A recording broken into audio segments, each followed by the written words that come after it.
Yo, what's good?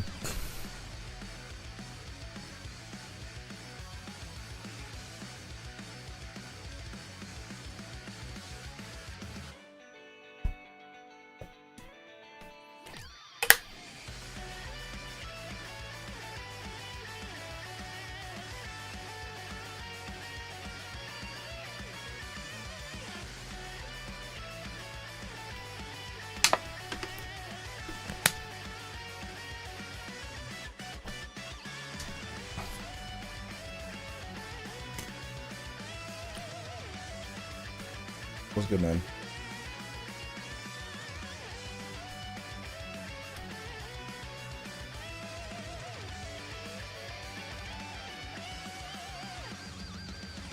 It starts in 24 minutes.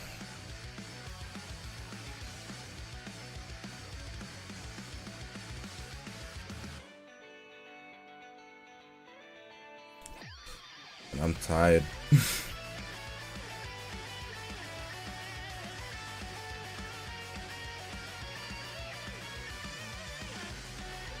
Did I pull the new Sindoken? I did a rotation on both of the banners just because I was bored, and I ended up getting Vegeta, but I didn't get Goku.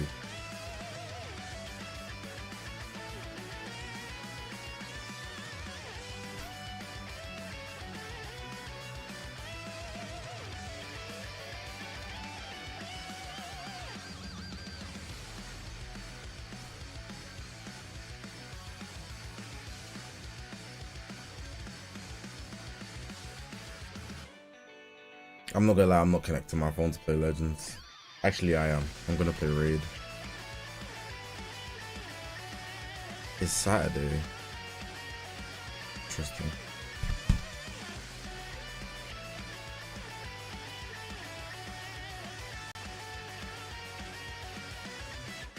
Like, I knew that, but it kind of doesn't feel like a Saturday.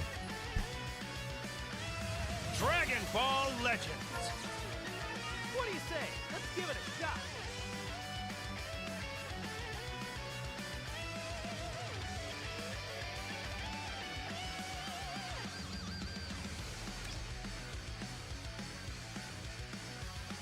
DRR, what's good, bro?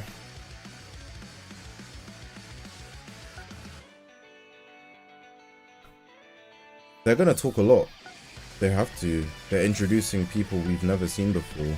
Of course they're gonna talk a lot. They literally have to. Dogs, what's good, bro?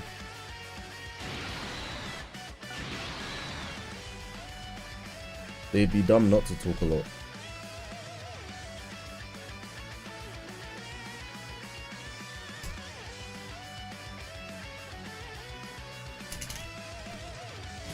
Don't even try it.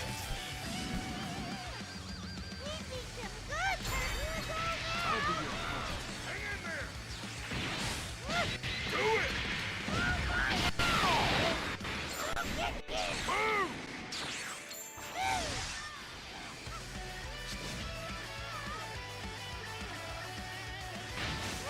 Do it.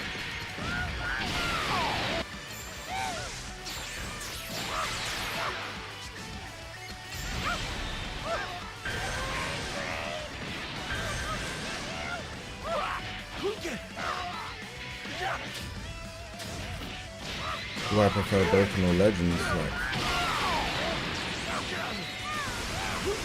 not even answer that. It's too late in the night.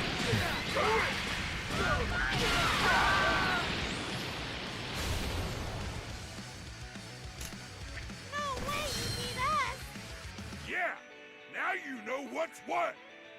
What?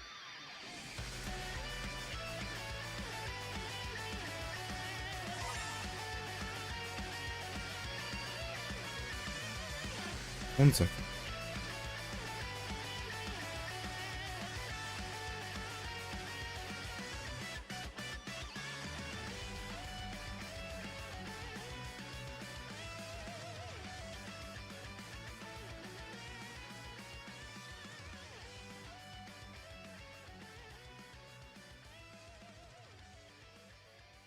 It's 2 a.m.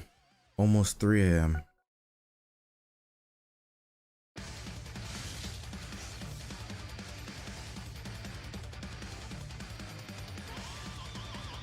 I was lying down before I started the stream for 1 hour. Don't know if I was awake or asleep. I couldn't tell. But I just made sure to lie down. And now I'm here. For how long, I don't know. Because there's no end time on this. It could be 3 hours. It could be 5 hours.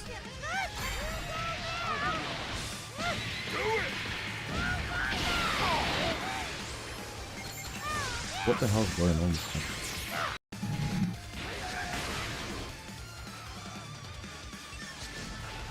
Is the music loud for you guys or is it normal?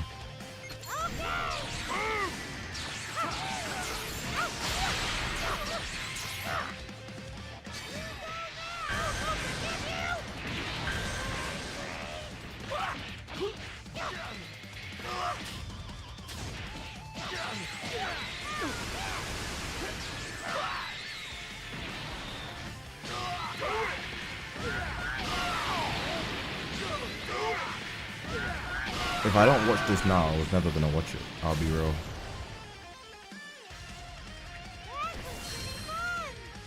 Nice fight there, boo.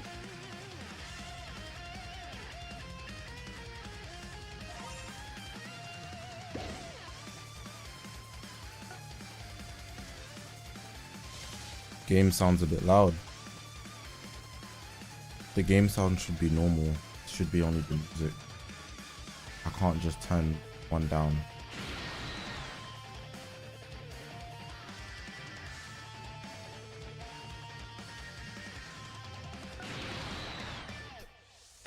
Who do I think's gonna win?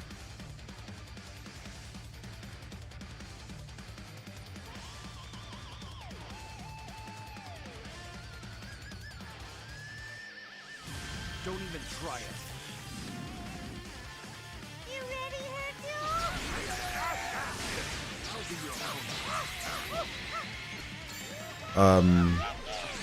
Dean, Mart, or APowerMirror.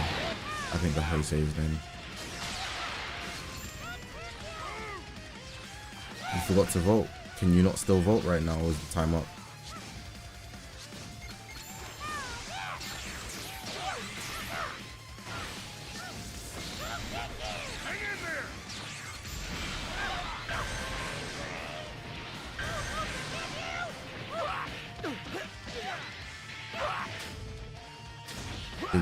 They're gonna drop a new Vegeta, right? But like, who's he gonna be running with?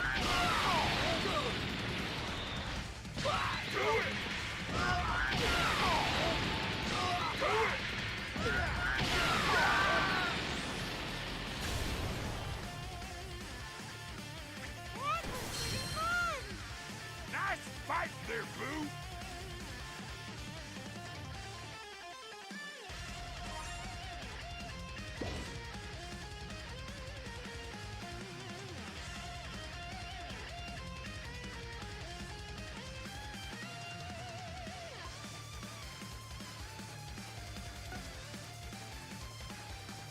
Mike's low. Alright, mate. Let me try to change something. 1 second. I dropped the game volume. Like a tiny bit.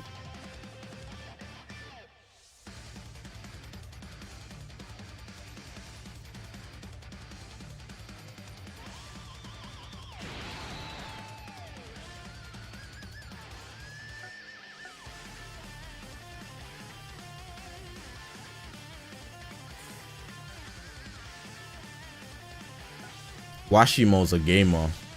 He's got the orange tint on his glasses so that he can avoid the glare from PCs.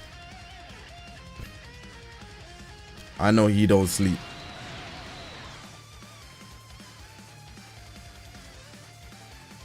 You can see the orange tint on his glasses, yeah. Mart don't have that though. He's got regular glasses. I think Amidama has it as well, but they're just a bit more subtle in the picture.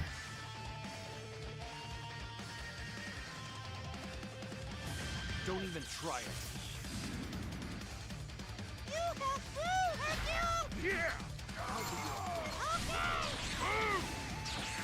Wild card. No wild card. Those are my 3, and I'm locking in with them. Amidama, Dean, and Mart. Those are my 3.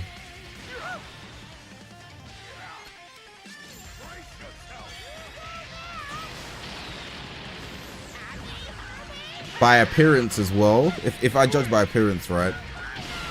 So let's say their appearance shows their confidence.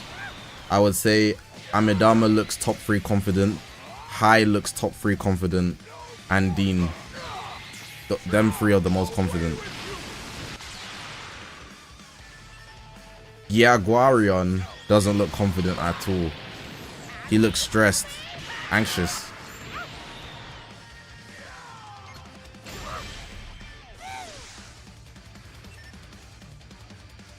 But you know, you can't really judge them by their looks.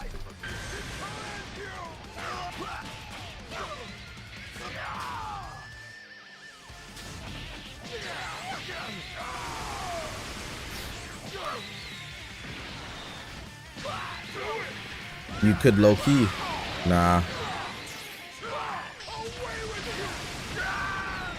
How they were when a picture's getting taken has nothing to do with the way they play Legends.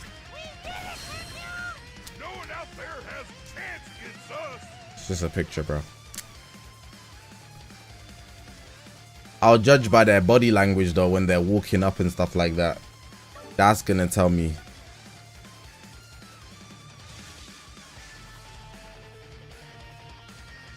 We're here until 7:35 a.m. minimum, by the way. It's cool. I've been sleeping at like 7 a.m. every day anyways. I'm not tripping, bro. I'm not tripping at all, honestly.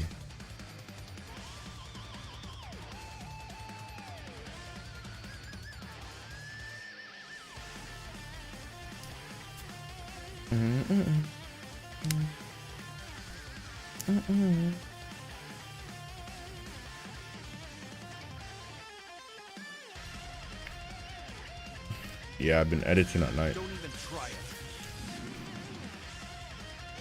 I'm gonna get a reset on my week on Monday. Just gotta close out the week, man. Feels like I blink and it's always Sunday.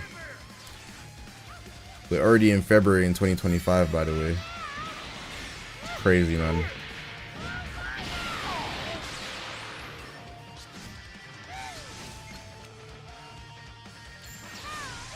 I'm gonna be hitting super high level analysis of the plays they make, because if I see some god rank plays that I've never seen before, yeah, sorry, world championship plays I've never seen before, I gotta put that in my bag, because my ability to play Legends, I know every tech, I just don't bother because it's a lot of work. But if I start seeing every tech in this game, I'm writing stuff down. I'm writing stuff down, bro. I know some of these men know some crazy techs, or they're gonna do something that's like, what the hell? In the world championship? Crazy. I better not see no taps under 800. I mean under 900. 800 in the world championship. Far. 800 in the WC. No way, bro. You can't get no taps under 900. You're not allowed. On the world stage, you're getting 800 taps. 800 in Japan. Yeah, we're not in Vegas, bro. We're not in Vegas. 800 in Japan is crazy. I'll be your opponent. Only one black person. That's Aura, bro.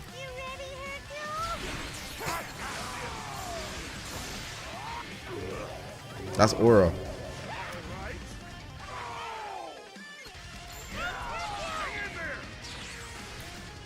One thing I'm so glad about Dean, yeah, he don't have the Smash Bros cut. He got a little low taper fade. He got a little low taper. and he lined himself up. Shout out Dean. I can't be having no Smash Bros players, bro. If you're gonna be the only black guy there, you gotta get a cut, bro. You gotta get a cut, bro. Shout out Dean, bro. We mess with Dean.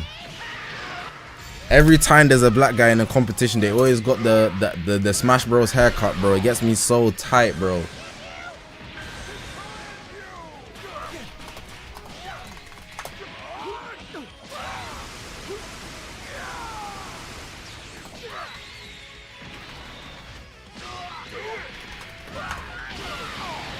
Bro, why they every guy that be banging games, why they always got this cut? They don't go to the barbs. I literally typed in Smash Bros haircut, bro, and it's just black guys.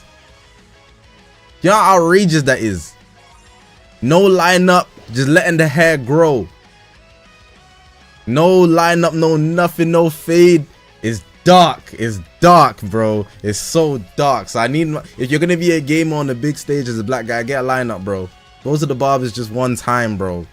Just one time, bro. Fuck.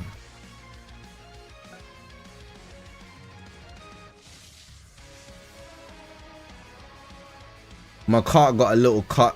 You can see it. Brian ain't bother. VR8, I don't know how you say that. Varenci got a nice cut. He got a little fade on the low. Washimo ain't get no cut. I feel like Amedama has a cut. He's just, his head just overlaps so you can't see it. Hi just said F it, Weeble, bro. But they can get away with it because their hair's all straight. You know? They can get away with it. If Dean had no cut, he would stand out. It's just dark that way. It just is what it is, bro. But shout out Dean. That's why I mess with Dean, bro.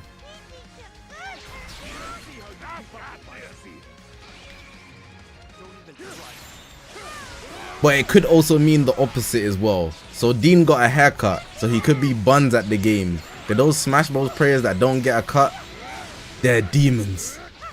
You're not getting one touch on them. He does look like Clicks. You want to see their drip? They're going to be wearing this jacket. I'm pretty sure they have to.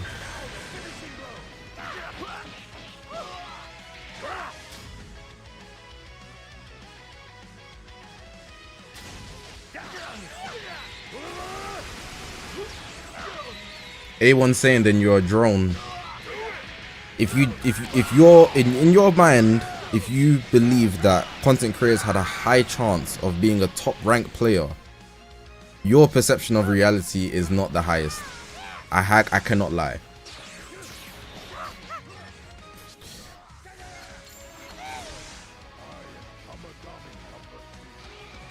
At least pick a creator that's got #1 rank before in the world, you know. Like Billy. Why didn't I make it?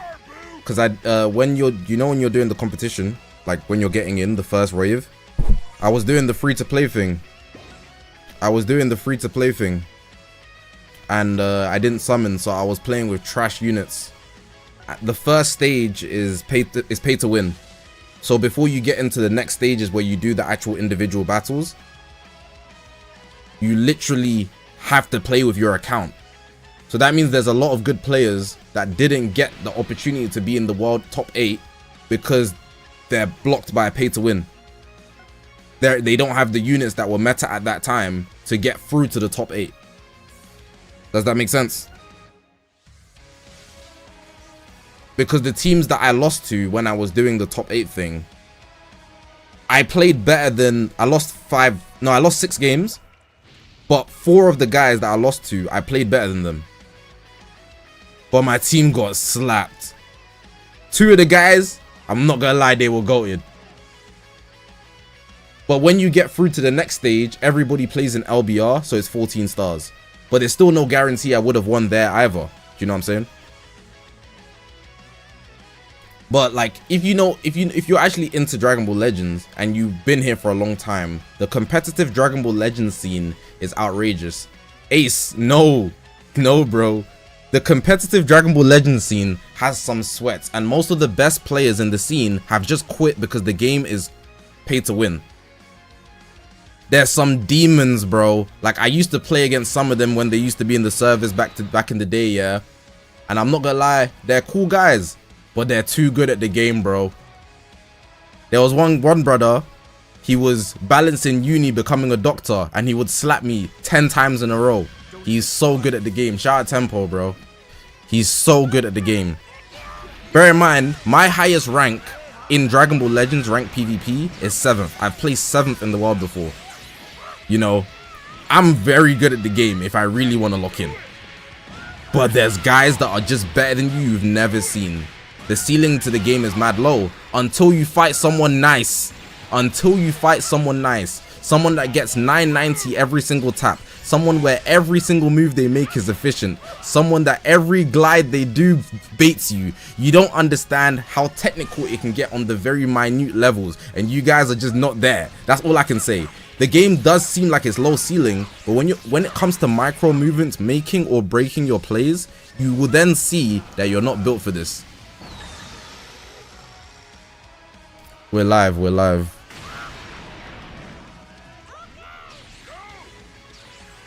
It's live, but like nothing's playing yet. You just have to take my word for it. You just have to take my word for it. Because a lot of you guys assess because they have a following, they're probably the best. But there's nowhere near the case. It's nowhere near the case. I promise you. I promise you, bro. Can we run polls for fights? Yeah, of course. But I don't know who's gonna fight who yet.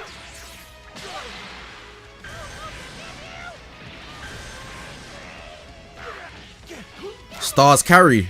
Of course they do. But that doesn't mean people are bad at the game. They're just not top 8. And I'd even go as far to say the 8 in this video are not necessarily the top 8 players in the world. They just won.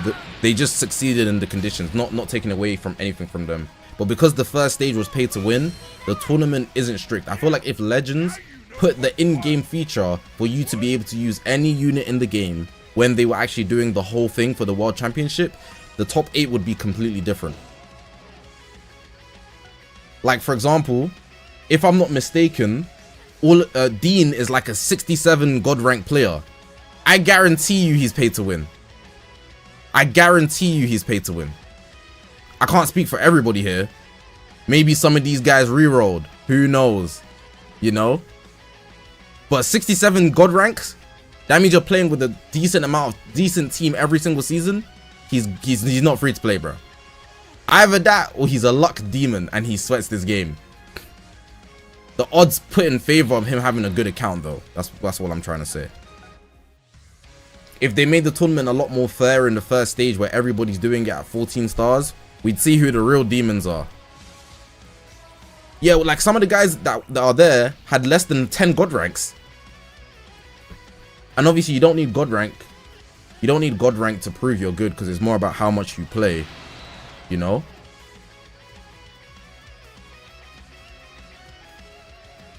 But you can, there's not a direct correlation, but you can make a correlation. So if I had to make an assumption, I would associate someone with higher God ranks with a better account by default, because they're a long time player, which also leads to them being more likely free to play. Just logic, you know? What happened with my selection? What do you mean my selection? You hope they aren't racist to Dean. There will always be racism. As long as it's not in the crowd, it's fine. The internet, everyone hides, but people hide behind the screen. They think they're tough. But you're not that tough. As long as it's not in the stadium, I think it's fine. If it's in the stadium, that's a disgrace to Dragon Ball.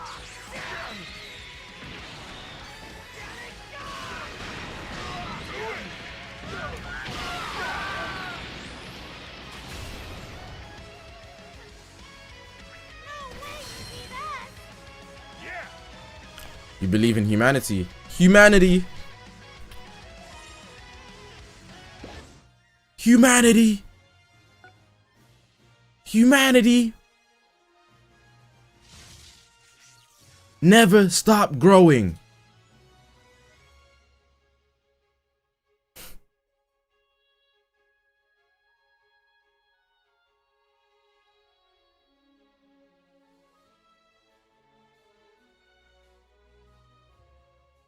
Oh, we're here now. Nice, nice. Let me lock, man.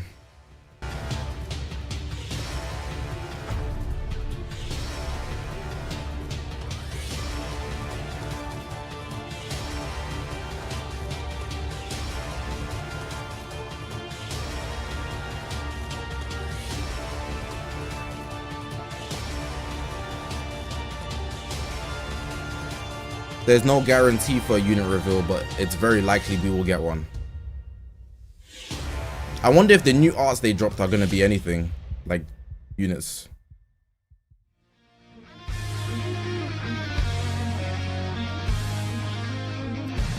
Hello everyone, welcome to Dragon Ball Legends World Championship 2025-2026 Finals. The global tournament that began its qualifiers last July will finally reach its climax as the final tournament. I didn't expect to see new people I've never seen before. In Tokyo. After surviving countless numbers of rounds of intense competition, only true legends, the true legends will remain. Let's see, we'll seize the ultimate. We got our brother commentating. I hope he knows ball and actually plays the game, both of them. Be sure to cheer with all your might wherever you are. My name is Shun Mizubuchi, your host for this English broadcast, and with me here Hell is... Pockets. I'm Hell Pockets, your battle analyst, and I am so happy to be here, Shun. Yes. We got Shun. And you want to introduce yourself? Yeah, so Let's call him HP. From other broadcasts, Dragon Ball Fighters a couple of years ago. I've been around the scene. We're gonna call him HP. And I'm happy that, honestly, Shun and HP. Event that's gonna be happening here today. Yes. Honestly, I've done a couple of Dragon Ball Legends events in the past, and this is my first time doing it in Tokyo, the birthplace of Dragon Ball and Dragon Ball Legends. Yes. So here at the venue, we have an amazing crowd behind us. He said he's commentated for fighters, so he's not a rookie, bro. He's got serious XP. Action and to see who will reign as the champions. So how do you feel about the crowd, or how do you feel about the vibe of this venue here today, Hell Pocket? So it's one of the first times that I'm seeing like a bunch of the players meet face to face. We get to meet them face to face, and so I'm hoping that the audience that will join us today will actually get to take part of the very unique experience, because this is the first offline Dragon Ball Legends tournament in a long time. Yes. I would hope that they get to experience the unique atmosphere that comes with an offline combat simulation like this. Yes, yes. So we haven't had an offline event like this for a while, and you know, it's so different having something offline when you meet people face to face, when you have a match Absolutely. face to face. So the excitement will probably be totally different from the online games and matches. On top of that, it is the World Championship Finals. So I'm sure all Dragon Ball Legends fans, players around the world. It's a live stream, so there's no captions. So I wish best of luck to the players. It's happening right now in To the Japan. fans, be sure to It's not not miss out a on scheduled anything. video, So so before we there's begin no the final captions. tournament, let me walk you through an overview of today's championship. The Dragon Ball Legends World Championship is the ultimate battleground where players from around the world compete for the highest title. And today we will finally crown the champion. This tournament follows a double elimination format where a player is eliminated after losing 2 matches in total. With just 1 loss, you're not eliminated yet, and you still have a chance to fight your way to the championship. Each match is played in a best-of-3 format with a maximum of 3 battles. The battle rules follow the standard format with limit break status enabled. And the biggest feature of this tournament is the party restriction. In a single match, players cannot use the same characters multiple times. Since up to 3 battles may be played in 1 match. If I had to go players are 3 required teams, to what prepare teams at would I least go? 3 different parties with no overlapping characters. And moving on, here is today's tournament schedule. The winners round 1 will begin I'm not there at 'cause I live in London. approximately 3:15 It's gonna cost me 1,000 in the morning, and the starting just time to for the fly following over there. rounds That's are not even as the stay shown or on anything the else. screen. Just Please note that £1,000 match times may just to change fly. depending on how the games progress. Between matches, we will also be holding a chance time live raffle, and after the award ceremony, 8:35. 8:35 a.m. Definitely don't want to miss. So be sure to stay with us until Fuck. the very end. We're gonna be here for a minute. Talk about the prizes. Yes, the player who wins the championship will receive these amazing prizes you see here. Above all, the Dragon Ball really catches your eye. It looks Get comfortable, incredibly guys. realistic and has a strong presence. Yes, this is what we have in the venue. Oh, man. Yeah. Beautiful. Were those specially prepared for the tournament? Like, I think these are one of a kind. Only Get ones who comfortable. exist in the world. Yeah, I don't think One of a I've kind. seen this Fairs, prize man. before. I have not. And Dragon Ball tournaments are usually pretty good about giving us some pretty unique prizes to the winner. This has got to be the whole cake. Yeah. So that is the Dragon Ball, the Dragon Balls, which will be given to the champion, and also will be trophy will be given to the world champion. In addition, we're currently running a special campaign to coincide with the finals. Hellpockets, could you please explain it for us? Yeah, of course. So we're Get currently comfortable, running a hashtag guys. posting campaign where you can post Get posts real about comfy, today's World twin. Championships on X. We're gonna be here Using a for specialized hashtag that you're going to see on the screen right there. 5 hours. Depending on the number of posts, you can receive rewards. You can post about your impressions of the matches, the results. We of got the 5 change time, hours which we'll here. explain later on, or any new information announced here at the event today. You may post as many times as you want. So feel free to go crazy on social and share a lot with your friends and earn rewards. Also, alongside that, the final tournament, we have my favorite feature, the bingo event. If you're in the top 8, you get flown out to This Japan one, for we free to prepared a very compete for special bingo free card. We'll be showing you that for the later game as you well. already love. It's going to be made up You'll of get the several status from challenges it. that You can get a occur free throughout the prize as a match Dragon Ball fan. for today. It's not always about All money, these bro. challenges are archived or as they're achieved, and they'll be punching out. If your boxes first as thought they're is achieved. there's no money, you're maybe Each not a time big Dragon bingo Ball is fan completed, as you thought you all were. users Not will gonna lie. receive a reward. That's gotta be the most There's Dragon Ball fans that exciting would thing die of all for time. those Dragon Balls. We hope that you all enjoy watching the match. And I think just being able to fly out for free because your top 8 is crazy in Yeah. itself. So there's so many that we cannot miss. And we have the bingo, and we have the hashtag promotion. You're in and Tokyo we'll also for have the free, chance bro. line. So there's so much that we cannot miss. So the players will be ready pretty soon, and the Japanese broadcast. You're saying that because you're more of a casual player. Yeah, certainly, you know. Like I believe that one of the things that that is I guess hardest so. about a top 8 But you being a scenario casual is player the has nothing to do with how obviously, competitions yes, work. Players have the worst end of that. You're because kind of they just have to get projecting on your stage own in front position. of That's all why of us. that's why I said what I said. To our judging eyes. But you're good. You're good. I'm not. You know. Because I'm just informing. down here. I'm no longer competing in these games. I just get to talk about it. So do you remember the last time you had an offline event like this? So I do quite a few offline events throughout the year for various games. Imagine the aura of the world Like champion this, title in it's a very PvP. unique experience. You got cameras, you got lights everywhere, and the house is packed. Yes. The house is packed full of Yes. fans right now. Yes. I'm loving every minute of this right now, and we haven't even gotten started yet. Yes. So what about for Dragon Ball Legends?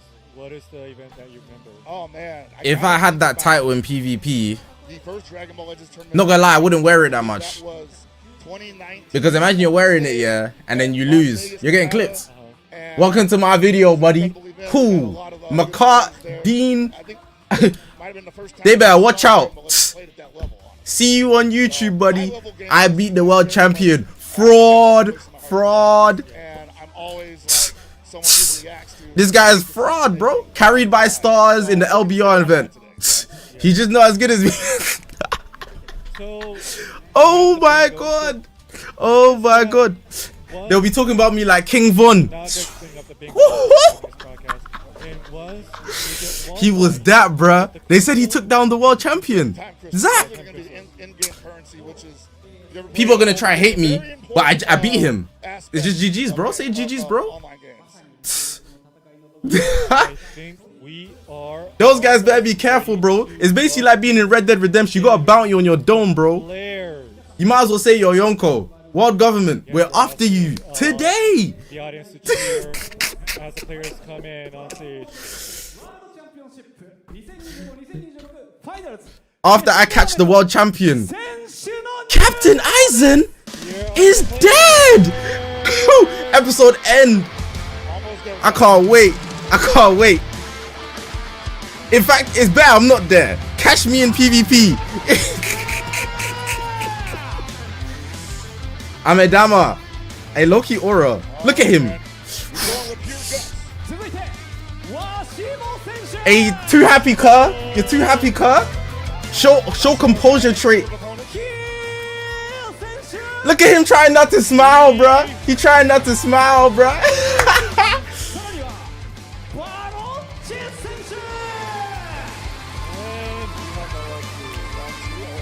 He's doing one eye gimmick. I'm not gonna lie. Love this guy's name, by the way. I'm not gonna lie. What would you guys do? Would you guys be happy or would you guys be chilling? If you were walking out, are you gonna do relaxed gimmick, or are you gonna be geeked? And Brian from the US server. And from Mexico, Macard. I'm not gonna lie. I'm flexing. I'm flexing. I'm gonna be there like. We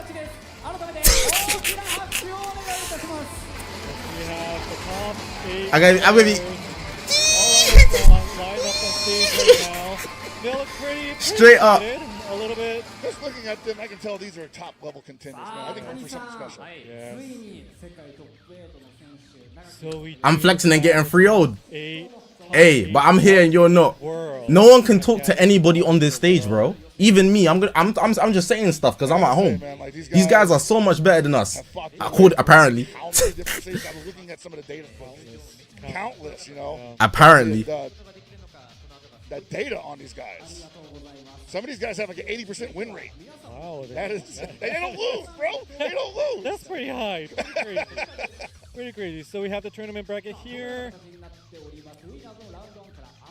Dean versus Brian. And none of my guys are fighting each other at the start. That's good. Two players. Amedama is not fighting Makar and no one's fighting like so the guys you picked, yeah, imagine you picked Amedama and Varenci at the same time, you lose one of your things straight away. So your odds of getting to the finals to win are lower now. That's messed up for you. But if you pick my guys, you have the highest chance and a higher chance of getting to the finals. So like your best bet would be to pick people that are not in the same bracket immediately. So like Amedama, Washimo, and then someone down here, because they wouldn't meet each other until the finals to meet in the grand final. Do you get what I'm saying? So, you know, they'll be. So imagine you picked Amedama, Varenci, and Washimo. Your odds of getting to the grand final are just lower immediately. That's dark. I don't like going down to the losers bracket. That's dark. Early, but I've also done my best work in the Shark Tank. Yes. Yes, before the matches begin. But before that, we have a very special message from someone truly iconic. Toshi, Here she is. Yuka. Whoa, big stage. 野沢雅子です。 Ooh, I didn't know we had aura like ワール that. ドレジェンズワールドチャンピオンシップがファイナルズを迎えるということで、この会場に全世界 Oh, Bachan. I didn't expect that. 集結しました。これから最後の戦いが始まりますが、一体誰が優勝するんでしょうね。私もとってもワクワクしています。決勝に進出した選手の皆さん、悔いの残らないように全力で頑張ってください。そして会場に来ている皆さん、この配信を見ている皆さん、応援をよろしくお願いしますね。決勝トーナメントは間もなく始まります。世界ナンバーワンの誕生を一緒に見届けましょう。孫悟空役の野沢雅子でした。Dragon Ball Legends has so much life on it. Masako Nozawa, obviously the voice actor for Goku, a very Oba-chan. heartwarming, encouraging message to all the players. You know, her words will surely be a great source of strength for everybody competing today in the World Championship Finals. Once again, Miss Nozawa, thank you very much. You know, it was my first time seeing her without the glasses. You know, she has these iconic glasses. Yeah. She looked like a very nice lady. And now, at last, it's time to move on to the matches we've all been waiting for. So, match one. We're gonna get into preparation for the first match. And other than the two players, we're going to ask this players to get off the stage. All right. This is a lot like the first time I watched the high-level Dragon Ball Legends tournament where they had them on Cool. the stage. I should have put up a poll for the first fight. Siloed, but you could kind of feel like their mental battle going on even before the match began. Yeah. I shouldn't use We're my asking the audience computer. to cheer the players with their stick balloons. Oh yeah, they have the noisemakers. Yeah. The thunder sticks, as they call them in America. Oh, really? Yeah, Thunder sticks? we use those a lot at events, and they're pretty popular. You know, just like how get two balloons together and bang them, Yeah, yeah. make great noise. Yeah. Really encourages the players to play their best.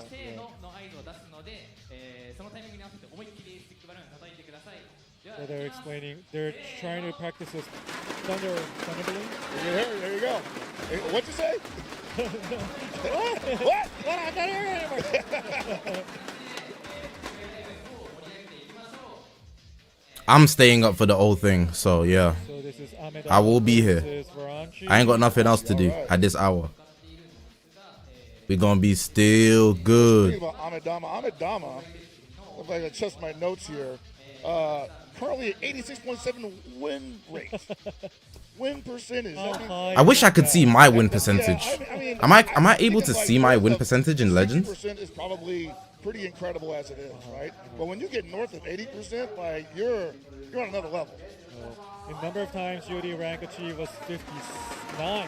59. 59. Stays in the winning position. Varanchi, on the other hand, with a winning percentage of 67.2% and a 14, he's got God rank 14 times. But between the two different stages, he's got like 31 wins. I'm sure you know they're all top high-level players, so it's going to be a pretty close match, I would imagine. I would imagine so as well. The thing about combat games in general, though, is that you can have all these stats, you can have the data on your side, even picking like the right characters. But if you can get inside your opponent's head from any position, that's really the key to victory, right? So even though Varanchi on paper, not exactly the same. A1 saying the Midnight Club stream was good. It was just chill. Win percentages as Amedama. Amedama never played this guy before. Yeah. Amedama never played Varanchi before. Yeah. Could be a whole new Varanchi, is that how you say Very it? true. There's a sense of nervousness. There we go. I put the poll up in the chat. Vote for who you think's gonna win. Amedama, he's kind of looking down. I'm there. If he's just concentrating, or if there's a sense of nervousness, or he seems to relax. He hasn't smiled Gotta once. be both, you know? Amedama hasn't smiled once. In front of people, and then performing is for anybody that can. He's treating this like blue lock. He said to us earlier on. If that I lose here, winning people my dream ends. going with his Everything's gut. over. You know, he's someone that likes to go with how he feels in a given moment. So Amedama versus Varanchi, our first match of today. Okay, so we got GT with Gohan, and then we've got Regen, and we've also got movies. Okay, he knows ball. He's got good bench. He's gone for the double Zenkai buff Buhan. He's gone for the double Zenkai buff Forku, and he's gone for the double Zenkai buff Gogeta. Two powerful opponents. Broly's giving the HP buff. Piccolo, Zenkai buffing Kid Buu on that team too. Super 17, which in my opinion is a weaker Zenkai buff for Super Saiyan 4 Goku, but it does give both Ultras their full Ultra ability considering they're not on the leader slot. They are missing one with Blue Burrows being there, so they're missing 5% to give Gohan a Zenkai buff, even though it's only half because they're a tag unit, you know. Overall, good teams in my opinion. The best team he's probably got is probably Party 2 or Party 3. It's going to be based in tanking. Party 1's going to be heavily offensive though. Party 3 with Fusion 13, super revival heavy, like endurance layer. He's going to use Gogeta to nullify endurance probably if he's fighting anybody like Super Saiyan 4 Goku, Super Saiyan 4 Vegeta, probably Kid Buu as well. With Party 1, Goku's going to protect him from rising rushes, so I imagine all these teams will stay alive. It's actually a very good 3 team. They're playing in LBR as well, so Moving on to Varanchi's. we got Varanchi, and he's decided to run Super Saiyan 3 Vegeta Mini, which is very interesting. One thing I will notice though, he doesn't have full God rank equipments. His equipments are Z+. gotta be a brand That's new- interesting. Literally just The regen team obviously makes sense. The Gohan with GT makes sense, but the Party 3 is a bit of a curveball. I wouldn't have expected anybody to run a team like that. Not to say it's not going to work, but he probably has a plan that's going to make it work. He does have to be careful because he only has 1 second life in Party 3. Fusion 13 is going to be the main holdup, and especially if he uses that team, he could get color counted this because there's a lot of valuable greens right now. Super Saiyan 4 Goku, we've got Gogeta. He needs to be very careful. What you're possibly expecting from the opponent. Amidama's a very gut player. He's going to go with his feeling, whereas Ranchi on paper says, like, I like to study my opponent. So he might actually read his opponent's mistakes or bad habits in the first game and possibly... They're ready to start. Excuse me, I can get going once. You can start. You cannot stop. You guys will be getting top tier match analysis from me. No, but that's what Trust me, I know ball. These guys are gonna play their hearts out. Turning the tides on him. So looks like everything is ready. How's the audio in the stream, me in comparison to the actual live stream? Alright, we're going in. So we're going to be seeing this from Amidama's point of view, I believe? Yes. All right.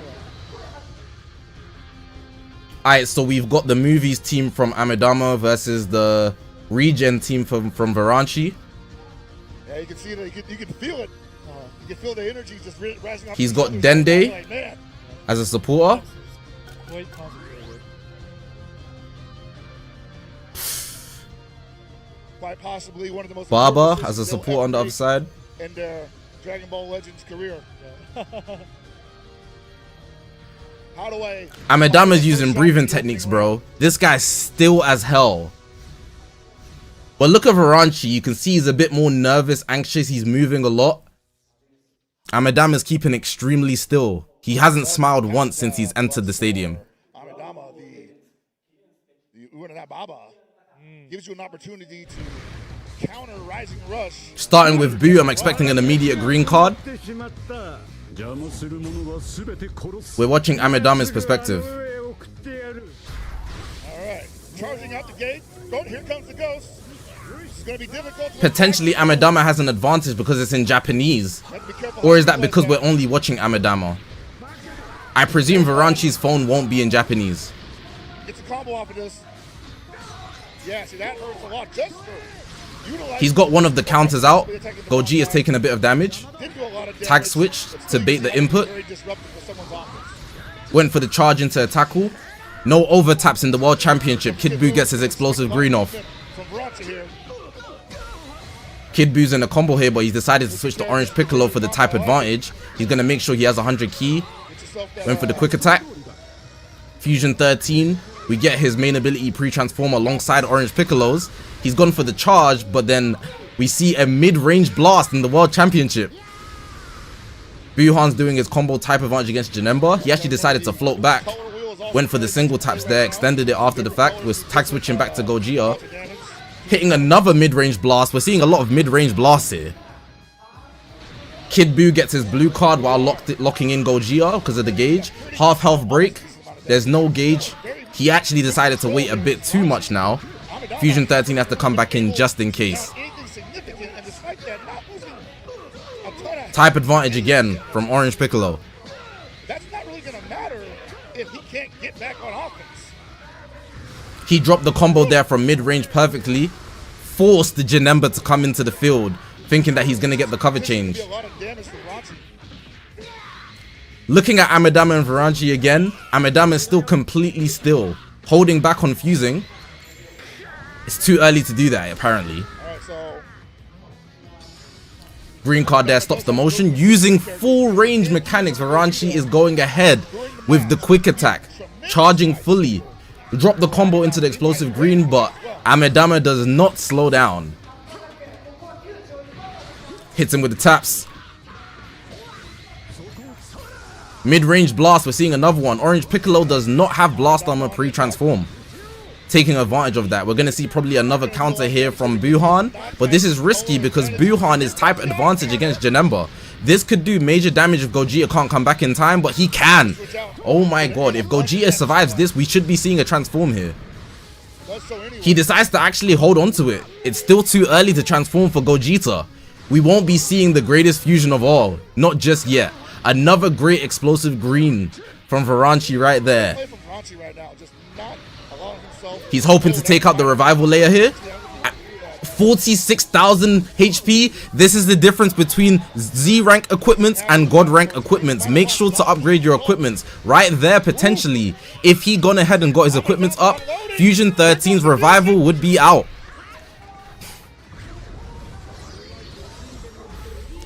The greatest fusion of all, Super Gogeta has now appeared on the battlefield. The green card's been activated into the overdrive charge to lock him in the battlefield and guarantee Orange Piccolo's revival gets taken. The overdrive gauge is filled up. He's gonna do a lot of damage and possibly get rid of. Amidama takes the lead here. With the revival out, he's one step ahead. Buhan has no endurance, Kid Buu still has his endurance, Janemba still has his endurance, and on top of that, Fusion 13 still has the revival layer. Those mid-range blasts are not going to cut it anymore because Orange Piccolo now has blast armor on his strikes, so you have to be a lot more careful. He's decided to bring in Fusion 13 here. Me personally, I don't think this is the best decision. The reason I don't is because if this game goes to timer, this is a type advantage attack from Orange Piccolo against Fusion 13. But that doesn't matter because Amidama is able to pick the Rising Rush and keep Fusion 13's pre-revival in the game. We're at 70 timer counts right here. Getting guessed in the World Championship, that has to blow your vibe. But there's still a chance for the game to be going in his favor. Super Gogeta taking damage here. He doesn't have a high amount of healing properties, so the damage that he takes is going to be extremely detrimental further down the line. Buhan there going for a long charge didn't actually work in his favor. Orange Piccolo taking the Rising Rush. Now if Orange Piccolo does not pick this, it's over for him. It's over for him. We don't get the pick both ways. Orange Piccolo is out of the game. Amidama is now fighting a 3v2. Oh my god.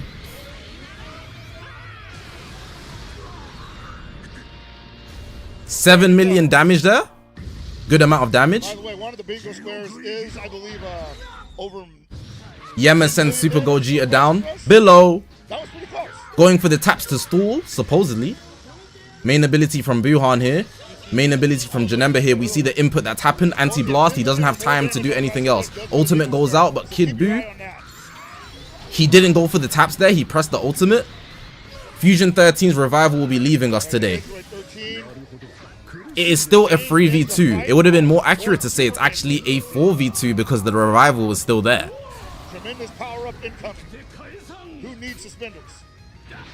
Mid-range blue card throwing off Amidama. Completely unexpected right there. 40 timer counts left. The tackle gets caught. Super Gogeta is back in the battlefield. Now Super Gogeta here, he can nullify endurance. And having cover nullification right here, this combo is going to do a lot of damage. Probably won't take anybody out, but he should use the overdrive potentially. He goes for the extra blast darts. He goes for the green card. He's trying to take out Kid Buu right here. Goes for the Rising Rush. There it is. He wants to get rid of the Kid Buu. Gonna throw it to the side. Ron's gonna guess correctly though. This is hard to deal with. That's a very rare card. Will we see the Rising Rush go through? Checkmate. It's picked again. He had it. He had it. But it gets reversed. Baba saves the day. Baba saves the day. That is insanity. This game is crazy. Kid Buu with the tackle catching him off guard while gliding. It's still a 3v2. Janemba's taking some type disadvantage damage here. This is not the biggest problem considering that if he switches out, it could be worse if he loses a unit. Janemba still having his endurance is very big, and it doesn't seem like he's going to lose 3 units in 20 timer counts. Trying to avoid. There's a big punish coming. Big punish coming. A small heal there. Get caught in the sidestep, but Buhan's counter activates. That's his last counter for the game. Super Gogeta taking damage there. We're winding down the last few seconds of this match. Waiting for the timer counts to hit. It doesn't seem like anybody's going to take the dub, so it's more about who's going to have more damage on their belt. Having Rising Rushes picked is going to be a big detriment to one of these players. cause suppression. I think Rachi might have gotten this. Who knows? Amedama loses by 3 million damage. Rachi. Having the tankier team did not give him success in this game. Even though it appeared like he was winning, because he simply couldn't do more damage, he ended up losing the game. Varanchi takes the first round. That is insane. But that's high level play. Very high level play.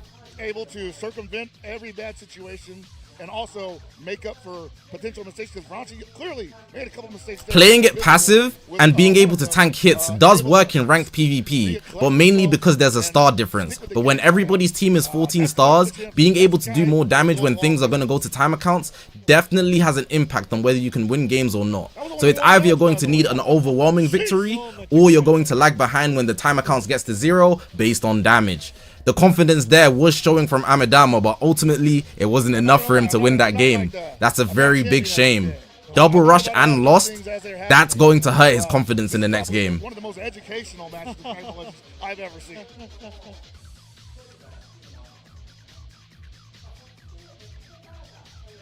Varanchi very evidently breathing heavy.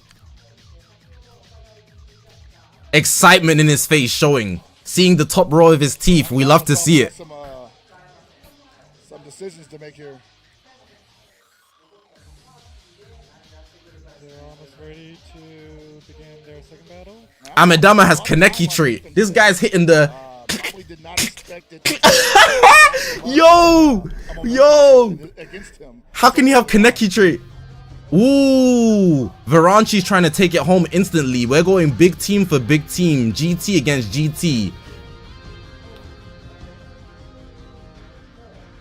The only difference we have here is Boo Bros on the team Zenkai buffing Gohan. That could be the difference because Gohan will be doing much more damage on Amedama's team. However, the tag 4s, Super Saiyan 4 Goku, the Ultra, and Super Saiyan 4 Vegeta will definitely be doing less damage because they're missing 5% given they are Ultras, lacking their Ultra ability right there. Whereas with Varanchi, he's running a full GT team, so they're still missing 5% either way. It's not going to be 25%, it will actually be 20% because Gohan's on the leader slot. Apologies there, smallest mistake. So I do believe this is the Gohan. Z plus equipments from Varanchi is making him look very, very, very rookie-ish. But given he's taken the first round, we shouldn't underestimate him. Starting with Gohan in the face of Super Saiyan 4 Goku. Here we go. We are watching Amedama's point of view, just so you guys know. Getting caught in the explosive green mid, close range blast is not going to get you that win. Using the mechanic that Super Saiyan 4 Goku has here, the mechanic's going to take a lot of his health, but he should be able to heal a lot of that back. He's already almost lost a bar of health. Good patience there from Amedama. After this strike, he's going to get a blue card, the sealing ability. Switching Gohan here, he does get type neutral on the switch. He's lost his cards, but he's drawn 2 more. Gohan's almost lost his revival. Hitting him with the attack uppercut, 75k left. If Gohan doesn't get his main ability off before reviving, it makes a major difference to whether Gohan can perform at a high level post transform, given that his main ability gives him an extra amount of damage. Vegeta here is absolutely getting slaughtered by Amedama's Super Saiyan 2 Gohan. We have to see what Gohan's gonna do here, because once you press 3 cards against Goku, that's when your cards get sealed. And it seems that Amedama doesn't have enough ki. But Vegeta comes in with the switch attack. He goes ahead and hits the final flash instead of pressing any cards, but he doubles down on the final flashes, actually takes out his endurance, and Super Saiyan 4 Goku is at 1 HP. Varanchi's on the ropes. One single tap. He over tapped in the World Championship. This is insane. Marjube here saves the day.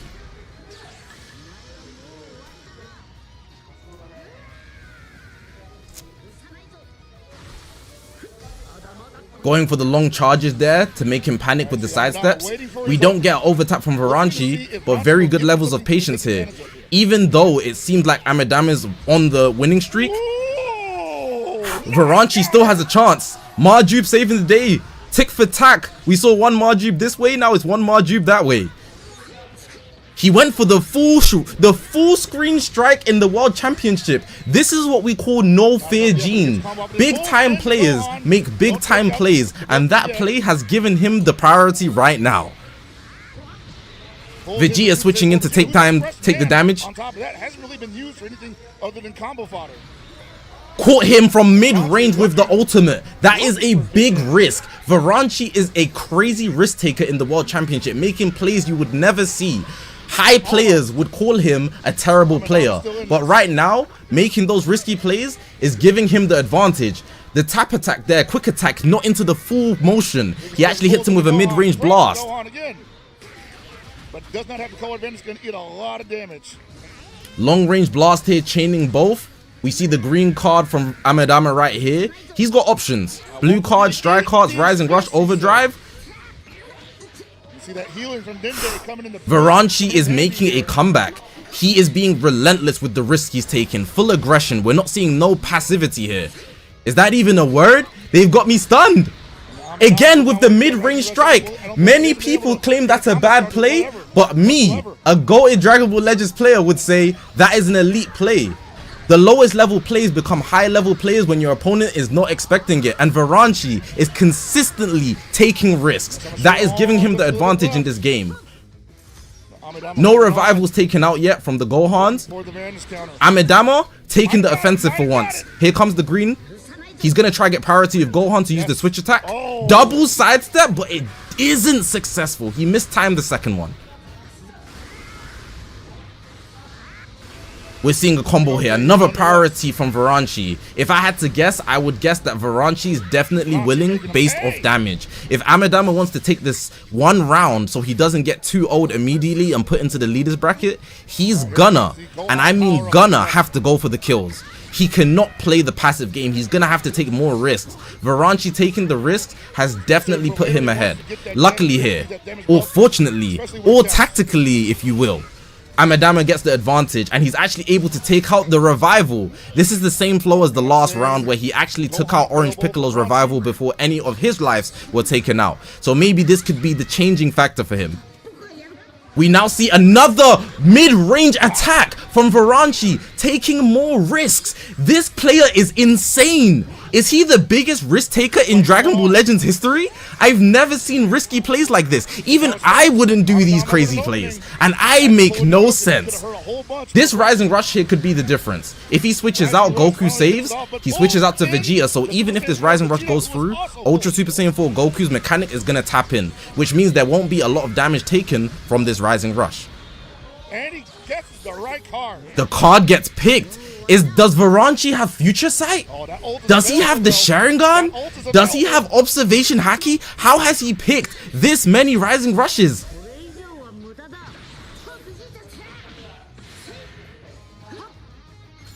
Explosive Green catches Gohan here.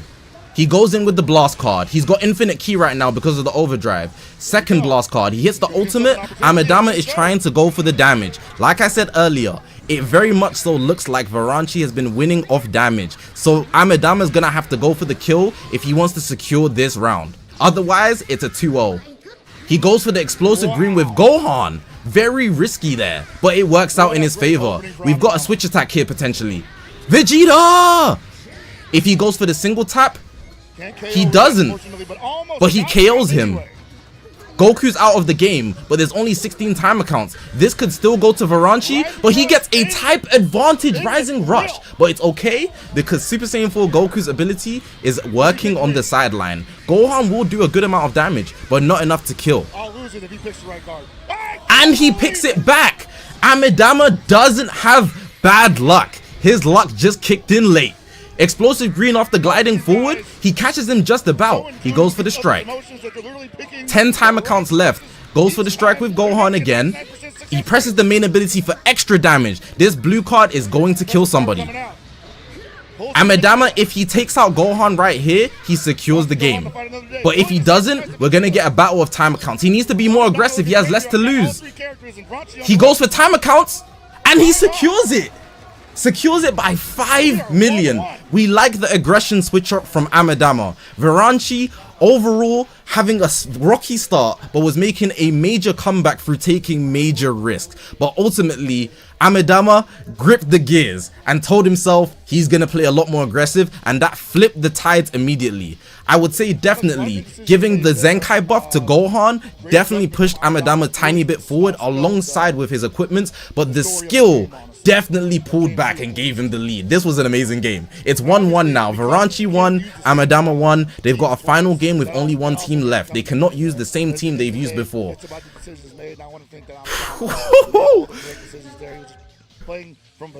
I'm not gonna lie, this is high level PvP.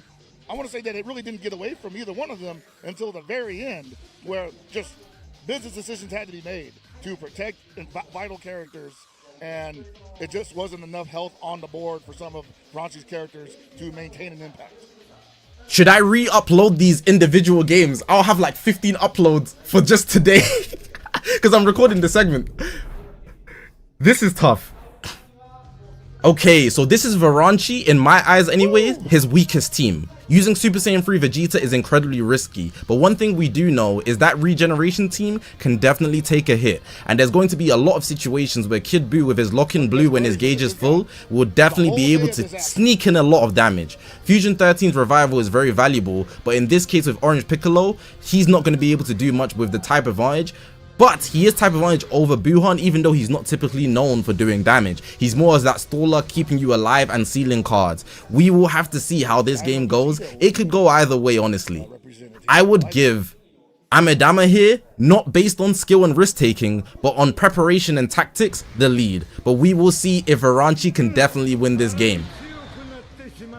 If Varanchi's going to win, it would definitely be based on damage and probably not taking anybody out. So he's gonna have to play the best he's ever played before. We will see. I wonder how quickly Varanchi will bring out the greatest fusion of all. But using Fusion 13 right there, getting out one of Buhan's gauges very early is very good. Buhan here with the type neutral damage, getting him to about 60% health left. Now he's getting him below 50% with the quick attack, doing a lot of damage. Here comes Dende with the heal, but it's not going to be that much. Gets him back up to just about 50%. One thing about Varanchi, he charges up a lot because he very much values the overdrive charge. It's not something I typically see in ranked PvP or anywhere near God rank, but clearly he's got the strategy in mind where he needs all of his utility available. Kits are always available to the player that you're fighting and you, but they cannot strictly see how much ki you have if your overdrive is up, and that could be the difference between you losing and winning the game. Very good strategy in my opinion. I think Vegeta takes a lot of damage there, just like I anticipated. But here we see Amedama taking a note from Varanchi's book bag, mid full range strike. This is elite gameplay here. Amedama has gone past his fear barrier. He's no longer playing passive. You can see he's a lot more comfortable taking risks. That's the adaptation we like to see. Isagi Yoichi, Maharaga caught him there with the mid-range, the tackle. Now we're chaining a lot of strikes here.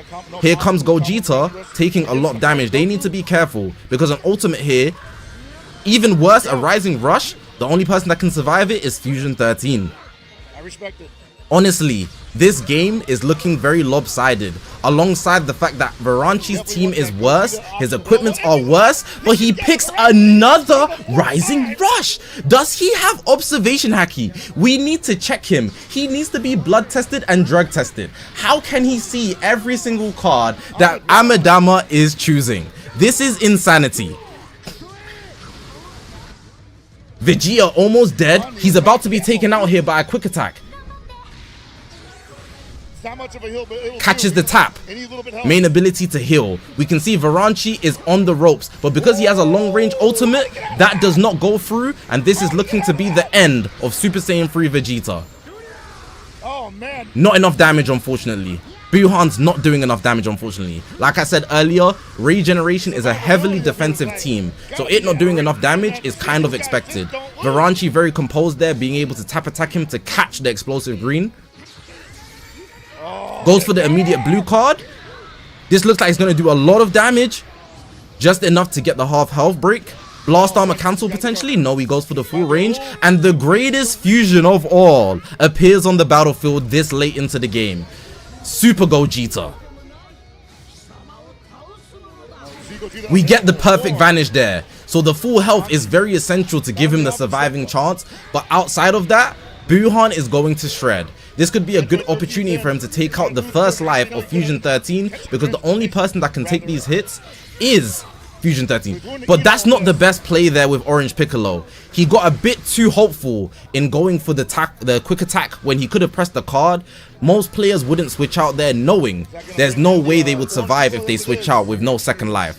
That was a very bad play there, but it hasn't cost Amidama the game yet. He's only lost his revival with Orange Piccolo. He still has the endurance layer with Kid Buu. Do not count him out. This game could still go anyway, but we see here Vegeta coming in. Cell games. He gets a vanish here. Both of them very passive right here. They're very scared. None of them wants to take major risks here. We're seeing very, very slow plays here. One of them looking for the opportunity to sneak in and get a quick attack. We see it's actually Amidama. He gets the explosive green. Gauge filling slowly. And Fusion 13's first life is out of there. Yes, sir.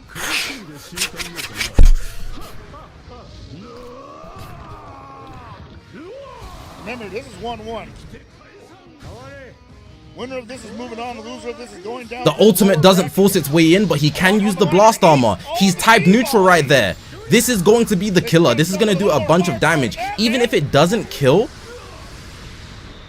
it will do a bunch of damage and further Amidama's progress in this game.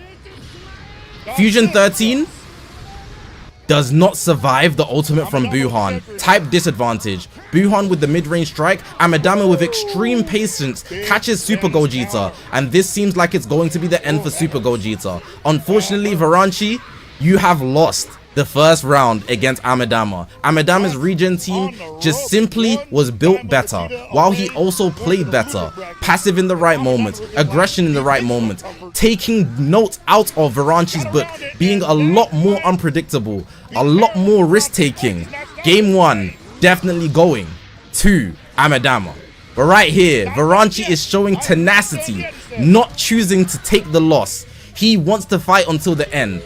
Best case scenario, he takes it to time accounts and potentially wins off damage. But we do also need to consider Amidama only needs one more card to get a rising rush. He should just press the blue card, honestly. We still have Kid Buu's endurance, don't forget. So this team is actually keeping Amidama in for the count. He needs to get the kill though, but he wants to play it safe. We've got 40 time accounts. Gets the PV there. Well, not the PV, the vanish. But he gets his vanish back. But Varanchi gets a PV. He doesn't want to lose. He can't afford to lose. He doesn't want his dream to die. Varanchi is stalling. Rising rush. Orange Piccolo, if he does not pick this, if Amidama does not pick this, this becomes a 2v1. And he would be on the verge of pulling a crazy comeback. Look at the damage that Orange Piccolo's taking. But unfortunately, it doesn't matter what he does. Orange Piccolo coming in with the rush here. Varanchi has the Sharingan. He might pick this, but unfortunately, it's looking very bleak. This is the end. Good game. The winner of the first round is Amidama. Woo! Hey, yo, boy. This is the difference between pros and pros that do not come prepared. Amidama coming prepared with the god rank equipments, the teams that were strictly formed to give more synergy all around. And even though Varanchi came with a good tactic of filling up his overdrive charge, it wasn't enough because his teams were just weaker. Even in the first game where he played a bunch better, he was only able to win off damage by only a small amount. It was about 2 million, which is not enough to secure him wins when your team is actually built worse. Very good first game, honestly. Very good first game. They both won. Convincingly. Yeah. That is good. I'll say that's good fighting games, you know? It's not always about the Amidama won. You should have picked right. If you picked Varanchi, that's tough. That's tough. Waiting on the highlights to come up. And there were many of them. You gonna hold that. Obviously, You gonna hold that. highlighting every Rising Rush counter that occurred during that. You gotta hold that. You cannot talk. No, listen. You cannot say anything about Amadama. Do you know why? He got his Rising Rush picked 4 times on the World Championship stage. 4. So much of luck that you need in this. Respect my GOAT, bro. Like when they both Respect my GOAT, bro. 4. If you have it, you might as well, Bro, right? 'Cause Varanchi on the opponent stage down doing as well, this. that's the rarest How you part. picking that many Rising Rushes in 2026? That is, you're fed, bro. You're fed. How fed are you? How fed are you, bro? Double match. You gotta be fed, bro. I'm not gonna lie. That's poor. That's poor, bro. 1 damage off the first game, so he didn't actually win. You know, he just had the team that was more offensively great. And in the second game and the third game, he got clipped. The second game, the damage diff was crazy in comparison to the first game. And the third game, what did he... Pick. You thought Vegeta was gonna get you a dub on the World Championship stage? We've never seen Vegeta win. Never. You're bugging, bro. Yeah, it is. I'm like, Word 2, you're bugging. Bringing Vegeta to the World Championship? What the What the What the hell? That Baba gives him a second chance at He don't even get a dub in the Moro arc. Wrap it up. Wrap it up, bro. Should have brought Janemba. He should have brought Janemba, bro. How are you using Fusion 13? You're bringing Super Saiyan 3. Bring Janemba, bro. Bring Janemba, bro. You should have just brought Janemba. He has endurance. He can. Bruh. Also a very even game. I want to say Amadama. Amadama is actually just a higher IQ team builder. Both these guys I have to say. And it was another one of those down to One thing I will also say, Amadama is the typical JP player. He's so passive. He plays so passive, and once he's played the mind games of the passiveness, he's gonna just do a random card. That is high IQ, but I hate to see it. But I need him to win because I voted him, you know what I'm saying? I need him to win. He's a little bit ratty, but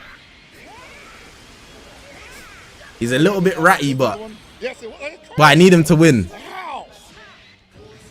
It's a rarest card, I guess. Look, winning by 5 million when you're using the same team, that tells you what you need to know. Let's do the calculations. Now your characters no longer have that rare card, and you lost a character, right? What? Brilliant gambling. Straight gambling. Look, if he had Janemba instead of Vegeta, he would have been able to make a lot more riskier plays because he has endurance and revival. But this, bro, bringing Super Saiyan 3 Vegeta Mini to the World Championship. We don't know Tamagami 3. We don't know Tamagami 2. We don't know those guys. That Vegeta dub is fake. It's fake. It's fake. I never guessed those guys. Those are almost guaranteed. We don't know those guys. We don't know those guys, bro. They weren't there when they had to square up with Goma. Come on, guys. Come on, bro. You should have just brought Janemba. And we're not even done seeing. You should have just brought Janemba, bro. I'm not gonna lie to you. We don't know those dubs. We don't know that guy. Take a look at the trying to upscale Vegeta of being a flipping robot, bro. I can beat R2D2 too. I was really looking for this one right here. Like, I can do it too. Because I don't know if we'll hit this on Rising Rush anytime soon. So I want to get that done early. Can people see this? What about the dub in Superhero? So if you're playing at home, you know, remember when we get one of these bingos, everyone gets a reward. So you want to be paying attention to these specific scenarios that could happen during a match, and they carry over in between matches. So we're not talking about just like per match. We're talking about that was a training dub. So definitely keep an eye. We don't respect that dub. Get something special in game. We don't respect that dub, bro. One match or one. We already have 1, 2, 3, 4, 5. 1, 2, 3, 7. Yeah. Wow.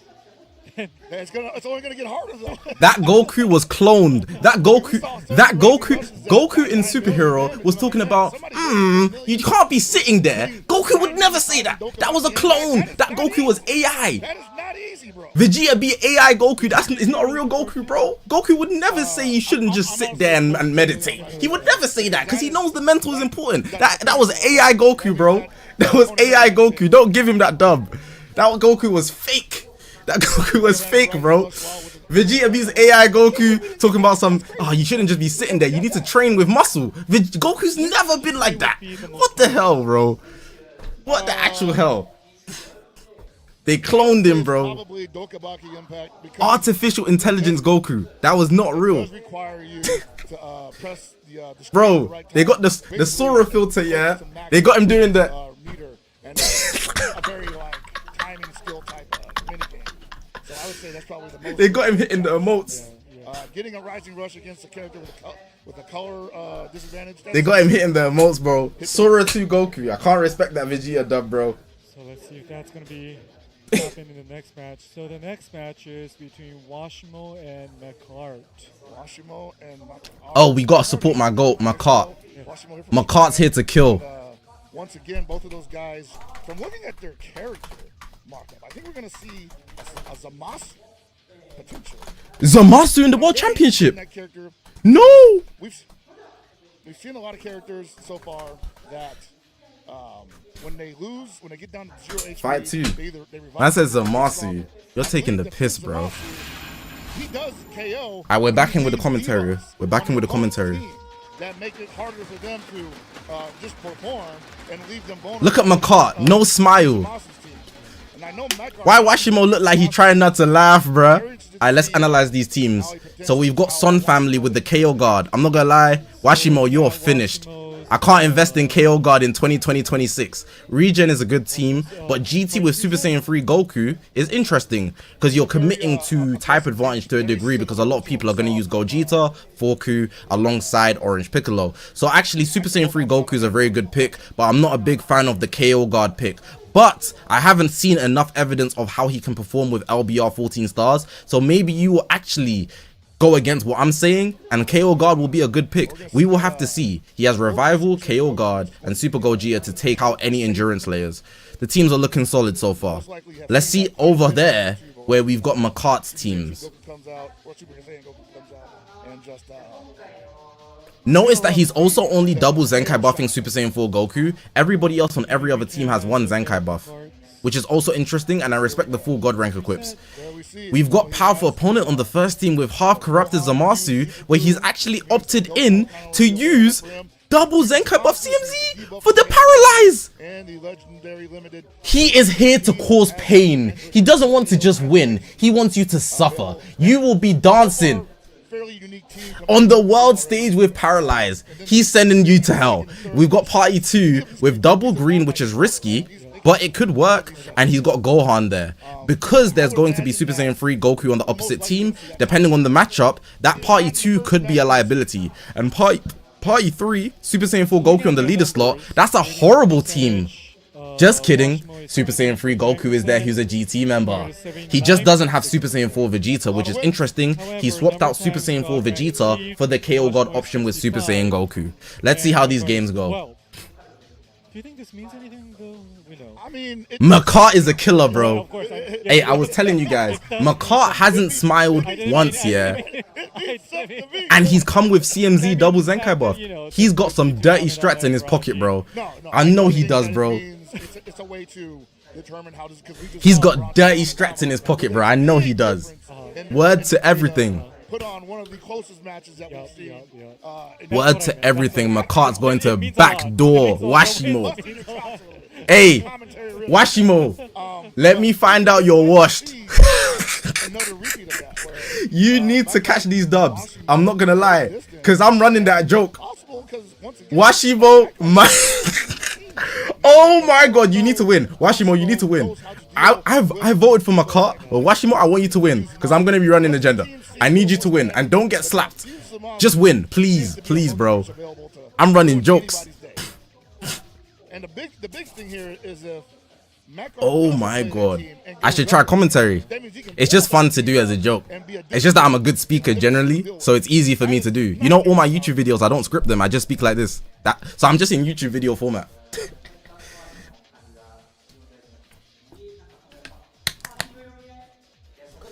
I think they're ready now. I think they are. Mom asked me if I cleaned the dishes. I screamed, Washimo! She knew they were sparkling. You guys have been awesome. definitely consume quite a bit of content in my free time. I'm not much. I know he's gonna be tough though. I tend to play low tier I know he's gonna be tough though. I'm invested in Washimo stocks. There's a lot of work being done on the community. I voted for Mart, but I'm investing in Washimo stocks. Trust me, he's going to make some great plays. Oh, this is Washimo. Okay, so what's the first team? We've got the powerful opponent team, the scummy team, versus the GT team, which is arguably Washimo's best team if it's not his Son family team. Goku's gonna have a hard time here against CMZ being double Zenkai buff, but what I will say is, because Buhan is new and Fusion 13 has the revival layer, he doesn't actually need to give them the extra support. We also see Marjube here. Marjube being involved is a very good sign. What I've noticed is the developers didn't make the supporters high stars. That's an interesting decision, you know, like high ranked. But let's see. So we're watching Washimo's, no, we're watching Washimo's angle. Mart super aggressive off rip. We got Buhan going aggressive.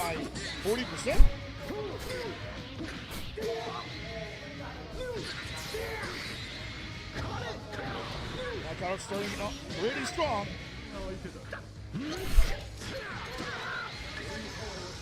Washimo there spamming the strikes at close range.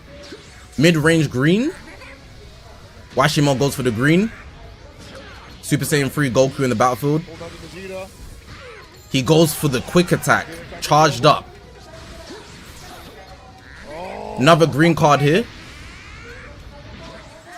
Ooh, the dash up there is a pro move from Mart. And he's able to catch Washimo. Here comes CMZ doing damage against Forku. Vegeta comes in to take the damage. Half his health is going. That's 70% damage. Oh, he caught him before he could get one back. Goes for the strike. Washimo catches him there with Super Saiyan 3 Goku. Something that I've noticed is that every time Washimo gets a priority, it's actually Super Saiyan 3 Goku on the battlefield, which is actually the worst person to do damage to Mart's team, which is very defensively heavy. Here we see the glide after the pro move. Mart did a crazy pro move. He did the quick attack into a glide, making him think that he's safe to do the blast stars, but that did not work. CMZ doing good damage. CMZ looking to be the maker here because he's double Zenkai buff. We've got another green card from Super Saiyan 3 Goku. I feel like I've seen 70. He goes for the taps. Washimo does not want to fight him close up. Japanese players in the Dragon Ball Legends community are known for being passive. Is this going to go through? Nope. CMZ's counter goes out and Vegeta's on 1 HP. This is looking very dark. Every time Washimo charges, being passive, Mart presses him and Washimo cannot handle the pressure. Every single time Mart is pressing him, staying close in his face, Washimo continues to be passive.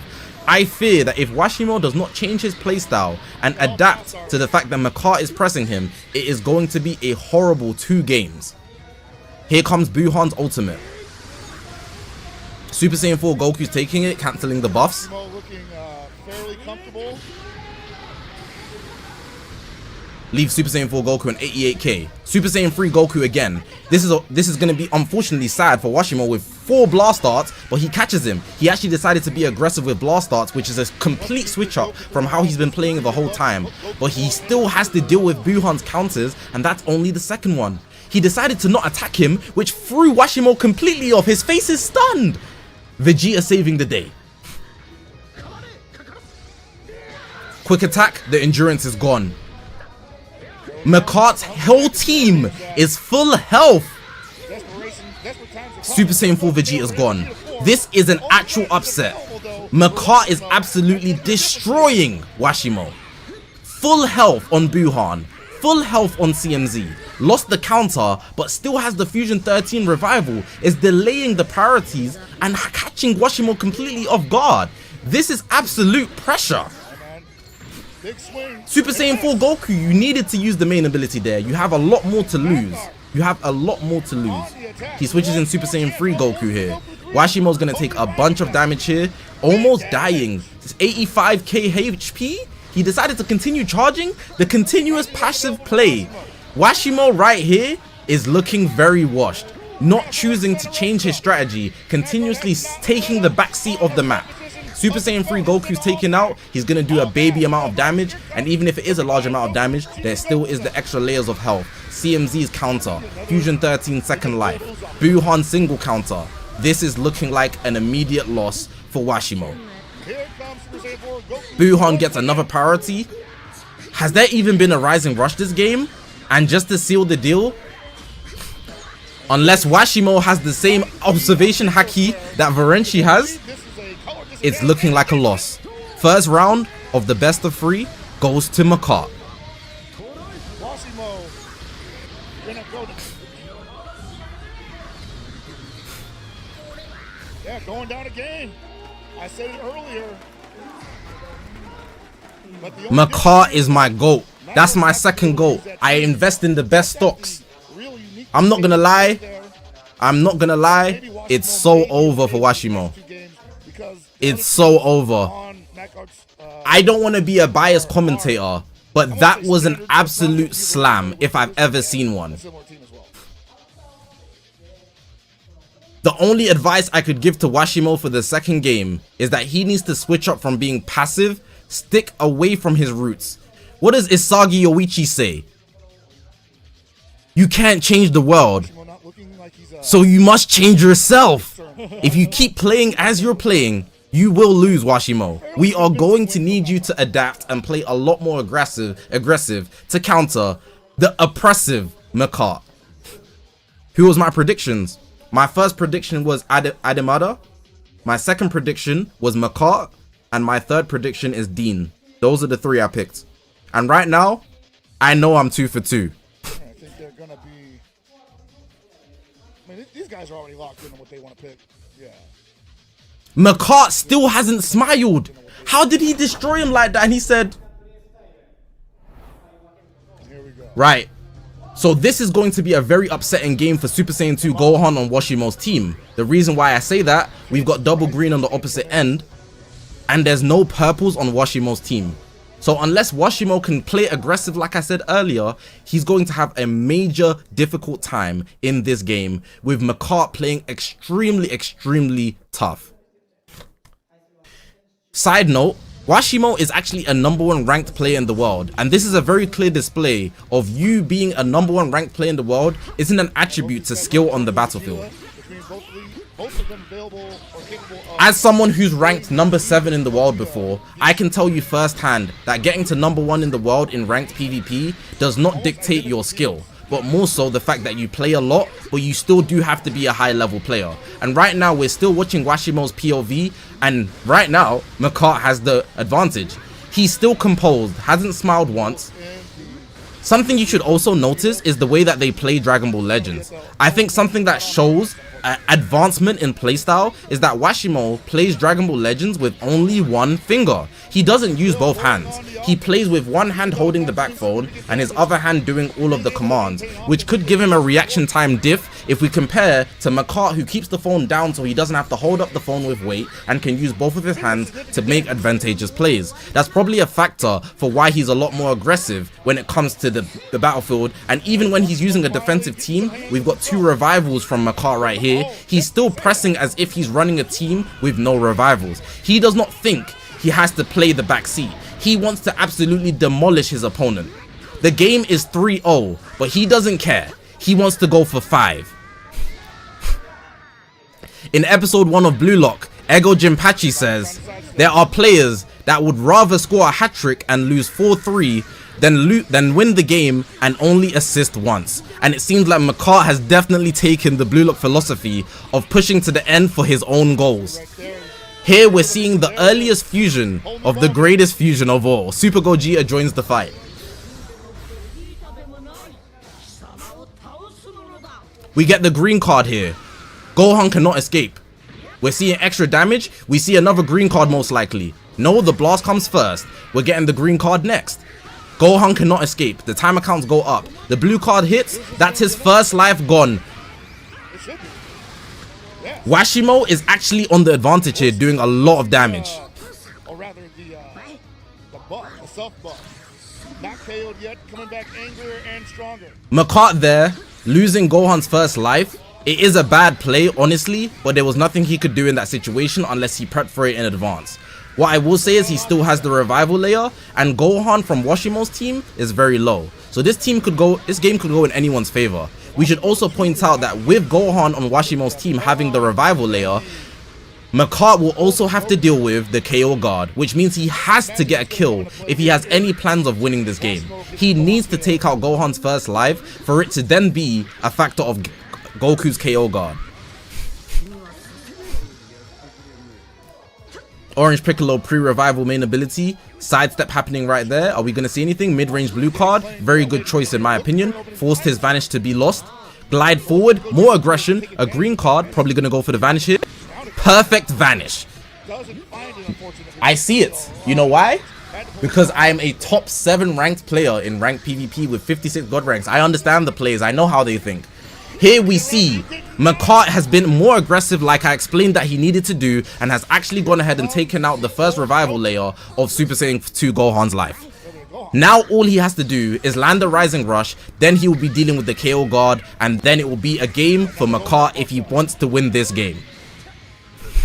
Like I said before, it's going to be heavily dependent on Washimo being aggressive, and it seemed like in the first half of this game, Washimo did actually adopt that playstyle, which is why he was able to take out Super Saiyan 2 Gohan's revival very early. As we saw in the first game against Varanchi, and we also saw Amidama, they transform with Super Gogeta extremely late. Why? Because they're playing the HP backseat. But in this game, Washimo understood that he needs to adapt. He needs to adapt himself to make the aggressive plays. So he went ahead and transformed early with Super Gogeta so that he could capitalize on the green card increasing time accounts to take the first life out. Oh, you know what's coming. Right there, unfortunate for Washimo. Mart gets the priority. And this is what he's building towards. The green card is about to get hit. Time accounts are going to go up. And if he can take out Super Saiyan Goku right here, then there's no KO guard and the Rising Rush is free to obliterate Washimo. I fear Washimo right now is walking the tightrope. 2 blast starts. Here we're going to see the damage. The KO guard is going to activate. Washimo has no protective layers anymore. No protective layers. That means he's very vulnerable to any priority because a Rising Rush is going to come his way. Washimo takes the passive backseat once again, and that allows Mart to take advantage. The Rising Rush comes in, just like I mentioned 5 seconds ago. If he doesn't pick this, he's immediately lost one of his best units, but Washimo activates his observation haki. We see the meta vision plays here. He actually gets a perfect vanish, and his Rising Rush is ready. He's back on the hot seat. If he Rising Rushes back here, Orange Piccolo might come in, so that might not be the best position, which is why he's actually going ahead and triggering a lot more cards to take damage out. And then Orange Piccolo comes in to save the day, but at least Super Gogeta's health is lower than it was before. So in the scenario a blue card comes in later, Washimo will be able to take advantage of that. He actually is successful in the Rising Rush, which actually gives him the advantage here. So now we're in a stalemate of a 3v3 with no second lives. There's no protections on Washimo's side. There's no protection on Mart's side. It's a pure brawl. Street fight. Fist up. Everybody's fighting. Throw them hands. Come to the streets. Give me the respect of a one-on-one. They are in motion. 46 seconds. We get the main ability from Super Gogeta. Blue cards, 2 of them. Washimo again taking the passive route and allowing Mart to get priority. Fishing for those vanishes has not been Washimo's best decision in any of these games. 30 time accounts left, and honestly, Gohan is doing major damage even with the type disadvantage. Super Gogeta switching in here, the time accounts go up, the blue cards might come out. Even worse, 2 immediate cards. Nope, we get a stomach punch and Super Gogeta is dead. Washimo is fighting a 2v3. He goes for the aggression. He's finally adapted. The puzzle pieces might have come in late. We get a blue card here that does a lot of damage. He might get the feint, potentially. No feint, unfortunately. He doesn't have that luck in his bag. Mart again, once again pressing. We're going to see Washimo most likely here going for the PV fishes, which isn't good enough. But he actually aggresses again in the final time accounts of the game. Washimo has decided to aggress. He has realized, maybe too late, that if he aggresses, he can win this game. He has no other choice but to fight. And the damage he's doing right now, type disadvantage against Super Gogeta and Orange Piccolo, even worse, it might be over. We know that Super Saiyan Goku cannot do more damage than Super Saiyan 2 Gohan, so with 5 timer counts left, there isn't enough utility for him to win this game. We're gonna bank on this ultimate and see if the ultimate is enough to give Washimo the damage advantage to take it to a third game. Ladies and gentlemen, this is tense. Let's see if it was enough. Not enough. And he clutches it out! The puzzle piece in the last 20 timer counts of the game, he decided to adapt 3 aggressive plays in a row and finally allowing him to take a dub. It's 1-1. Makar, although it appeared he was playing a lot better the whole game, with Washimo in the last few seconds finding the puzzle piece to adapt against Makar's aggressive plays, it is now 1-1. This is crazy. This is crazy. Washimo might not be washed. Instead, he is doing the washing. And right now, Makar, who has not smiled once, definitely won't be smiling yet. Let's see who's going to win this third round. Oh my god. This is crazy. This is crazy. This is crazy. Washimo going to be moving on to his third party. I believe this one's going to be his Piccolo squad. It has Piccolo, Kid Buu, and Fuse Gohan. Now, if I was to tell you who has the better team right here, I would easily go Washimo. The regeneration team in the battles that we've seen so far has definitely had the advantage every time it's on the battlefield. Orange Piccolo being with the revival layer, Kid Buu's endurance, most people don't even take it out. Buuhan's counters are definitely a big inconvenience. But in this team, Makar is only using the GT team, so he has no blues to counter Buuhan or one-shot him. At 14 stars, it's not looking like Makar is going to have the advantage unit-wise, but depending on how aggressive he plays, he can definitely take home this dub. There's a big team diff here, but we will see. Washimo, probably off the excitement of last game, starts his first play with an aggressive moves, which leads him to get perfect vanish. He takes out Goku's mechanic instantly, but Kid Buu is absolutely getting melted here. Is that his endurance straight away? We have never seen the endurance of Kid Buu get taken out that fast in any battle thus far today. But he's able to get an explosive green, pardon me, and get the priority right here. Super Saiyan 4 Goku, he seals his cards after 3 timer counts. He can't press any cards unless he has a blue. He switched out to Orange Piccolo, probably going to see the main ability here. We see it. He's going to head for the aggressive play. We've seen no aggressive plays from Washimo in the first game. In the second game, he found the puzzle piece very late in the game. And now Washimo, it seems like he's a reinvented version of himself. This is literally the Isagi method. I cannot tell you what Washimo is thinking. I cannot tell you what play Washimo is going to play. Is he going to go passive? Is he going to go aggressive? And I'm sure Makar, in his mind, cannot predict either. So the best strategy, in my opinion, for Makar is to stick to his guns and stay aggressive. It's been working so far, but if he's not careful, Washimo, who's extremely unpredictable, might win the wager and completely adapt against Washimo's plays. We see right there, he goes back to passive and is actually able to get a perfect vanish. Kid Buu on the offensive, but because he's fighting Super Saiyan 4 Goku, he cannot continue. If that blue card came in one more second, I'm sure he would have pressed it. He gets his vanish back there. Makar switched up his plays. He usually is aggressive, but he decided to be passive. Here comes Marju. That would have been a priority otherwise. I want to also point out that Makar has the KO guard, so if you think he's out of the game because he doesn't have good survivability, he does have the endurance layer with Super Saiyan 4 Goku, and Super Saiyan 3 Goku is not going to be doing that much but supporting. Ooh, Super Saiyan 3 Goku taking the vanish here, goes for the blue card. Is that good damage? Not really. Not really. It would have been better if he could have done that blue card with somebody else, but damage is damage and it could lead him to victory. We see again, Makar going aggressive and taking out one of Buuhan's counters. Washimo doesn't actually go for the aggressive play there. He actually plays it a lot more passive, and that might be his downfall again. He's reverted back to his old self for a second, but back to the vanishing, and it actually works out for him.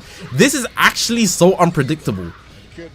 I might argue, off of the first game, something in Washimo's brain completely changed.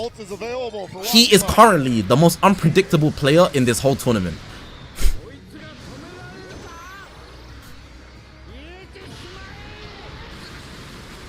Unable to take out the endurance, but Super Saiyan 4 Goku does take a lot of damage. We go again with Makar's aggressive plays, goes for the explosive green, but Washimo's passive play counters it there. Washimo went for the counter, but the explosive green is not going to be good. We see taps.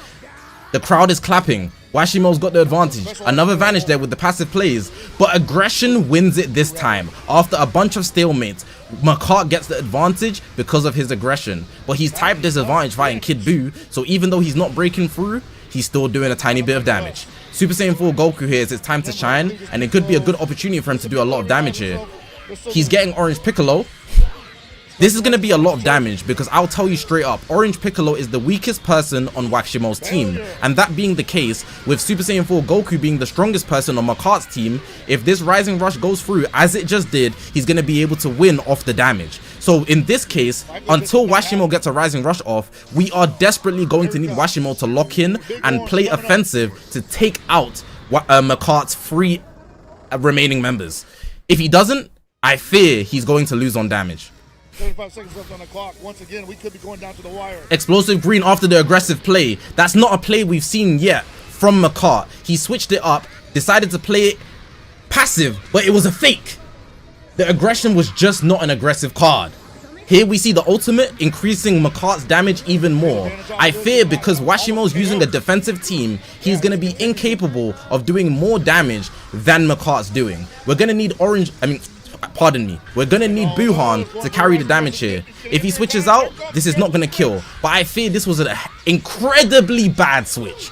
Ultra Super Saiyan Goku is an absolute liability defensively. Although he has the KO guard, switching out to a type disadvantage member means that Washimo gets free damage. However, he did pick it, and on top of that, Super Saiyan 4 Gokus would have protected him anyways. Everything was in favor for Mart. Washimo is still gonna have to get out the KO guard, and that means he will be unable to kill somebody unless he does it right now. 50 timer counts left. There is not enough time, I fear, for Washimo to actually get 3 absolute bodies. With Super Saiyan 4 Goku's endurance still there, Super Saiyan 3 Goku will do damage as well. The counter goes off here. Buuhan's gonna definitely take out the KO guard. Unless Super Saiyan 3 Goku comes in? Nope, unable to. This is the damage that Washimo needs. Let's flip sides now. I fear it's going to be a situation where Mart, if he does not win off the damage, he is going to be the loser this game. His team is offensively based, and because of that, he's been playing aggressive, and that's been giving him the advantage the whole game so far, and he faked him again with the aggressive plays. Mart is the definition of anti-passive. Orange Piccolo's down. 20 timer counts for him to catch 2 bodies. We are going to see if Mart can close this out. Kid Buu main ability. Is Washimo going to get him? Nope. You know why? Because Washimo can never catch Mart in a sidestep because he is full aggressive. Washimo's best plays would be to do a lot of mid-range strikes, long-range strikes. He should have been doing them early in the game, but with 10 timer counts left and a drop combo, we are seeing literally Mart masterclass. He could have a second Rising Rush here. He has no more arts cards. He has no overdrive charge. He probably would have used it. Aggression there, mid-range strike. I fear we see the winner here. Mart, thank you. 2-1. What? The regeneration defensive team meant that Mart couldn't do enough damage. That is a upset. That is the upset of heaven and hell. Washimo, the passive player of doom, with the adaptation, the puzzle piece, team selection gave him the win. Washimo not washed, but indeed doing the washing. We give it to the victor. That drop combo, if he didn't drop combo, he might have actually won the game. Wow, I am dumbfounded. There's so much to assess there in the final moments. That was less than a 1 million upset. If Mart stayed a tiny bit more aggressive, he would have won the game. Absolutely. So how can we weigh that up? We can't. That's the difference of equipments. Maybe if Mart had 5% more of his equipment, the aggressiveness would have won him the way. But honestly, we need to give Washimo his props. After the first game, Washimo absolutely got destroyed, and his mindset changed. He said, if I don't change right here, my dream to win this tournament will end today. He picked up the puzzle pieces. Maharaga, the wheel spun, and he decided to lock in. Started switching up between passive and aggressive plays. You cannot downplay him. Even if you feel that Mart should have won that game, there was clear adaptation, 8K Ultra HD from Washimo, and we have to give him his respect. That final game could have gone either way based on slight equipment percentages, but honestly, they played their hearts out, and we have to respect that Mart played aggressive, but Washimo's passiveness to adaptation just took the edge. We have to. That's crazy. Washimo got washed off aggression, but you can't complain. Don't cope. Because they had free range to pick any teams that they wanted to pick, right? And Washimo picked a defensive team for his final game. You can't cope. You cannot cope. It was Mart's strategy to go CMZ and play aggressive with the toxicness. In the final game, Washimo went passive with adaptation with the regen team, the defensive team. If he went an aggressive team, Mart would have beat him off damage. So the team selection was all in his plan and he won the game. No matter how you want to look at it, even if you feel like Washimo Mart played better, the team choice was still in their hands, and that ended out the games how they were, bruh. You can't cope. You can't cope. I do believe that Mart is the better player. Off strategy and aggressive playstyle, he got more priorities. But we have to also give props to Washimo's rotations, team selection, and adaptation. Both ways they played to their strengths, but just by a tiny bit, Washimo played better. Off damage, 100k damage. You saw the numbers there at the end, like that's very incredible. That's crazy. Stuff there. Actually, so the funny thing for me, like normally in a fighting game, it's about that is crazy, bro. That is crazy. More than the other, right? And I think that's a similar scenario here. But when you factor in things like healing factors and whatnot, that's crazy, bro. End up with having to go with just pure damage now. So I like how that's being rated. So let's look at the bingo board here. We're closing in on it. We're closing in on it. So in this match, wait, hold on. So we saw two of these, most certainly. Yeah. Player landed a Rising Rush with an elemental advantage. So in order to get a prize from this line, we're going to need Nullify Endurance KO'd occurred and performed a triple KO with one character. Jeez, they did not make it easy on it. What about this diagonal though? The diagonal is possibly in play there, but the Dokabaki impact. Sorry, 1 second. Has occurred. I would say that's probably more likely than that, but I've been surprised before. Another potential one that could end in the bingo is match ends by a KO with 20 or less seconds on a timer. I think that's probably that last game was crazy. Going down to the wire each game. All right. Is there anything you guys have to say before we get to the next game? Under 20 seconds, I think that's a pretty realistic scenario. So we're almost ready to move on to the next match. So the next match is between Dean and Brian, both from... Dean is my other guy. I'm not gonna lie. I don't know how Mart sold that. I'm actually kind of fuming that he sold that. But I respect good plays in every direction. Alright, we've got Brian versus Dean. I didn't do a poll.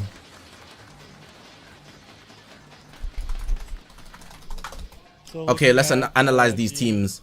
Dean is going GT with Gohan on the leader slot, putting all his Zenkai buffs into Super Saiyan 4 Goku. For the second team, I really dislike seeing Z Plus equipment, but he could still win regardless. He's going double green with Fusion 13, heavy on the revival layers, he's got 2 of them, and putting all his Zenkai buffs into Piccolo and Gogeta naturally because he's running double green. And here we're seeing another composition similar to Mart, where we're seeing CMZ being double Zenkai buffed for the counter of Rising Rushes, Ultimate, and also the anti-damage that with the Paralyze. Dean is coming out here to torture his opponent. Brian, on the other hand, is also doing a similar play. CMZ with the double Zenkai buff, but he's gone ahead and Zenkai buff Buhan, Fusion 13, so he's also got a revival layer. He's only got one pure survivability on the team, which is Fusion 13. He's running my favorite team in the game, Hybrid Saiyans. We're going to see impact of damage on the second team with the Manga Gohan. I love that team. I've been running it consistently, and I can vouch for it 10 times out of 10. I might switch up here and vote for Brian on that party too, but with part 3, I'm showing a bit of bias there, I have to. to. We've got GT, just a typical GT team. It's full GT, but we do have a Zenkai buff with Gohan, who's not GT, which means that Super Saiyan 4 Goku is going to be having 5% less on his Ultra ability. What did I tell you? That hybrid team is crazy, bro. You guys don't know bull. That hybrid team is crazy, bro. Do your homework on hybrid Saiyans, bro. Do your homework on hybrid Saiyans, bro. But 8 for Brian. Let me show you, bro. Do your homework on hybrid Saiyans, bro. You know, he's never not in the God rank, essentially. If he's ever out, he's back tomorrow. Meanwhile, Brian... Do your homework on hybrid Saiyans, bro. Do your homework on hybrid Saiyans, bruh. That team is outrageously good. It does so much damage, but defensively it could be a liability, and because everybody's 14 star, I can't say which way it's gonna go. In ranked PvP, it works very great, but with everybody 14 stars, maybe the team doesn't do as much damage as I expect it to do. But we will have to see. Let's watch. 17 wins in the second stage versus Brian had 17 wins for first stage and 18 wins for second stage. So I'm saying, you know, sometimes the online data doesn't necessarily tell the story. He's going for pure strike damage on that hybrid Saiyan team. Performing today. Yeah. I'm running around, was really... No, yeah, that must have been very tense when they were in a room together, just figuring out who they had to play against. Chat, how's the commentary so far? Out of 10. Out of 10. But it happens, you know. Sometimes you keep it the same, tone it down. What we thinking? What we thinking? I've seen that happen so many times, man. I'm sweating, bro.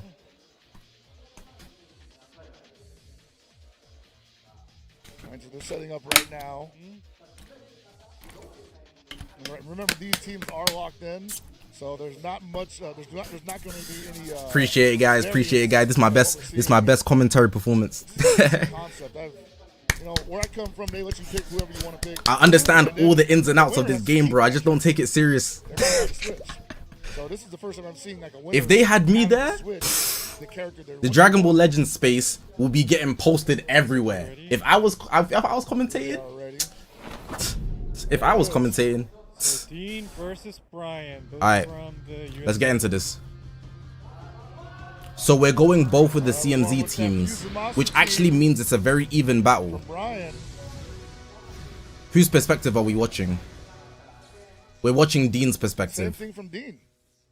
Very similar teams here, but Brian has the advantage survivability wise because of Fusion 13's revival layer, but Dean has Kid Buu, so he has endurance. We will see how it goes either way.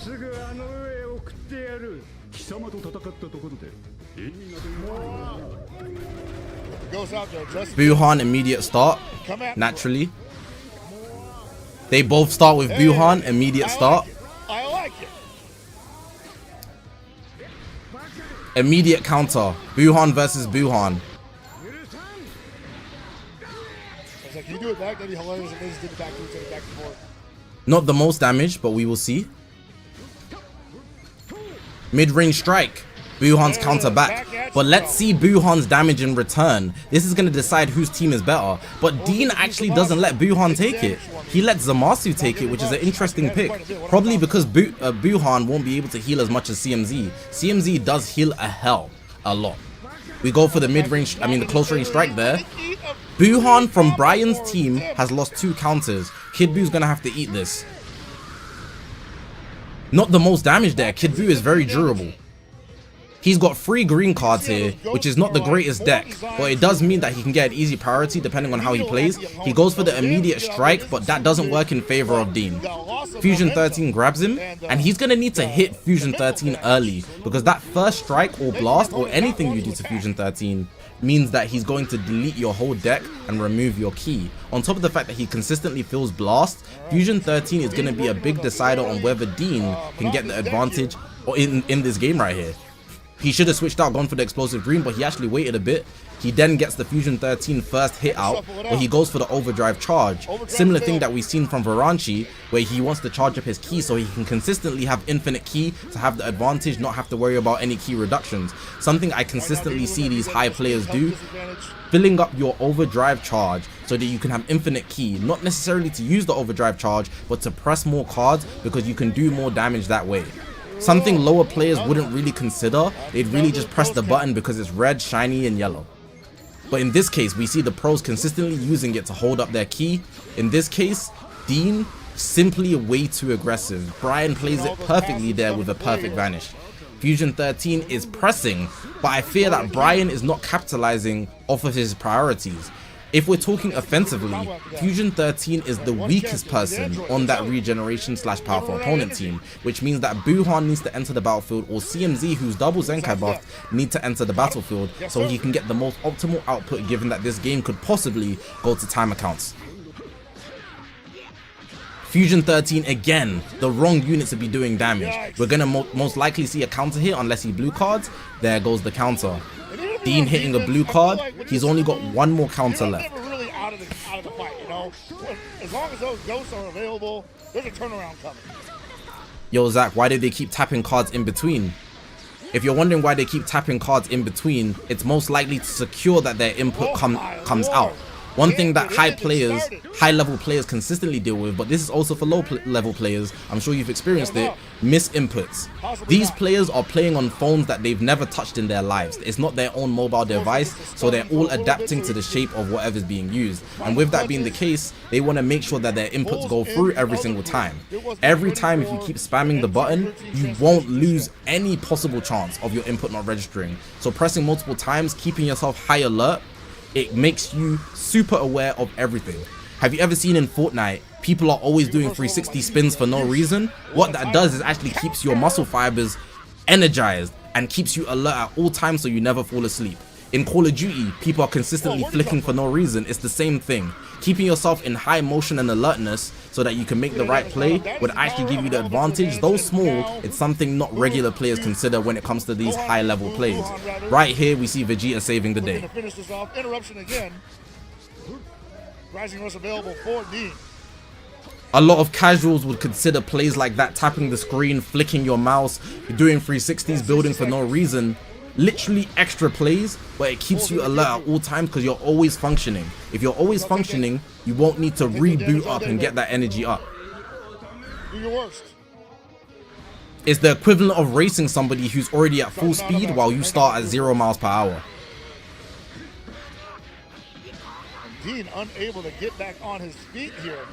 With only 48 time accounts left, right now it seems like Brian has got a lot more priorities. However, when he does damage, it's never with his strongest units. It's more time with his weaker units, Fusion 13 and CMZ. However, every time, even though it's less, Dean gets priorities, it does appear that he's using his stronger units, such as Kid Buu and Buhan.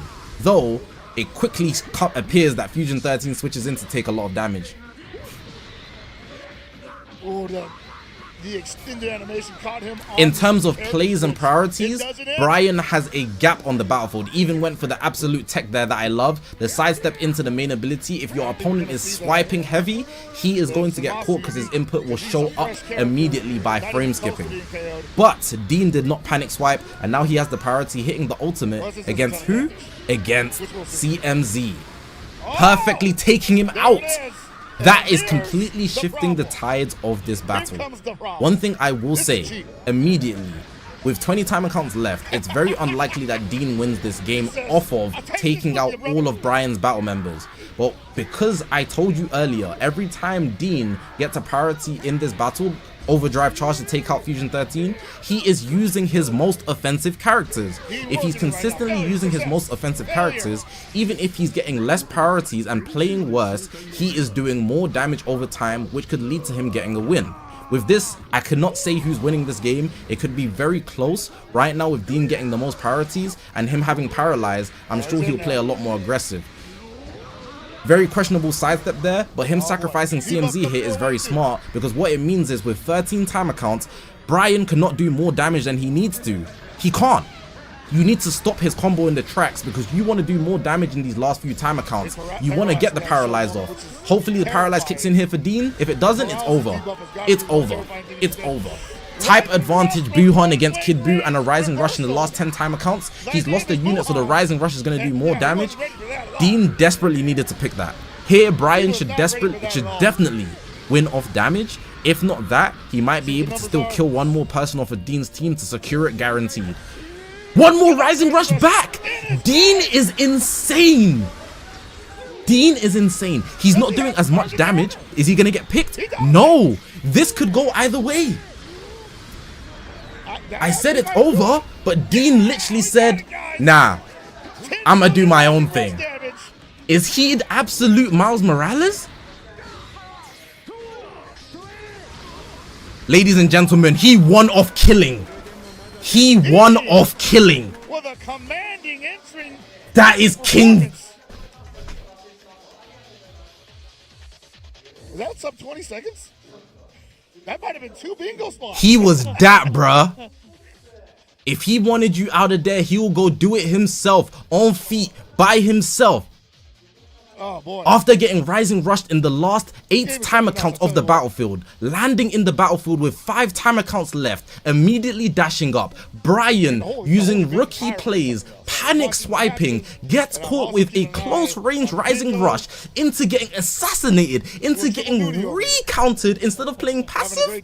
What are we doing in the World Championship? Dean takes the game number 1. That could have gone either way. But Dean, in the final timer counts, adapted differently. You cannot take that away from him. He absolutely won that game, no doubt about it. Wow. I am moved.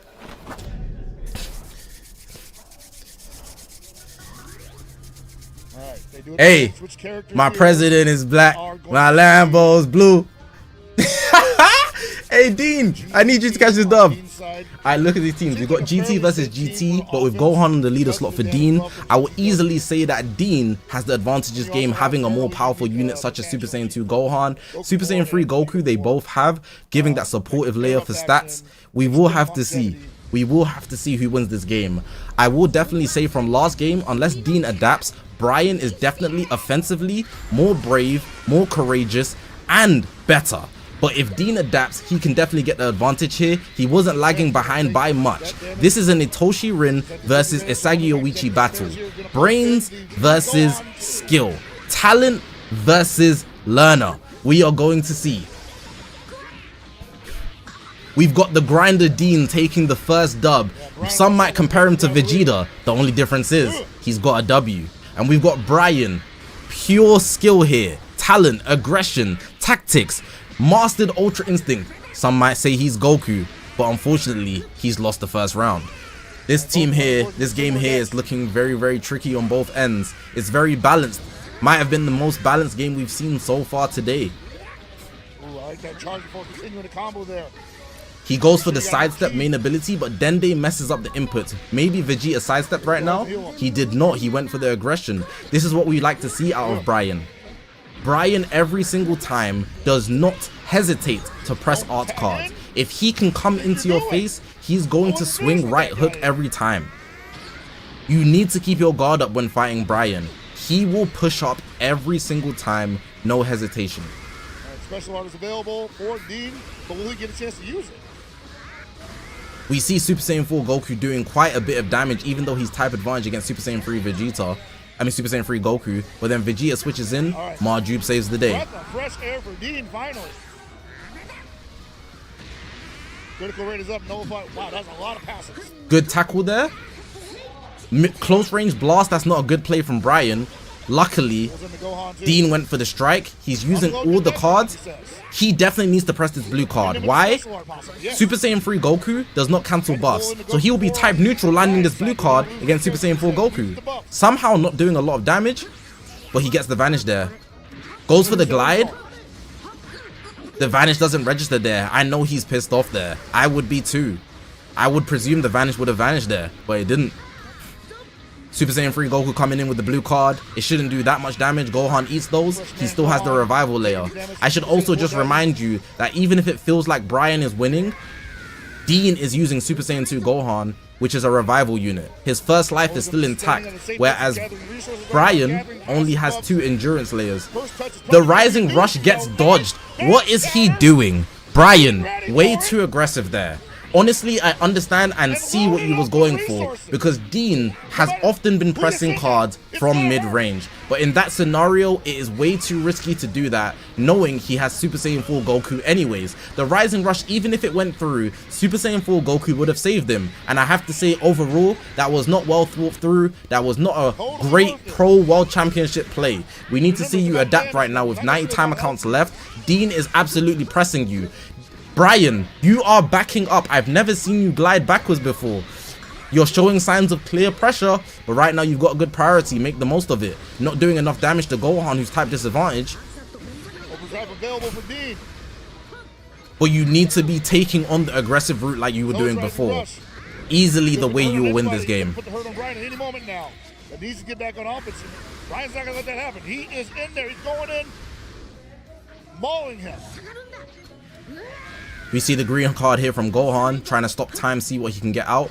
Maybe he'll go for the mid-range. Nope, he goes for the aggression with the kick. He's doing a lot of damage here. With him doing that much damage to Vegeta type advantage, that is definitely going to get him a bunch of points. If Dean is smart, he would rush right here to get some damage out, because even if he doesn't kill Super Saiyan 3 Vegeta, which will be the wise choice for Brian to switch out to, Goku will save him, but the damage that outputs right here is crazy. This is actually a bad outcome for Brian, even though he got the priority here. Him being 1 HP and not Goku coming in, picking him, means that he'd have to stay in with Super Saiyan 3 Goku, which makes his Super Saiyan 3 Goku a liability for at least 1 second. But luckily he got the priority, and he's actually healed up 1 million health, which is actually quite a bit, but for Gohan, he can take that out in 1 strike art. Dean, playing extremely passive here, goes for the main ability trying to adapt, but that card got absolutely eviscerated. Brian went for the single tap, but he didn't do anything after that, simply stood there. Here comes a blue card. He's going to do it against Super Saiyan 3 Goku. Not enough just yet. The quick attack, but he doesn't actually commit with it.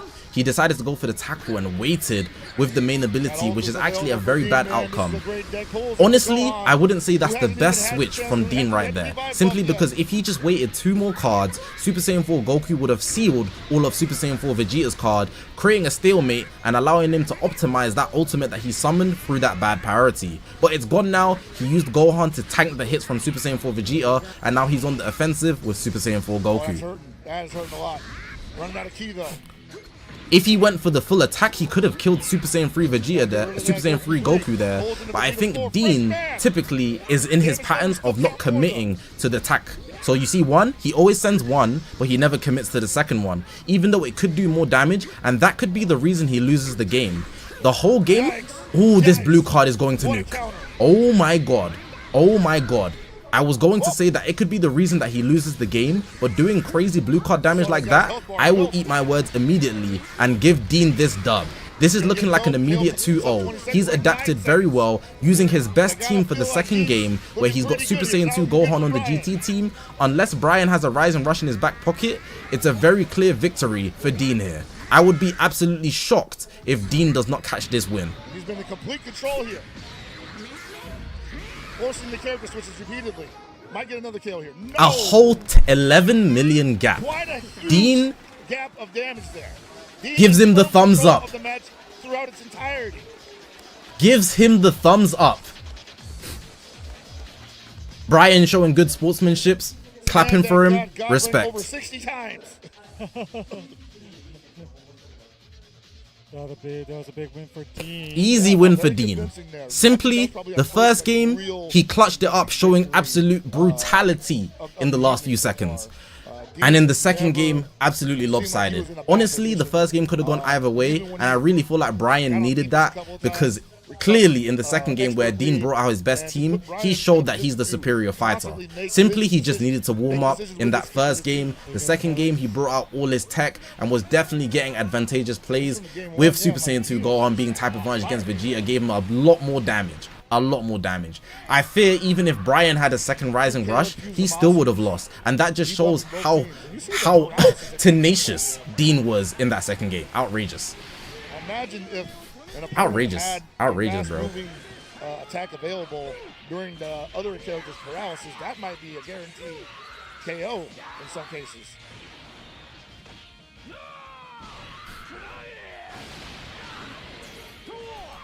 Dracon, appreciate the donation, bro. W commentary. I should be there.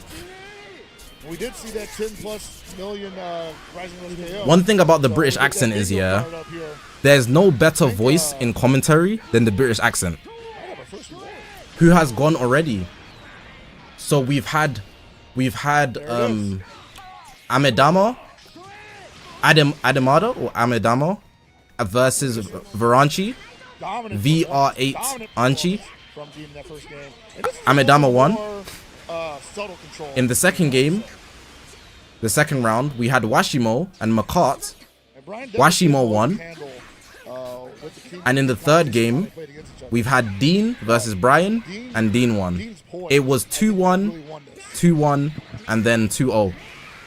I'm totally not saying this because I'm from the UK, right? No, it's just consistently in professional spaces, they always use British Excited to voices. see him move on, but also excited to see what They Brian often Johnson use does. British voices or Australian voices.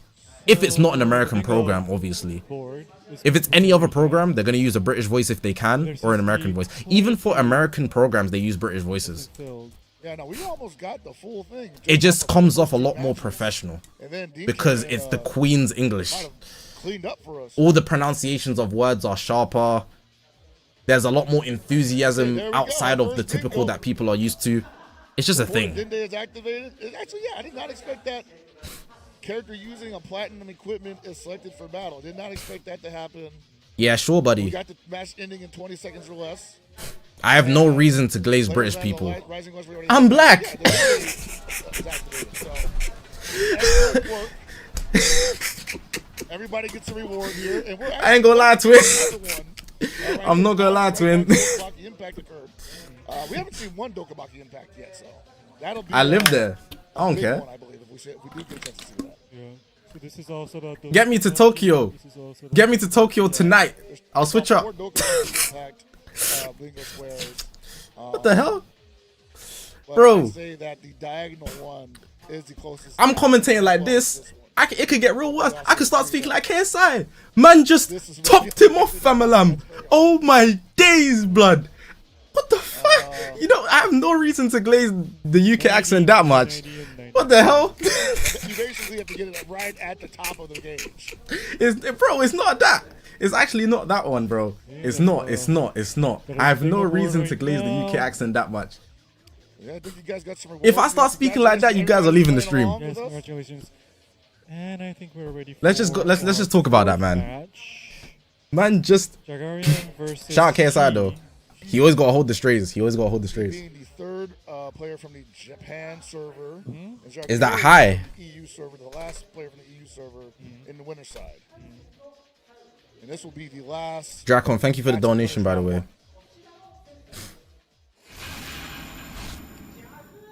Jagarian versus He. Jagarian.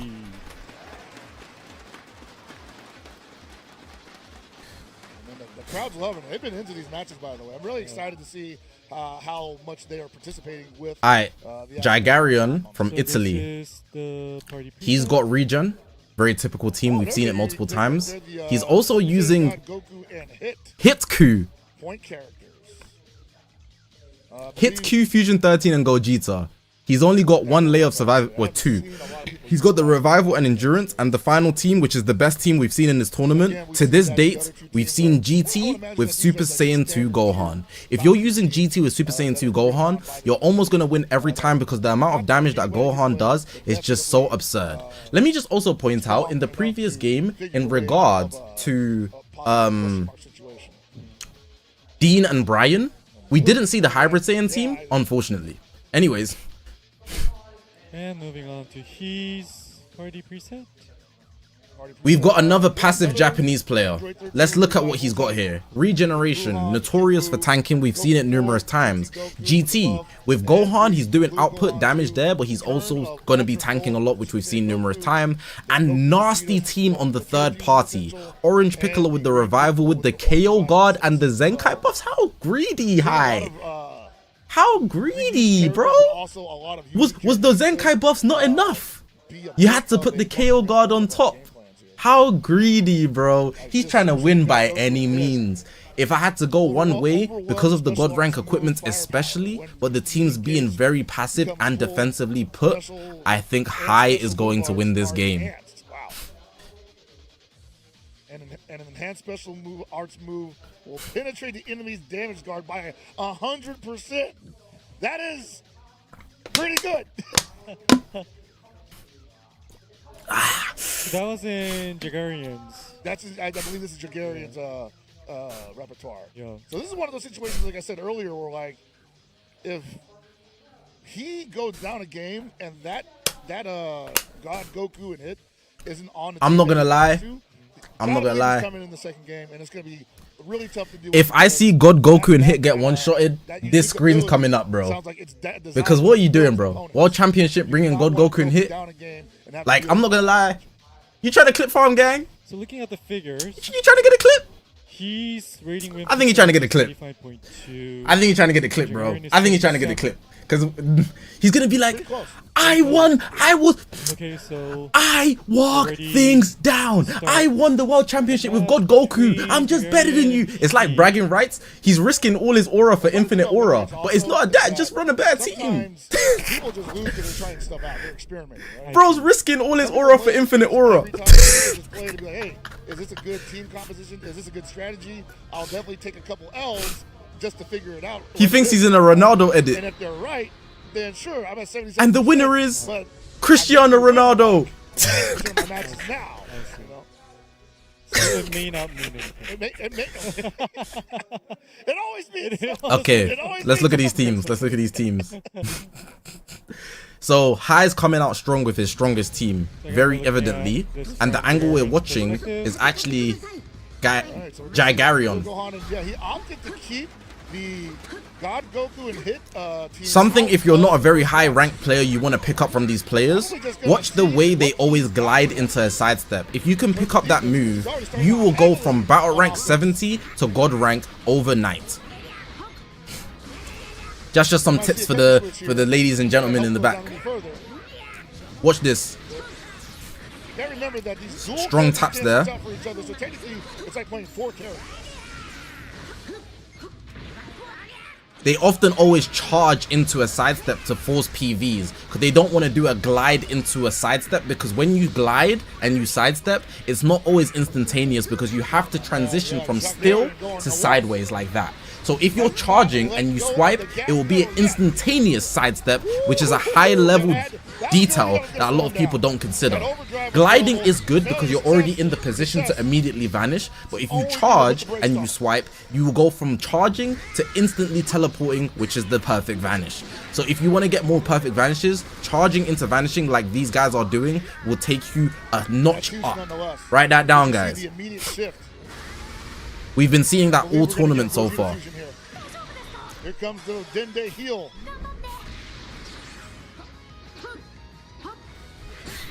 Look at that. The charge. With the new mechanics from the 7th anniversary, because we have the quick attack now, you don't know if he's going to charge into a vanish to try and fish a PV, or he's going to come into your face, which is why most people, when they are fighting each other, they charge and clash to make sure that it's a stalemate instead of having to predict a 50-50. You don't want to put yourself into a 50-50 in Dragon Ball Legends. This game is all about 50-50s, and Super Saiyan 4 Goku is dead. Unless Gohan can do a 3v1, honestly, Super Saiyan 3 Goku is type advantage, so we shouldn't count him out. But we've got the lock-in here. He goes for the green card to see what he can fish for. Gohan coming in. High is absolutely comfortable.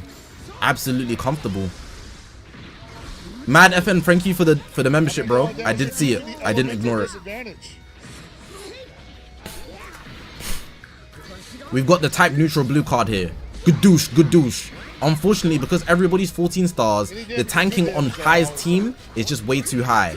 Caught him there. That's why you're not meant to glide into it in high level close range environments in the World Championship. You often see them charge to make sure that they get the PV, because you can't tell what type of typical patterns or timings they're going to run on. It's a lot more unpredictable when they're charging, because they can jump at you forward, they can go sideways, but obviously the gliding is useful because the person has to still predict when you're going to go.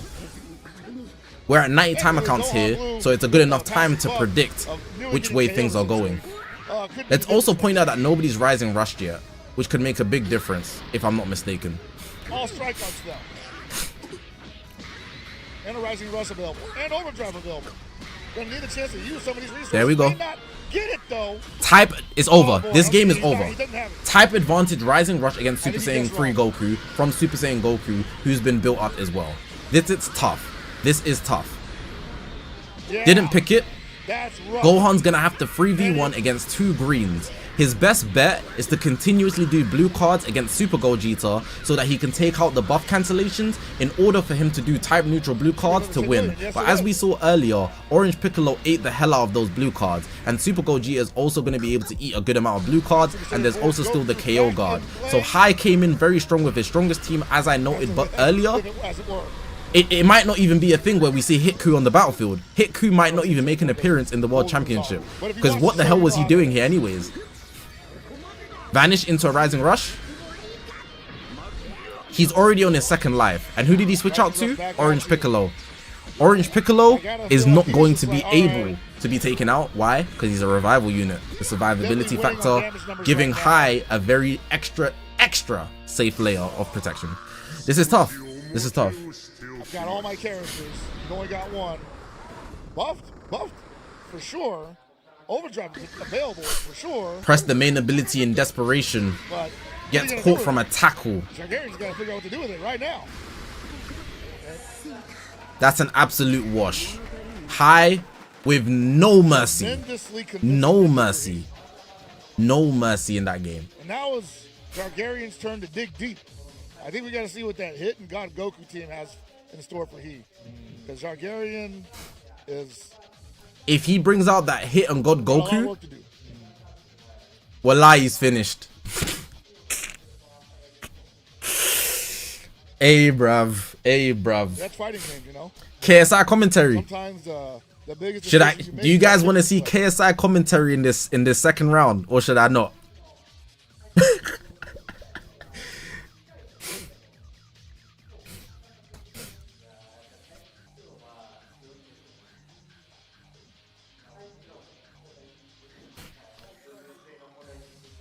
If he brings Hitku right here, I'll do KSI commentary. All right. Looks like these guys are just about ready for round two. KSI, the KSI method is to just spam every bit of lingo you've heard in London. And obviously because I'm British and I'm from London, I know every single lingo. And you need to like amp the British accent on purpose. Alright, so he's actually brought Hitku, which is... Fam! This is crazy blood. My blood. What are you doing, mate? This guy's gonna top you off, bruv. You're gonna get chef, man. Oh my god.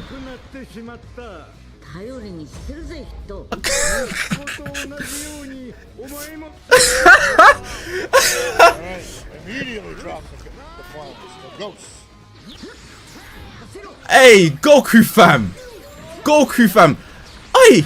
Oi! Oi! This might be kickoff glitch. This might be kickoff glitch right here.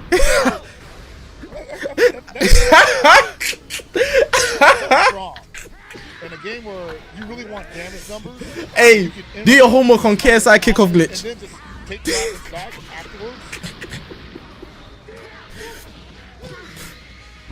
Alright, let me lock in. I can't keep this up. I actually can't keep this up. I can't keep him up. I can't keep this up. It's impossible. Because I don't naturally talk like that. I actually can't. And I don't know how to convert it into legends and terminologies. Hey, fam! He just banged him in his top, bro. Oh my days, blood. Hey, fam-alam. Broski.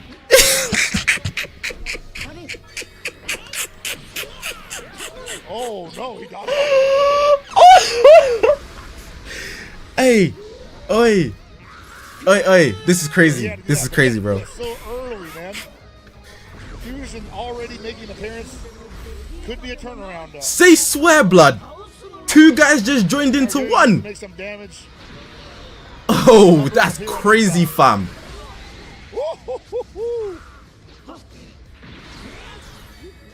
Oh shit. Again. Yikes. Had to pull him out. Hold on. Hai is absolutely slamming. Hai is absolutely slamming Jagarion, bro. But needs to get on offense.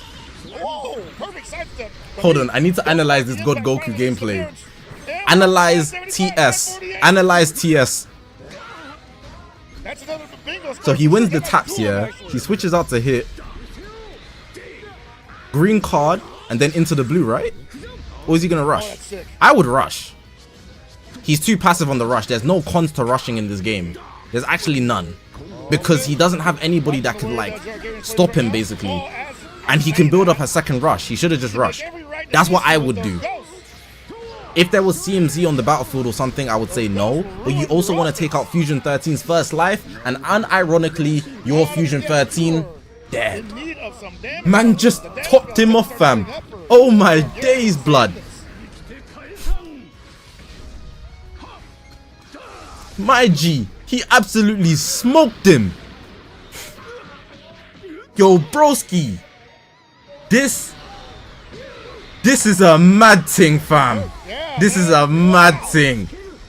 Rising Rush available for the Gogeta, but has not been able to.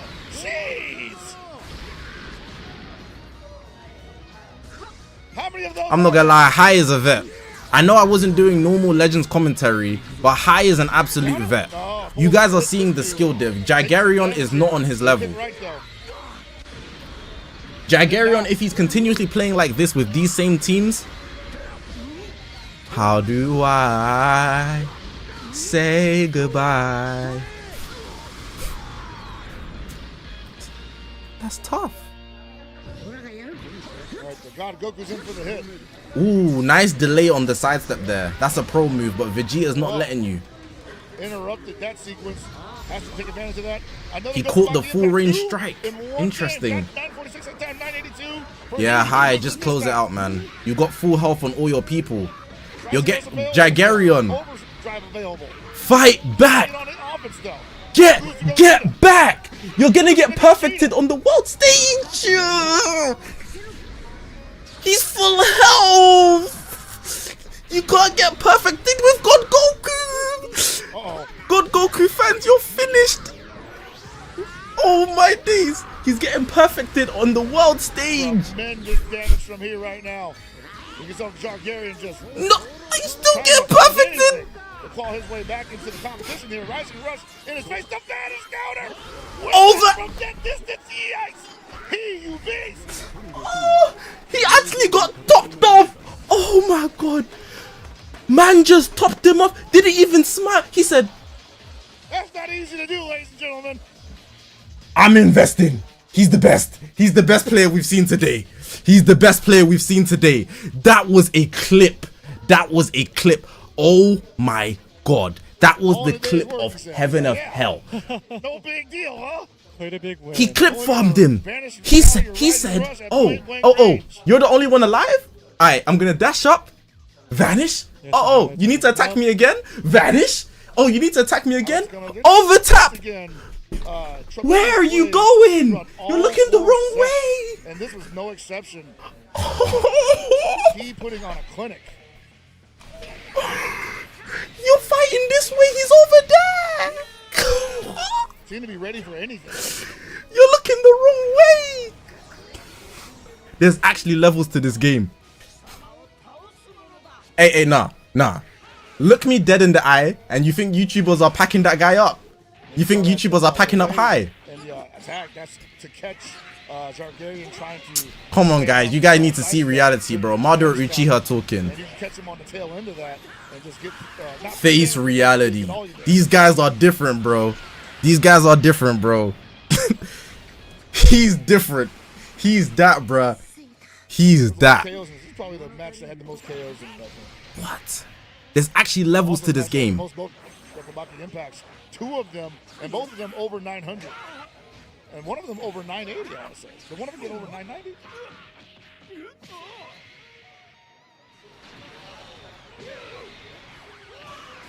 The damage from the Kid Buu specials were just unmatched.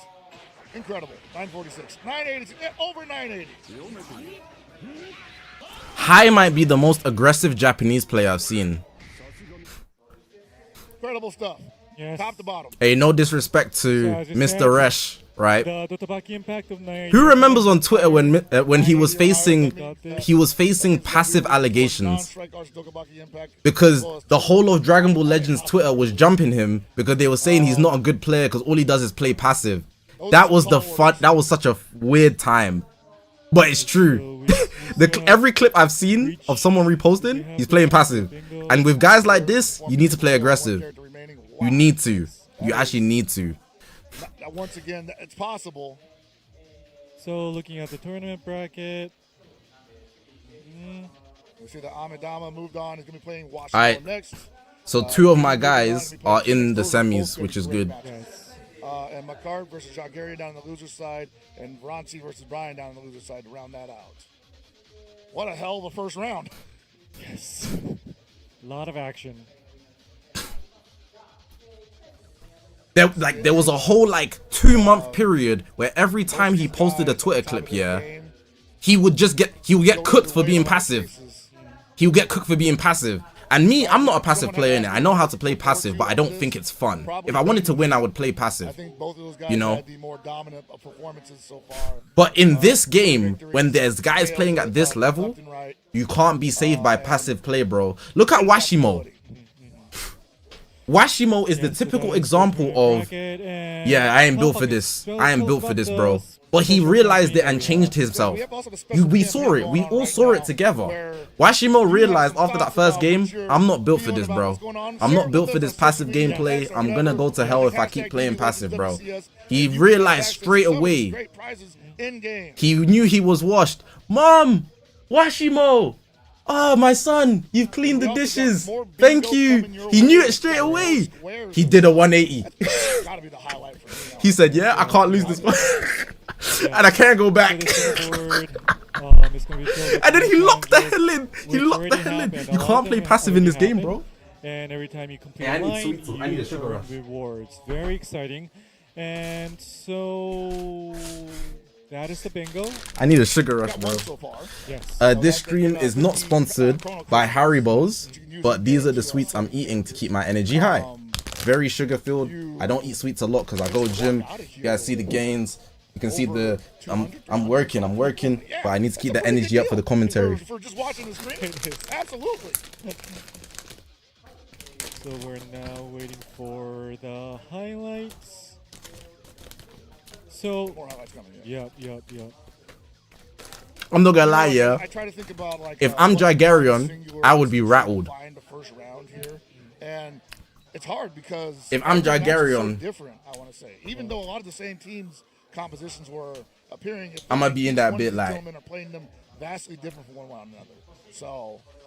Very impressed to see how I ain't built for each one of this. these guys take a different approach to these teams, and then of course they all have their own. The commentators. that you can tell they're used This to guy's name is playing Shun, around with. and this guy's name is Hell Pockets, but we're calling him HP. He is a renowned Fighter Z commentator, so he's very good for the events. They know him. You know, he's been in the scene. I've never seen Shun before, but he's a commentator too.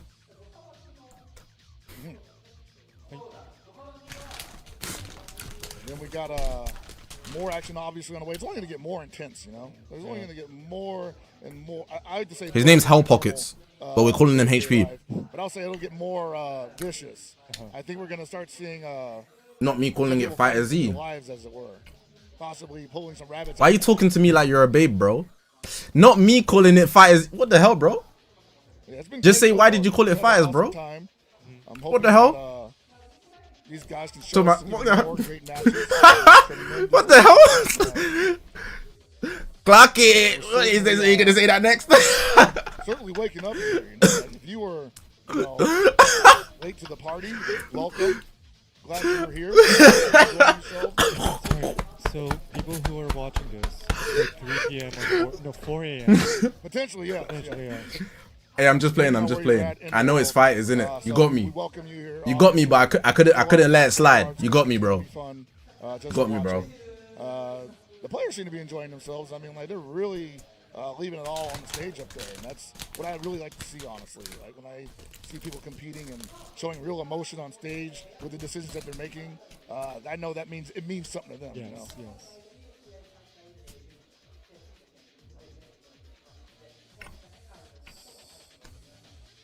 So, At this point, Drink water.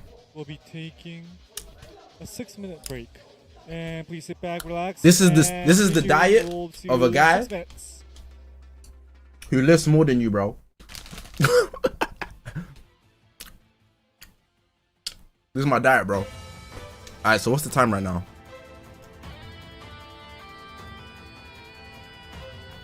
Win this round 1, win this semi-final. We're over schedule. Am I bugging? We're over schedule. This was meant to be 30 minutes ago. We're gonna be here till like 10 a.m. We're gonna be here till like 10 a.m. Those games must have took. It's because they all went to time account. Makes sense. You know that one lazy hoop. Hold on. You know that. Wait. This is literally LaMelo Ball. LaMelo Ball archetype with the AirPods. You put the AirPods in. And they always got sweets in their mouth. But they're just better than you at everything. Always. They're just better than you at everything. They'll beat you in every sport. They don't eat nothing but snacks. Gatorade in hand. Ball. They just hold basketball sliders and AirPods. They'll beat you at everything. They might even smoke as well. So messed up this life, bro.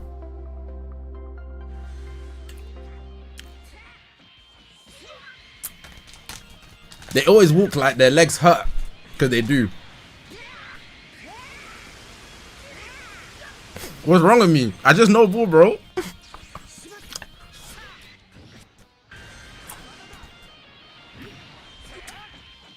I'm not gonna lie, I'm sweating far. I'm sweating a lot. I'm by far your favorite DBR creator. I try, man.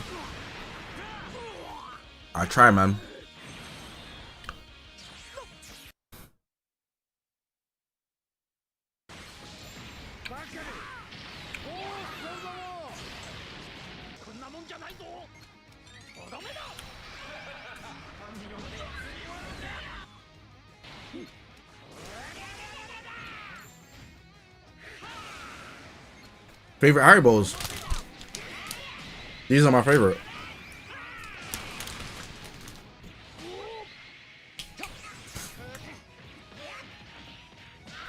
I feel like everybody in the Dragon Ball scene tries to do the same, but because I'm different, I'll be a niche taste forever. But I don't mind that, cause I'll do my own thing.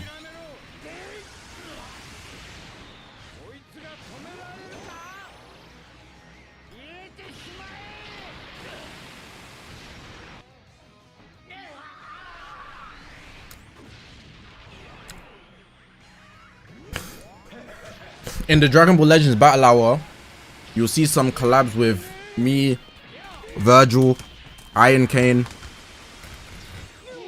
Billy,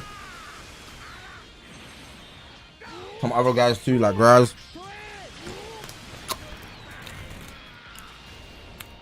We're gonna all go to the gym. I don't lift in it. I don't lift, but we're gonna all go to the gym. And I'm gonna bring my camera. Where's my camera? I'm gonna bring my camera, and we're gonna all go to the gym, and I'm gonna make gym content. Virgil lifts a lot. Iron goes gym as well, and I'm sure Billy goes. Billy is a heavy lifter. I don't lift though. I don't lift like that, but I'm black.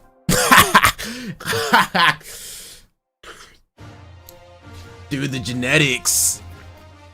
I'm gonna be in LA talking like Virgil. Dude, the genetics, dog.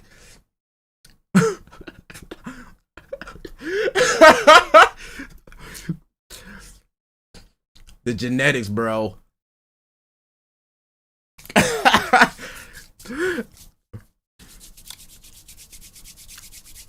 And in that moment, domain expansion, British curse technique. Yeah, I just came from London. It's crazy.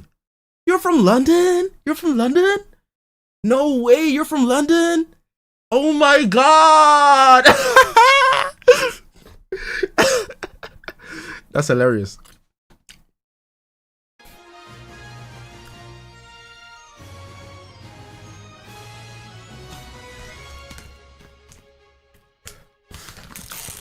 I'm such an idiot, bro. I'm actually an idiot, bro. There's something wrong with me. There's something wrong with me.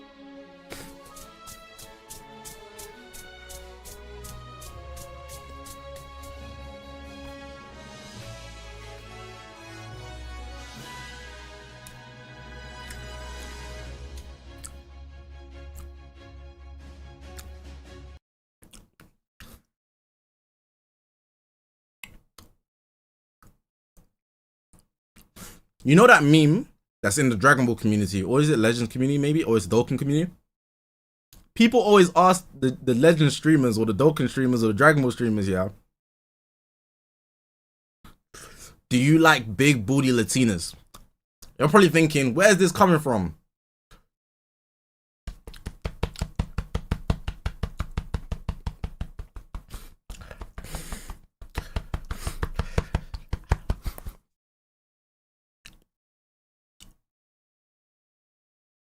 Everyone does. Honored by name put 3 question marks. Drakon put 3 question marks.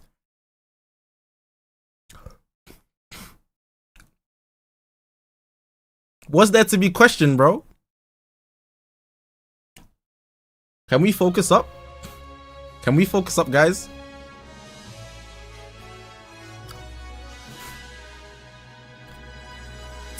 I can't invite you guys to the Mr. Beast games, bro.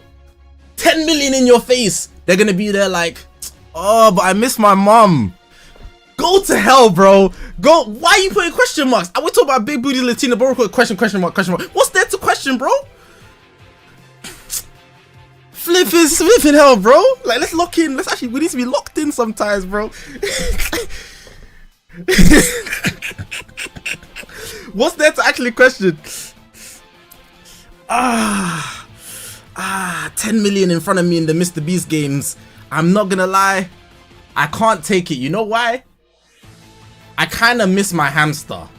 My hamster right now, he's missing me a lot, man. I miss Jerry. I miss Jerry so much. I miss Jerry so. You're taking the piss, bro. You're taking the piss. You're actually trolling.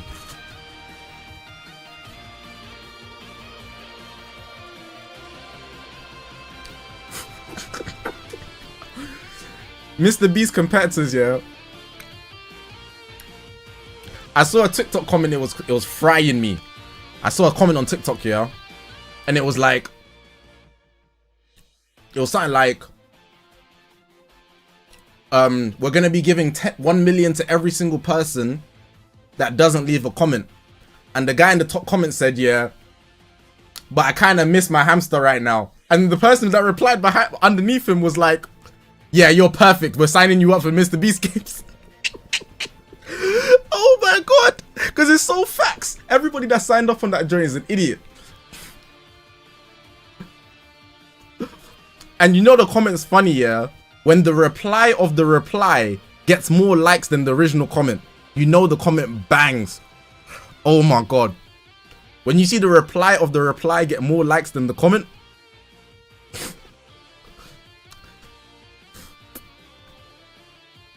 actually, it was funny. Is PvP down? I don't know. Welcome back to the Dragon Ball Legends World Championship 2025-2026 Finals. I am Shun Mizubuchi, your host, and here with me is... I'm Help August, your special guest for the evening, I guess, right? The combat analysis.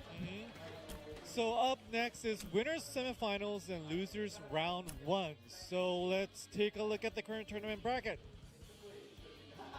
You see right there it was a hell of a round 1. Yes. Someone had to go down to the loser side, but they definitely went down there screaming and kicking. Bunch of great matches in the first round. Expecting more in the second round of winners, but I believe we're going to have some real desperate ones down on the loser side. Yes. Fighting for your life. Yes. What's my opinion on GOAT John 1000? You mean the last son of Toriyama?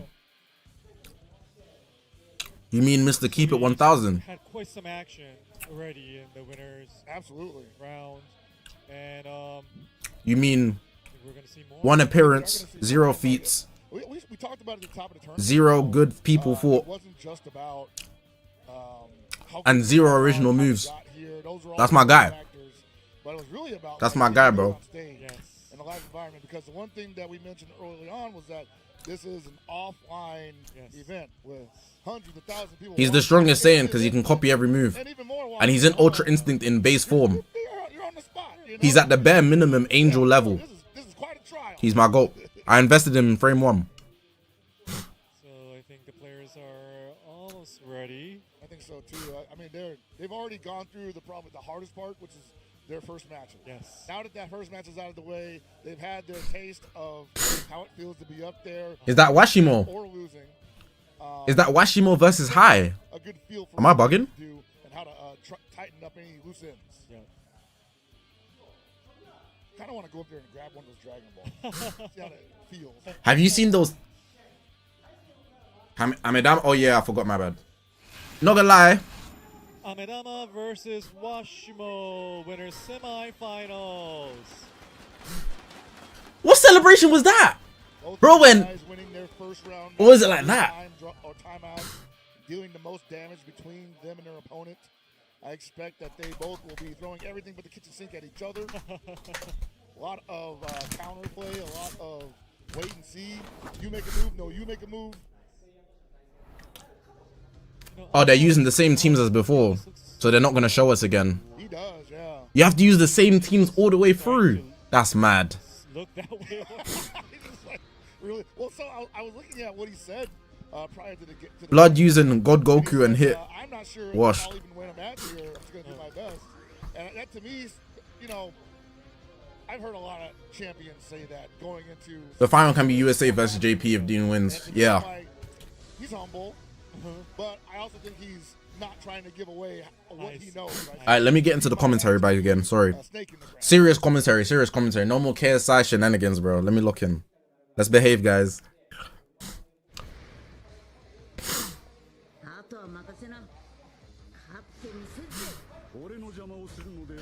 Alright, so we've got Goku 4. movies versus GT. I would argue that the GT team is offensively better than the movies team. No, I would say, yeah, that's exactly what I want to say. Super Saiyan 4 Goku and Super Saiyan 4 Vegeta offensively are way better than the movies team, but the movies team is more secure defensively because of a pure revival layer. But Super Saiyan 4 mechanics, Super Saiyan 4 Goku's mechanics, and the switch attack from Vegeta could come in clutch, and depending on how the fusion, the greatest fusion of all, plays his role in this game, it could make a very big difference to whether Amedama wins or Washimo wins. This is the time limit. That's going to matter. Finally, Amedama responding.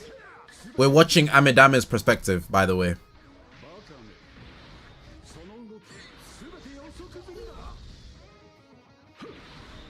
And stuns him, gives him a chance to get more damage, pulls in the Janemba. Pulls out the Goku. Decent damage from Janemba, to be honest. He's very underrated. That blast starts was very good because it's not a typical play, especially because Washimo was charging from long range. One thing I want you guys to notice is that even though they're both typically passive players, Amedama is slightly more aggressive, and that's giving him more opportunity on the battlefield. Right now we've got to Gogeta, and it's not a good transformation in my opinion, mainly because he's fighting Super Saiyan 3 Goku. He is type neutral in that scenario, which is good for him, and he's gone the Rising Rush. He's going to be at 0 HP, and while he's type neutral, it's the best scenario for him to do damage. I think he could have more optimally used it to take out Super Saiyan 4 Vegeta because he nullifies endurance, but it could come in handy later. He just won't have the green cards he typically has. Ooh, he would have got a nice PV there, but Washimo went for the green card.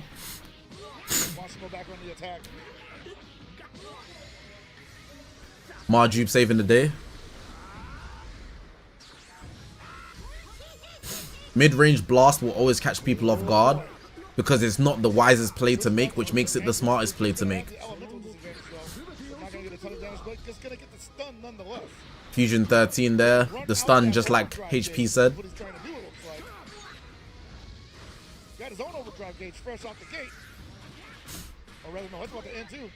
I said this earlier, but if you're just coming in, They do not use the overdrive charge. Pro players do not use the overdrive charge. Oh, he wasn't able to switch out to Janemba in time because he was charging. Going for the charge for the PV fish is literally selling him right there. Although it's overall a good technique, in that scenario, he should have been very worried that Super Saiyan 3 Goku would take his vanish. And now he's lost his most offensive unit, Super Gogeta, the greatest fusion of all. This game here is looking very likely to fold in Washimo's favor, but we can't say that just yet. We're going to have to wait until the Fusion 13 revival goes out of its way. Because at the moment, Janemba actually is very underrated. A lot of people think that he's not a good unit, but look at the damage he's doing right now to Super Saiyan 4 Vegeta. It's actually a lot more than you'd think, and he got his vanish back, as you guys just saw. Vegeta saving the day, unfortunately.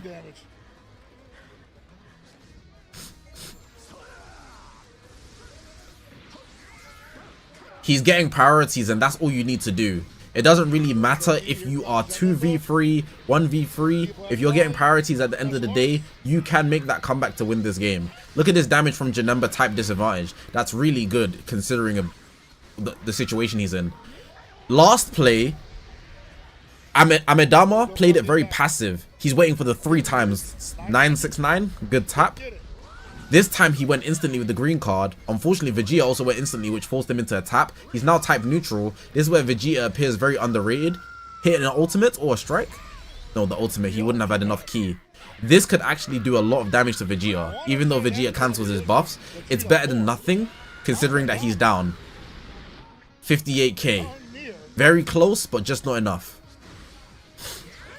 He's got another ult. He got him again, but because Vegeta healed, this might not be enough to take him out. It is enough to take him out. So now we're on an even playing field with Janemba being type advantage against Goku. Wasn't ready for that, or his input didn't register. Washimo looked really shocked at that hit. He hit a long range, but the explosive green is going off, so Janemba can't do anything about that.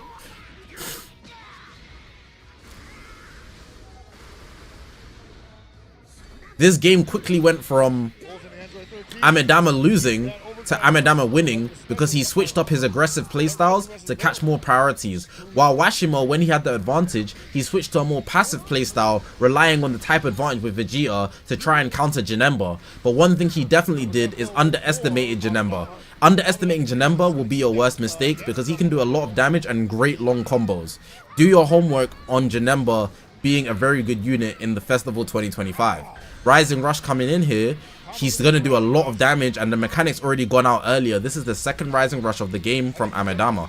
He's looking to do crazy damage, and if he doesn't guess him, that's very bad, because now he's going to do crazy damage. This is easily a 8 million minimum. 12 million damage. 12 million damage. Super Saiyan 3 Goku's KO is going to do nothing. Amedama surely has secured this dub, but he still needs to do a lot of work with Janemba and get past the first card seal after he does 3 cards. There's no cards in his deck currently, which is why Washimo went aggressive. He's smart to go aggressive. Explosive green there, nothing he can do, but he got the Dragon Ball, not that he's going to need it. He has to switch into Fusion 13, and that's the first time getting his mechanic off, if I'm not mistaken.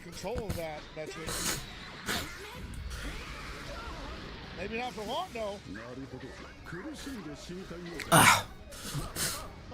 Unless Washimo absolutely destroys Fusion 13 alongside Janemba with his Super Saiyan 4 Goku, Amedama should certainly win this on damage, but we shouldn't count out Washimo completely like that because there's also an opportunity to Rising Rush. But the one thing we do know is that Fusion 13 is simply not going to do enough damage. So it's either Janemba solos this game, there's the seal, it's got taken out, he got that to waste some time accounts, he needs to get a priority with Janemba right here, and if he does, it seals the deal. He doesn't have the overdrive charge, so he doesn't have infinite ki. But he does have a good amount of ki. 100 right there. 71. There's going to be no seals because he's the last one on the battlefield, so he can't redo. Taps. Didn't register. Has to switch into Fusion 13. He has no other choice, no other options. 15 timer counts. It might be in Amidama's favor to actually stall. If he doesn't stall and Fusion 13 dies here, it's going to be a next priority win situation. And I believe Washimo will have a second rising rush potentially, which makes this game come down to the wire. They're both standing. They both don't want to make a bad play. Washimo plays aggressive. He goes for the tackle and the attack. Is it going to be a thing where they've... No! Looking for the sidestep. It doesn't get it, maybe. That almost did it. Time's up. Yes. Wow. He just had it. Amidama is smart. He played the timer counts, but he played it anti-passive. So he kind of wanted to attack, but he didn't want to make the move forward because it would mean that his decision made him lose the game. He let Washimo make the plays because he was already in favor based on the damage he done to Super Saiyan 3 Goku. The double rush actually pushed him ahead. Even without the double rush, I still believe that Amidama would have won off damage, but it would have been a lot closer and not in a situation where Amidama could feel secure about the win. That's 1-0 to him. He definitely deserves that game. Washimo's super passive, not aggressive enough, just like in his first game when he played Mart. Maybe he will adapt again. Will he find the puzzle piece again and adapt again? But this time against Amidama, I don't know. We do know that Washimo has the puzzle pieces. He's Maharaga. He's got the spinning wheel above his head. Probably not, but I think that this is what high level. He literally says, "Oh, I understand it now." Are we gonna see washed Emo, or is he gonna be doing the washing? Which way are we gonna go? Accentuates that supports that. And so is he gonna be washed, or is he gonna be doing the washing? We don't know.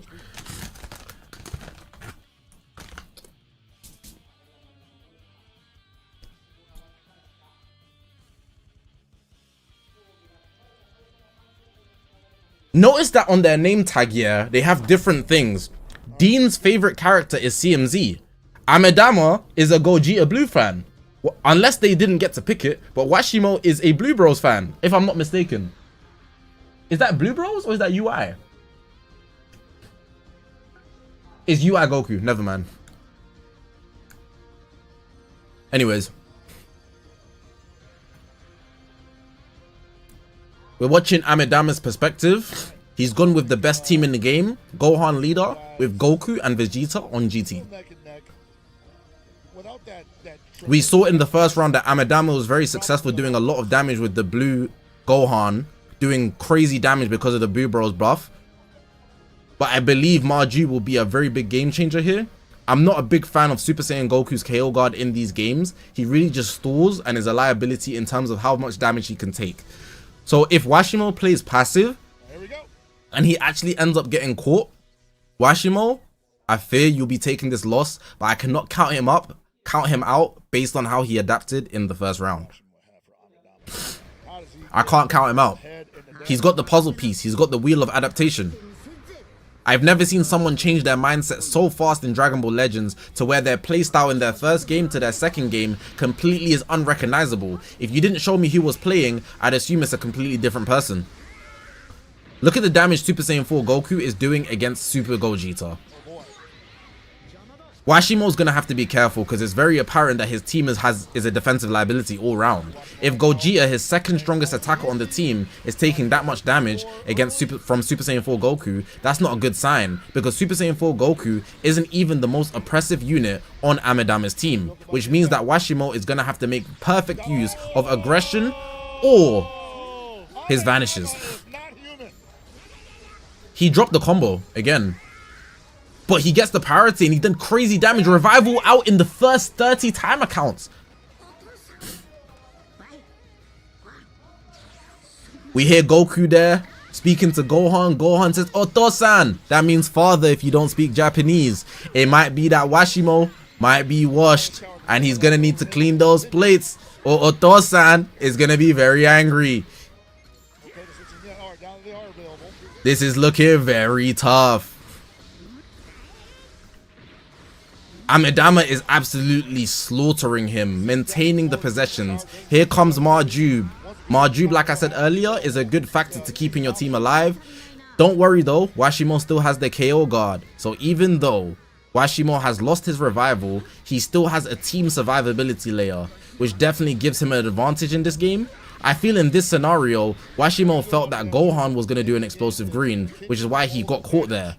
But unfortunately, he went for the aggressive play, which is why we are actually looking at Amidama's great gameplay. Getting the priority, taking out early revival.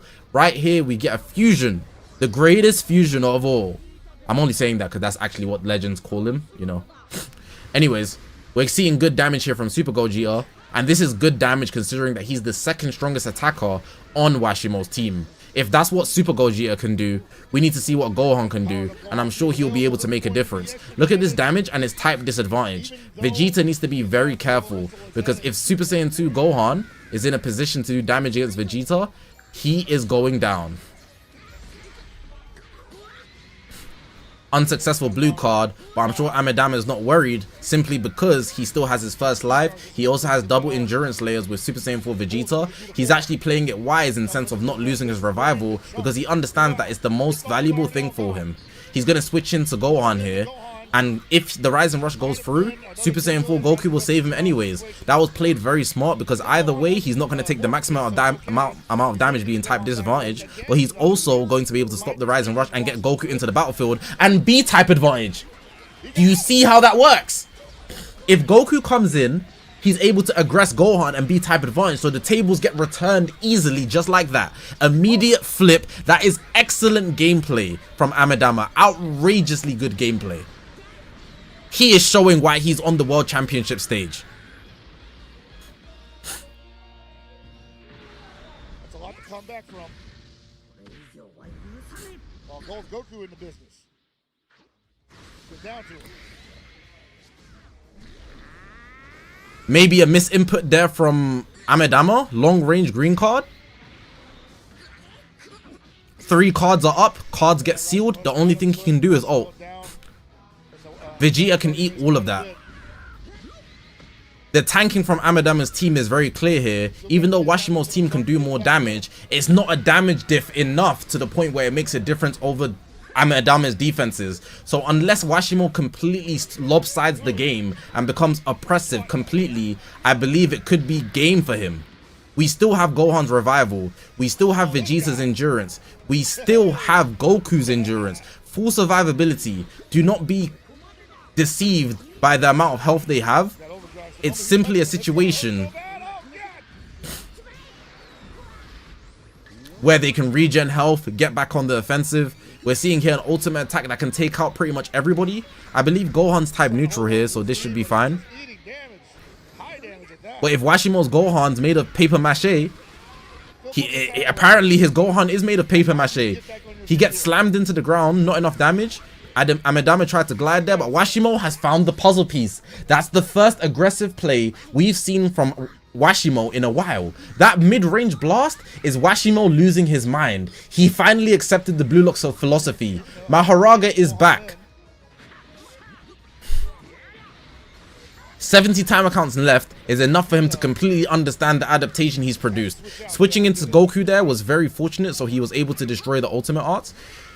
He tried to be aggressive there, but honestly, Amidama is just that one bit more aggressive. Washimo hasn't faced an aggressive fighter like this. Somebody who can also adapt on the fly. That's great. This is great defense. You see his movement. I won't call it precognition. For the watchers here, if you've seen Haikyuu, they play at different tempos in volleyball. In this case, if Washimo's at one tempo, Amidama is one tempo higher. He's simply moving at a pace one step ahead, which is allowing him to get the priorities. Even though Washimo is making the right decisions, he simply needs to make them faster to get the advantage over Amidama. And it's not looking like he's going to be able to do that, losing Super Saiyan Goku's KO guard and his life. This is a very tight situation where you have to deal with it. Again, Washimo's gone back to his passive roots, gets caught with the explosive green, taking so much damage. Gogeta's not surviving this. It's a 3v1 with 40 timer counts left, and he goes for the charge again and gets caught with a blue card. Could have gone for the legendary finish there, Amidama. Good win. Absolutely slammed Washimo, who was unable to adapt in time. Keeping it cool. As usual.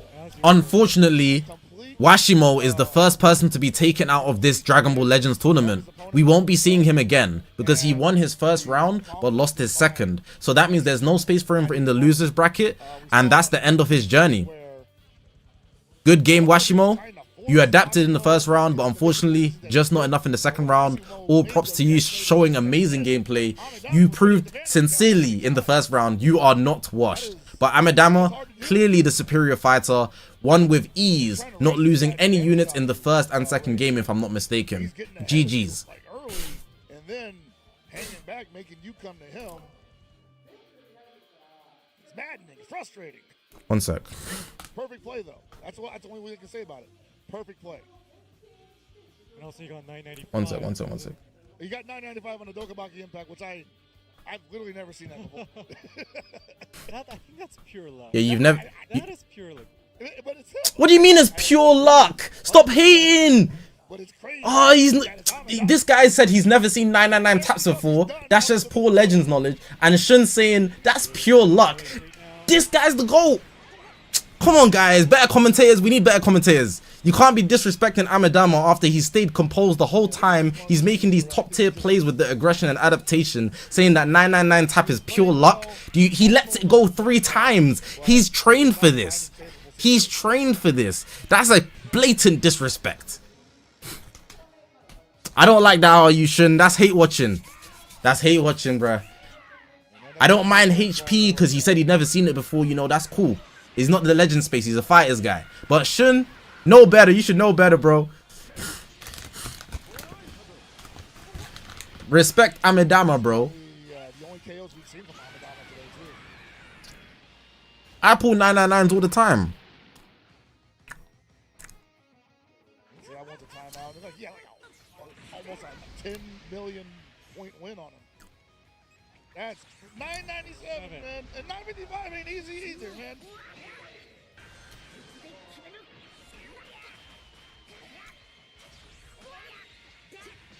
It's 5:45 a.m.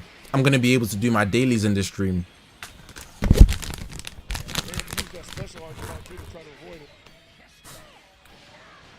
If Washimo used honored my name, you know, bull.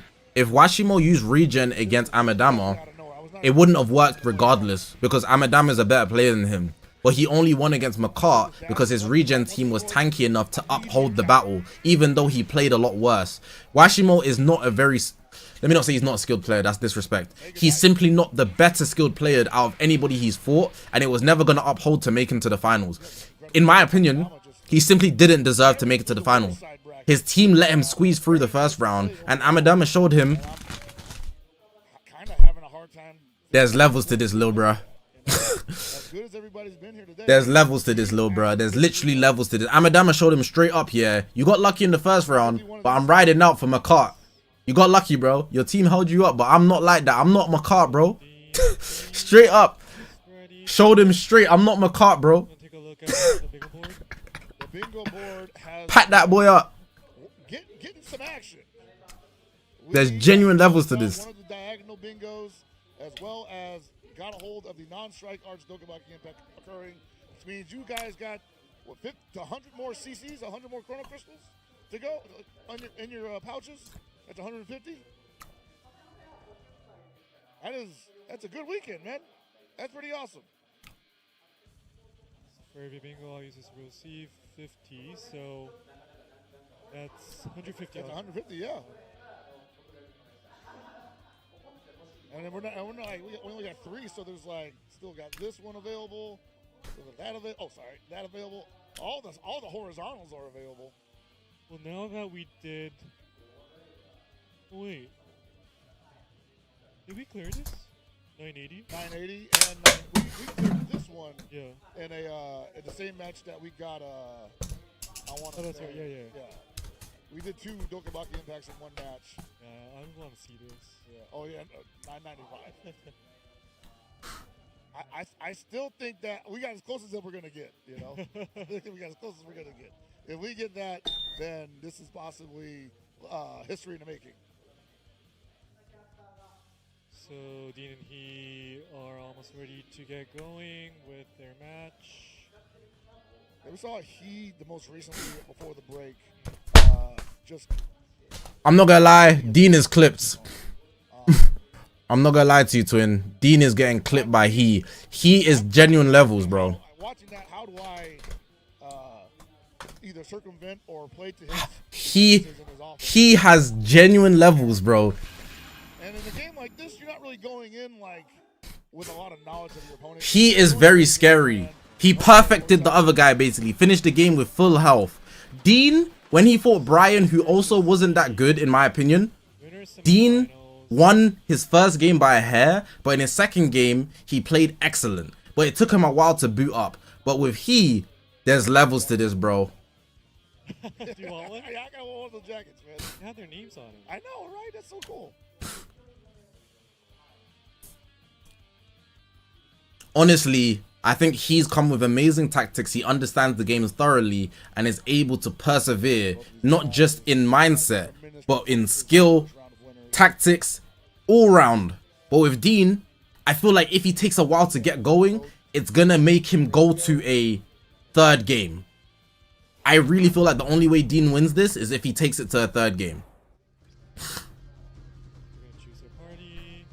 So Dean is starting with his potentially strongest team, but he is also starting with his strongest team. And with him having Super Saiyan Goku, he directly counters the unit who has the most Zenkai buffs on Dean's team, which is CMZ. But Buhan counters Super Saiyan Goku, so depending on how things goes with the counters, Super Saiyan Goku might get melted. But we do have to consider that CMZ is an amazing counter for the double green. There's a lot of color countering going on here that could change the tides depending on who plays better. But what we've seen is he is a very aggressive player, while Dean, I wouldn't say he's that much of an aggressive player. He's quite passive, relying on Buhan and the mechanics that he has.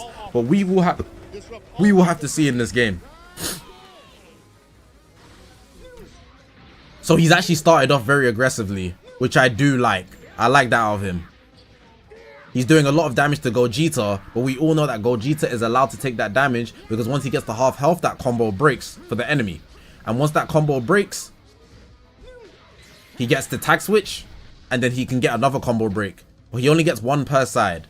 Gogeta's lost a lot of damage. If that blue card hit, Gogeta would have been dead. Unfortunate timing from Dean there, but Dean is making sure to play aggressive. Unlike his first round, in his first round he played very passive starting off and lost many priorities at the start of the game. But in this case, knowing that he's using his best team, he is playing full on aggressive, literally overpowering he, a US player and a JP player. Polar opposites in natural playstyles. Most JP players, they play extremely passive in their nature, relying on stars because they often invest heavily into this game. They're big Dragon Ball fans and they have the funds to do so. Dean, being a US player, though he is a highly committed Dragon Ball player, probably falls into the more category of pressing his opponent. But in this game, I would even say he's the stereotypical Japanese player in Dragon Ball Legends. So it could go either way here. The feint is unfortunate for Dean, but he's not going to be able to do much with it because Boo's counter comes out. And what a disruption it is.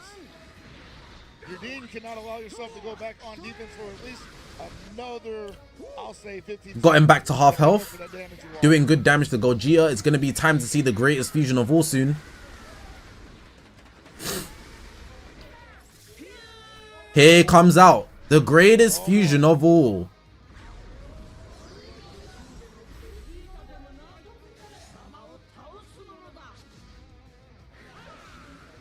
Locking in Kid Buu.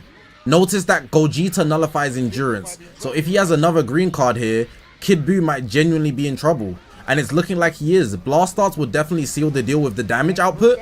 Kid Buu's dead. Endurance gets nullified.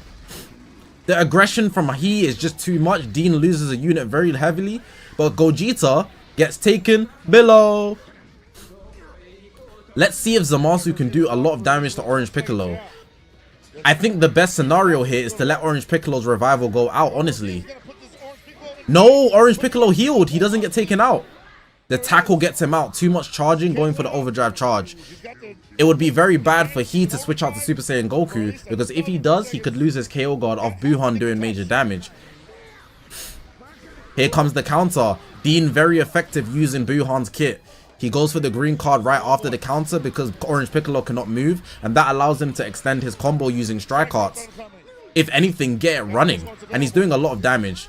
Now Gogeta, the greatest fusion of all, is on the way back. He's got freed from hell, and that's ironic because Gogeta literally born in hell, is ready to come back to the overworld. Dean is doing a lot of damage here. Drop combo there. But now he's got CMZ on the battlefield. He needs one more Dragon Ball quick. He's trying to get the overdrive charge. He does get priority there, but Orange Piccolo comes in to save the day. Dean is fighting an away battle. If you notice, every single time he gets a priority, the crowd is hitting the striking sticks in his favor. Dean is fighting on enemy territory. The crowd is not on his favor, but he is still fighting against all odds. He's only got one more counter with Buhan, so he's probably trying to preserve it, but he knows that he cannot rush him because he's got the CMZ counter. Good opportunity here to switch in Buhan because he doesn't want CMZ to die. 70 timer counts left, and he has to get a Rising Rush. That's probably his best course of action to at least get out the KO guard, but he shouldn't Rising Rush straight away. He should use all the cards to kill some timer counts. He honestly should have used the last card, but Goku would have switched in potentially and saved the day. This is going to be major damage to lead Dean to victory if the game goes to timer counts. The KO guard's out the way. This here is amazing. Even though Dean is 1 unit down, he's up in damage certainly, and on top of that, he's fighting type advantage perfectly, only losing the priority type advantage wise when CMZ is on the battlefield and Super Saiyan Goku's on the battlefield. And that's not really a con. Here comes the counter, free ultimate, somebody's out for the count, I believe. Dean beating the odds. Orange Piccolo should be out of here with this attack. It's 2v2 now, and Dean has the better unit, but no more counters if I'm not mistaken. Crazy damage. The only way he wins this game is simply if he kills both CMZ, which is going to be difficult to do because if he kills CMZ first, there will be damage. Honestly, at this point with this green card going type neutral and Super Saiyan Goku not cancelling buffs, somebody's dead, and this is going to be tough. Dean has absolutely taken the lead. He has hit his face, fingers on his nose. Not happy about that play in the slightest.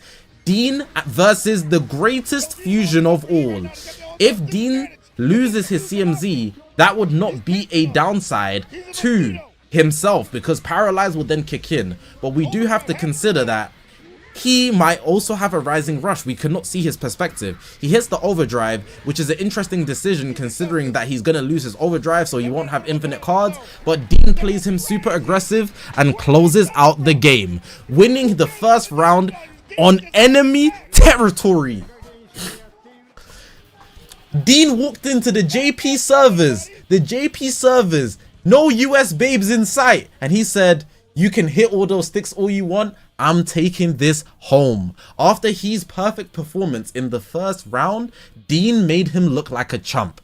Starting off real slow, like I mentioned earlier, losing the first unit of the game, but with just Buhan, CMZ stopping the Rising Rushes, he was able to bring the game back and make it a victory. Crazy work from Dean. We respect that first round. It's 1-0. It's 1-0. It's 1-0. Even though Dean simply outplayed him just using Buhan, and Buhan single-handedly demolished his whole team of counters and aggression. That's beautiful work from Dean. That was his best team. So if he's lost with his best team, I really am curious to see what's going to happen in these other games. I really had this going to a game 3, but right now, if Dean plays like that again, it could easily go to a 2-0. He's going for a regeneration team here, or powerful opponent you could call it, and that team is known to be very tanky. Survival is great on it, endurance, revival, but Dean's gone for double revival with green. There's no purples on his team to counter Dean, so that's going to be an upset there. But overall, it could go either way. It's really about who takes on initiative first.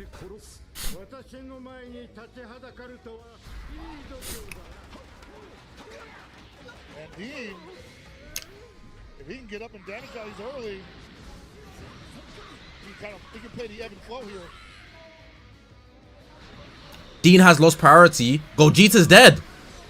Oh, he just manages to survive. He needs to kill time so that he can switch into Orange Piccolo. Orange Piccolo then comes in. Notice how when Dean was charging, He played it very passive, very stereotypical for Japanese players, as we all know. He played it passive because he was worried that Dean would come with an overdrive kick, but Dean had no intentions of doing that. Why? Because his Gogeta, he could lose him in the first 20 timer counts, and that would be a bigger detriment. Gogeta is faster than Fusion 13. Fusion 13 losing 80% of his health. Tag switch there, switching out again because he doesn't want to lose Super Gogeta just by chance. He's got 2 revival units, so he needs to make sure that it's either Orange Piccolo or Fusion 13 that lose their life. I will also add that the only offensive unit on Dean's team currently is Super Gogeta, the greatest fusion of all. If Super Gogeta gets taken out on Dean's team right now, it's going to be a major upset. This game will immediately go to a third in my eyes. But we shouldn't count out Dean ever, because simply what he did last game, he shows that he's up for a fight even when he's down. Gogeta, the greatest fusion of all, is here. Hits a blast card, blast armor cancel, but Dean predicts it. But even though he predicts it, he actually holds on and waits a bit longer to make sure to catch Dean offensively. This is perfect right here from He's actually adapting and making sure that what happened last game doesn't happen this game. Like it's all he this time. Overdrive rush attack coming in. Guess for game, guess for character, failure. Fusion 13 loses a revival. The revival layer does keep him alive from strikes and blasts, but when it comes to a heavy attack like an overdrive, really and truly, you've lost your health straight away. Kid Buu did major damage there. You would have thought he was type advantage. Can't switch out to the greatest fusion of all. Fusion 13, you're gonna have to take this brunt force. Again, Dean is the first person to lose a unit again. They both decided we're gonna have to kick it up a notch. Usually, he goes ahead and kicks up the notch, but Dean said, I'm down right now. I have to make risky plays. Here comes another overdrive charge. We're definitely seeing another Fusion 13 lose their revival, no matter what. All 3 failures doesn't matter. He's coming in. What is the alternate color? Super 13. Oh, it's still blue. Okay. Right now, even though Dean is down, Super Gogeta is the changing force in this game. The only way that he would actually keep up the battle is if he's able to utilize Buu's counters to work against Dean. And right now we just see one there, and Gogeta's lost over half health. He still does have his main ability, but he falls to the green card, which is unfortunate because he could easily get that perfect vanished. Sorry, it wouldn't be a perfect vanish, but that green beam is a long animation which allows Dean to get a priority no matter what. Now we've lost Orange Piccolo's revival, and there's 13 timer counts on Super Gogeta. Can Dean survive 13 timer counts with Orange Piccolo alone? We're gonna have to see. We should also point out that Kid Buu still has his endurance. As we've seen, he's only been taken out once. Typically, Kid Buu's endurance doesn't get taken out. Buuhan still has 2 counters, but Fusion 13 has lost his endurance. Revival, sorry. Dean clutches up and picks it.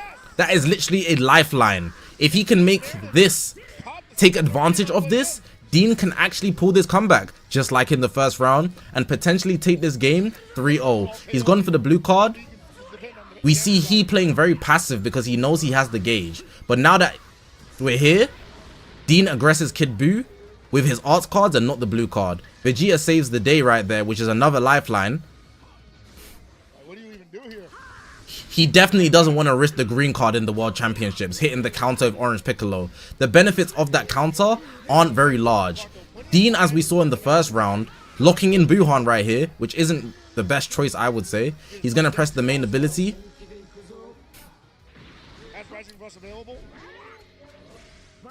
Gets the counter off. Buuhan only has 1 more. Dean typically doesn't rush forward and continue on when he does a quick attack. He usually does 1 and tries to get a combo off of it. Gets a blue card here against Kid Buu, but unfortunately Vegeta saves the day. Dean is 1 card off a Rising Rush. If he gets that card and the blast is right there, which is what he actually needs, he can Rising Rush and potentially win this game off damage or even take somebody out. He's Rising Rushes, here it goes. Me personally, I think the Rising Rush was a good decision. Blue card is a very unpredictable pick. There we go, it goes through. He selected it well. It would have been better if he could Rising Rush with Super Gogeta, but he doesn't have that privilege at the current moment. And I always say Rising Rushing earlier is better than later. I believe if this game goes to time accounts, it's gonna be in Dean's favor. But it doesn't seem like it's going to time accounts. Dean wants to play this really aggressive. He has no Vanish, no cards. If Buhan plays aggressive right here, he's got it. But Dean still presses that card, gets the Dragon Ball out of it because he has nothing to lose by not pressing it. That's a very good play. Switching into Super Gogeta here is an interesting play. He's relying on Orange Piccolo to solo, but unfortunately he loses the priority instantly, and this second game goes to he. As I predicted before, it's very likely that this game is going to go to a third game with Dean. I did think he would win one game, not the first game considering how powerful his team was in the first round, but Dean showed that his team and his playstyle was just better in the first round. But in the second round, it was very obvious, in my opinion at least, that regen team is a very big favorite. The only other team I've seen perform better, or at least at the same level, would be the GT team with Gohan on it. But now they're heading into the third game, and it could go either way. If he performs at his optimal, depending on the team he uses, he could win it. But Dean, his comeback game is unnatural. He does not lower the speed when he's down. If anything, when he's down, he kicks it up a notch and surpasses everybody. But sometimes your team just can't keep up with the limits. Literally, Cyber Psychosis. David, you're special. Dean, you're special. We know he's got the Sandevistan, but ultimately, his body's gonna hit his limits. Let's see. So we're seeing the best team in the game on both sides. GT with Gohan on the leader slot. However, on his team, he does not have Gohan on the leader slot. Instead, he's gone for Super Saiyan 4 Goku so he can optimize him for the Ultra ability. This here is practically a mirror match, but their strategy is slightly different. I will also add that Dean has a higher level Marjube, which gives him more opportunity to actually save himself, which could give him the edge in this battle. Unfortunately, the developers have not made it so that everybody has the same level supporters, even though they do have the same level starts. So this is really going to prove who is better between these two. Dean and he, both juggernauts in this tournament, I have to say. Very impressive play style from he at the start in the first round. In this round, Dean has stepped it up a notch, even though he wasn't that impressive in the first round. I would argue that they're equals. Dean has simply adapted and rose to the level of the highest, and right now could even take it to the strongest sorcerer of today versus the strongest sorcerer in history.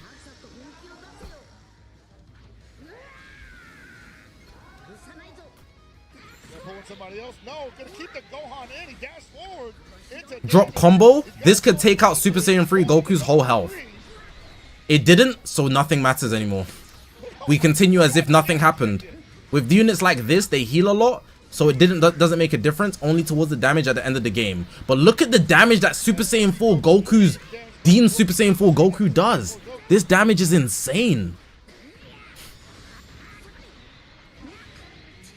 Goku cover changes. He can't switch out. He can't afford to. His Super Saiyan 3 Goku could die and he doesn't want to lose his revival. So he's going to have to stay aggressive here. He can only really switch out if he wants priority. And that's the opportunity to right here. Very good opportunity to.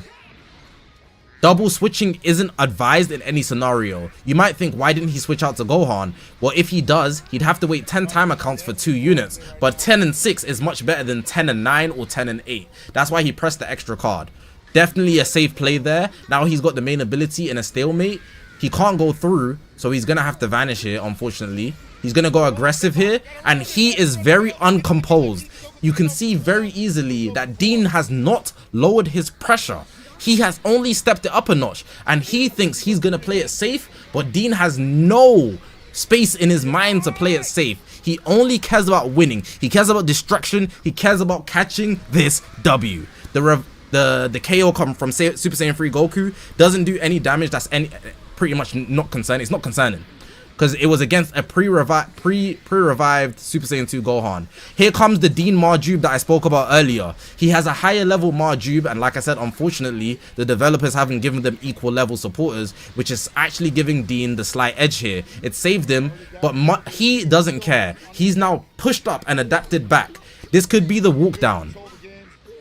Super Saiyan 4 Goku's health isn't the highest.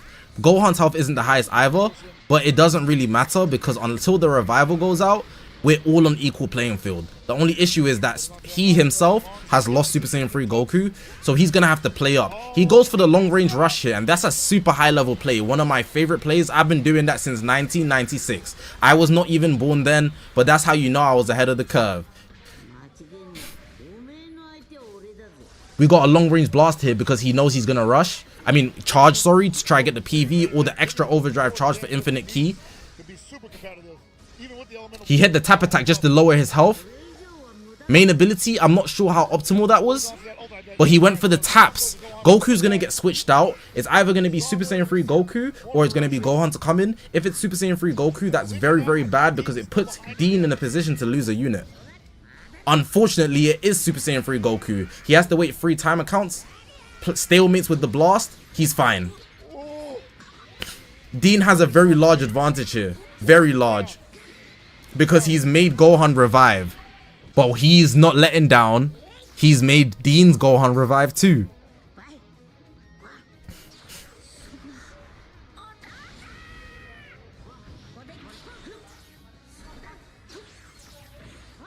Good aggressive play there. Dean is not letting up. I fear we're going to see an ultimate here from Super Saiyan 3 Goku. He has nothing to lose by doing that. Nope. He goes for the big bucks. In this case, if he hits Super Saiyan 4 Goku, he could go rush and then he take out his endurance. But if he gets Gohan here and he gets picked, in the worst case scenario, Gohan loses at least 1,000,000 health. That's crazy. Look at Gohan's health and he can't heal a lot of that back. So right now he is literally on the edge. His next 5 priorities need to be perfect if he thinks he stands a chance in beating Dean. Dean right now is absolutely unnatural. If he's not ready, that explosive green hits, yep, GG's. Do enough damage right here. Mardrup saves the day. Very late.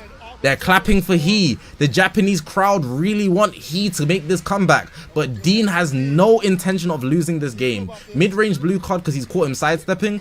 He catches him nicely. Type advantage. Takes out his endurance. Now he's fighting a very naked battle. Ooh, that sidestep there was unnatural from Dean. But the AoE block, which we haven't seen in PvP for a millennium, kicks in. The only other person we've seen that from is Fusing Gogeta Blue, Green Omega, and also Super Saiyan Goku Mini. But right now, it's a 3v1. He hasn't taken out one person. Almost over-tapped there, but didn't. The Super Saiyan 4 Goku damage is insane, but he simply cannot break through the purple Super Saiyan 3 Goku. Dean absolutely locked in. The aggression is unnatural. Literally ran laps around he. Hate to say it, but as we are seeing this tournament progress, as the stakes get higher, the Japanese players consistently cower into their natural playing styles. They play consistently passive, and we're seeing the US playing style that is very aggressive shine in this scene where everybody has equal stars. What does this say about ranked PvP? What do you think? The Japanese players play very passive because they have high stars in the advantage, but in an LBR state, their passive play isn't optimal. In this case, Dean absolutely transcending he.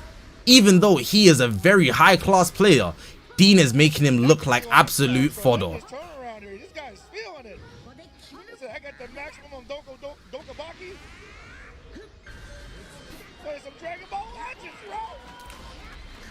He gets a nice rising rush against Goku, sorry. It goes through. He's gonna take a bunch of damage, and bear in mind Super Saiyan 4 Goku has no endurance. So that means this damage he's gonna take, it's sticking.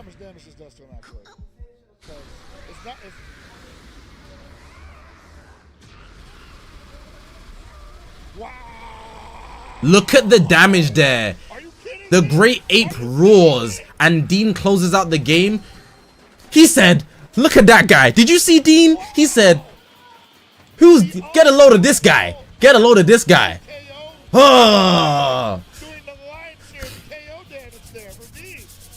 Get a load of this guy. Dean is simply built different. The irony of him also being a 67 ranked God rank player, he is built for this. He plays consistently. He knows when to adapt. He has the most battle experience probably in this whole tournament, and that's showing through his ability to adapt. He might not be the best player, but his ability to shift his mentality at a moment's notice and pick up the pace. Even when he's down, shows that he can beat anybody. Absolute aura from Dean. Highlights. You want to talk highlights? Crazy. Crazy from Dean. Telling you, man. Let me see him. All three of these matches, all three phases. Dean's actually the strongest. Tremendous work. Dean is the strongest because he can adapt the fastest. I don't think he's the best player, but his brain is the strongest. Both of those guys were out for blood. He's not the most skilled player, but he learns the fastest to not repeat the same patterns, and he completely overwhelms his enemies. He's so good.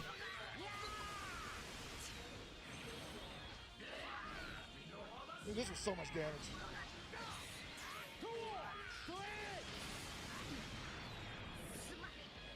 Sheesh. I didn't think we even The Japanese crowd gonna be real quiet. I'm not gonna lie.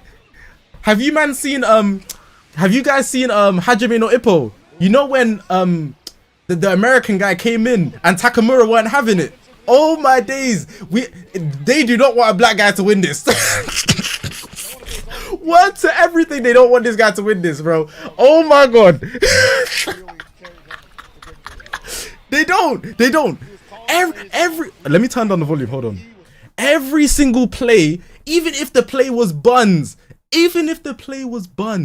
as soon as he does a buns play, they were glazing. He was losing. But the minute Dean does something crazy, oh, they don't want it to win. The Japanese crowd do not fuck with that nigga, bruh. 999, bro. 999 Dokkan. Bro, that's killing me. It had to end some way or the other, but you can't avoid this. Look how much damage this does. That elemental advantage on top of that. Yes. Yeah, he knew it. It's like, yeah, there ain't much I can do. Maybe I got one more advantage counter. No claps. No claps. Look at all the things down. No claps. No nothing. Hold on. Let me go back and check. The face. Amidama. Yeah, that board is screaming. Pretty full. Yeah. So I want to say we got 1, 2, I'm not gonna lie. 4, 5. This is clear. I'm not even trolling no more. I hope Dean makes it out of Japan, bro. If he wins this, they need to secure him to the airport. Wallahi, if he don't make it out of Japan, I'm bugging out. We got the maximum. Oh my days. He needs to make it out of Japan, bro. Yeah, so far If you're British, yeah, do you know how they treated black people when Sancho and them man, they missed penalties in the Euros? You know they were drowning black girls after the event. I'm not gonna lie. Dean needs to make it out of Japan, bro. Bro, Japan gonna be looking like Squid Game for him, bro. Squid Game. He needs to make. I'm not even joking, bro. I'm not even joking, bro. I'm dead serious. We got a couple on there that's doable because I have not just because I've been shocked. I said if Dean wins, it would be 2-1. He's not going flawless because he's an adapter. I know ball when it comes to legends, bro. He's an adapter. At least 1 or 2 more lines. Is that Montclair? No, it's not. Sorry, I thought I saw Japanese YNs in the black puffer. What? What you know about the Moncleasy? These guys are all right. They've been sitting for quite a while waiting for their match. All right, we got the losers. So hopefully they've been in the back, keeping their hands warm, keeping the game plan sharp. And I'll say McCart's been like super sharp from what we've experienced. Jargarian, we'll have to show him something significant. All right, this is the losers bracket, and I'm not gonna lie, I'm very certain that Jargarian is the weakest competitor in this tournament. I think he has no counters towards McCart's CMZ double Zenkai buff. That if McCart goes double CMZ Zenkai buff on the first game, he got this. GG's. I expect McCart to wash this 2-0. But hey, maybe Jaigarion has had a mentality shift and he's coming different. We've seen many competitors adapt mid-game, so we shouldn't count anybody out. These guys couldn't wait. Dang. Jump right into it. Gogeta, go on to, and Orange Piccolo, potentially. We are watching Mart's perspective.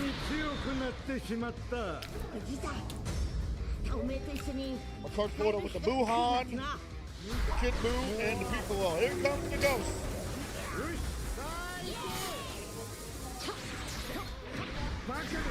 Listen, man, everything is in French. There goes the first counter.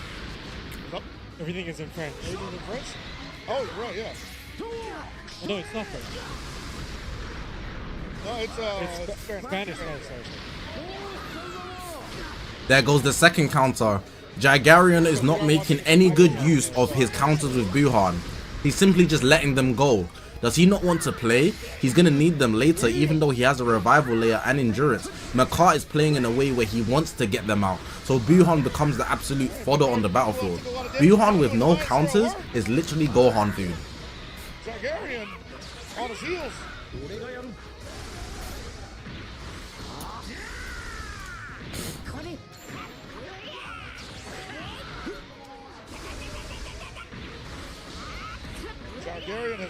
He dropped comboed there, and Jaigarion did not do anything. This is absolute pressure. I'm hoping Jaigarion can get back on his feet. Single tap, he goes for the explosive green, but Mart did not do anything else. He held that. That was a very high level pro patience play. Jaigarion catches him there with the sidestep. That's actually a very good play there, but he's going to have to deal with Gogeta's half health break. So he's not going to get this combo very far. He dropped comboed there, very interestingly. Another drop combo there. He might be going for the Kid Buu blue card, and Mart is very aware of the Kid Buu blue card and the way Kid Buu's gauge was filling. Now he's fighting Gohan into now Piccolo, and I think he's going to get the opportunity to actually take out Orange Piccolo's first health. If this ultimate can do 1.3 damage, 1.3 million, it gives him a huge advantage, even though he's been losing so far. Just enough. We take those. So that's 1 out of 2 of Mart's revivals gone.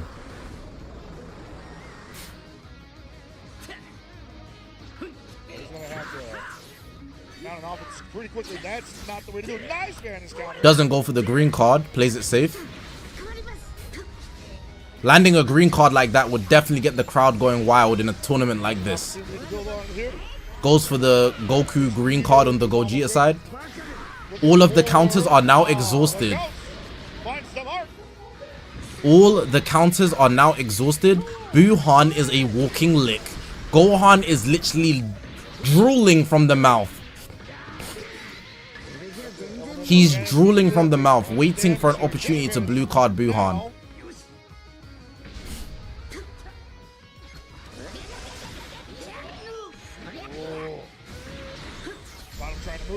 The green card's not going to go there. Gohan's way more aggressive there. He's going to try to get the synchro and then use the rising rush on the transform. That's the best play. He can nullify the endurance immediately when he transforms, and he can isolate the fight if he's smart. But luckily, Jaigarion is awake and he switches into Orange Piccolo. Fusion! Huh? The greatest fusion of all! Super Gogeta is here. Gonna just hit a green card. Interesting play there. Isolates the fight, hits a green card. I don't think Orange Piccolo will be able to come in. He's taking out Buhan. Jaigarion, what is that play? I do understand getting the rush out early, you keep the revival, but now you're gonna have to play super offensively with just Orange Piccolo pre-revival, which will get taken out quickly, and Kid Buu. If Kid Buu's not damaging his entire team, you are going to lose. Gogeta goes below his natural habitat. Jaigarion is sidestepping like this is BR67. 870 taps in Japan. Gohan 2, about to get put into overdrive, not overdrive, but into the awakened mode.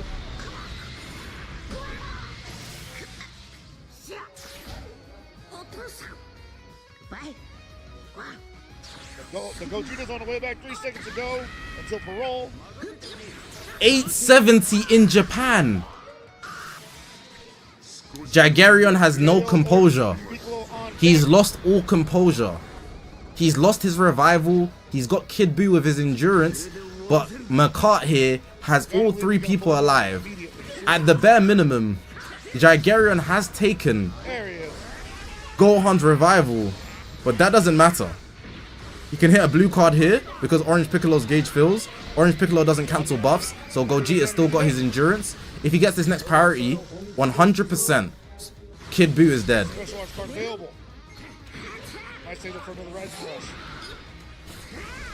It's not with Gogeta, so there's still a chance here for both players. Orange Piccolo comes back in, gauge empties, gauge fills, sorry. That's supposed to break the combo, but do you know why it didn't? It's because the overdrive charge. These guys always make sure they have overdrive charge for the infinite key. The best thing you can have in Dragon Ball Legends is infinite key. This is why Goma was so difficult to take down in Daima. Having infinite key puts you leagues ahead of people unless you are just that much weaker than the person. And in most cases, you're not. Look at the androids. They perform at such a stupid level because they have infinite energy. And that in itself, if they are at least decently strong enough, they can keep up. That is giving Mart the advantage here. It's simply just Kid Buu. Are we going to see the first legendary finish in this tournament? We're seeing a legendary finish on screen. Oh, it didn't do enough damage. We're seeing a legendary finish. Do it again. Caught him again. Legendary finished. Evil. I told you guys this from the start. Mart had a black background, hasn't smiled one, and got the Super Saiyan 2 Gohan legendary finish in Japan. You know how much the Japanese love Gohan? That is a wonderful finish. That must be demoralizing. That must be demoralizing for Jagarion. How is he going to come back in the second game? Mental collapse. Mental collapse. Oh my god. Yeah, that's for the bingo players at home, guys. He wasn't even happy he legendary finished. He's just a killer. He's like, yeah, not good enough. Just not good enough.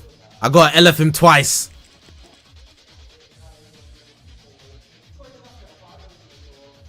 Jagarion, I believe, put up a fight, bro. Second match.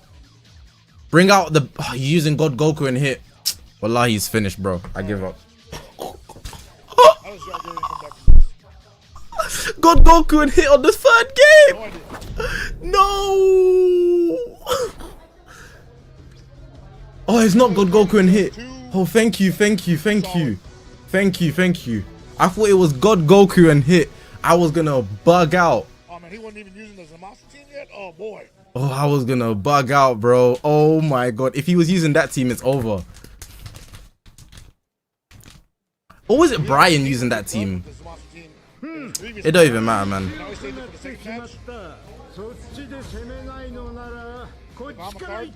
I'm feeling like $1 million. Immediate ghost expunging. Mart with Buuhan. Now watch the difference between the way Mart plays Buuhan versus the way that Jagarion plays Buuhan. Mart's Buuhan is very, very good because he initiates an aggressive play before he lets his counter get taken out. Now why does that make sense? Because if the counter gets taken out, that means they have to switch out to get a vanish to escape. That means he can do strikes, blues, blasts, anything.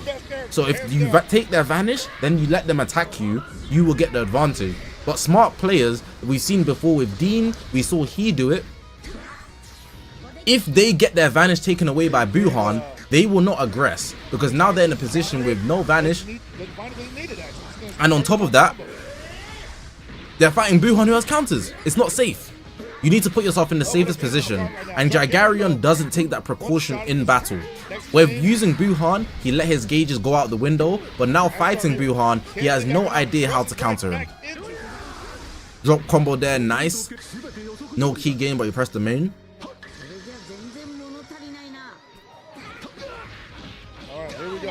What do we got for him? Mart hits a mid-range blast there, and Jagarion hits him with a PV. That was actually really nice. Still has a lot of work to do, though. He lost a ton of damage in the previous volley. So he's going to have to control this match for at least another 20 seconds, I'd say. Might be doable. Oh, as I say that. Counter saved the day. He needs to kill time. Don't know why Jagarion didn't go for taps there, but now he's in the position of getting destroyed again. Type neutral ult. He can't switch into 4Q because 4Q dies. And in this case, Gohan most likely uses a revival.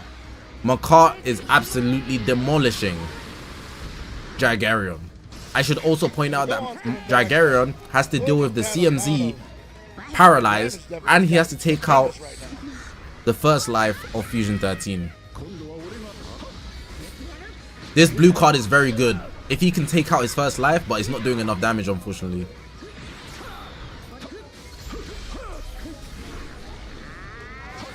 Good explosive green there. Opening up. Nice. Forcing Android 13 to super up. Still feels like Mart's in the lead by quite a bit. Rising rushing there was an option, but it'd be very risky because he could switch out. Jagarion is being very greedy on the battlefield, and the reason he's being greedy is because he wants to use the Super Saiyan 4 Goku ultimate. But what we've seen from other players is that they don't care to lose their ultimates. But with Jagarion, he prizes the ultimate over his own survival, and that's going to be his downfall right here.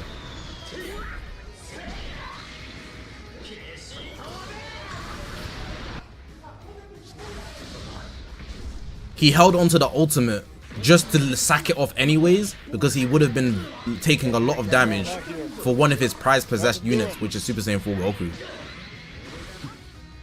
It is good that he's taken out Fusion 13's first life, but he's still gonna have to deal with CMZ. He can't really rush because CMZ can save, so that means he's already playing an uphill battle. He's playing an uphill battle fighting a defensive team. He's playing an uphill battle having to not rising rush. He can't ultimate. Very lucky there from Jagarion. He was on 16,000 HP. And lucky again, Vegeta is saving him. This game, he's getting thrown lifelines. Literal utility vest. Very aggressive then from Mart. He's very comfortable.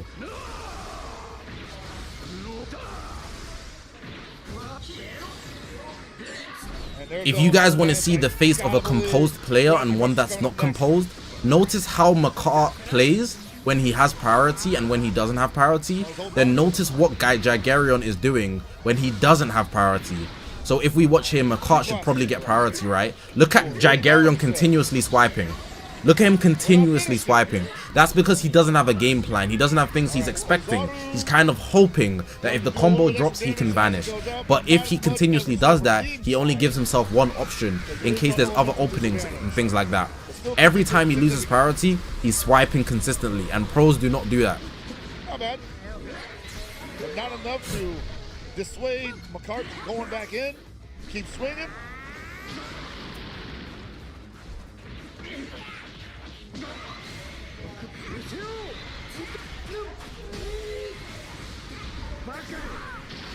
There goes Buhan's last counter, but it's a 3v2. Gohan's health is high, just not high enough. And Super Saiyan 4 Goku is really low, so I imagine he doesn't want to switch. Fusion 13 is not doing that much offensive damage. After 3 cards here, Goku's going to seal all cards. CMZ can do damage, but that's about it. Gonna rush for the damage. There it is. With the elemental advantage. Even if it goes to time accounts, Mart's damage dish is outrageous. Picking it is actually worse for Jagarion because it means he doesn't switch back out to Gohan. He has to do it manually.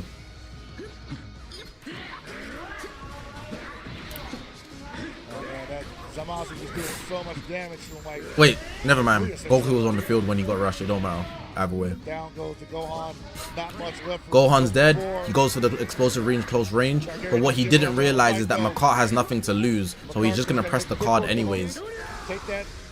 Take that health. We might see a Fusion 13 LF at this point. If I see a Fusion 13 LF, yeah. This is fake. Wow. Luckily, he hit the overdrive charge. That was very clutch. But it doesn't make a difference. There's not enough timer counts. There's no world unless Mart literally puts his phone down. Don't be cocky. Don't be cocky. Play with Buhan. Yeah, good play. Good damage. Taking him out. Guaranteeing the win. Very good gameplay from Mart. He was just very much leagues ahead of the Jagarion. Unfortunate for him, it just is what it is.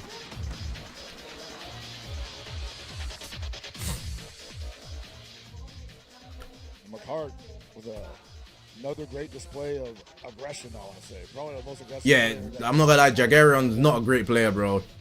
I would have waxed him. I would have waxed him. Yeah, no, that was Unironically, if I had to go through the list of players, right? So like, let me look at the list of players, right? If I was to give my own unbiased, because you guys, if you watch my gameplay, you know me. I'm very straightforward when I talk about PvP, right? I'm not being Amidama. I just don't care enough to have the patience.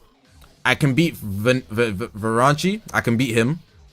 I'm probably not beating Washimo because I don't have the patience. I just don't want to play like that. It's not even whether if I force myself, maybe, but I don't have the patience for it. I'm not beating Mart either, probably. I could beat Dean if I adapt faster than him, but he seems like a great player regardless. Brian's getting waxed. Jagarion's getting waxed. I don't have the patience to beat he either, bruh. That guy's diff. I'm not gonna lie.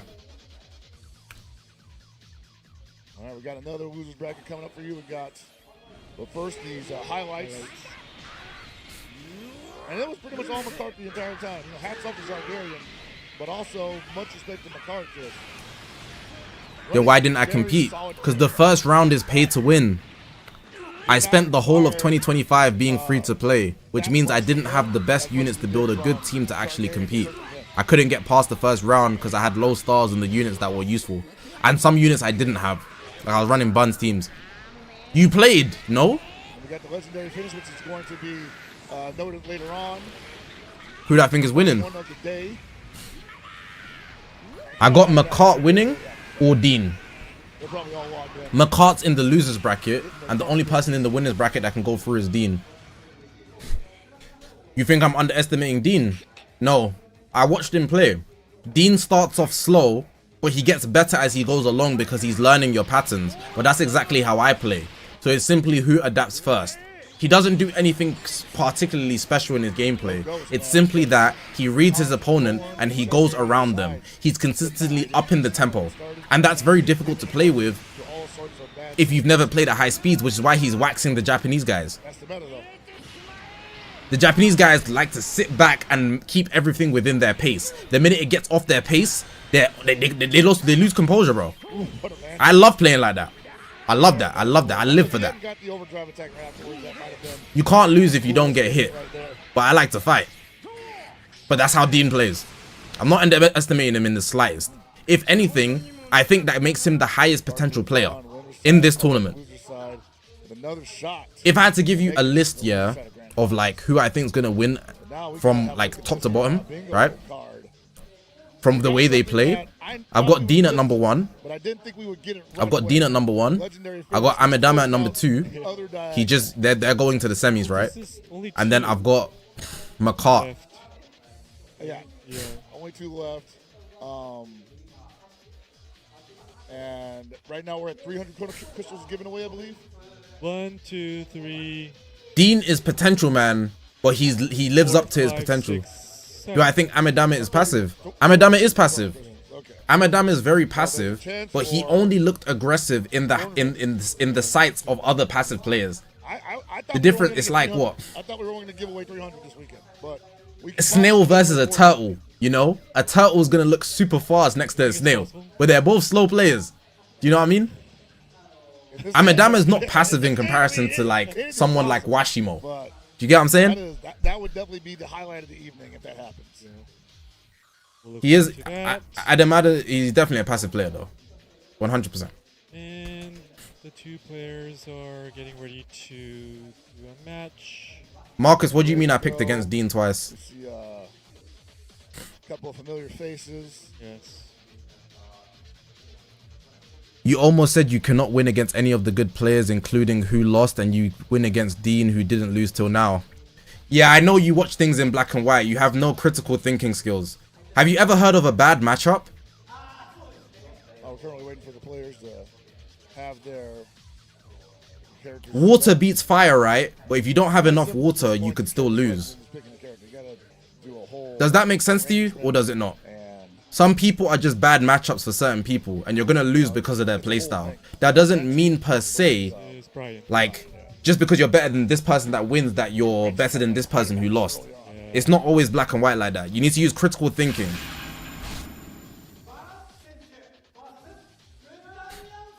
Brownchi versus Brian. I need to put the poll up. Which would be good as well. If you've watched any sports, you will know that not always the best team wins, and that's because they sometimes get a bad matchup.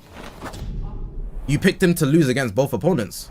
I said he needs to adapt fast.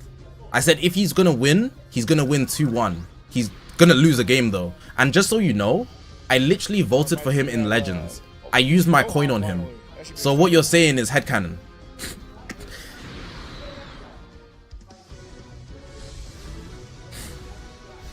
He's a slow starter because he adapts. You do realize Brian is in the losing brackets, and we know we watch Brian play. He's not that great. And Dean almost lost to Brian, but when he played he washed him.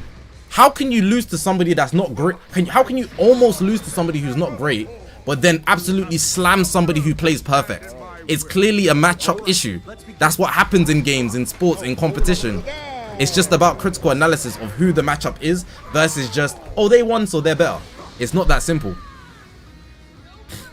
It's never that simple. It's why you need commentators, and they study the sport and they look at stats and things like that, because there's nuance in the subject. It's never as simple as this person's better than that person. Sometimes it's that person is better, but they have a matchup that's bad. All right, future Gohan is in, getting blasted. Tip Boo getting ready to do crazy damage.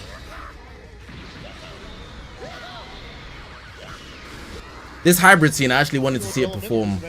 What you're going to see at the max is mostly disrupt, a lot of sub-count manipulation, and Gohan doing a bunch of damage. But because the team's at 14 stars, I can't really say if Gohan will do a lot of damage. The 73-9 Warriors, the greatest NBA team ever, and they lost to the Cleveland Cavaliers, arguably a very horrible team. But it's because the matchup made it that.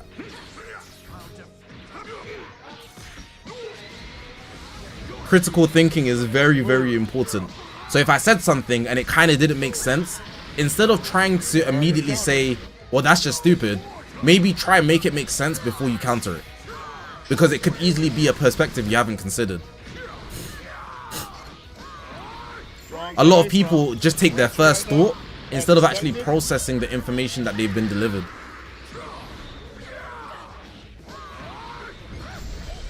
Varanchi team diffing? Nah. It might look like he's team diffing currently, but he's actually just playing better. Don't count the hybrid team out yet. There's going to be a lot of healing coming in. Future Gohan, he needs to use a bit more, in my opinion. Look at the heal. Look at the heal. They're back up. All that damage went to nothing. He knows his team, bro. I use this team too. Don't count the team out. He's full health now. Gohan is full health. And now Orange Piccolo is almost dead. Switched out to Gohan here, which is the smartest play.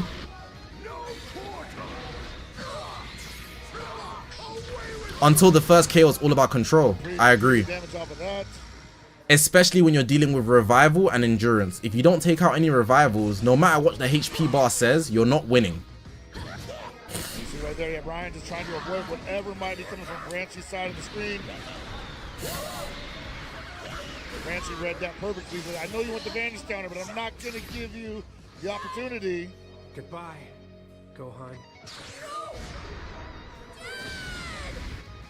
Breaks your heart. Tackle from Buhan. Last counter. That's Varanchi's last counter. The green card didn't land. He's even shocked. I was even shocked. But Gohan gets his Vanish back fast on that hybrid team. So the person who's winning this game right now... No, it's even again. They both took each other's revivals. It's even. Gohan actually hasn't been able to get much action. The Japanese love it when Super Saiyan 2 Gohan is doing anything. Look at the damage on this. 1K! 1K! That's why you gotta upgrade those equips, bro. You gotta upgrade those equips, bro.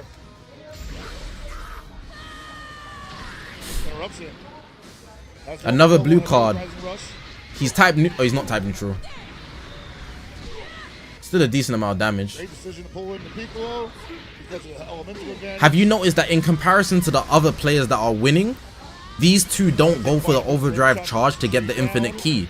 They simply haven't figured out the timing spans to get the infinite key so they can extend their combos effectively. They don't consider it. The only time they get overdrive charges is when they take damage. They don't go for it through charging their bar. They don't even consider it. And that shows a small lapse in their quality of gameplay in comparison to the guys like Dean, Washimo,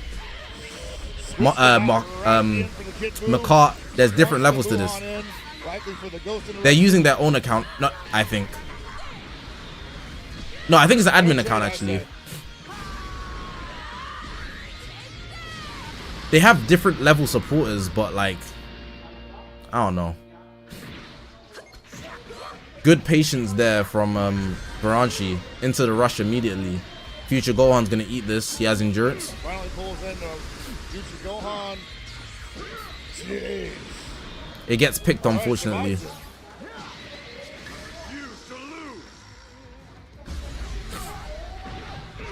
Oh, he couldn't get around it.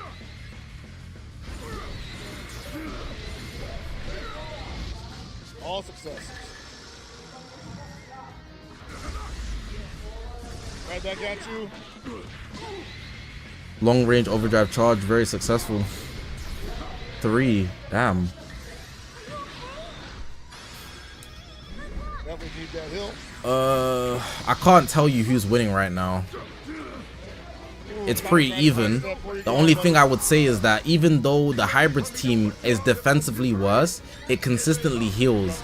So like, there's nothing to worry about unless someone dies. But if the game goes to timers, I'm pretty sure Brian is gonna lose because he's taken more damage. Damn, that actually killed. That's the LBR. In ranked PvP, that wouldn't kill, and that's obviously because nobody's 14-star like that. So Manga Gohan can actually work the way it works. But in LBR, everybody being 14-star, optionally using a sparking is a very big disadvantage because Legends Limiters and Ultras are literally built to be more effective. Varanchi went for the mid-range blue. You got baited or his finger slipped maybe. Go for the taps. 1v2. Now, Gohan is the best 1v whatever unit. But messing up like that against Orange Piccolo, GG's. That's enough damage. Varanchi takes the first game against the Hybrid Saiyans. There's announcements at the end. It's going to be in like 3 hours or something.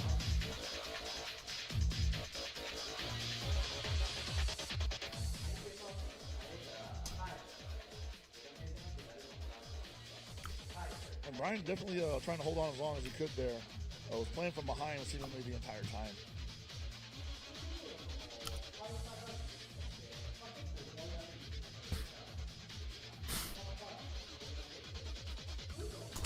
The winners list.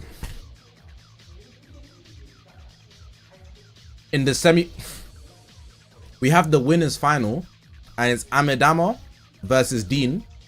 And right now we're in the losers round 2. No, round 1-2. Mart beat Jagarion, and right now Varanchi just won the first round. Feeling pretty good about it, most likely. Like the performance there. Against Probably feeling like it's a change Brian. anything. If he wins this, he goes to the losers round 2, where we would have Washimo, and we also have He. So I think Washimo's gonna play He, and Varanchi, if he wins this, he's gonna play Mart.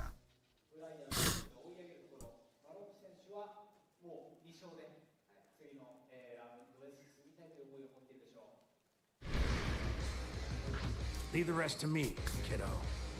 I'm winning this. Go on up to Goku 4. My new power. And why would I waste my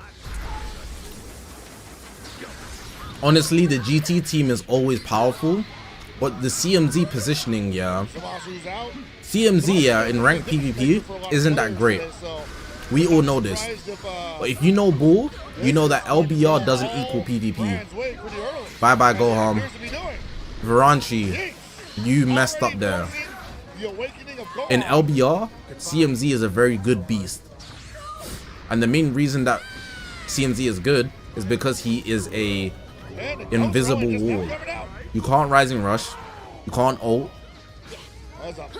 so he stops a lot of your plays. I guess you can call it an offense. Technically a defense, but Took his key. Anything that prevents you from making plays literally all key arts. puts you in a bad position.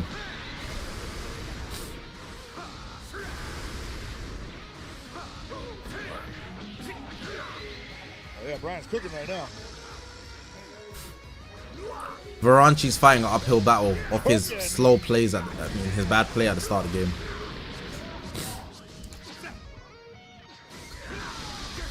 Just for the record, you guys see some of these teams. Not all of these teams work in ranked PvP, just so you know. For example, the team with CMZ on it isn't that great in ranked PvP unless you have a lot of stars. That feint is horrible. Bro danced on him. Stun him. The team with CMZ isn't that good in ranked PvP, and that's because you don't have the stars. Damage is done. And Brian has bred it up. So CMZ will become a liability. Stun him again. Might lose to Vegeta 4. He lost Vegeta 4. Is Varanchi just throwing this game? And you're on your last lecture to go on. Ooh, that ghost finally making a appearance. 2 more counters to deal with, bro. 2 more counters, a revival, and CMZ. With what HP are you doing that?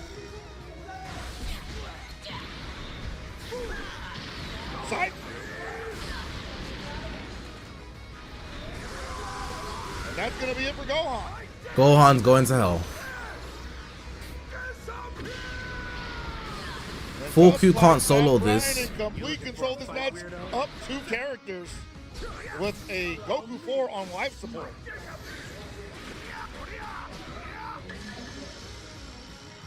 $100 timer counts. Got a note, but will he get a chance to use it is the question. Nope, because CMZ will counter that. Okay. It doesn't matter what he does. He simply can't press that, so he's got an empty slot for no reason.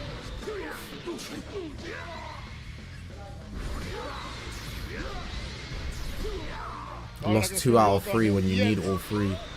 He's gonna have to catch CMZ in a very strange position to let this ult off. Like right there, if you just committed to it. I think he did press it, but the input didn't register. I know that face anywhere. I do it all the time. You know when you're playing Legends, yeah, and you immediately go, it's because he tried to press, bro. He tried. He should have got that ult off. He might have killed CMZ, and then he would have had to deal with Buhan's final counter and Fusion 13.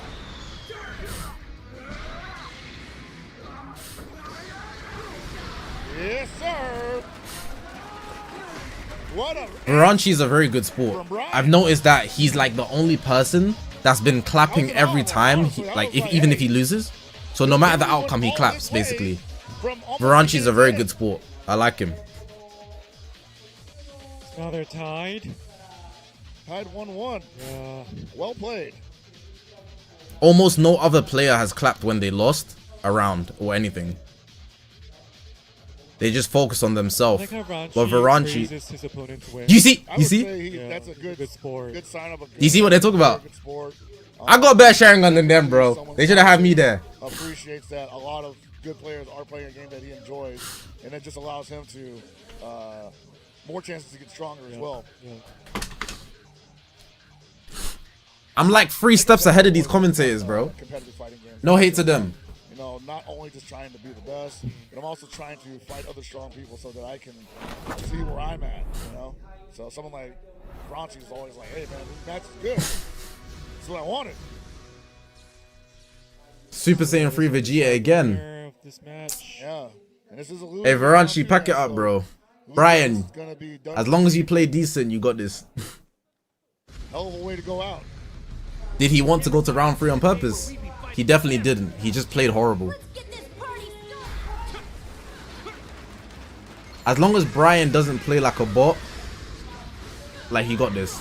Like light as well. Oh man, the Diamond Vegeta 3.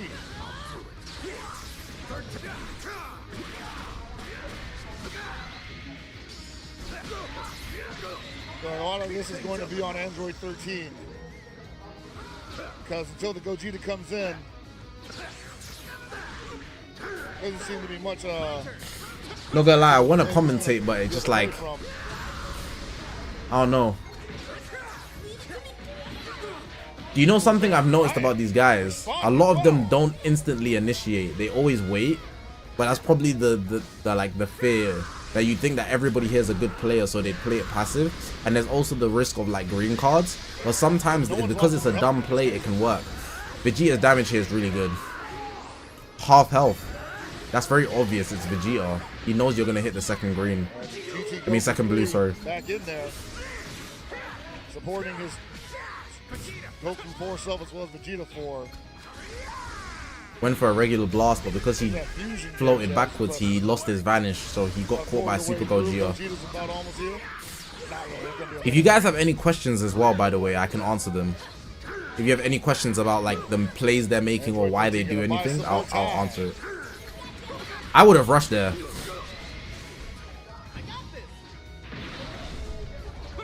It wouldn't have been the best play to rush there, but like that's how I would have played ranked PvP. It's not safe in a position like this. If any of these guys lose in this thing, they're out forever. It's done. Rising Rush available. Almost time. Why he picked Diamond Vegeta?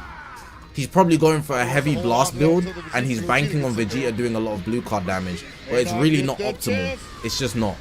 Vegeta does do a lot of blue card damage, but in LBR and in these type of scenes, everybody heals a lot. So it's not actually working for him. When he did one blue card, he did half of Vegeta's health. Yellow Vegeta did half of Super Saiyan 4 Vegeta's health with one blue card. So if he catches anybody and he can press a blue card, he's gonna obliterate them. But the big thing is if. It's always an if. It's always an if statement. And clearly, he's not hitting them. You know what I'm saying? He's banking too much on a superpower, you know? The equivalent of what he would... The equivalent, yeah, is like... That's a good Rising Rush. Rising Rush on Goku is perfect because if it goes through, it's green. Nobody can save him. You can't save yourself with your own mechanic. But yeah, what I was going to say is the equivalent is like using Ultra Vegeta Blue just because he can remove Vanish. You're banking too much on one technique, and if you mess up that technique, your whole game goes to waste.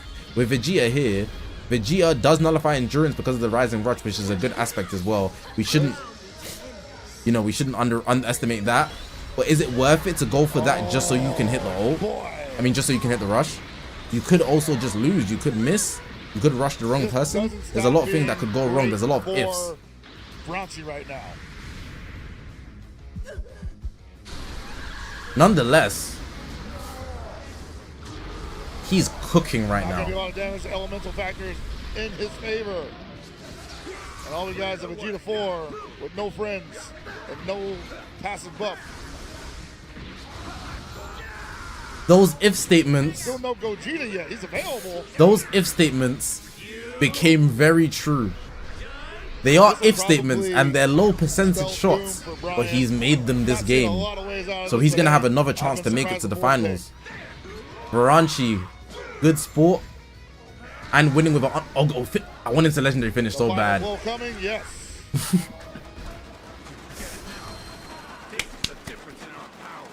Well played from both these guys. Hell of a set. Very I low key entertaining. wouldn't mind if Varanchi wins the whole thing, just off him being a good sport. Congratulations, Varanchi. See why these guys. He are has a here. strategy with his team. It's just not a very common strategy Every one or of them has been optimal putting on strategy, banger setup to but banger it set. definitely does work. Dragon Ball Legends. Very hyped to be here. Very proud to be commentating this. Is Varanchi beating Mart Having though? a good time. Yes. Not playing like that. So with the losers round one, Almost finish, every we're second of the down game, to Mart has 6 infinite ki, remaining bruh. Championship contenders. Not playing so like from that. the winner semifinals to the losers final, how did you find the matches? So, I mean, we've been saying it all day that they're just, in addition to them being highly competitive and educational, they've been flat out entertaining, you know? The spectacle of this game alone is worth the price of admission, I feel, if you're a Dragon Ball fan or you just like fighting games. I think this game delivers on all fronts, and these guys are really making this game sing the song of its developers. Yeah. So, really impressed with what I'm seeing. It's been 4 hours already. We are gonna go to the highlights. Yeah, we're going to highlights here. Like Brian's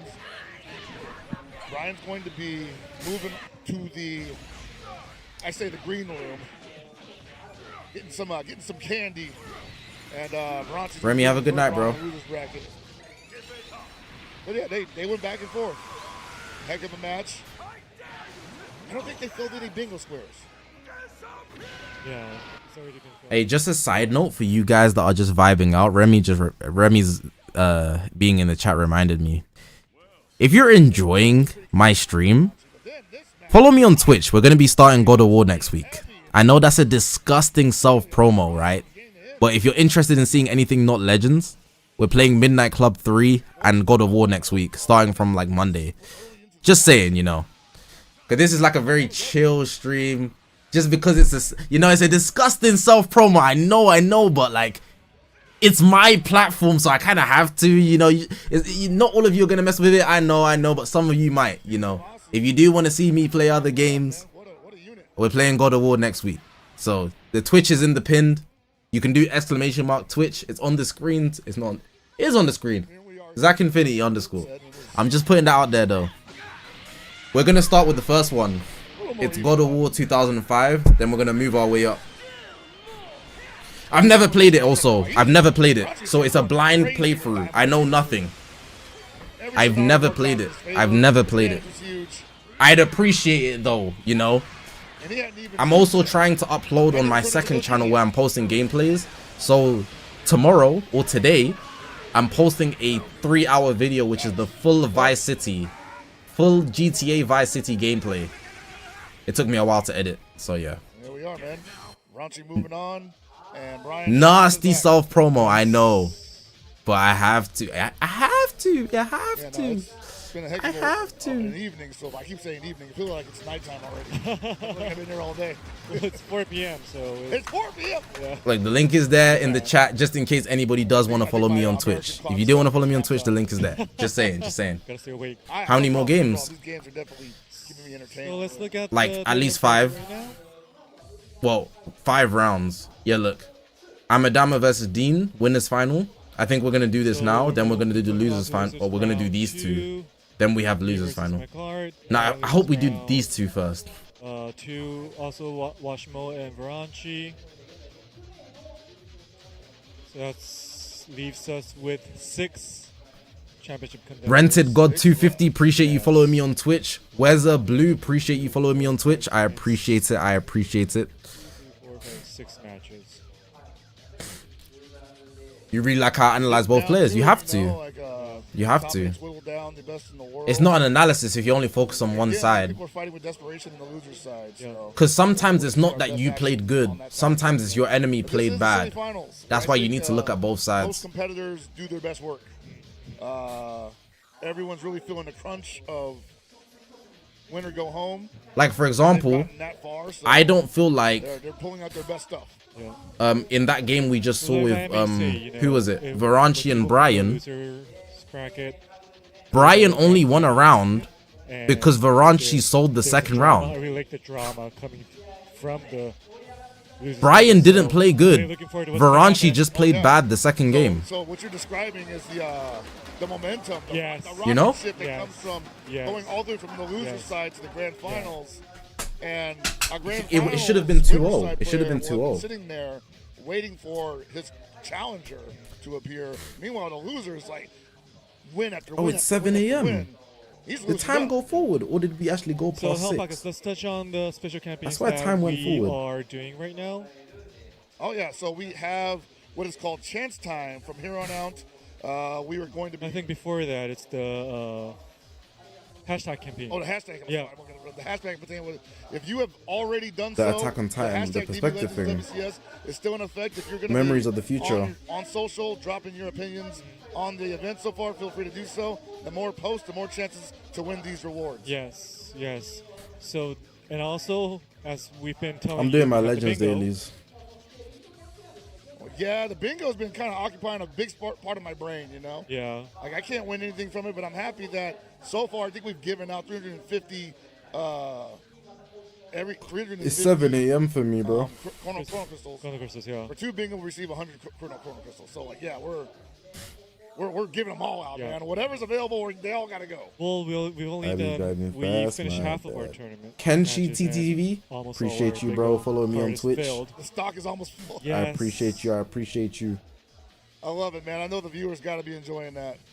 Getting something just for your time and your entertainment. That's what it's all about. Yeah.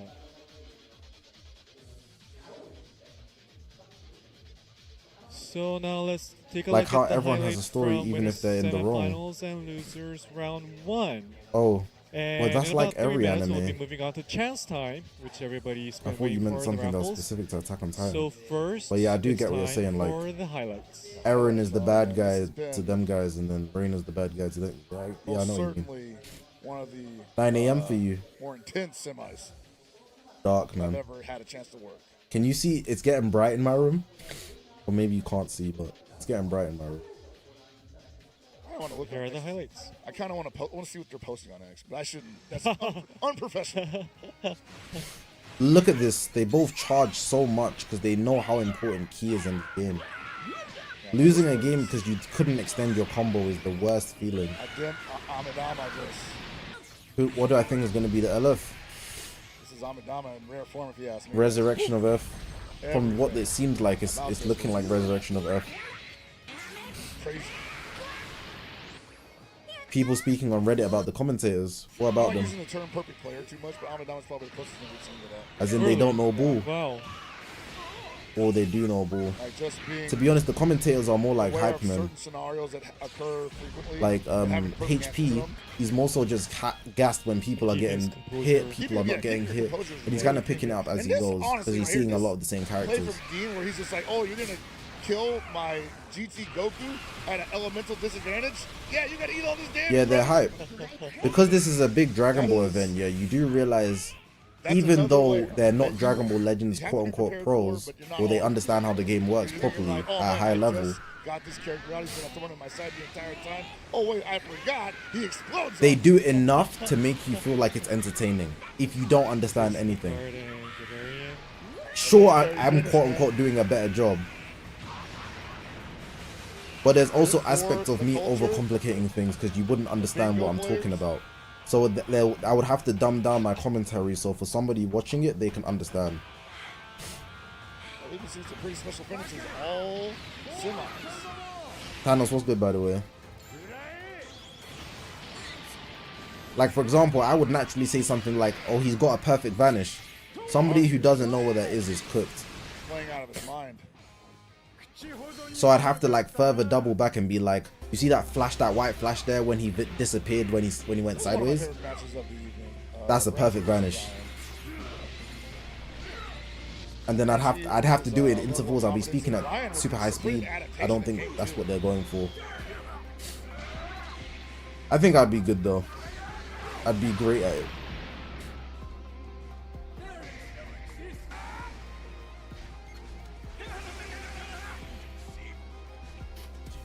Very, very impressed as usual, you know. Yes. So next up we have chance Yeah, time.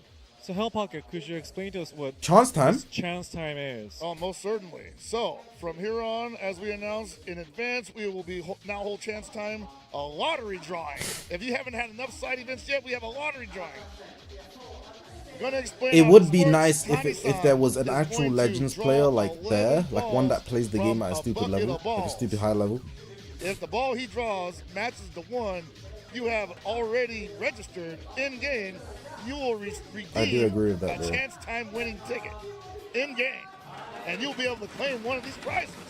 The ticket can be exchanged for anything you see here. So please look forward to seeing which numbers come up. Yes. So let's go back to the stage. So Mr. Tani is explaining the rules, which we just explained in English. Mr. Tani is the Dragon Ball Legends producer. Ah, okay. Yes. So that's why Commentating so much he's is actually a lot of very work. important I'm not gonna lie, I'm not a for fan. tonight or for today. It dries out your And mouth. he's actually Pause. explaining about chance time and how you can get great rewards. So this is the guy giving out everything right Yes. now. This is the guy responsible Yes. for giving out. You guys thank this man. Yes. Absolutely. Yes. So we'll be moving on to the drawing of the numbers. They always get Toshi for this junk. Toshi-san. That's the homie, bro. Alright, we got the chance time. Shout out to Toshi-san. That's Toshi-san. Toshi-san They always bring Toshi out for this.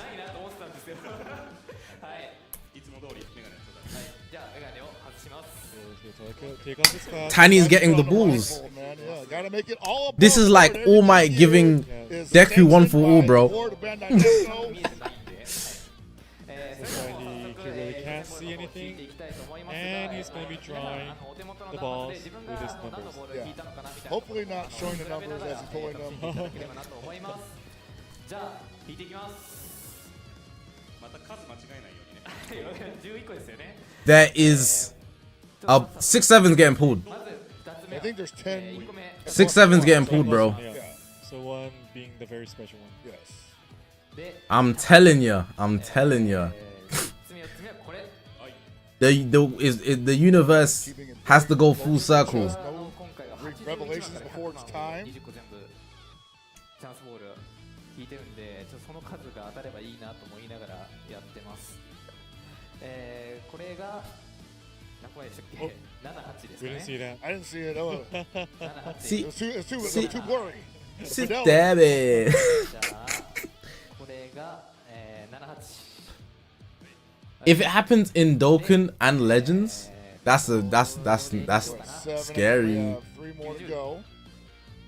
Oh, I need to check what numbers I got. There's only 1 more? Oh, he miscounted. Okay. That's why I thought he こ was れが like. 大当たりですか I'm ね pretty sure he's only at 10. Yeah. これでお願いしますよいしょ Alright, let's hope we all win something, right? You had 20 chances to get one in. It's a 1 in 5, basically. I know the feeling. 公開していきたいと思います So he'll be revealing the numbers. Let's see what numbers bagged. Reveal. じゃあ1個ずついきたいと思います All right, guys. Moment of truth. 普通の当たりの方から1つ目は84番 84. I don't have that number. 84. Let's go. 10 more chances to win. 29番 29. I don't have that number. もうこれで1個当たってるんですよね僕は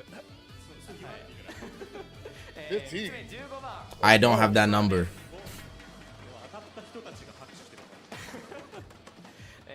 次が90番 Next is I think I got that number. 0. Yeah, I got 90. I got 90. そして That's nice. 2. I got 2 as well. Nice, nice, nice. That's 2 numbers for me.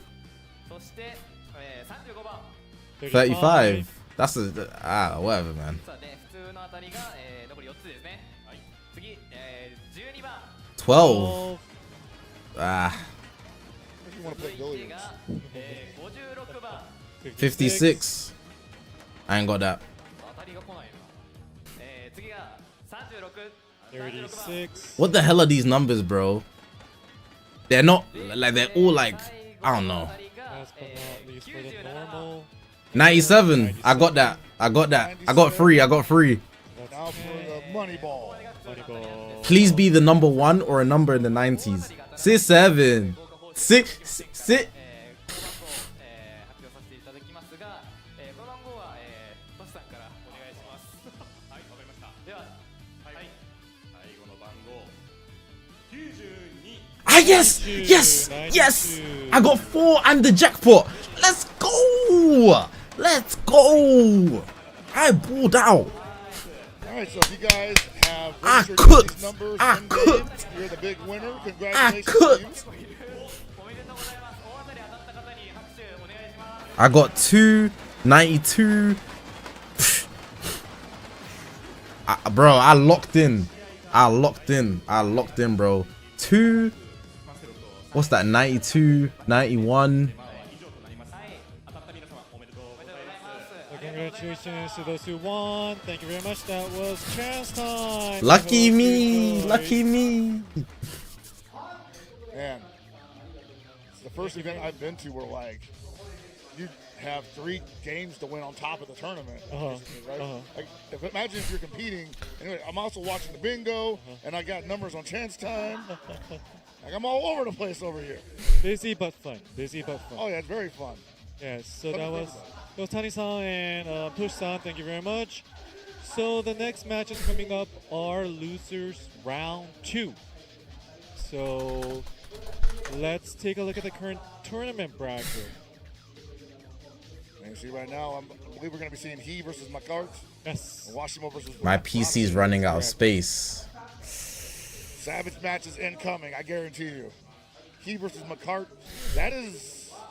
That's not good. Is that a run back? I think it is. No, it's not. But actually, that's a match I wanted to see also. I see. Because I've been seeing that Mart has been super aggressive. And he has been almost as aggressive as well. I see. But with a different approach to it. So I'm waiting to see these guys clash head on. I see. So we have a heated match coming up. Should be good.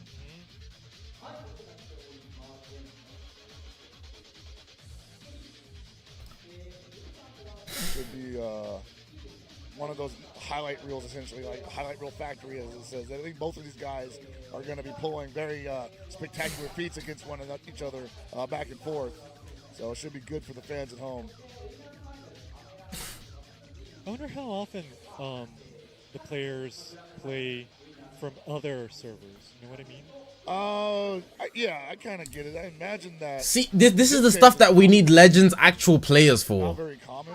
He's asking about how often they play from other servers. It's really in the higher ranks when there's not many people that can get found. You see the other, bro. I need to be able to answer these questions, bro. Things that competitive players pride themselves on is reaching out to other avenues for competition. So maybe they do mix it up with some of the EU servers and the Japanese servers. Apply. There's no application. You gotta just be in the field and have XP. These guys are grown men, bro. They probably been in the field. This is their line of career. They can't just call me up, bro. I want to play this guy in another part of the world. They'd be taking a gamble, basically. So, And big companies like Bandai don't do that. see people travel. They don't. Real experiences on top of being better at the game. And building the community. Yes. And meeting new people, as you said. All the time. Yeah, I imagine that these guys are probably going to be really cool with each other after this weekend. So I'm looking forward to seeing that and relationships blossom from that. So we're still waiting for the preparation on the stage. I always wonder, like, they make them use a phone. You ever think they would want to use a tablet someday? That's what I thought. Yeah. So it's, Supposed Dragon Ball Super reliable leaks. Hold on, let me read this. So I'm sure that's easier. But Dragon Ball Super anime news via reliable leaks. The DBS remaster will air weekly without stopping until the Moral Saga. So Beerus Fall of 2026 followed by Golden Frieza. Universe 6 Tournament start of 2027 followed by Goku Black. Tournament of Power middle of 2027. Unconfirmed DBS Broly end of 2027. Moral Arc early 2028. Yeah. just like when other titles, it's the machines, but I guess it's best that they are able to use what they use usually. Oh yeah, So I think we're ready. looks like it. Yeah, we're gonna have He versus Mart looks like we're gonna be. Yes. It's just a tweet. I don't know if it's facts or not, but He versus McCart. Should be good. Will be good. these two are very passive. He is quite aggressive in terms of like the way he pushes, but when he fought Dean, he just met his match. Mart is very calculated as well, so this could go either way. For my coin, I'm in favor of Mart, but he has shown that he can be a perfect player. Starting off with his green yellow team fighting against CMZ, unless he takes advantage, like takes out Buhan early somehow, which is probably not going to happen based on what they're using. I'll be honest, this first round I low-key got Mart off team diff. Gets a KO, gets sucked into jail for about 20 seconds.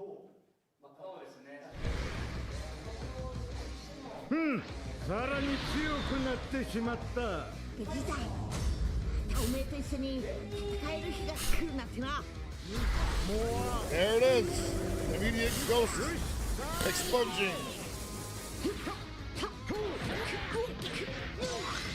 Mart starting out ferocious as expected. Alright, so Mart's got the priority to start.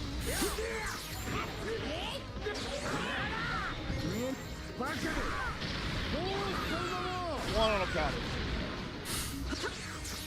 Didn't have anything to follow it up with. Doesn't matter. Came right into the Venus. Ooh, he got him there with a nice drop combo.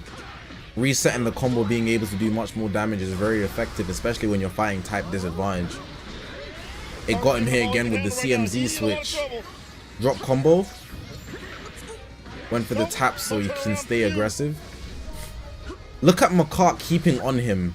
These are people that have actually learned from their mistakes and are pushing up to make sure that they are the one that does damage. Okay, if you're not coming to me, I'm coming to you.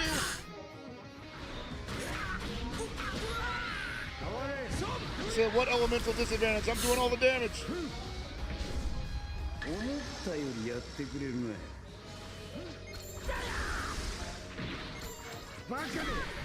Another ghost counter. You might have resources. My to try to fatigue follow is it up. dulling Yes, my he does. senses, so my reaction time to commentary is cooked right now. Good damage off the counter. That is another ghost counter.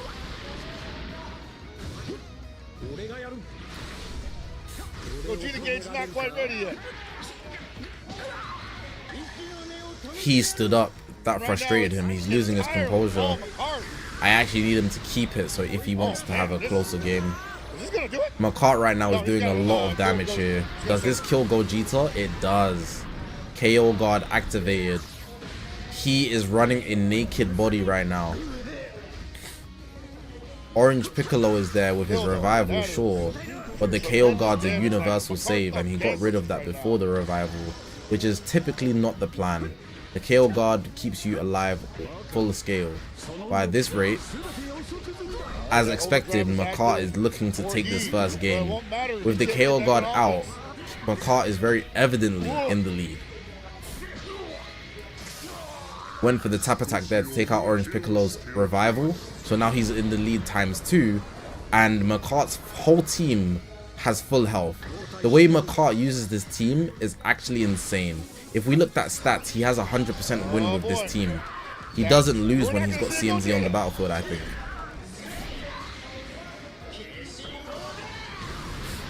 Maybe that game that he played in the first round, it was just luck. He played very flawlessly in the first time that we saw him, but then against Dean he couldn't keep up. But right now Mart's showing him levels. That did a lot of damage to CMG, by the way. It wasn't enough to kill him, unfortunately. If he picked one more thing successfully, it would have killed him. But, you know, unfortunately. Oh, we're having technical difficulties here. Okay, they're back. Don't worry. No, not like this. 969, 983.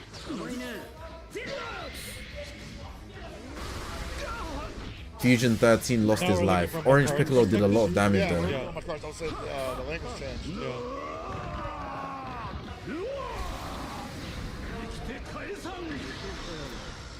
Mart right now. Look at the resources on his Look side. at that charge into Vanish. Vegeta saving the day. That was a perfect play.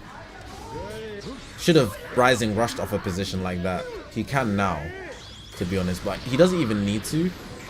Got him. It just will work if he wants to. But one's gonna give him health back. See, now he's lost the opportunity to use his gauge. I mean, to use his rising rush because he lost the Dragon Ball based on Orange Piccolo's gauge filling, breaking his combo slightly. Goku might be getting out of here. Okay, we've switched angles? Maybe? No? No, we haven't. We're still watching he. Okay. There was like a blur, so I was like, what the hell? He finally getting rid of this. CMZ is finally out. It's only just beginning. So now the paralyzed takes over. And depending on his luck, his road to victory ends here. That's not the smartest play from Mart, knowing that he has paralyzed coming in. He should have just waited. Playing it aggressive when you know you've got paralyzed potentially kicking in is very risky. Mart is unironically selling this game because he has a rising. What is that play when you're 2v1? The paralyzers are gone. They're not going to kick in. And Orange Piccolo can hit a rising rush. Mart absolutely sold the game in a matter of 5 plays. In that short amount of time, doing the same overdrive kick again and again, getting vanished by he absolutely threw the game. He didn't get it! Are you kidding me? And he, after getting thrust about after such a perfect game, in such a small amount of plays, he capitalized off of Mart's over-aggressive plays. I wouldn't even give that credit, like as a genuine analysis of this game. Didn't even get a chance to get the Gogeta active. I wouldn't give that credit to he for winning that game. I gotta ask myself, where did that go wrong for Mart? He had everything. That's purely just capitalizing off the mistakes of Mart, who was dominating that game. Can I tell you the definition of insanity? Doing the same thing over and over again and expecting a different result. Right there, don't know what Mart's on. I'm definitely looking forward to those replays. Like that looked like that was going to be all Mart. Dingy, what's good, bro? They're using the phone while charging. Yeah. A lot of phones are okay to do that. Not all phones, though.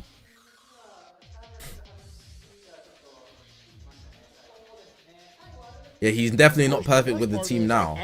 But the team was functioning so well. But he just sold so many plays back to back to back. But in terms of like trying to pull ahead immediately and then playing from a place of strength in the next game, that's what he starts out with. Doesn't have that anymore. He's down a character, he's down a team, or down a game rather. He's the one that has to prove something now. I might have to start doing PvP guides again. These guys are stressing me out. It is easier said than done, to be honest. You might know what to do, but do the wrong thing. You have to react in a matter of milliseconds.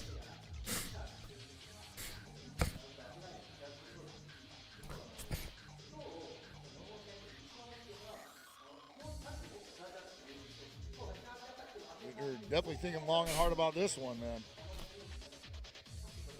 Essentially, Mart was impatient. He had the paralyze in his hands, and even losing CMZ was based on a misplay. But you're allowed to play misplays. You're allowed to.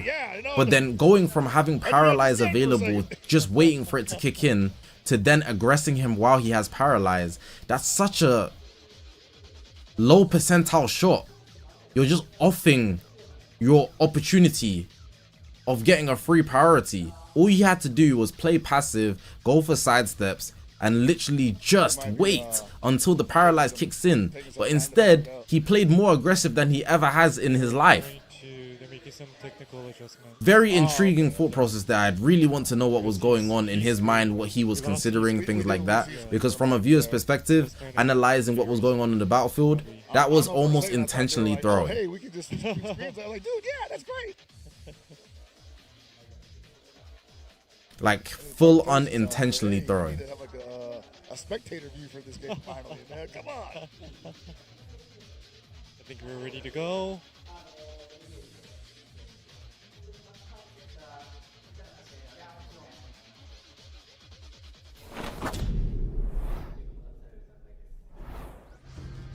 Okay, so Makart's going with the green-blue team with Gohan on the leader slot. And there's no purples on his team to counter this. So honestly, this game is also in favor of Makart. Makart's got the team diff. Given that he actually gets hit.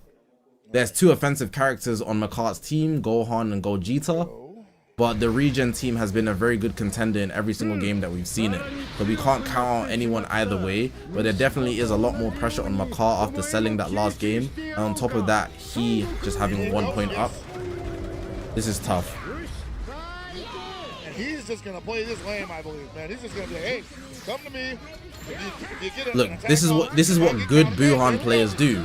They take your vanish before they basically force your hand to attack them, so they get a free priority no matter what, because there's nothing you can do.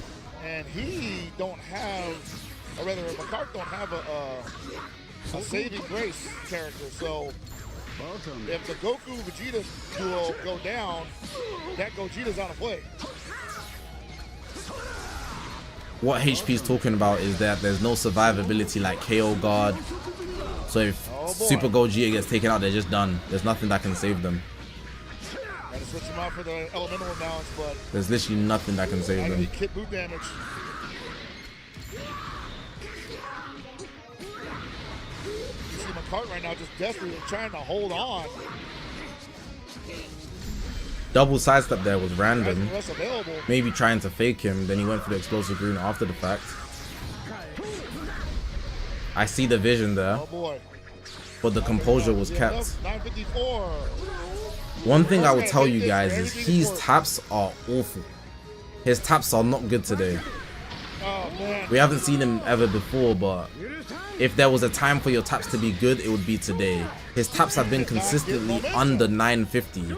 I've seen him get 903. I think at one point he got like 920, and he's been consistently stressed over his taps.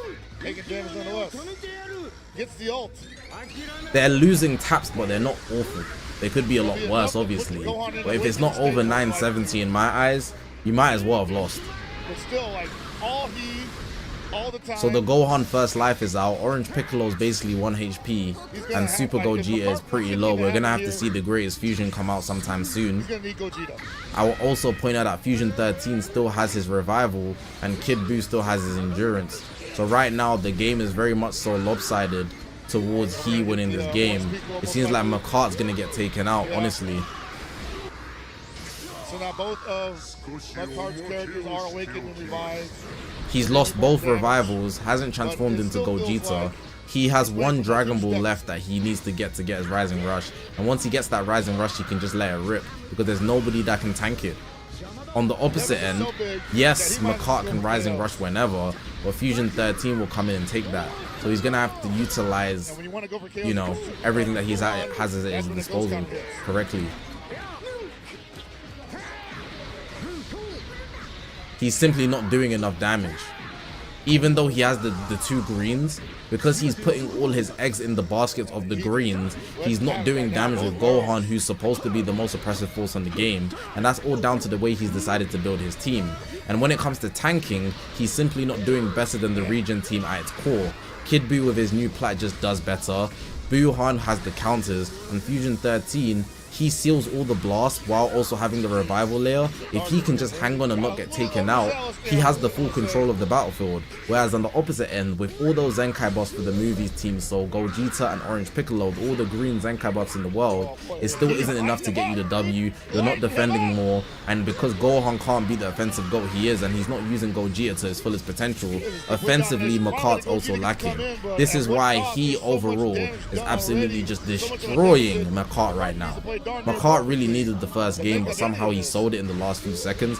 But this game is very much looking like he is going to absolutely destroy Makart. And it's sad. You can see the composure there is absolutely lost. Getting 888, this is an absolute fall from grace for Makart. Somebody who was playing with such class and adaptation has literally fallen and slumped. It's almost as if this is not the same Makart that we saw in the initial first round. He's not tapping the same, he's not switching the same, he's not adapting the same. His team formations are almost looking like they're not the same teams he was using in the first games. And that's very intriguing, and it's all down to his rotations and playstyle. While he is looking super composed. Super duper composed, I might add. Landing a rising rush like that, already taking out both of his revivals. With no revivals, he's full health all round. He's back to his perfect standard. I thought he had slipped a little bit, but he pulled up a comeback at the last game.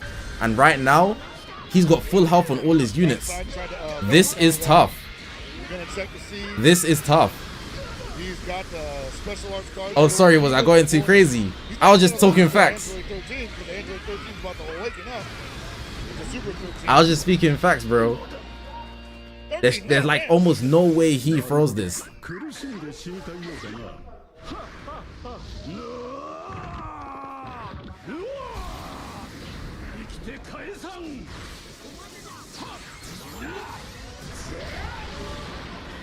So he got the Fusion 13 revival out, but at this point, we're just stalling.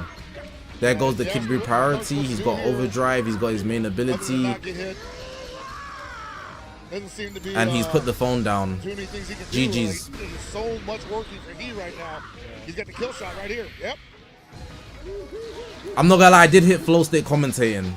I was reading everything. That's very upsetting for Mart. Because honestly, Mart was a very good player. But something changed against when he was fighting he. That didn't feel like the Mart we saw in earlier rounds. He simply performed at such a worse level. Which is, I don't know, it's interesting. I don't want to pigeonhole him and say that he can't work without that. I can't tell you what happened. He was playing so good, but then he just slipped up in the end of the last game, and then the second game he had a worse team. But on top of that, he was playing absolutely garbage. He was scared to take risks. He was taking risks before. He wasn't changing up his playstyle. He went from aggressive in the round 1 against he to absolutely passive in the round 2, while having the worst team that is defensively worse and offensively worse. It was just awful all round, which is it's just disappointing to see. Like, I feel bad. Because someone's gotta meet him there to make it to the grand final. So I would say he would most likely be in that scenario. The way he's playing right now, we still have Amidama and Dean. The person to make it past that. I ain't tripping.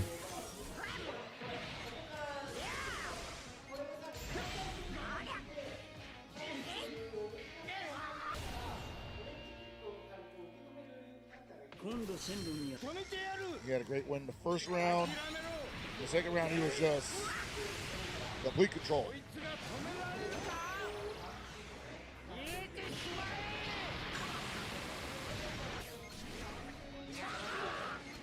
Like, if Mart lost, yeah, I'd at least want him to lose while playing at a quality level, but it's almost as if he just faded. That whole team just does so much damage. McQueen is fading. Elemental damage, or elemental buffs or not.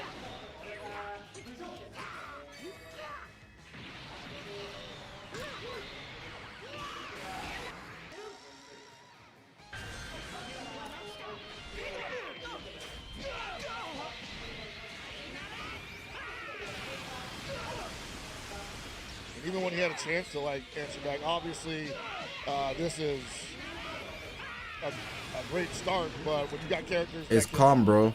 revive themselves full health. Hey Dingy, you should have been here, bro. When Dean was playing here, all the Japanese people in the crowd were like clapping every time he would make a play, but Dean absolutely slammed him and none of them celebrated. It was dark. Bro, if Dean wins this as the only black guy there, the second match, Washimo versus Japan might be looking like Squid Game, bro. He needs to lock in. It was dark, like it was actually dark, bro. Like he would get a PV, yeah, then they'd go woo, and then Dean would basically counter it, and they'd go. You wouldn't hear anything. It was dark. It was too dark, bro. They're obviously it's home territory, innit? It's Japan. But it was killing me. It was killing me, bro. That's right, yeah. Yeah. So after this we have loser semis, yeah. Just semi and loser final. Hey, Twitter is funny. Look at this.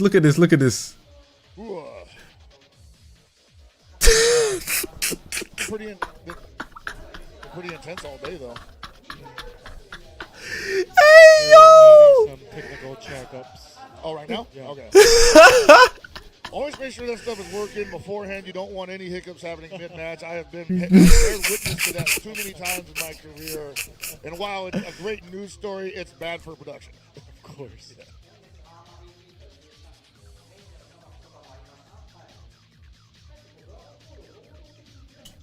Okay, so let's look at the tournament bracket. Okay, yeah. So we see he waiting in loser semis for the winner of Washimo versus Bernacchi.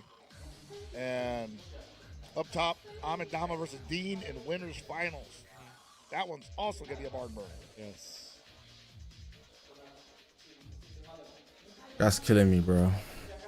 Definitely a place to, if you were interested in high-level competitive Dragon Ball Legends play, these next two matches, the next three matches really, definitely something you want to archive.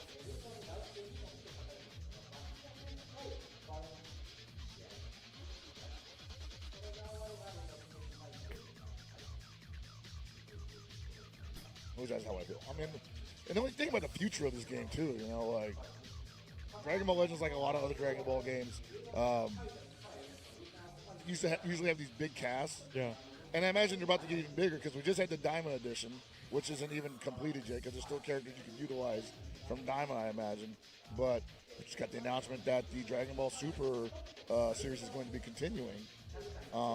So personally, I can't wait to see how they do Moro, Granola. Hey, Dean is winning, bro.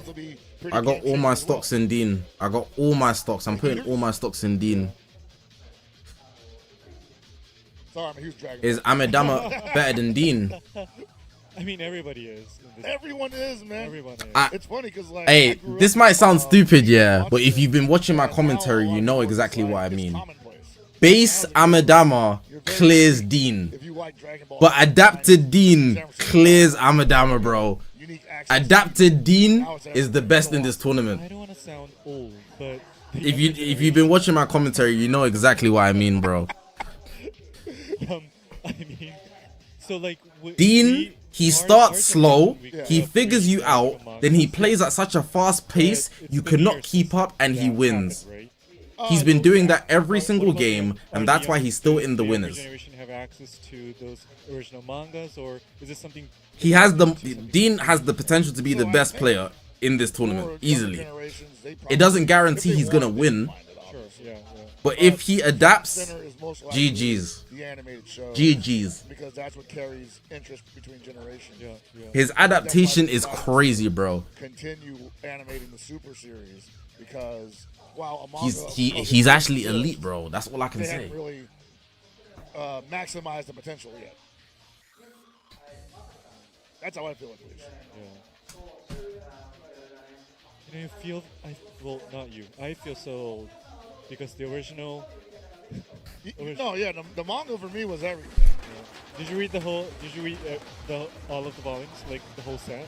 So I didn't have access to all the volumes when I was a kid. I eventually was able to, once I got gainfully employed as an adult, go to a bookstore. And The plays these guys do, YouTubers don't do. But I originally No started YouTubers winning this event, bro. the Cell Saga. I don't think any YouTuber in a best of 3, 5, or 7 And then after that is watching Dean, and Amidama, incredible. and But as far as what's his younger name? generation goes, like, my daughter doesn't read manga. There's 3 guys that crazy, bro. Hold on. If she's reading anything, it's because she already watched the anime. Come to think of it, I have 2 nephews, Yeah. and my sister, who are their parents, bought a whole set of Dragon Ball. Washimo for the look a sake of fraud. Japanese education. Oh, that makes perfect Japanese sense. language Yeah. education. That makes perfect sense, actually. Yeah. Because so.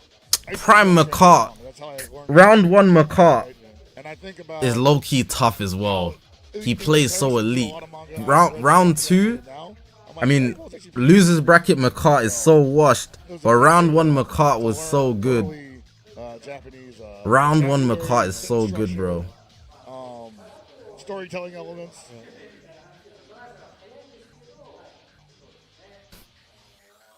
I have a question for the chat. Wasn't the only one. I have a question for the chat because I know the chat doesn't use much logic. I know a lot of you guys are young, so it's fine.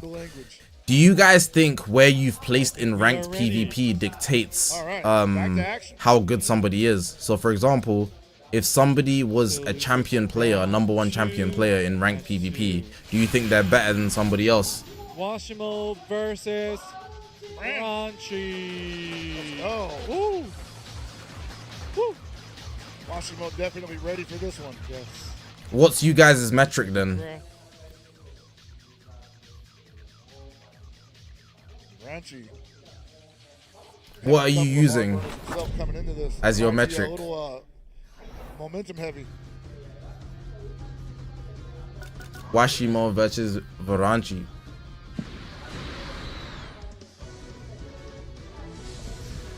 Alright, immediately jumps into the versus screen. Let's go. No more time needed. How you play? We got a potential Gogeta, Super Saiyan Goku with a yellow. I've seen, Gohan. because a lot of you guys, Oh, a lot of you guys are meat eaters, you know. Or these Goku form I've Vegeta seen forms. enough clips on Twitter, and you guys are watching this gameplay from players like Dean, McCart, and you guys think that any YouTuber can compete with these top guys. Uh-oh, man. Oh, now we're moving over to the Bronze side. Absolutely. I see Bronchi. Not all of them, obviously, Washimo. but like, Taking him to the cleaners right now. not all of them. Like, I'm not gonna lie. Gargantua, I forgot how to say his name. He's washed. Brian, he's washed. You know, Not gonna be a lot of damage, calm. but it's really about time spent on or getting hit essentially. That's time that Bronchi's not gonna get back, or he could have been doing damage. So he might be a little overzealous, might overextend himself trying to even that up. And that's where Washimo is going to play him against. I really dislike the way Washimo plays Dragon Ball Legends. It just gives him, it makes him very vulnerable to missing inputs. He's too reliant on every individual Bronchi right now trying input. to get back there, get back to an even damage count. Because he puts the phone down. But if that one input doesn't work, he's pissed. Nope. The homie Oob is here to save the day. Guys, He could have rushed there. Bronchi.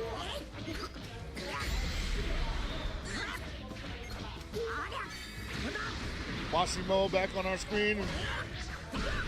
It's not bad that Washimo plays with one finger, but like, No. I just feel like he could make his inputs a bit more accurate if he controlled the phone completely and not just relied on his individual finger. Gogeta is ready to go. Even the fact that he plays with his individual finger and he's still holding up is actually a feat. But you don't get props for playing in with a handicap. Here we go. The next touch might do enough damage to put this Gohan into awakening state. If he doesn't switch out.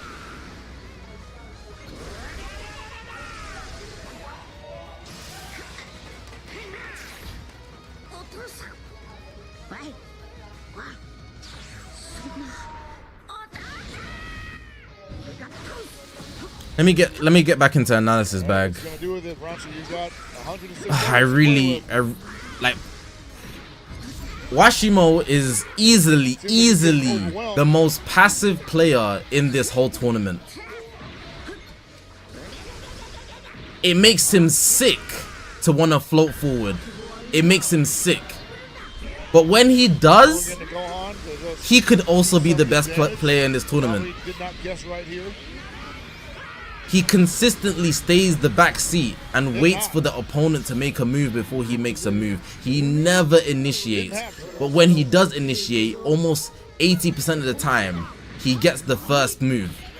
Like right there, he only pressed the blue card because the person initiated. You see, he's standing there waiting menacingly. Why can't he play the game?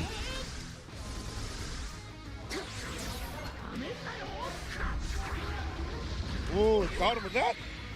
He could have went for a strike cancel after the blast clashes, but he didn't. He went for the vanish. I want to say Washimo playing the counterplay here fairly expertly. Losing the revival layer here. That's gonna suck. Question is, does he have it? I don't know if he has that card.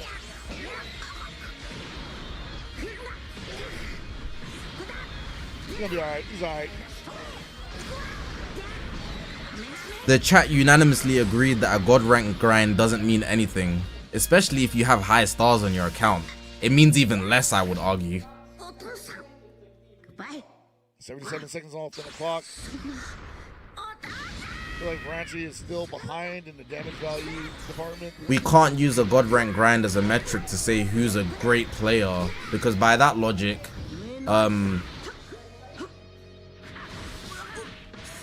Billy Libra, ZVG, they're top 3, non-negotiable.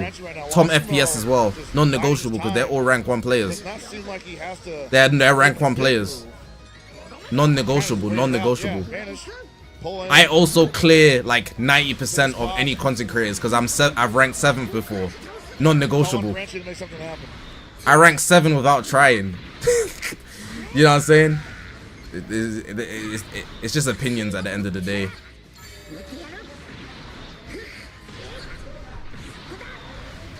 It's also just a popularity context. A lot of damage, and here comes the heal. Especially from a viewer's perspective, it will be a popularity contest. 100% has to go for 3 KOs here. All you can do is accept this. But not impossible. ZVG's number 1 is fake as hell. But he's been top 3 legitimately, so like I don't take it away from him. You know, he can grind to that level. ZVG's number 1 is fake. It's fake, I'm not gonna lie. ZVG's number 1 needs a diamond tester, but he's placed top 5 before, so like, you know, it is what it is. Washimo loaded up.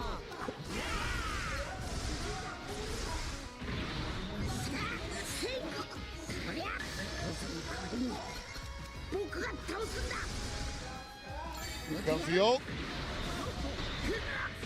Type advantage. Yikes. Vegeta's dead.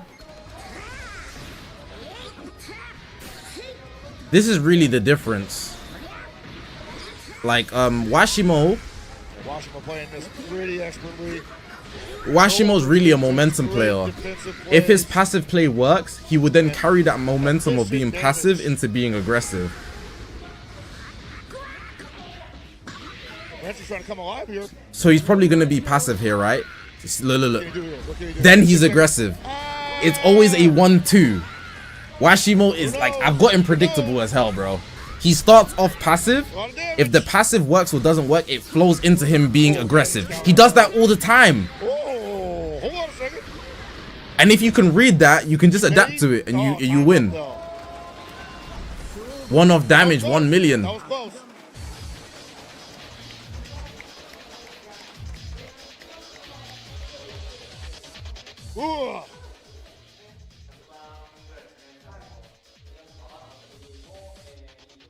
No, Washimo is good. He's just passive. He has an irritating playstyle. If you like to play aggressive, and especially because you're watching, you can easily see there's holes in his playstyle. But when you're actually playing it, it's not that simple. There's a reason why a lot of players don't like JP players, and it's because they play like that. They just stand in the back and they capitalize off you making the moves for them. Dragon Ball Legends promote counterplay, which is why they introduced the mechanics in the 7th anniversary to balance out the playing field. So with other examples, he absolutely destroyed him, you know? Wasn't able to get on offense, and Washimo was. If you want to win, felt like he was in a comfortable lead. You increase your chances of winning from that position pretty confidently, by being passive. And when you're dealing with somebody that knows they're in the lead, it's the best method and the safest method, but that doesn't mean it's a cool method. It's not a fun method, typically speaking. You don't have to like the method, but the method screens, you know? Be like that though. Oh man.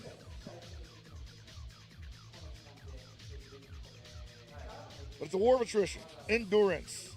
Sometimes people get tired on stage. You got to stand up playing. That's the other thing. Yeah. Most people sit down when they're playing. Having to stand up and play, that's That's a hurt good question. on the legs. That's a good question. Why are they standing? You gotta ask the producer. That never crossed my mind. It's funny because when I think of like, Yeah, I you like guys it's games a and tournament, isn't it? arcades, and you guys pretty much So, mastered the sitting cabs. yeah. And in America, we all stand around the cabs because they're all Reading your opponent is very high advantage. Yeah, You're they're smart all- enough. yeah, I mean, there's Literally how I play. more variety, but in the old days, all the arcade cabinets. The only issue with reading your opponent is in ranked so it's funny PvP, to so see not that LBR like this, kinda right? wouldn't In ranked direct there PvP, with the mobile the players. amount of time you have to read your opponent is dependent on your stars sit. and your You equipment. could If your sit team there is worse, to meet the you don't get the time to read your opponents. So people with higher stars have the advantage to adapt and also be passive, which is why I don't equate skill immediately to anybody who plays with extremely high stars. For example, Yeah, certainly. No, this is let's take me, right? been quite a day. I earned my stripes. I played a year free to play. Going on, elsewhere in the I played a year with hella low stars and characters. I earned my stripes. You know, not a similar event. I feel like if you've consistently played at 14-star level, you ain't been vetted enough. Yes, the exhibition. Or unless you've been Yeah, playing yeah. against other 14-star LBR competitive scene players, which is most likely not the case. It's just not the case.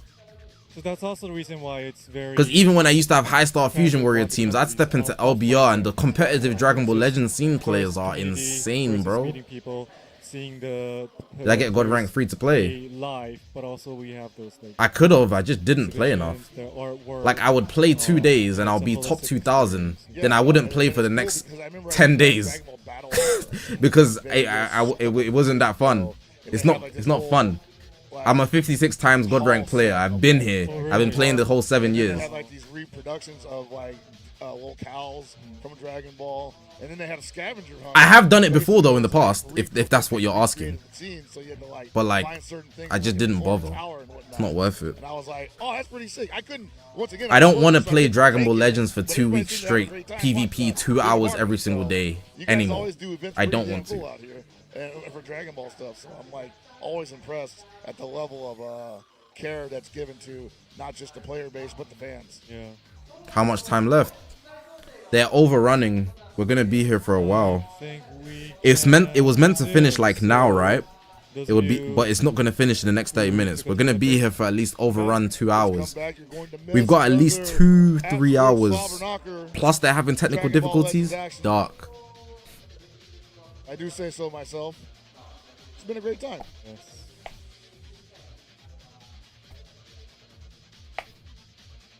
So the event in Vegas you're talking about, was that like 2022? I think so, yeah. I think I was doing the Japanese broadcast for that. No way, really? I think so, yeah. Oh, okay. Then we probably saw each other. No, but I was in Japan. Oh, you were in. Oh, Mount Rushmore of Japanese DBL oh, you YouTubers. were doing it remotely. Yeah. Oh, okay. Yeah, I remember. The basis of the we list had is 3 important. things going on there. We had this, Dragon Ball Popularity, Fighters, had a World Finals Impact. there, and the card game. I can't remember. It could also be what they've done for that the was scene. a big one. Like a lot of people showed up for the card game. But I don't watch enough to have an opinion. In my opinion, I'm not educated enough. Almost ready. I just know things and pieces here and there. Should be almost ready. Also, once again, I can't look at your posts on X, but hopefully. Convoy, I don't hashtag think I'd down make the there list. to However, thoughts, I do reactions think to I all have this awesome amazing action guides. here. And also thanking I wouldn't put myself on the list. the generous Chrono Crystals they've been handing There's out. people that I'd consider for the list that just don't play Legends anymore. We're starting a transition for. So Here it's we go. I like, see them all ready to go for game you know. 2. Well, Oh, we're back now. We beat the technical difficulties. I think it's mostly just a popularity contest if we did Mount Rushmore. That's like the safest way to do it. but I really dislike popularity contests. Like, for example, yeah, I think Billy. Will begin. Exciting stuff ready to happen. I your think way. in We the have breaking the Zinobi barrier actually between identical teams. NA and JP, Billy has done the most for the Dragon Ball Legends community in comparison to anybody, Game 2 of in my Washimo opinion, Karachi. based on how competitive he was in the early days, alongside what's his name, Bebop. Bebop don't play anymore. Billy does play, but he's casual now. You don't know who that is, then you can't have an opinion on this subject, I don't think, because not knowing who that is crazy. If you actually care about the Dragon Ball Legends scene, not knowing who that is crazy, in my opinion. This could take a while. Libra is a early game PvP tech demon. He could also be on the list for reasons like that. That's why it's like, it depends on what your list is based on. Wants that early lead so he can expose his opponent's weaknesses on offense.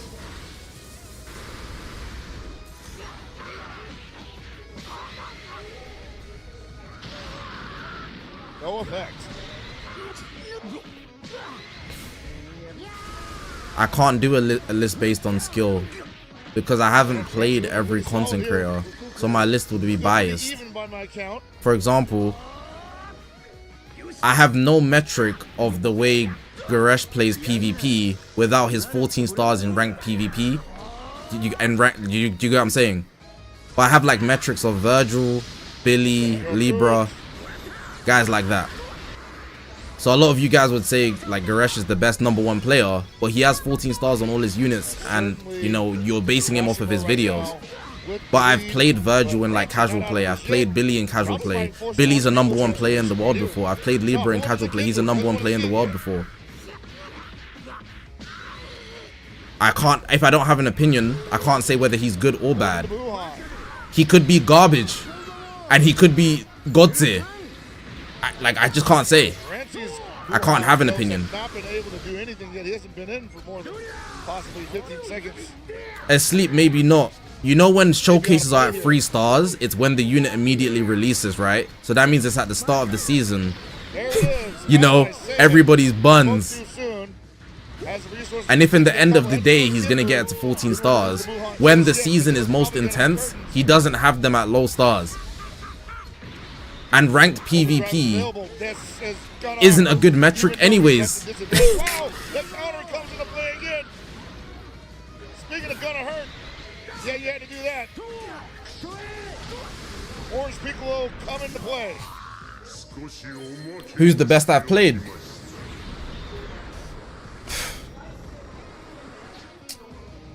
I wish we could talk about Prime Billy. Prime Billy is very scary, bro. Prime Billy and Prime Movies Libra. Looks like it.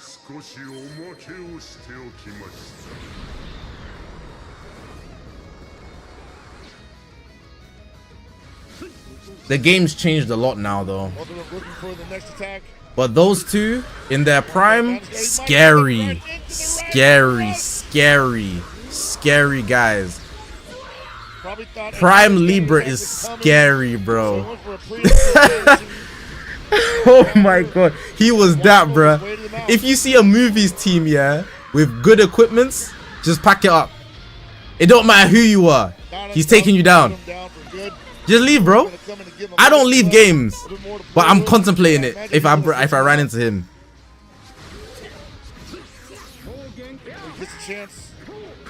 There it is. Me though, I'm good at the game. Don't get it twisted. All the guys I'm saying that are really good, I've beat all of them. I've beat all of them. The issue is I beat them on some Joseph Joestar bullshit.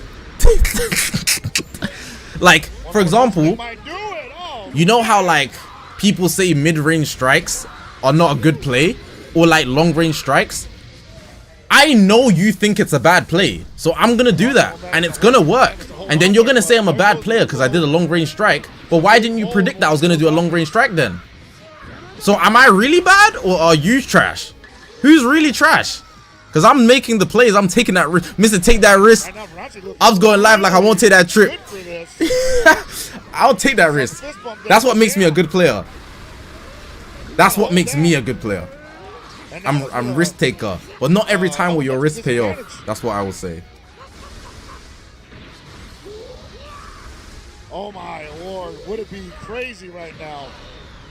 I have very good risk assessment in any situation, and that allows me to make plays that look stupid, but it was actually calculated. But it's not beyond the realm of possibilities that he KOs 3 characters by himself. Do I have an example of like Especially with the way what I'm talking about? Great defensive play. He might be at a disadvantage, so this is not going to be a lot of damage. I can't speak about what I want to speak about without spoiling Blue Lock. Might be at the advantage in terms of damage value output. Do you guys remember, like, there was a period of time in the Legends community where people were saying mid-range strikes were a dumb play? I don't know who started it, but people were saying mid-range strikes are a dumb play. If you think mid-range strikes are a dumb play, unfortunately, you are a closed-minded person. Legendary finish. Dark.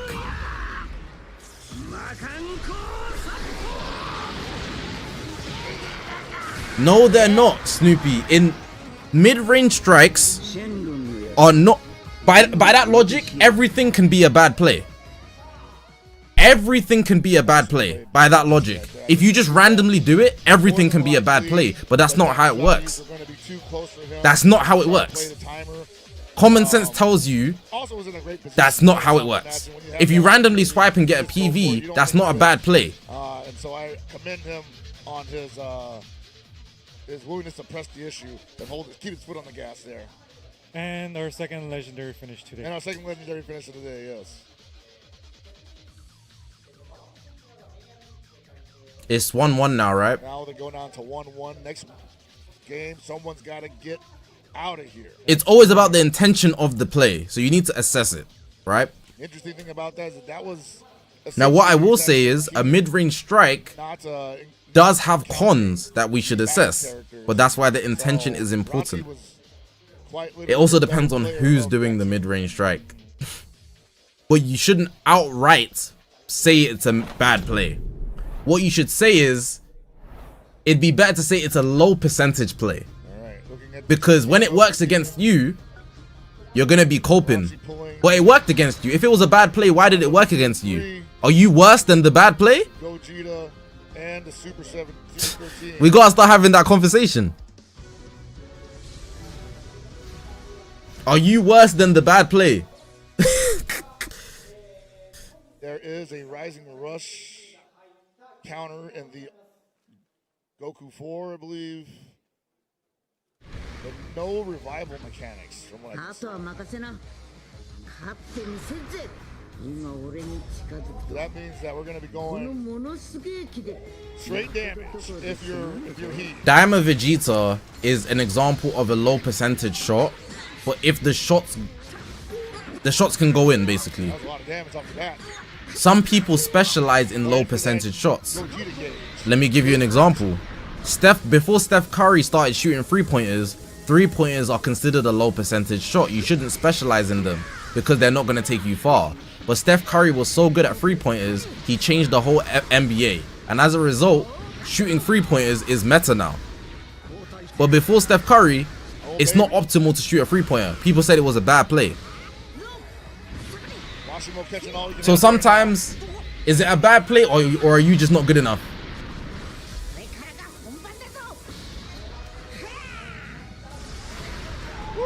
Ooh, Vegeta's damage there is beautiful. Ranty right now on fire. Don't press the blast starts. Listen here, Washimo, if you press the blast, scaring me. Scaring me. Good damage off that. Couldn't see it. Super 13 didn't want to see it just yet. Overdrive attack was a good choice right there because it was already draining. That's something I'm gonna start adding to my bag when I play PvP. Do you see how these man consistently charge? These guys consistently charge to use the overdrive infinite key thing. This is Washimo's POV. I don't do that at all. I know I can do it, but I need to incorporate it more. Just charging a bit like that allows me to get my overdrive charge to the max faster. I've only seen about 3 or 4 players do it in this tournament, and those guys that have done it have consistently had an advantage in every single PvP game. It's super high IQ play that we should all be doing, to be honest. Maybe it's because we just subconsciously didn't like the 7th anniversary update, so we don't play to our most optimal. But honestly, it's super good. It's my biggest takeaway from this gameplay. Analyzing them, they consistently charge on the spot even if they don't need to, for the sole purpose of overdrive charge, but not just to they don't use the overdrive charge, they simply want the infinite key. Enough for another one? Charge? Anyone's gonna charge? See, they both charge at the same time, and then Washimo charged even extra. Like, that is very useful. Vegeta gauge must be close to full at this point. I'm not sure which what unit am I most excited for? Fusing Tag 4s. Been long enough. Or fusing VB. Point blank, got it out of it. Vegeta saved his ass. Ooh, interruption.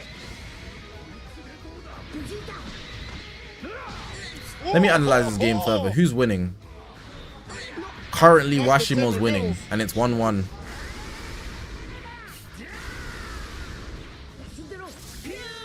There it is. Washimo got the revival out of Fusion 13. Super Gogeta is coming to the battlefield. Stepping into the building. We've got so much time left to play with that Ranchi could really start turning things around here. Yeah, just like that. We gotta be careful. Like, I'm obviously not going to kill the GT Goku from that health deficit, but the Gogeta probably doesn't want to be the one to do it anyway because the elemental disadvantage will probably melt him on that Ozaru spit. Vegeta! Good damage. Rising Rush available. This should. He should just rush. There's no reason to hold back. Rushing while type advantage, this is gonna hurt. Other than guessing correctly. I did more than I expected.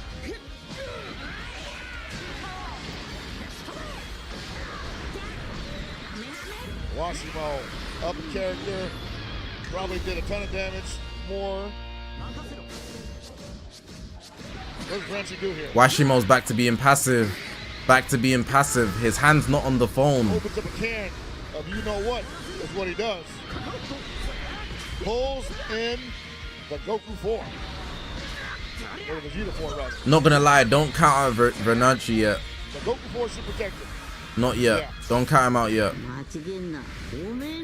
Washimo's passivity could make him lose this game. I'm dead serious. I'm so serious, bro. He can get that I'm telling you. back in for any reason. Ooh, not enough yet.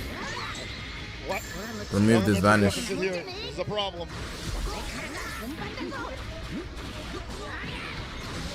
Question is, he's gonna pull in the Diamond Vegeta to fight this Kid Goku. Has to. Might lose the Diamond Vegeta's mid combo. This is enough damage. This is enough damage. Gogeta left. And this is a problem. He does not want to defeat this Kid Goku. That'll be the Now it's over, low key. Gogeta can go neutral, if I'm not mistaken, but is that happening? Really? Not in time. To be honest, if he just gets two more parries, given if Washimo plays passive. Do your worst. Okay, type neutral. Maybe you give him a couple of touches. I'm telling you, Gogeta 3v1, the greatest fusion of all. You trying to bait him into defeat? Yes. Oh, type neutral just ran out, not enough time. He's like, yeah, Oh, he got him though. Nice. This is gonna hurt. All he has to do is get 1 or 2 cards on Goku and Vegeta. This Please not like this. shouldn't hurt that much. He said it's gonna hurt, but not that much. Because it's one priority wins It anyways. could have been worse. PV. Here we go. Whoa! Raunchy with the response. With the response. Rising Rush. That's enough. Does Super Saiyan 4 Vegeta have endurance still? I don't believe so. He has to guess right. Didn't guess right. It's Okay, so he's gonna get the damage up. 1v2, he's gonna get the damage up. He has to survive 10 timer counts. 11 mil and he wins. Unfortunate play. Get out of here. The blue card with Vegeta was very necessary right there.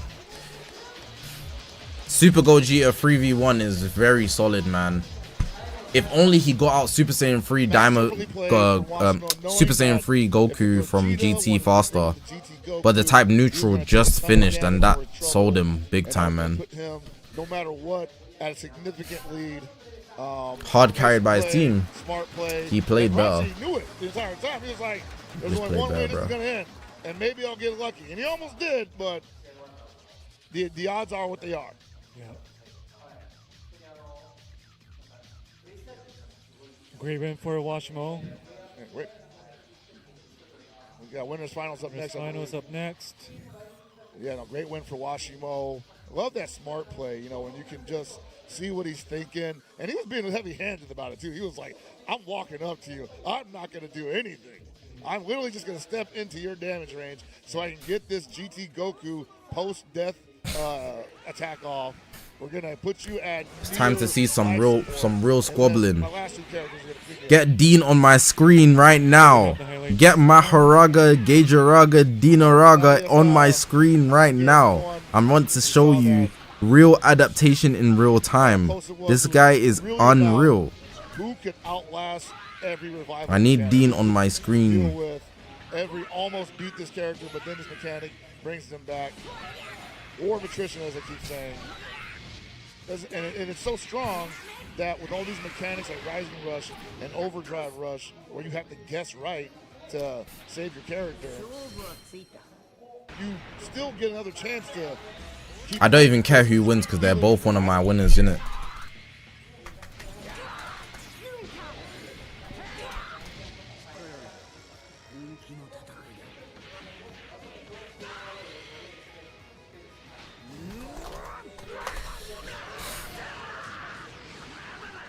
Got a legend finish out of it though.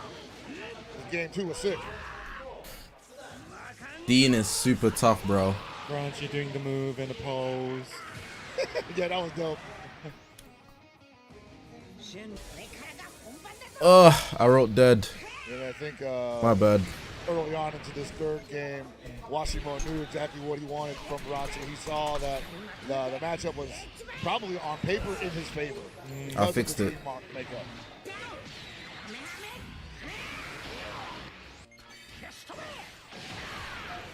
Yeah. There it is. So that was the highlights between Washimo and Raunchy. So next up is winners final between Amidama and Dean. And after that we have losers semifinal between he and Washimo. Washimo, man. Foreshadowing. Long block, guys. Get ready. Strap in. It's not foreshadowing of anything, bro. We're going to need those tournament brackets to update real quick, but we're ready to go immediately as soon as that's done. Yes. I don't really care who wins this, Well, but I do think Dean is going to win watching, this. Please post on X. Yes, please. The win con for Dean is WB simply Legends, him WCS. adapting. Simple. I do not promise to go back and read all of them, but I will definitely try to catch a couple of them. Yes.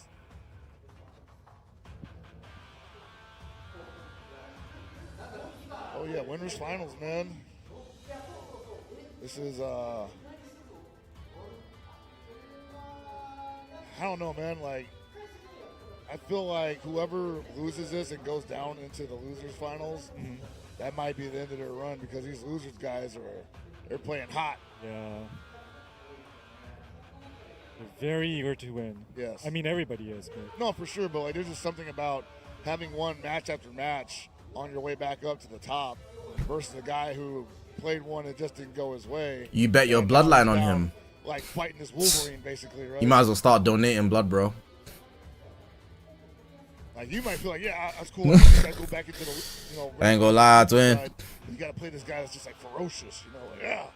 I just like ate the You might as well hearts of all start my donating. enemies. Back to back. I think Making we careless are bets like ready that, there's people that could use for that blood the more winners effectively. final. Trolling. Awesome. Amidama versus Dean. Alright, we're here to see a goated fight. This one's gonna be Amidama versus Dean. I think we're gonna be watching Amidama's perspective, just so you guys know, because he's on the right.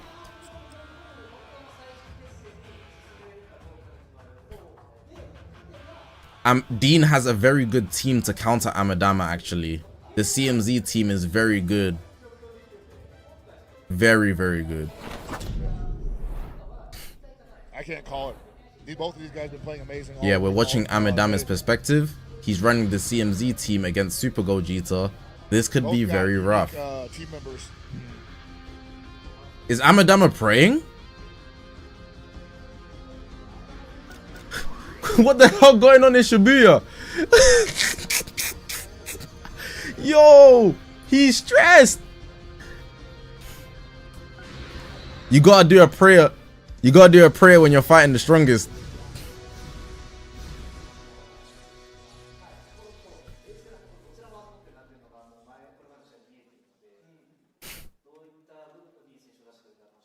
All right. Don't keep us in suspense. All right, let's hit an in-depth analysis of this winners final. This is important. This is important. Okay, Dean again starting with the Buhan green. How is Amidama going to circumvent the Buhan? Amidama very aggressive there, not going for the typical bait of losing his vanish so he can activate the counter, but the counter does activate, so in that case Dean went ahead and pressed the blue since Amidama had his vanish. Gone for the tag switch now, blast armor cancel, and still caught Dean. This is very on program for Dean, messing up the first few plays because his opponent is a good player, but ultimately Dean will begin reading the opponent, and the tide should change given that Dean reads his opponent correctly. We'll have to see. Notice how when every time a card comes his way, Dean shakes his head in confirmation. It's almost as if he's getting ready. This is what we've seen in the games that he's played so far, so I'm just assuming it's gonna work the same way in this game. But it could definitely go the other way. Amidama is playing extremely composed right now. He's had a couple priorities, and if he's able to maintain it or switch up his own flow, he would definitely be seen as supreme. Doing the munching.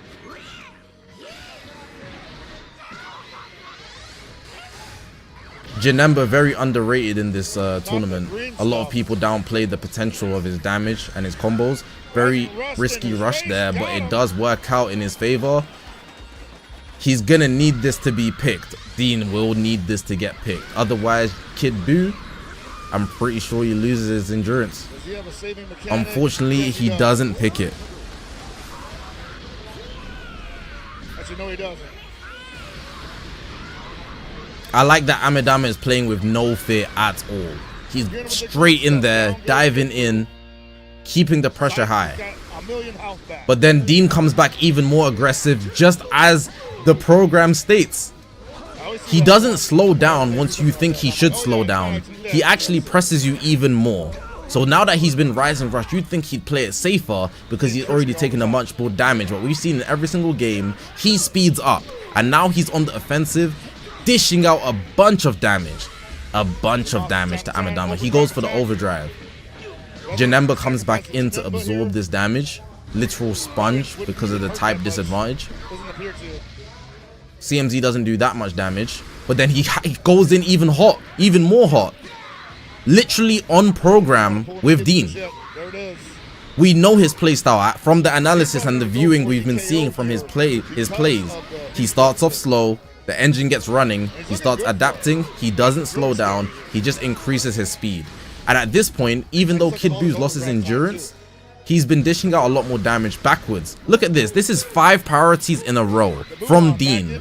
Do you know how absurd that is to come back from almost losing the whole first 50 timer counts of the game to immediately go from getting so many priorities back to back to back? He can't afford to lose this. That green card's going to give Vegeta the vanish back, so he can leave. And he went straight away. Amidama switched up his patterns. Usually he's a lot more passive there, but he's also realizing that he needs to keep the gears on. The greatest fusion of all, Super Gogeta has arrived. That's a full health bar and potentially green card to lock him in. Type neutral as well, but he goes for the overdrive. This could actually take out CMZ, and that means Dean will be down. CMZ survives by a hair with all successes. That means the Gogeta just wasn't enough, and the heal just comes back. He's already back at half health. Ooh, Dean has opted in for passive play, but he also has 2 counters with Buhan, now down to 1. Pulls into 13, who has not even entered Super 13 state yet. What? If Dean wants to win this game, he really has to work on either taking out Super Gogeta or taking out Fusion 13, because Fusion 13 surviving this whole time is really a big detriment to the amount of damage that Dean's been doing the whole game. This should be decent damage considering it's going against Janemba, but Janemba is underrated like I've been pushing this whole time, so you shouldn't think he's going to get taken out from something like that. It's not a PV. He went for another ult. We've got Kid Buu involved. He went for the strike to fake him out, but he pressed his main before. That's very aggressive from Dean. All he's thinking about is offenses. That's all that's in his mind. He's gone for the rising rush here. Now this is actually a very smart play. Personally, I wouldn't have pulled that trigger, but the reason I think this is a smart play is because the ultimate wouldn't have killed Gogeta, but it would have killed Fusion 13, and him rushing means that he might be able to get a second rush later in the games, considering there's still 80 timer counts left. They be having technical difficulties, don't mind the black screens.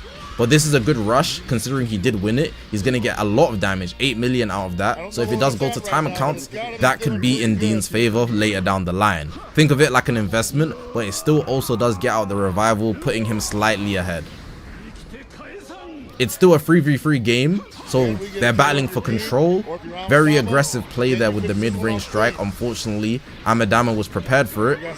He's bringing back in Super Gogeta. Super Gogeta simply cannot break down CMZ. The damage Super Gogeta does to CMZ just isn't enough. Only when he's type neutral can he even put a hair on CMZ. And Buhan with no counters just isn't the same unit that you should be scared of.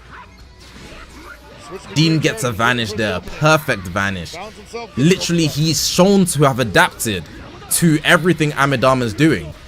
For every 3 plays that Dean gets, Amidama barely gets 1. Whereas in the first 50 timer counts, Amidama easily had a 6-to-1 ratio of priorities. And that shows that as the game's gone longer, just as predicted, Dean has literally adapted to all of Amidama's playstyles. It's crazy. Let's see this Buhan ultimate. Doesn't do that much damage. Pretty underwhelming, honestly. Amidama tried to switch up and go for an aggressive play, but the only true aggressor here is Dean. He goes straight away with the strike, finishes it off with taps. Janemba comes in, but who's more aggressive? Dean again with the mid-range strike, catching his quick attack. Lock in blue here. Is he able to take out Janemba's endurance? Not, unfortunately. Janemba got him there with the blast, and here's another rising rush from Amidama. This could be the difference. Even though Dean's been literally mollywopping him, this could be the game sealer. With the damage being up on Amidama's end with this rising rush going through, Dean is gonna actually need a rising rush to catch back up, or he's gonna have to win the game. And there's not many timer counts for that to happen. Literally less than 30.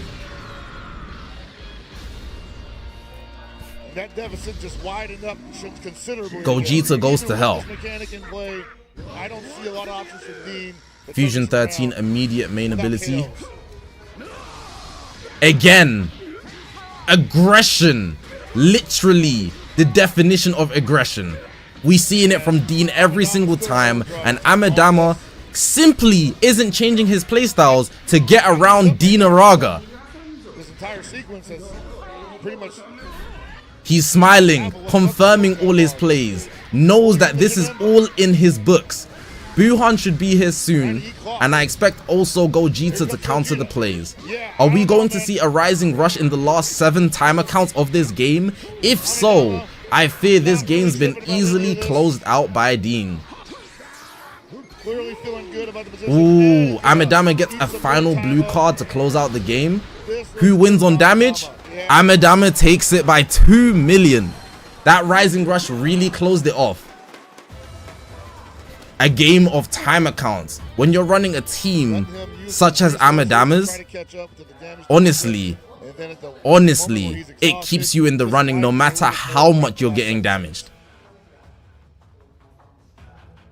Very close game either way. Amidama had a very strong start, completely destroying Dean in the first 50 timer counts, but easily throughout the rest of the game, Dean had priority almost 70% of the time. But getting that second rising rush from him having priority in the start of the game put him ahead, and only by 2 million. I think for the future games, Amidama is really gonna have to up his playstyle if he wants to get an advantage over a player like Dean. Because I'm sure Dean, with his aggression and now that he's geared up, is not gonna want that same type of outcome for the second game. Might excel at throwing people off their pedestal though. Seems like for the second game, the team matchups are definitely going to make a difference. I think we might see the GT with Gohan team for Dean.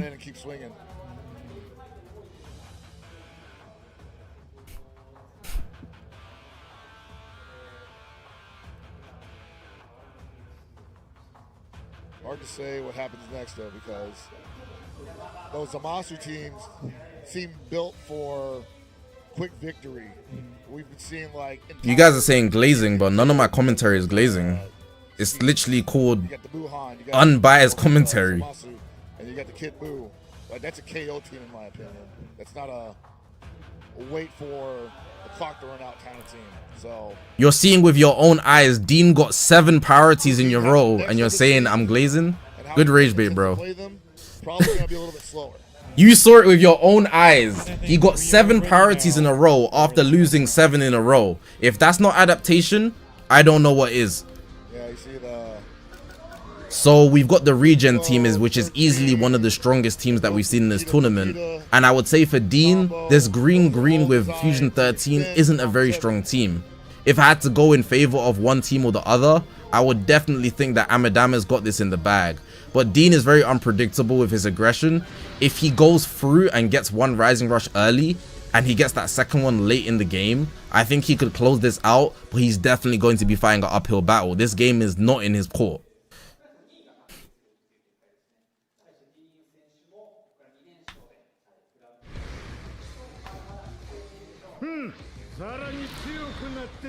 We saw how good Dean played with Buhan, and Amidama is no rookie when it comes to Buhan either. I would argue he's easily his equal, if not better, and with Buhan, it's very easy to play passive, especially when you have one game already on your belt. Dean is not letting up. This time, it seems like his gears are already oiled up. He's ready to get it revving up straight away. Very large contrast to the other game, where he literally was getting destroyed for the first 30 timer counts. But we are 10 timer counts in, and he's gotten about 1 priority there, but he's been able to switch out to Fusion 13. Amidama gets a nice perfect vanish there into the explosive green, but isn't able to continue a combo there. Gogeta now in the stakes. We're gonna see one counter go off here surely. Okay, Dean's decided not to press through with that. Oh, but he still gets the counter off, which is nice. Goes for the tackle. Unfortunately, does not get the aggression there. As you see very evidently, Dean's playstyle of being aggressive is a huge double-edged sword. Though it does seem like most times his sword only has one end, he does end up screwing himself over, and Amidama is able to get huge counterplays on him. A big factor for why he was able to win the first game, and now in this case, he's even won the taps getting priority while type advantage with Orange Piccolo. This is super for Amidama. He's actually taken one of his plays as well. Noted earlier that Dean often tackles quick attacks but doesn't follow it through, but in this case Amidama has done that. So we've got a blue card here. Buhan can't counter blue cards, but he can counter strikes and blast. Amidama can smell that. He's like, yeah, you're getting desperate, aren't you? You do not want to fall behind. You know what's coming next. Another mid-range strike from Dean. Oh, baby. Switching into Super Gogeta of all units. This is very, very interesting. If he doesn't pick it, I fear Dean is done. But unfortunately, the gods are on his side. Fortunately, unfortunately for Amadama. This is super intense. That's a big change from last game where he was able to get an early Rising Rush to get the damage up and only win by 2 million. But in this case, Dean rushes him back with no hesitation. Let's see if Amadama has observation haki and can return the exact same favor. Unfortunately not, which puts Dean in the lead this game. Orange Piccolo taking a huge amount of damage here. On top of the fact that his revival gets popped, Dean is in the lead.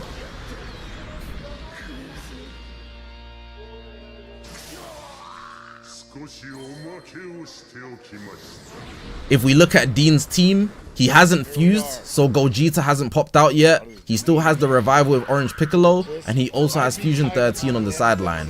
But for Amadama, Kid Buu has his endurance, Buuhan has about 2 counters, and Orange Piccolo has lost his revival, so it's only natural to say that Dean is currently winning while having picked one of Amadama's Rising Rushes.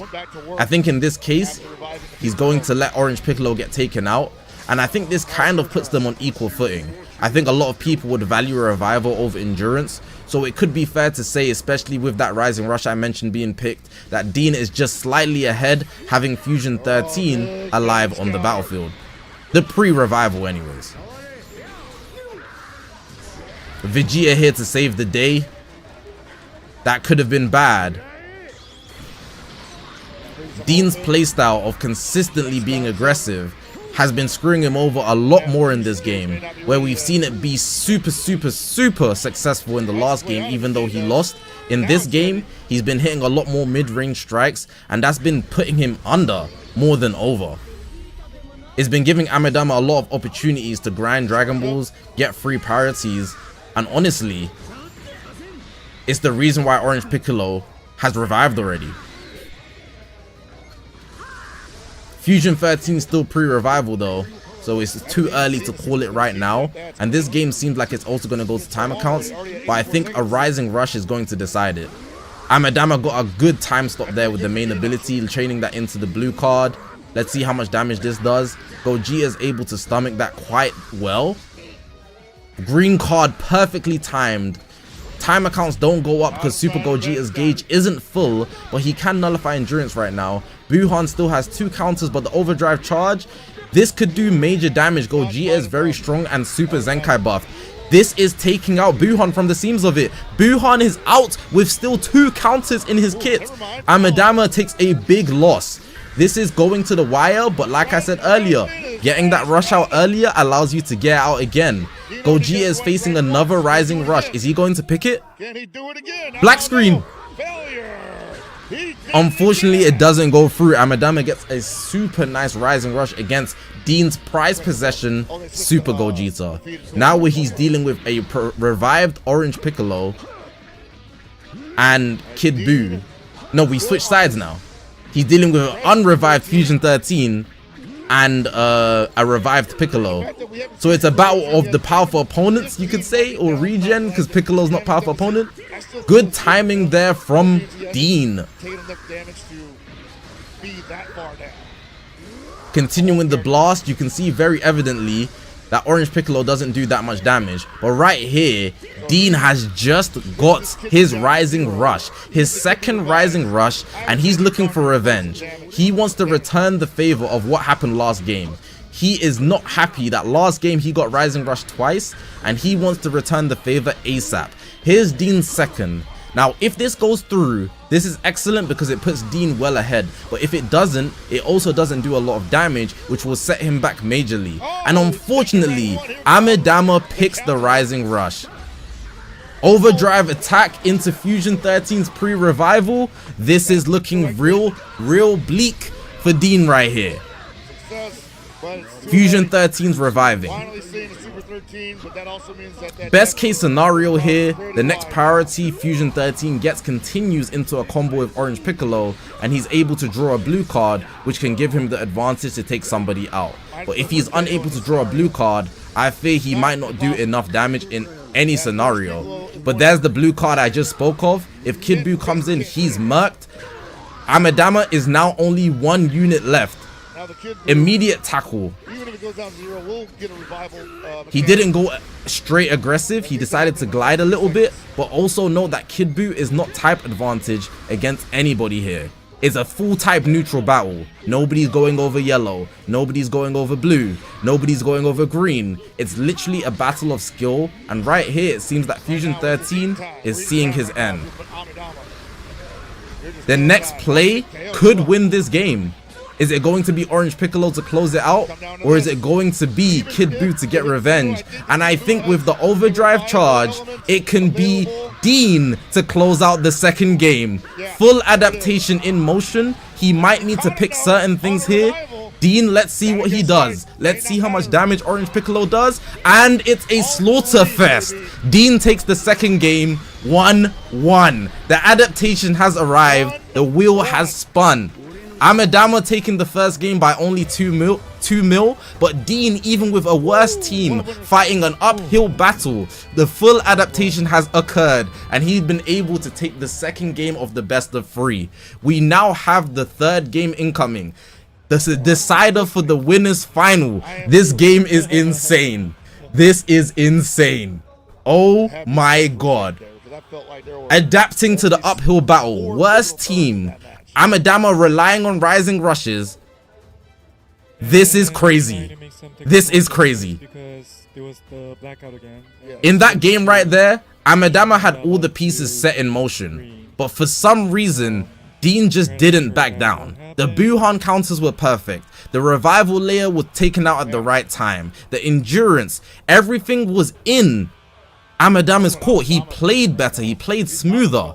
But Dean, every opportunity, even if the risk is high, he will take it. He just simply will take it. If there's anything on the table, he will take it.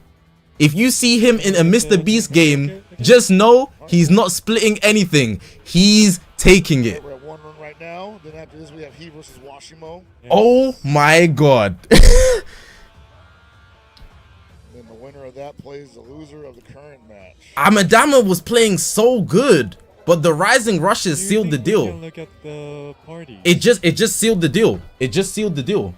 Oh yeah, so It just sealed the deal. already seen the party 3 and party 2 from Amadama. So Amadama is gonna be running GT with Gohan for the final game. What's Dean gonna be running? But not the GT Goku 3. I think they have a mirror match. No? GT with Gohan again. Let's look at Dean's parties. Dean's party. Dean's running GT with Gohan. Yes. Party 1. Ooh, it's similar. It's not the exact same. Dean's got all his Zenkai buffs into Super Saiyan 4 Goku. This is going to be a true test of skill. Which revives himself and is more powerful after getting his Amadama, who sticks to his guns and uses his perfect tactics, or Dean, who's adapted to everything. Who's going to win? But even with that, I'm not that, Yo, I'm not gonna lie, this is tough. Able to just flat out murder his opponent basically. So This is actually Sukuna vs Gojo, bro. that scenario, I'm not gonna lie, I'm invested. I'm invested. It was interesting because Dean, right after his win, he looked a little bit not concerned. Amadama's perfect tactics, He was like he didn't. He knew that he needed to. or he needed to Dean's win. adaptation that's been completed. Not done yet. Yeah.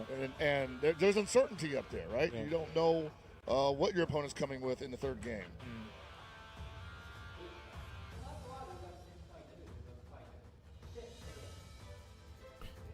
I think We're still waiting for technical thing to get involved. Yes. Well, I've been saying evening all day, and I think we are firmly close to evening now. It is 5:41. That's correct. So thank you for joining us tonight. Or today, or this morning. This morning. We've really been doing it since the morning, huh? We have. You know, we have. this is not even the longest commentary gig I've ever done. Oh, really? No, this is not even close. So this is What fun. was the longest you did? I can't talk about it here. Dean is Sukuna because he's actually the villain here. He's not in home territory. He's in Japan as a black man. And we've got Okay. Yeah. Amedama Straight literally in his home territory. No breaks. He's clearly Gojo. That's quite long. This is the fight of doom. At least we have fun watching the games. No, I'm having a great time. And I had fun doing that one also. Actually, the funny thing is, the producer came to me at the 10th hour. And he was like, "Why didn't you take your breaks?" What did Gojo say? Ah, Question for you. you know, I gotta show off a little bit. My kids are watching.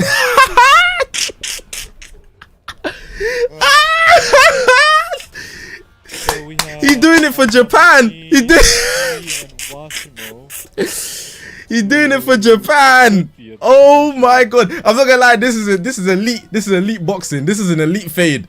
I don't even care who wins. I don't care who wins. I just make it good. No one slip up. I need boxing. This is an elite level fade. Or Amedama in losers finals. Or Washimo doing that. So let's look at the tournament bracket again. Yeah, This is an elite level fade, bro. This might be better than the actual finals. all four of these guys capable of being. So we have some comments from YouTube. Oh, we do? Yeah. Oh man. It's Black History Month. No way, Dean losing. Pastime, but hey, Dean got Zenkai buffs. Dean got Zenkai buffs, bro. Obviously, it's been a fun show. You wanna pick up any comments? I would ask a question, I guess. You know, like, hey, chat, who do you think is gonna win this match? Dean or Amedama? And we got one game left. Comments are turned off. Oh, I thought he was reading the comments. He's checking his phone. Turns out, So, Dean's in featured they'll boost. respond to that thing, so I don't know what the delay is on that, but soon I'm not gonna lie. they'll be like, yeah, we got Amedama. Black History Month. Black History Month featured boost Dean or hometown territory Japan Amedama. This is a crazy fight. Both of them playing pretty tight.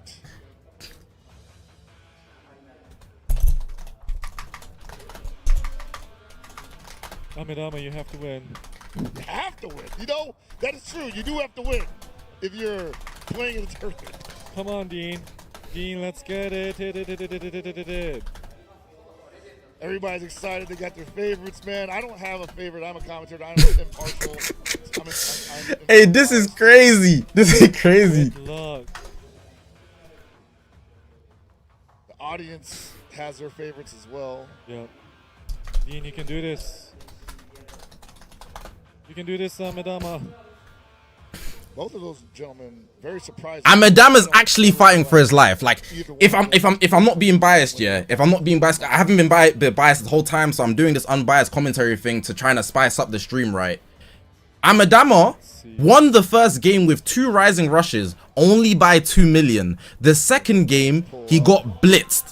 Not gonna lie, like actually losing is crazy. That means as we're going forward, the games are going up and up, and Dean has only got more and more aggressive, even when it isn't working. How is he winning? How Cheers.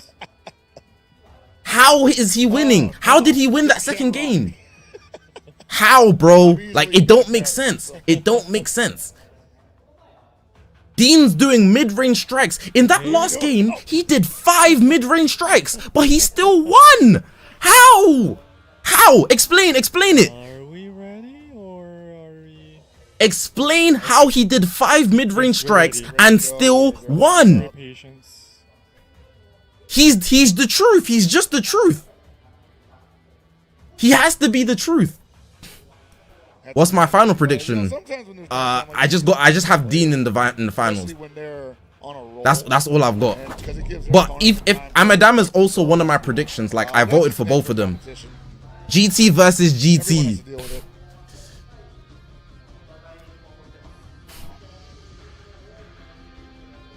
Oh my god. Okay, so is Dean going Dende? We see Marjube on Amidama. Final match. Final match. The final match of the winners final. I voted for Dean and I voted for Amidama, so I don't care who wins, genuinely. But the way Dean is playing, if the trajectory continues in the same direction, Dean's got this. I'm not gonna lie to you. If they have a mirror match team and Dean plays aggressive and still gets his priorities, it's over for Amidama. I'm not gonna lie. But if Amidama's tactics stay clean, his technique hasn't been adapted to somehow, you know, look at this. Dean don't give a flip. Ooh. Okay, so one thing to notice here on both teams, every time they do 3 cards against Super Saiyan 4 Goku, the priority stops. So there's going to be a lot of pauses, a lot of breaks, a lot of switches up. Super Saiyan 3 Goku took a lot of damage there. Hold on. What's Dean on? There's a blast. What the hell? Wow. Blast for blast! Wow. Gohan wins because of his gauge. Oh my god. Amidama is starting off strong. It seems that Dean is back to regular factory settings. He hasn't completely adapted when they're in a mirror match, and Amidama's using his usual techniques of rising rushing early in the game. But because this is a GT mirror match, Amidama cannot use rising rushes as a tool for his victory. Why do I say that? It's because Goku will intercept everything. So at the max, he will get damage output, but he won't be able to take anybody out. Interesting play there from Dean not going for the tap attacks, and that's forced his revival. Amidama with a huge lead at the start of the game. It's looking very bleak for Dean. Amidama clearly focused here. Taking even a book out of Dean's book. What? The note out of Dean's book with the mid-range strike, even while type disadvantage. No fear, Gene. We're seeing the rotations here from Dean. He's switching very, very fast, which is not good, which means Gohan and Super Saiyan 3 Goku have 10 timer counts on the sideline, which allow Amidama to basically capitalize a lot better. Take out the Goku, the Kid Goku. Vanish removal here. Expected. That's why he's gone for taps. Mid-range strike with the blast armor. Marjube here to save the day. Interruption. Crazy blue card there. Not enough to kill anybody though, but it's doing a good amount of damage. I think Dean right here is looking to get the rising rush off. He needs to push forward if he wants to have a chance against Amidama. And we see a horrible tap from Amidama. Maybe the pressure is getting to him. At 800 tap in Japan, this is not Vegas, ladies and gentlemen. And here comes the rising rush from Dean in return. Now, Amidama has switched in here to Gohan, and in the same respect that Amidama rushed Dean, it was green versus blue. This is the same scenario, but I believe Gohan is type neutral. And because Goku has intervened now, Goku's on the battlefield, and that whole rising rush scene is done. Marjube has now interrupted Dean, saving the day, so they've gone tick for tack on everything. The only difference is Amidama is close to his second rising rush. Vegeta coming in, kicking the hell out of Goku, sorry. Feels like it's still pretty even on damage.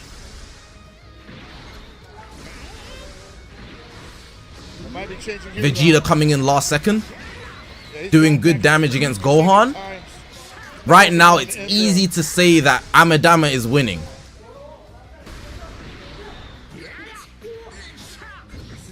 Right now, this combo from Amidama is insanely long, 70. He's been doing crazy damage on rotations.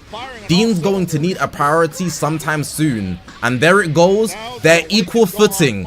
Gohan's revival has been taken out. Now, the only difference in teams is Goku Super Saiyan 3 is supporting the GT and Gohan unit for the team. But in regards to Amidama's team, now with the second rush, which is nasty, he's got 2 layers of endurance, which makes it a lot more difficult for Dean to break through. This rising rush is doing almost no damage. There the damage kicks in, but Goku kicks in. Do you know why that kicked in? Even though before they did a rising rush, Goku saves the day today, and that's as a result of Dean being lucky and picking the rising rush earlier. Dean's got priority here, so he's gonna try capitalize on the damage, but the cards are gonna get sealed soon. So here comes the blue card. He's gonna need it to do a lot of damage, and that is a good amount of damage. Took about 70% of his health in one priority. Dean goes for the taps. 80 timer counts left, immediately switches to Vegeta and main abilities. There's going to be an aggressive play coming, and that's Dean's typical bag. Even as a commentator, my eyes can see it. You know why? Because I'm a top 7 peak ranked PvP player, 56 time god rank. I understand it now. Dean right here, adapting, going on the offensive, whereas Amidama has been playing offensively perfect. This is looking interesting. The quick attack here, the main ability to see what's coming up next, a good heal. We've also got Gohan's main ability, a good heal. Explosive green catching him charging, very good opportunity there for damage. We're seeing Goku come back in. He can't seal the cards because he's already done that, so we're gonna see huge damage here from the ultimate. Vegeta's coming in. This should take about maybe 1 million, 1.2 at max. Vegeta is not as defensively strong as Goku. It even took more than that. It took about 1.9 million. The damage right now. Oh my god! Explosive green clash! This is actually Gojo vs Sukuna. It's either an even match or a bad match. Dean gets the vanish and he gets more aggressive. Right now it's been lopsided back to Dean. He's actually Maharaga taking out Goku's endurance. Amidama froze. He let a long range blast hit him. He's losing health every second. Goku's dead. Dean is absolutely obliterating Amidama. The adaptation has been perfected. The puzzle pieces are flowing. Mid-range blast, perfect vanish. The wheel has spun. It's looking like it's over. Dean has absolutely adapted to every single play that Amidama has brought out. This is outrageous. Vegeta still has his endurance. It just got taken out. Amidama's taking it aggressive now. He gets the blue card off. Dean, oh, explosive green with Gohan catching Vegeta. The damage is typed advantage. It's over. It's over. Dean is literally Maharaga, the symbol of adaptation. Isagi Yoichi, unbeatable. He lets you win at the start and he switches every gear up. He is him. He is him. We don't say him. He is Dean. Say his name. Who do you think you are? He is Dean Oraga, the Black History Month captain in the Dragon Ball Legends space. Featured boost. Dean versus hometown Japan Ademada. Bro, amazing game. Amazing game. He is the truth. He's the truth. He's the one. He's in rare form. He's in rare form. What? What? What? That's probably the first time I really saw him not have an answer.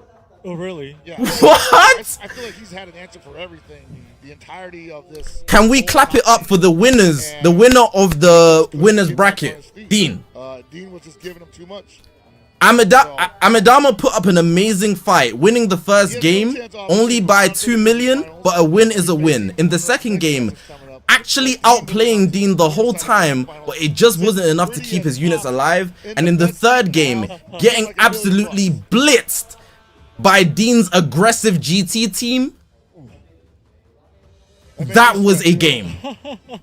That was a game. I'm sure Dean will remember Amidama for the remainder of his life. Wow. Wow. Wow. Oh my god. That was a game. There was a lot going on in that. Dean is him.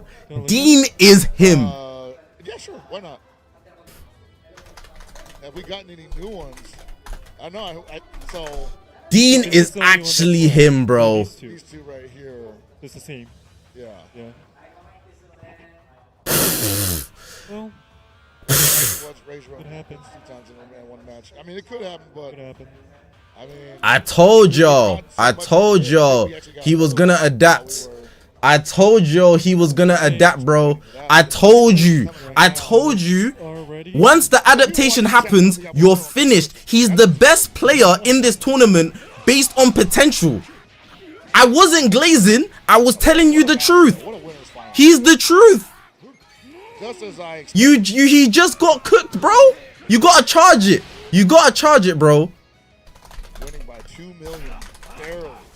You just gotta charge it, bro. I'm not gonna lie. If you were an Amadama supporter and I was a supporter of both of them, you just gotta charge it, bro. Another Every play he was hitting this one. I was watching him go. Both of these guys have been tremendously adept at What? out their opponent's What? rising rush call. That's a DBL player. That's a DBL player, bro. But, like, it's definitely something That is a DBL player. If I've ever watched a Dragon Ball Legends game, that's what we call gameplay. That's what we call it. He's that. He's simply that, bruh. I'm not gonna lie. My whole commentary was unbiased, but when I got to the end, it is what it is. I don't need to hold the unbiasedness anymore. We have to just congratulate the winner. All glaze is green. If Amadama won, I would have been glazing him the same way. But boy, good game to both of them. Dean really the truth. If you guess wrong, there's not much you can do.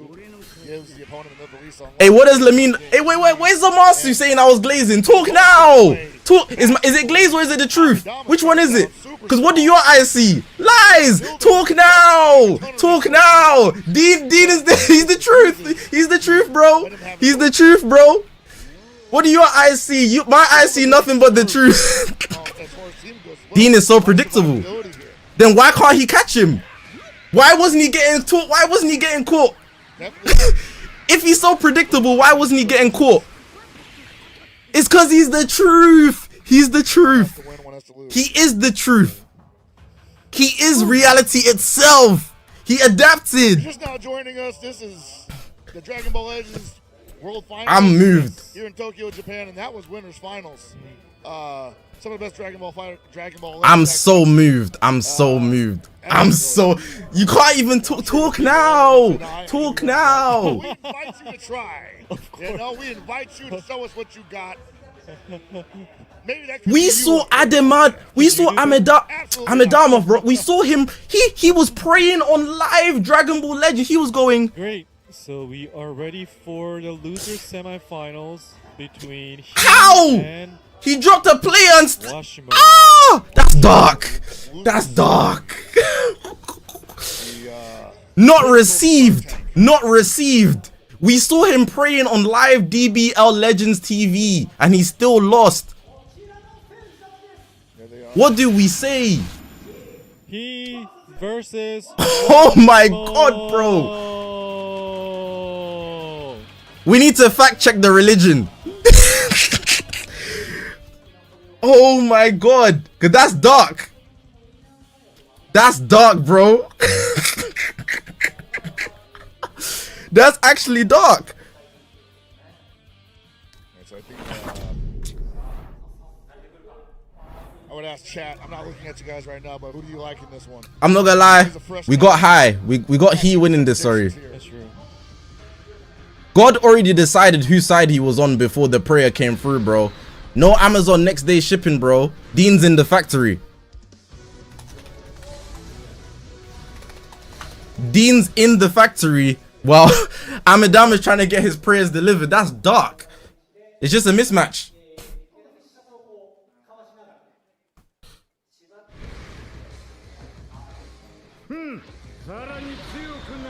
Black History Month buff versus hometown Japan buff.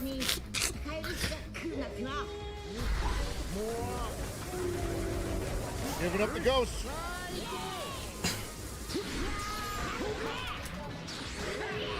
Dean is the flipping truth, bro. I'm so geeked. I got he this game, by the way. I got he this game.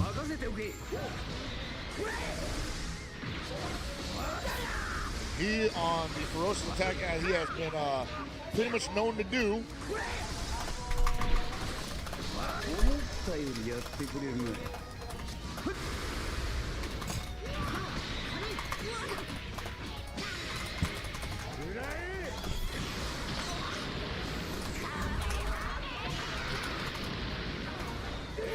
Just got stunned. He's going to eat all that damage. Special art. Boo should be banned. Which one? Still pretty even on damage. He's gonna That's the real question. And we said that's what he wanted. The auto counter. All right, let me scan this.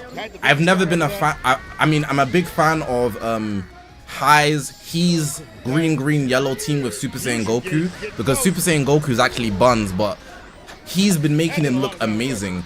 Washimo's super passive, so as long as he just goes in there and throws a couple jabs, yeah, it's gonna be easy. They're both Japanese players, so they're both gonna be backseating, right?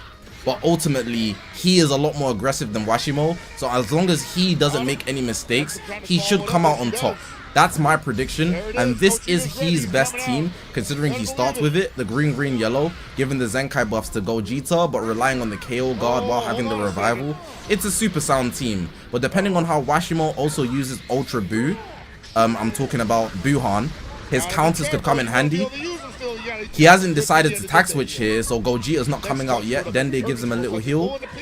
See a blast starts, gonna see the strike next. He went straight away. Interesting. Didn't expect to see that from Washimo.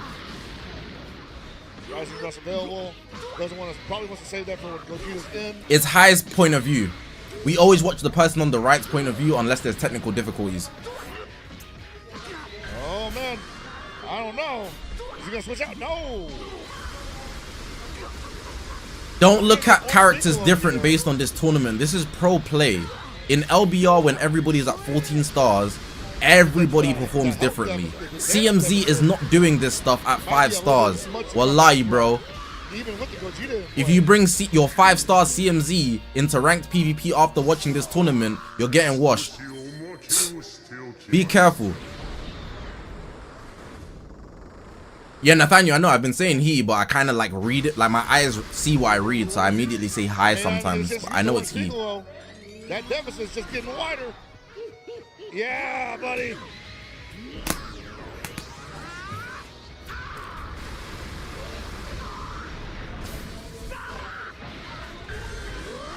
We're getting the Rising Rush back.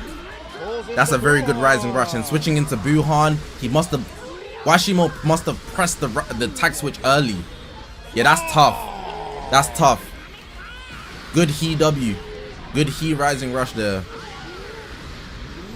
Does he have a saving mechanic? I don't think he does. That's the end of Buhan. Pretty tremendous if you're talking about the ability to interrupt people's offense. It's a very rare trait in this game. This Goku has both a saving mechanic and a revival mechanic. He still has to get rid of the KO guard. Well, here the KO guard goes.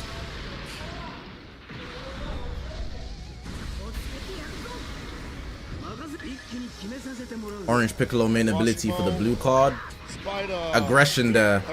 I told you guys, like, Washimo is too passive, bro. Here comes the greatest fusion of all. It's over, bro. And the fact that it came out this late. No, Washimo's playing on the phone, but there's a pad on the floor, on the table, sorry, for him to actually play properly. After all that, he's not playing on a tablet, he's playing on the phone. no bad matchups on the screen currently. And he's in overdrive. It's simply that Washimo doesn't like holding his phone, so he's tapping down.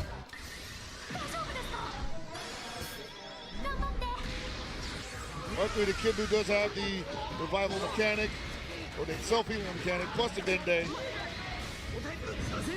Hard to say where the deficit's at right now. That's though. dark. And the orange people hadn't even come into play. Washimo, you need to find that puzzle piece that you found in the first rounds, bro. You can't keep playing passive like this. You're gonna lose and be knocked out of the World Championship.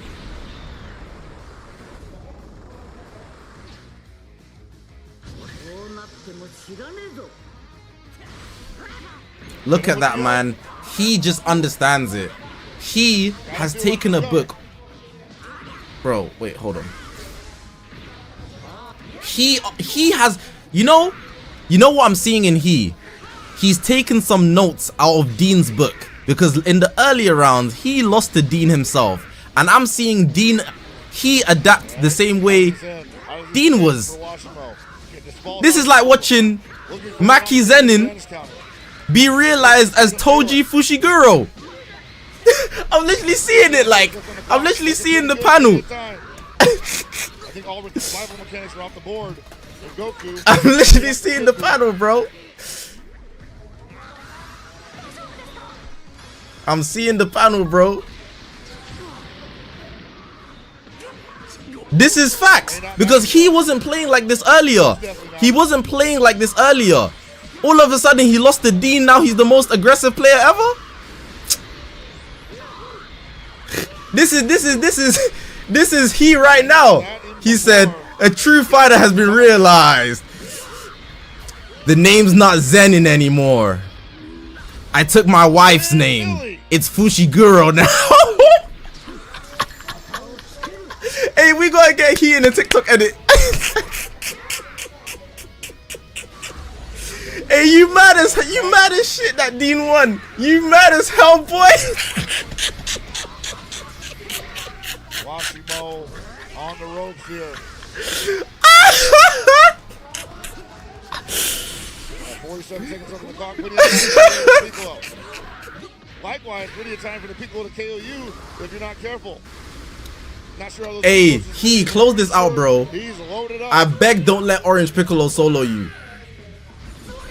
I didn't compare you to Toji Zenin just for you to take this. I mean, Toji Fushiguro, for you to take this L. Come on, just lock in, bro. Just lock in, bro. 800. Hey, I'm not gonna lie. If you put your coins on Washimo, you're washed. You need a refund. 800 in Japan. That's dark. He's got 800 like 3 times in this tournament. Make sure you KO. Got all those cards available. Legendary finish, demoralized. A true fighter has been realized. A true fighter has been realized. He is literally Toji Fushiguro. He lost to Dean, so now he became Dean to find his way to the winner's bracket. He can't afford to lose. That's wild, huh? He can't afford to lose, bro. He needs to run back the fade against Dean. That was a close one. I mean, he was definitely in there for the long Tahi, Dean is basically Naoya. He needs the fade back, bro. Third legendary. Give him the fade back. Give him the fade back, bro. Hey, I'm gonna need you to go 2-0. Don't even give him the third game, bro. I'm gonna need it to go 2-0 on site, bro. How does the question is, how does Washimo adjust here, other than roster pick? He has to be the one to answer that. Yeah.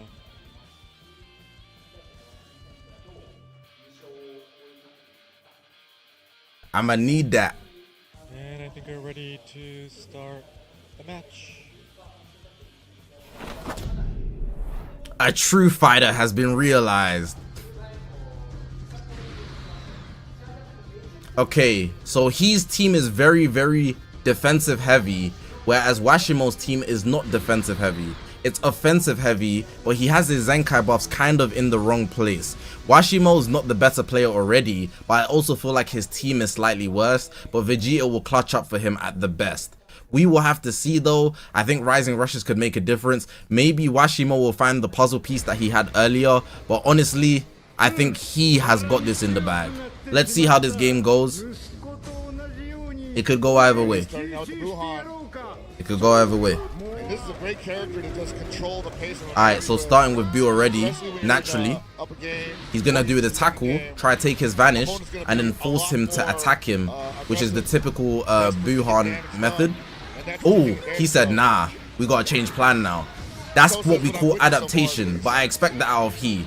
But what I need is Washimo to also find the puzzle piece so that he can overcome this wall, which is he in front of him. Okay, you're gonna have to time this perfectly. Oh my god, he.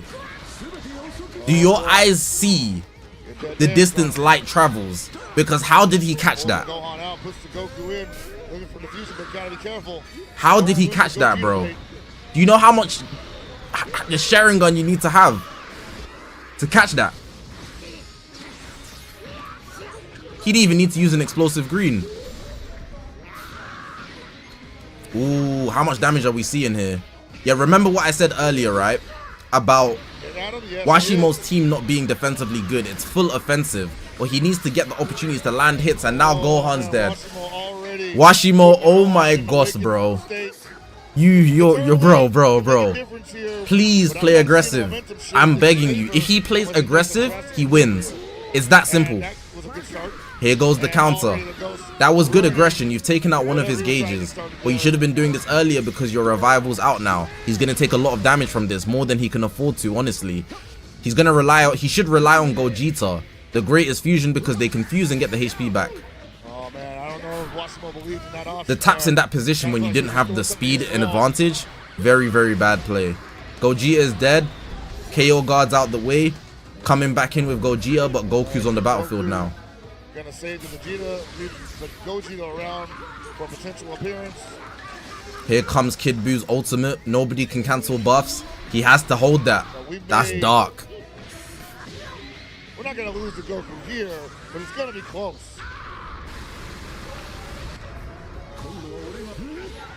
Oh! Who does he want to lose? Choose who you want to die. Super Saiyan Goku's out the way. Smart choice. He can get a full health heal from Gogeta, but if he loses his priority, he's finished. Buuhan's type neutral. GG's. He sacked off Gogeta? That is... I don't know about that play. I don't know about that play. 950? Oh, man. That's so tough. They need to remove that. That can't be happening in World Championship. Exact same number? Safe, man. Gotta believe that if he gets one more chance at this, he's gonna do whatever he can to get back in the game, but it's not looking good, and I don't think he's gonna give Washimo. Buuhan can finish off the job, I think. Yeah, look at how many cards he drew. Change the card for maximum damage. Vegeta. It doesn't make a difference, but 99 seconds left, and I don't see he giving this up. Well, especially with one touch left. Yeah. Convincing effort from he. Washimo goes down. Look at that. That's Toji Zenin, bro. That's Toji Fushiguro. So he wins the losers semifinal. It's not Zenin anymore. I took my wife's last name. It's Fushiguro now. Yo! Did Washimo even touch him? He did. He just wasn't great, bro. I needed that though. That was good. He's very good at the game. He is very good at the game. Bin said that. Not gonna lie, don't get it twisted. Don't get it twisted for you guys at home. Washimo will beat you. He's a passive demon. He will beat you. He will beat you because he's a passive demon. You don't know how to adapt like Dean and he. You know, he's in training. You know, you don't know how to adapt like those guys. Don't get twisted. Washimo's good at this game though. He plays like a rat though. That's the problem. And these guys see through that. They're not falling for that gimmick in World Championship. Where he will beat you. He will beat you. Don't get it twisted. He'll beat me too. He'll beat me too. I'm not gonna lie. He's a passive rat. I hate guys that play like that. And because they play like that, if you make one mistake, you can get melted. It just seemed like everything was He'll beat. Like, I said it earlier. The guys that will beat me here are all the Japanese players, but I have the best chance against players that aren't passive. So if I think anybody who I'd beat would be like the guys that already lost, and maybe Dean, depending on who adapts faster. But Dean he's cold. I'm not gonna lie. Like I said it earlier, but now I don't even think I'll box him, bro. I'm not running that fade against Dean. He got that twin. He got that twin. He's flipping cold. I already knew he was cold, but he reached the potential. Before I said I could beat him if I adapt fast enough, but his adaptation is different. His adaptation is different. Nah, Dingy, if you guys weren't here. You guys weren't here at the start. Dean's first game was the worst game in this whole tournament. He played buns.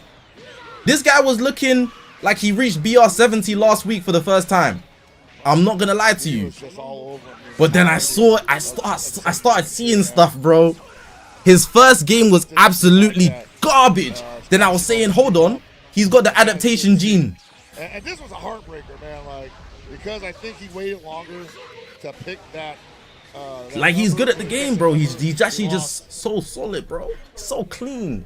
Why is everything he does so At this clean? point, I think he was just trying to avoid taking any unnecessary damage.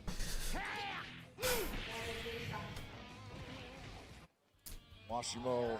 Alright, what we seeing next? One. Yes. Certainly, he. All I'm saying is, he started playing like a completely different beast after he lost to Dean, innit?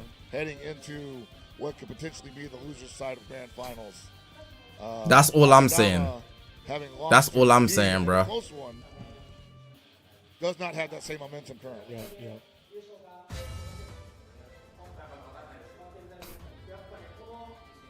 So, Oh, he is gonna have 2 consecutive matches, right? No. He's gonna have to fight again. so Who's he the winner of fighting this is though? gonna move on to grand finals. Oh, that's right.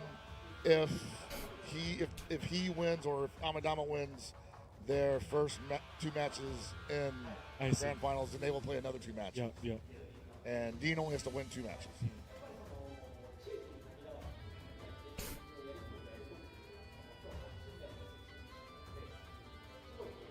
So either way, it's gonna be Any question, guys? Any question, guys? Any question, guys? yeah.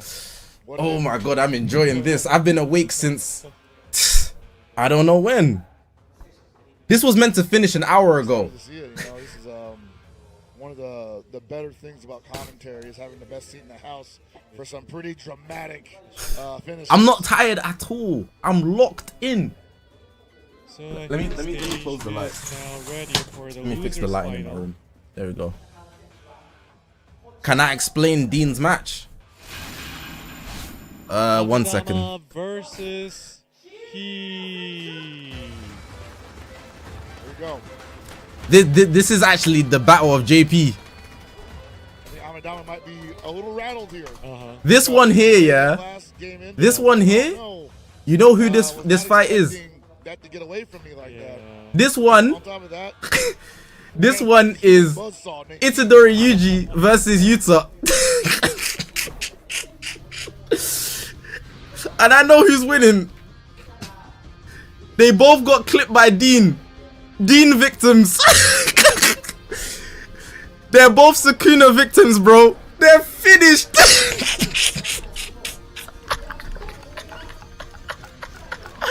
Oh my days. Yo. We got the Dean victims fighting. I'm crying. Hey, I'm not gonna lie. Once again, I can't call it though. It's gonna be he. First game I got he. versus Amadama. First game I got he. I got he. Well thought out Simply, strategies. he needs the get back. And they both have well thought out strategies. But Amadama has too much pride. He's gonna play in his ultimate technique, just like Satoru Gojo. And you know what happened to Satoru Gojo. But he is willing to adapt and become a fighter realized next to Toji Fushiguro. I've got he because he will change to win. He will change himself and adapt. The adaptation gene is what's necessary. Look at this. He is in there. Every single person that adapts wins. I'm telling you. Amadama has too much pride. He won't adapt. He's gonna stick to his guns and play his strict formula gameplay. Unless he also obtained the adaptation gene, I just don't believe so. he's loose with his movement. Yes, yes, he. Let's go, he. Let's go, he. Show them your heavenly restriction. He knows what you want to do. Show them the levels. Show them the levels. Couple all that with the momentum that he has. Show them, bro. I need this guy to rush Amadama, bro. He's not built like that. I'm hating. If he wins this game, Dean upscale.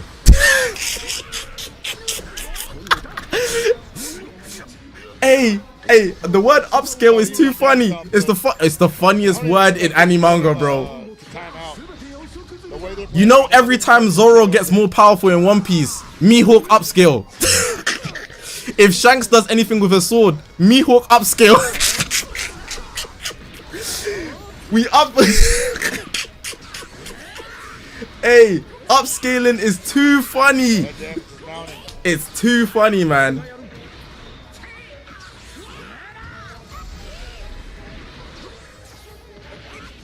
Ooh. I ain't gonna lie. I'm gonna need you to lock in. Your units are pretty low health. Thank you, bro. I know you can hear me. Both are going back and forth, ebb and flow. On my channel, I'm gonna post the commentary of all the winner bracket games. I'm not gonna post the loser bracket games. So if you want to rewatch the commentary, I will repost it in individual videos. So don't worry. That Gogeta gauge. Who's gonna get it first? After this is the finals. This is the losers final, and whoever wins this plays Dean, the GOAT, by the way, flawless. All right. He able to get the Gogeta I'm not gonna lie. first, and Amadama had to We're swap. gonna have Dean in a freeway domain expansion against John 1000 and John Jutsu Kaisen. What do you guys know about John Jutsu, bro? Dashing in.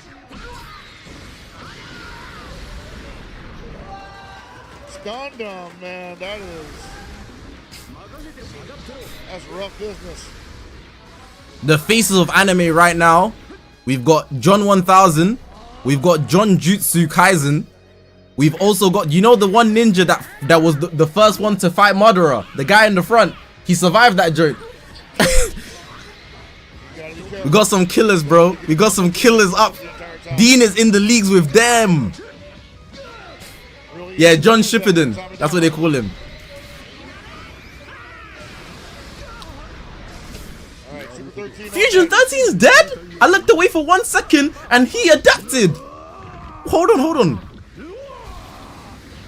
Is my prediction coming true? I like this aggression out of you. Look at the aggression. Look at the aggression. Dean upscale, bro. Might be it for the gentleman, but no, pulls in the Goku and the fusion gauge is ready, but he needs an opportunity to use it, and it may not be coming unless he's going to switch out again. Gets the Vanish counter, pulls in the Super 13, pulls in the Janemba. Dean upscale. That Gogeta, but he might lose his Janemba in the process. Dean upscale. The Super 13 is in. At a disadvantage. Dean upscale. It's going to be all on the Gogeta at this point. Amadama looking real bad here. He's looking great. Dean upscale. He goes, go ahead and fuse. Go ahead and do it. It's your only chance. May not even get a chance to do that. You're not even gonna get to fuse, bro. No Gogeta? Dean upscale. Can we get Dean upscale in the chat? That's a backbreaker, brother. Can we get a Dean upscale in the chat? Because you have to just see the truth at this point. I'm not even trolling. I'm not even glazing. This is actually Dean's whole technique. That's off the board. You're no longer allowed to use that unit.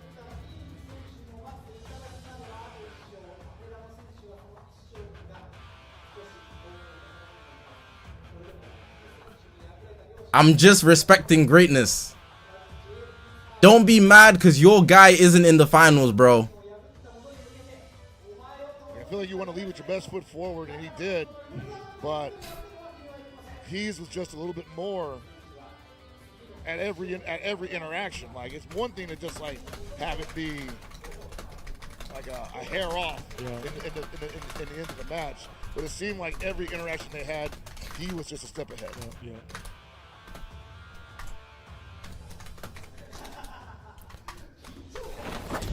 All right, getting right back into it. Here comes the Gohan and Super Saiyan 4 team. Okay, so he's playing with a very defensive team, while Amadama's got the OP team, which is the Gohan GT team. So really and truly, if I had to go one way, honestly, Amadama's got the advantage in my opinion. But what I will say is, Amadama's got too much pride and he stays within his playstyle. He's not willing to take risks outside of what he usually does, and as a result, Dean upscale. He is going to win this game, and a true fighter will be realized again.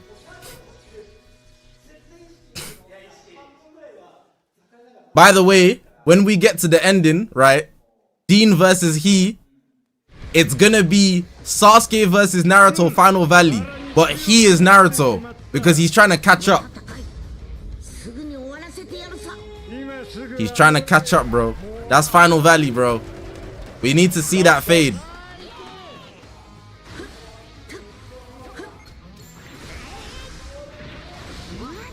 And that's one. Does he have the follow up? Yes, he does. That's pulling the Gohan. Pressing the damage a little bit. Oh, again, beating him to the punch once again. And the opening deck is tremendous for He.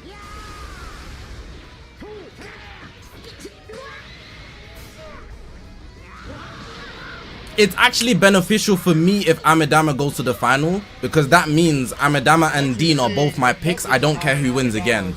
But if Dean has to beat Amidama again, that's embarrassing. Because I'm not going to lie. So he's willing to take that punishment because it's minimal. Actually, you know what? This one's bad. This one's good. Amidama lock-in. What about my storage? Said, I'm checking it. I'm not gonna lie. It's good. It's good. you don't want to be on Amidama lock-in. Amidama lock-in. Amidama lock-in, bro. still not winning. Amidama lock-in, bro. If he locks in, that's the best scenario for me. But more so, I just think Dean's winning regardless, so I don't even care. But on a real level, yeah, with the rate that he is adapting, he's evolving, he might be a bigger prodigy than Dean. Wow.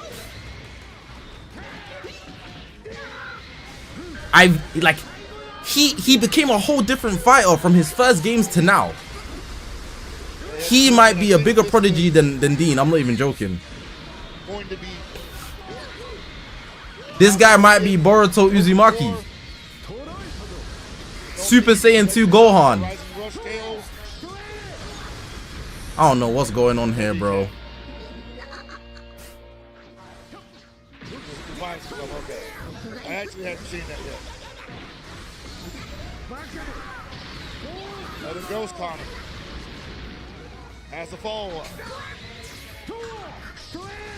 Gonna see Awakened Gohan now. Amidama just unable to get anything started. He giving him everything he can handle and then some. Whose POV is this? Amidama.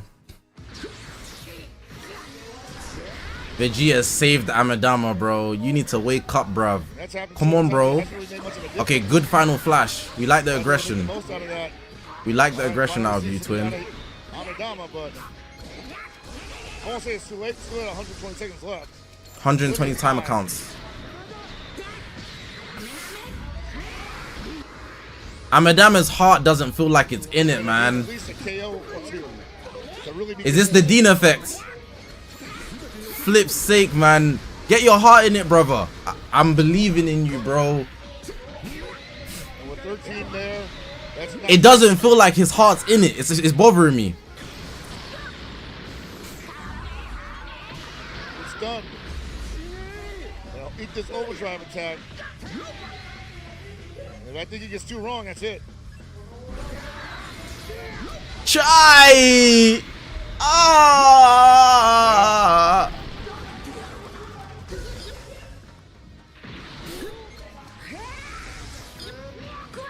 Oh my god, man, it's over. The aggression from Feeling the weight he is too of powerful, 5 bro. hours of action. Dean method. Dean method. This is crushing. This is exactly what Dean did. The first game was close, but Dean actually lost. But in this case, he won. And then the second game, it's an absolute slam. Take the bait. This guy might be better than Dean. The OCV as it's called.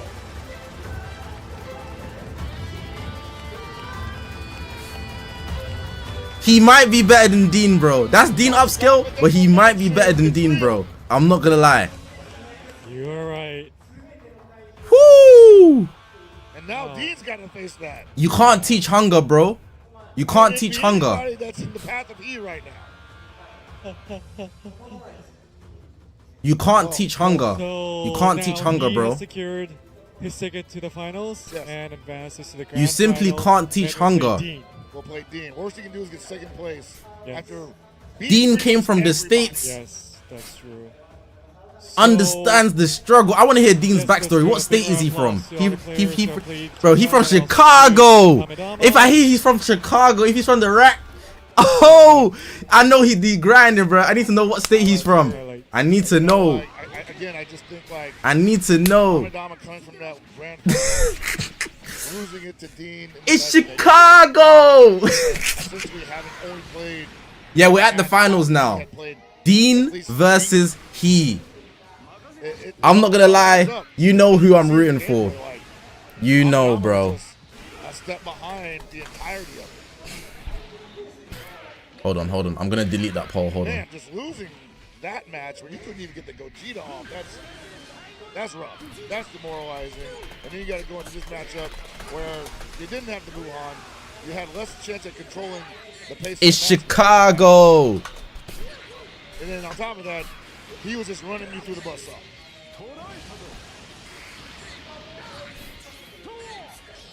How many times will we upscale Dean, bro? And there's a stun.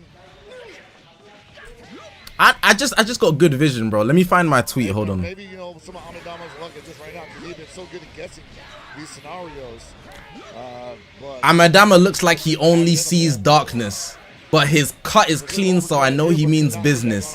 Dean is too happy. Type to beat you and say that was fun.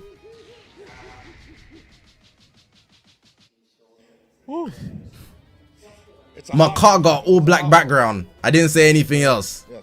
My car fell off though. He got stuck in the void, bro. He caught lacking. It's coming down to one. Caught lacking, bro. I want to say Dean, only black guy, only guy showing teeth. He ready, bro. We can have the tournament bracket on screen. Yes. You know that RDC skit? that happened in winter. John with a metal jaw. Right.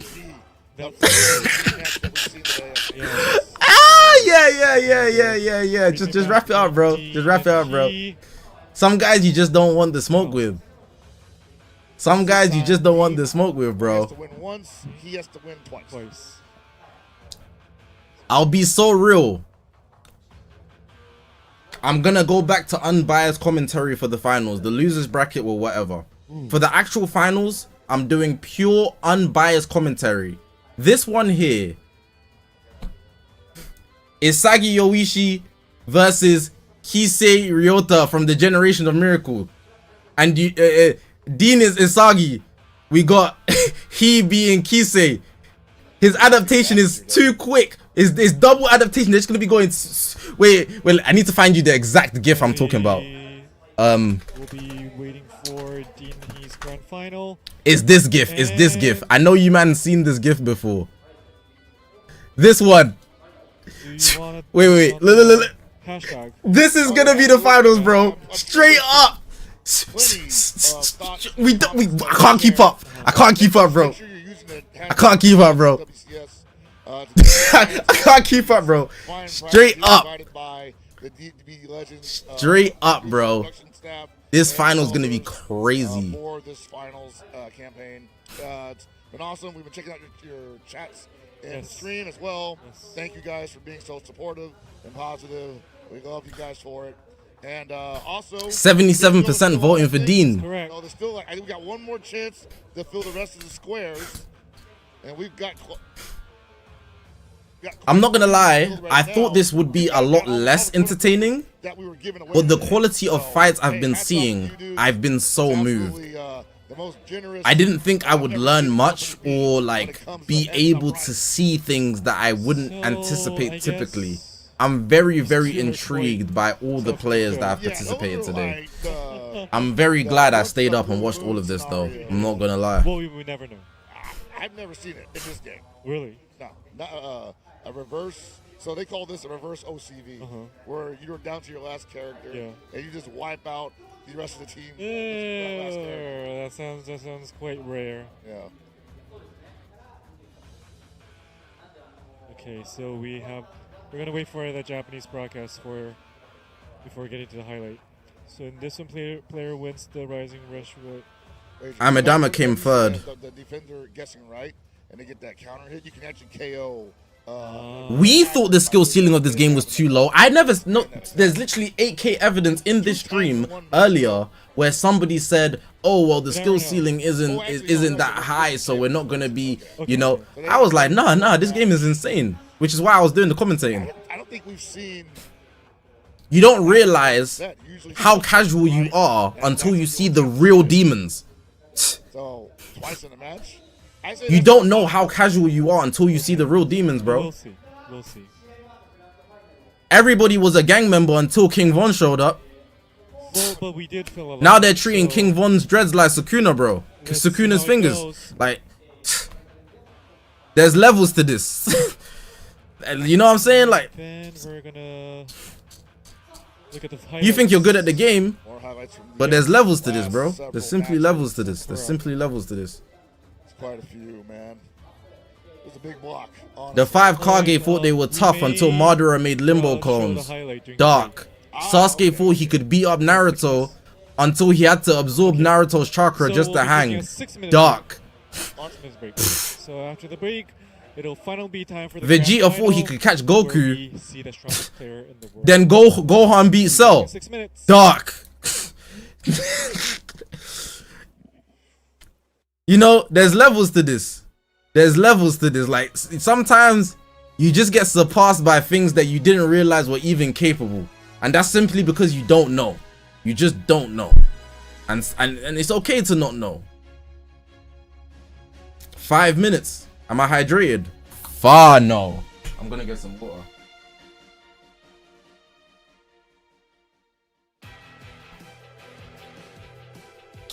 I swear I had water in my room, bro. Did I finish it? I must have finished it off of this tournament.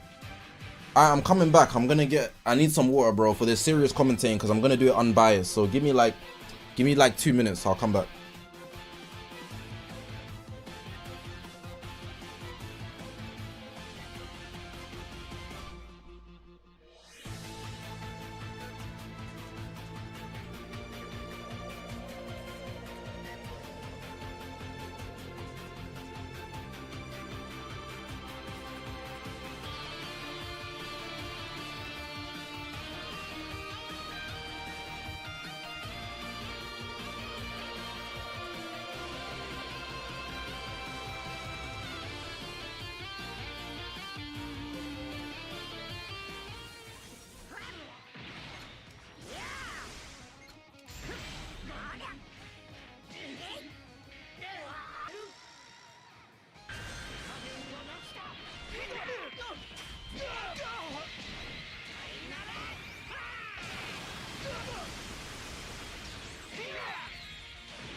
Alright, I'm locked. You know, I had to stock up. Serious finals.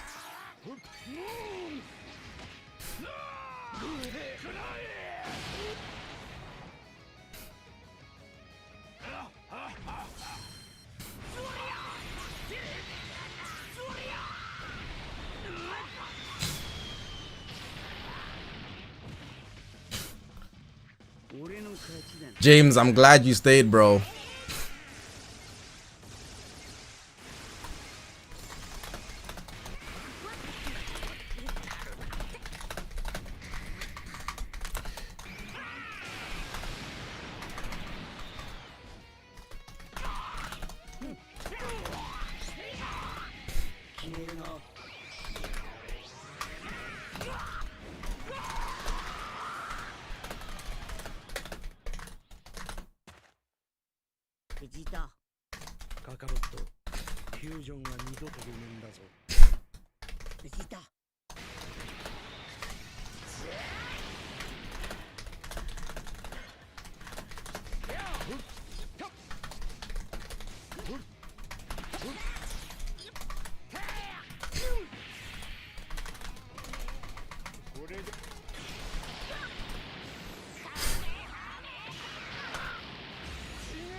Okay.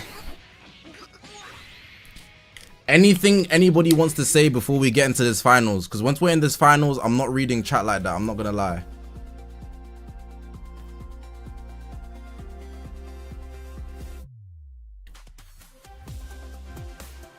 Guys put their whole bloodline on Amedama. I told you, bro. I tried to spare your bloodline. I told you straight up, if you're putting your bloodline on Amedama, you might as well start donating blood, because it's free at this point. There's no point of just sacrificing it, you know. There's kids that need that, bro. Just sacrificing it on guys that are not Dean. Crazy. My bad. Victory 0207.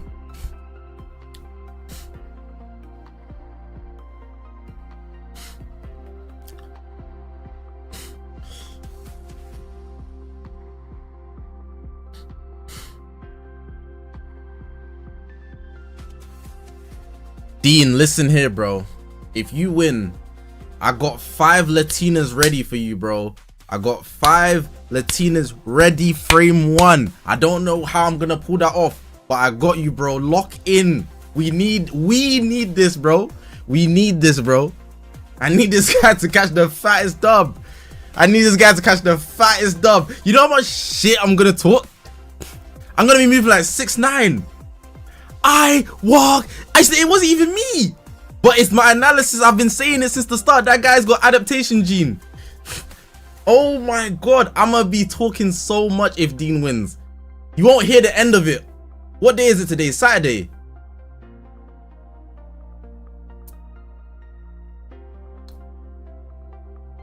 It's Black History Month. The whole February you're hearing this. Every stream I start, shout out Dean.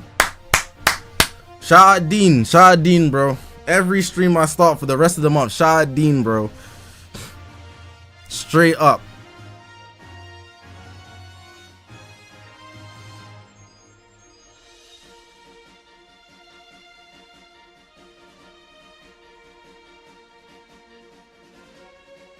There's gonna be an announcement after the finals and the award ceremony, obviously.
My boy just messaged me because I was meant to go gym at 9. It's 9:45. He's like, yo, gym. I'm like, nah, bro. I got legends. And I'm trying to explain to him, yeah, some black guy I've never seen before just soloed everybody in Japan. Craziest thing I've ever seen, bro. Some black guy I've never seen before soloing everyone in Japan. I'm thinking, what the hell? He said, oh nah, gotta tap in.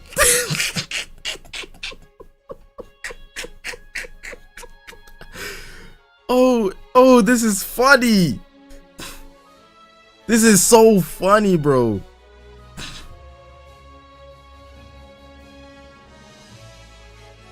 I just put in the promo code as well.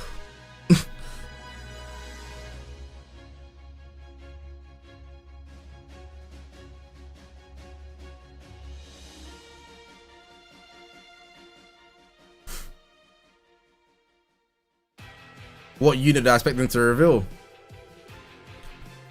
Well, one thing I know we'll be getting it will probably be Charlotte and something. I think if they want it to be hype,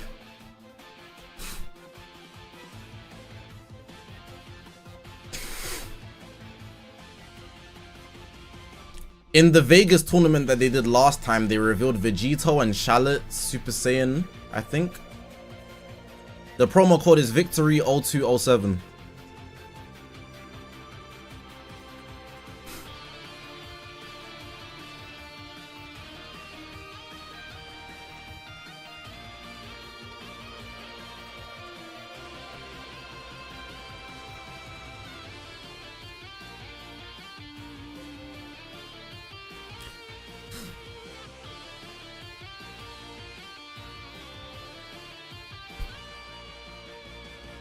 Me and my boys are so funny, yeah, because if something is very serious, you just say it's Sukuna vs Gojo, and we'll be like, oh, is that serious? Cool. That's what you have to say. That's all you have to say, and everybody's understood it.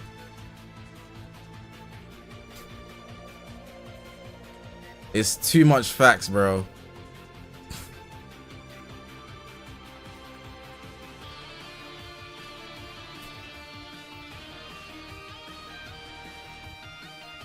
One second, I'm checking things. Sorry, I'm not reading chat.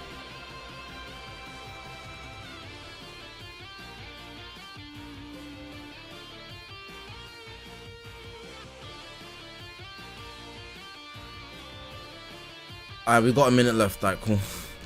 Alright, sorry. Anybody want to ask anything before we go into this? We got a minute left before it starts. The grand final, which was meant to start 2 hours ago, by the way. ROF campaign. Has there been any hints in game about the ROF campaign besides from that one tweet that they put out?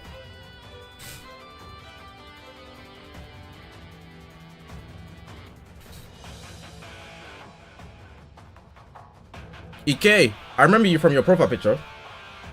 You changed your name though, or at least it doesn't say Ike, but the profile picture lime green with the yellow Ike. I don't know. Welcome back to Dragon Ball Legends World Championship 2025-2026 Finals. Bro, I got 5 Latinas for Dean if he catches this dub for all of us, bro. Absolutely, Guys were man. thinking This is what it's all coming down to. Amidama was gonna win this. But no. I didn't know how this We've was got gonna shake out. literally Maharaga himself, Dean, coming up real quick. soloing everybody. The Japanese crowd weren't cheering for him. Every time he gets PV'd by the Japanese player, they go, woo! When he does something, they don't say anything. But he clipped everyone. And on the other side, we literally have Toji himself. He learned how to adapt straight away. He lost to Dean and he said, I'm never letting that happen again.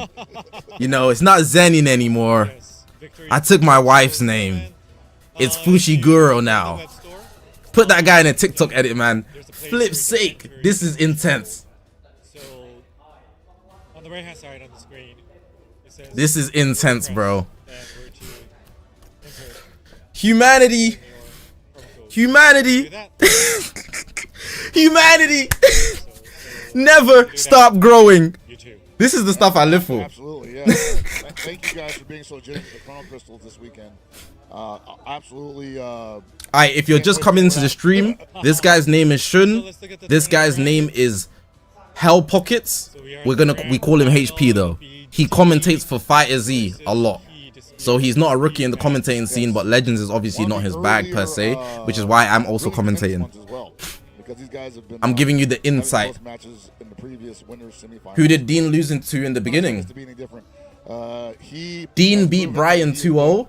Then he beat 2-1. Then he beat Amidama 2-1. He hasn't lost to anyone. Ran into Dean most likely because Dean has gone through a complete tear through the winner's side of the bracket. A complete tear. You hearing that, guys? A complete tear. And we're gonna touch on the rules. This tournament Why is Gojo and Sukuna so serious? It's because the whole series is built up for that. Basically, there's no other series where the whole show gets built up for one fight in the way that JJK was able to build up that fight. That's why it's very serious. There's no anime that I can compare it to that has anywhere near as much gravity within the verse as that fight in JJK. Nothing in Dragon Ball Z besides, maybe you could say the Tournament of Power, but then the story continues after. So like once you're past it, you don't consider the stakes in that fight as high. Does that make sense? But for JJK, it was like impossible to move past. It's impossible to move fast. Naruto and Sasuke. Sasuke was never winning that though. That's the thing. It's only fair. He was never winning that, like never. I'm trying to think of a series that has anywhere near as high stakes, and it just doesn't exist. They're in here, man. They've been here the entire day, and I gotta hand Let me it to think. them, Let me man. try It's to think. definitely been exhausting for the audience, the players, the production staff. Everybody is leaving all the energy in the room. It's beautiful. No, nothing in Dragon Ball Z has as high stakes as Gojo and Sukuna. It just doesn't. If you lower your bias, you could say it's the Dragon Ball Z fights are better or whatever. That's not what I'm talking about. The stakes is because once you get past it, things eclipse it. So past the TOP, Goku's already stronger than that, and there's guys stronger than, you know, Jiren and Goku probably. So it's like, what the hell? I need to blow my nose. Oh, I'm trying to think. Like, there's actually nothing that has the same amount of stakes.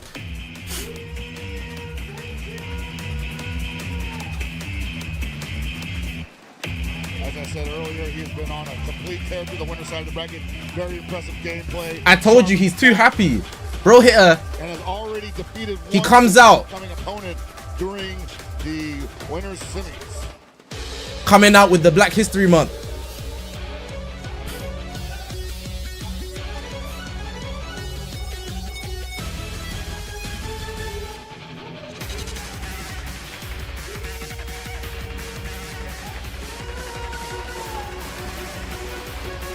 Toji Zenin. He, what can you say about he right now, other than unstoppable, completely overwhelming? Toji Zenin. In this bracket so far, and I don't think Dean is going to be immune to that.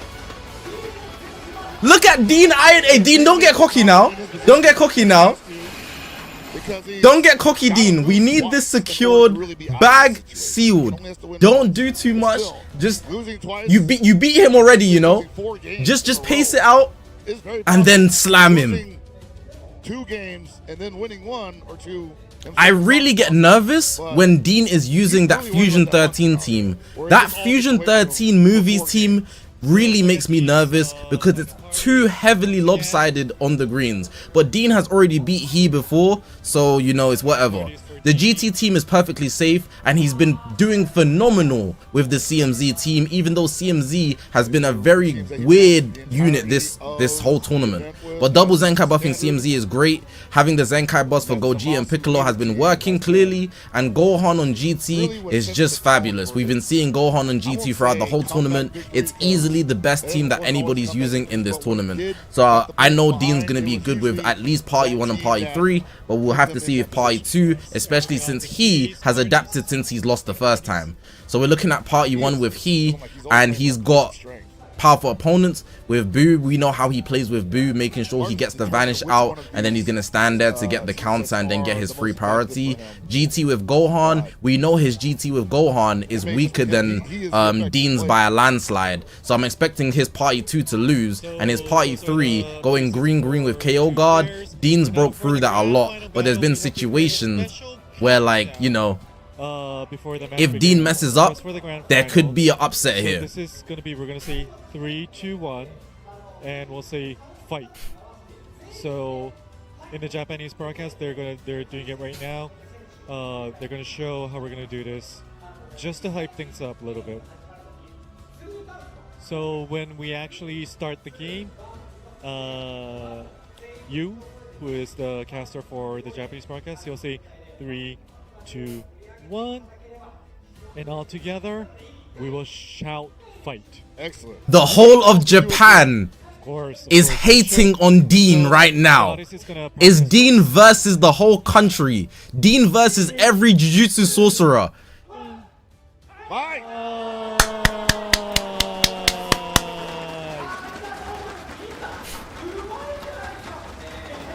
They are not playing for vibes.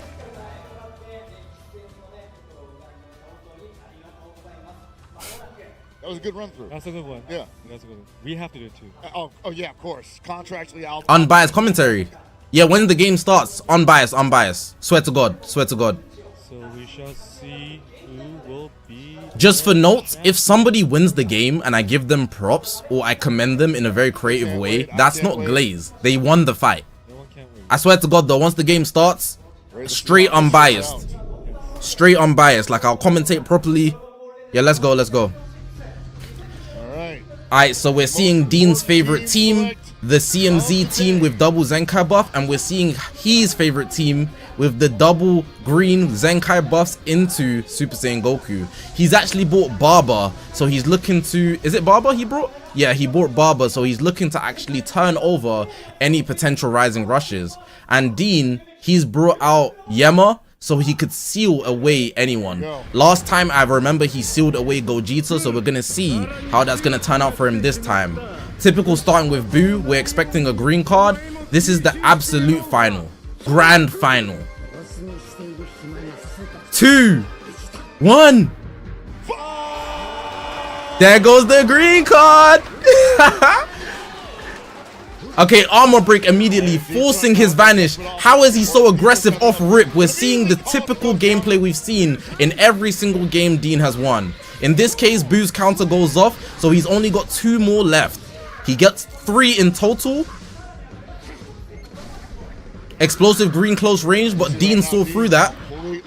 Hit him with a tap attack, forcing him to vanish, bringing him close range and hitting the strike arts. Now we're getting Super Saiyan Goku doing damage against CMZ, switched into Gogeta, probably trying to work towards the synchro to have it on the back end. Dean is currently taking the lead, damaging CMZ. Type disadvantage, so CMZ's eating this, and he does have a lot of healing potential, so I'm sure he is not worried at all. Both of these players are phenomenal fighters, very good at adapting. We've seen he working his way up the losers bracket, back to the finals after taking his initial loss to Dean, but Dean has been flawless this whole tournament. He has 2 rounds lost in the whole tournament. His first official fight, he just 2-0'd completely. So I'm expecting at least for him to put up a good fight, but we're sure he will also be a worthy opponent 100%. He's trying to find a way out of this right now. There's a window. Good tap attacks there from... We're watching Dean's angle, actually. Just to point that out there. We're watching Dean. My bad. Just to keep the focus on. Dean's on the right for the first time in the tournament, I think. Tremendous opening from Dean. So actually reverse that. He's been dominating for the most of the tournament and this game so far. But this CMZ is absolutely obliterating Gogeta. I've never seen this much damage in the whole tournament at all. This is insanely shocking. Hitting the ultimate off rip. He's not even gonna wait for the green card. He don't care. Straight ripping damage. This CMZ double Zenkai buffed against 2 greens. Those 2 greens are really gonna make the difference when it comes to the time accounts, if it does go to time accounts. I'm sure Dean is expecting it to go to time accounts, so he's hoping if he can at least do damage against 2 greens, he can get ahead and work for the long game, especially knowing that he, in his previous games, has been extremely passive. But this is a very good rising rush. You saw right there that he extremely baited Dean. He floated backward to make him think, I'm back to my passive roots. But nuh-uh. He is a symbol of adaptation as well. After his initial loss, I told you, something in his brain has completely changed. The chemistry, gone from 0 to 100. He floated back, baited him, got the rising rush, and has absolutely taken out one of Dean's units. Super Saiyan Goku's locked Boo Hunt out, and that's a big detriment to Dean because he does not get to use the counters later down the line. But what we will say is CMZ has lost his buff cancellation because the rush came off, but he can still counter an ultimate art or a next Rising Rush, and we know he is very likely to Rising Rush twice. Kid Buu can still do good damage. I would say CMZ being purple is a very good asset to the battlefield if he wants to try and make a comeback, and we've seen it already. CMZ is no slouch in the hands of Dean. However, it's very clear that Dean has the advantage right here, and he's going with his typical playstyles of playing consistently aggressive. Yeah, that's gonna be it. Dean has unfortunately now lost CMZ, and he's doing a 1v3 with Kid Buu where he hasn't even taken out Orange Piccolo and his revival. This is going to be an extremely uphill battle, but the Paralyze is coming in right here. Is he able to take out Gogeta right here with the Paralyze? Unfortunately not enough damage, but the quick attack makes it work. Right now he has to fight Orange Piccolo and Super Saiyan Goku. He's got Orange Piccolo. Remember, Kid Buu still has his endurance, and Dean is no slouch when it comes to a comeback. This is phenomenal gameplay. Dean needs 3 Dragon Balls to get his Rising Rush, and we cannot see how many he needs, unfortunately. Main ability is press. Kid Buu's at 4 million health, but he is aggressive. He's learned from his mistakes, and he's decided to adapt 1 second faster. This is a domain clash, but he is 0.001 seconds faster. This is very, very stressful. I'm sure Dean is feeling the pressure right now. And he also has to deal with the fact that Orange Piccolo's gauge is still active. He has to deal with it. He went for the ego play. He went for the counter, which we haven't seen the whole tournament with anybody using Orange Piccolo. He knows that he is going to be aggressive, but Dean is the inventor of aggressive. And now he's got his next Rising Rush. He's not going to use it currently though. It's not worth it. We now have the KO guard going off.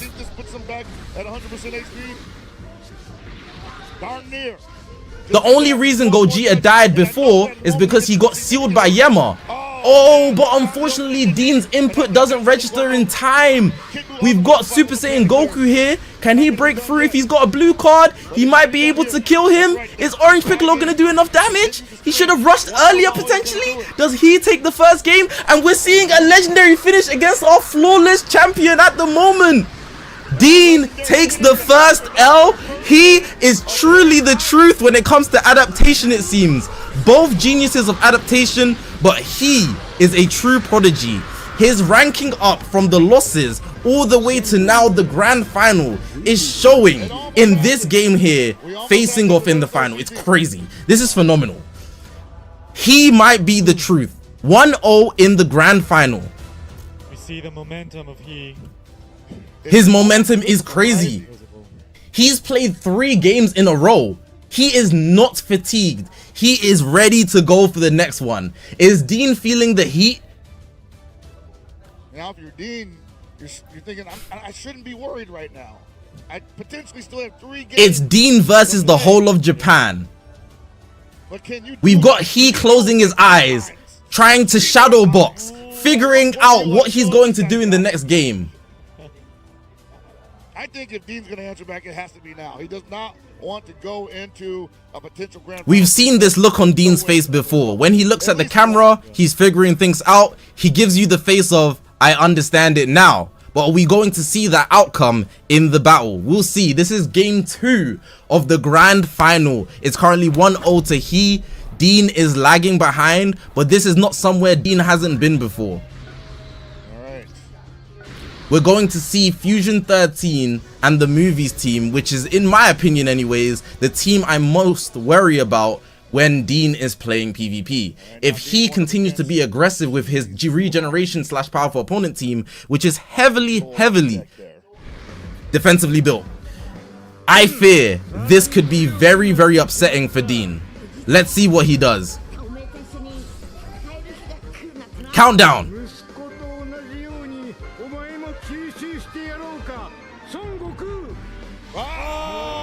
Immediately Buuhan goes off. He's been doing this every single time. We also saw the same thing. We see an interesting play there. I've never seen Dean be so passive when it comes to a sidestep, but he caught him almost perfectly.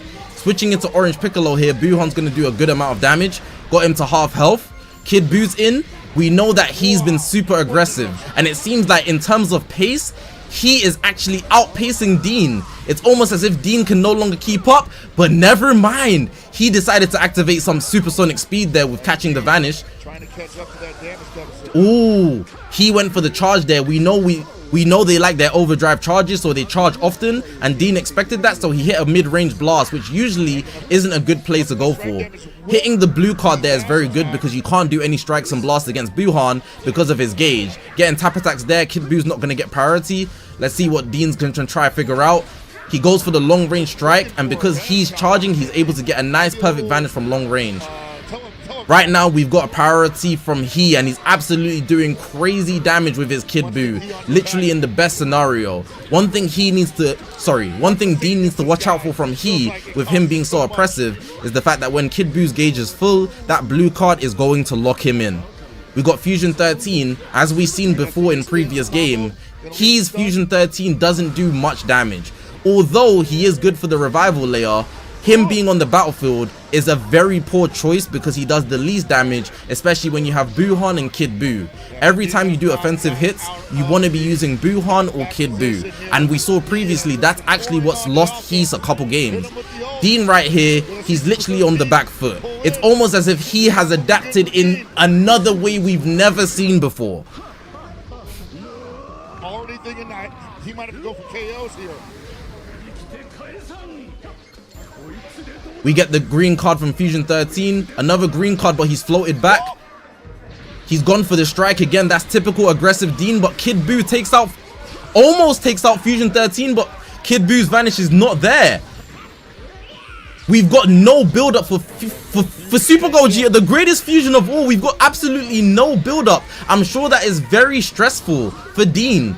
He could draw a blast art and that would mess him up, and he also can't afford to have Gogeta take out one of Buhan's gauges. This is going to mean Piccolo's revival's out, and Dean has no survival left on the battlefield, while he himself has still Fusion 13's second life and Kid Buu's endurance. Honestly, it's not looking good for Dean. Again, somewhere that we've seen Dean be one time too many, honestly. Nobody should be,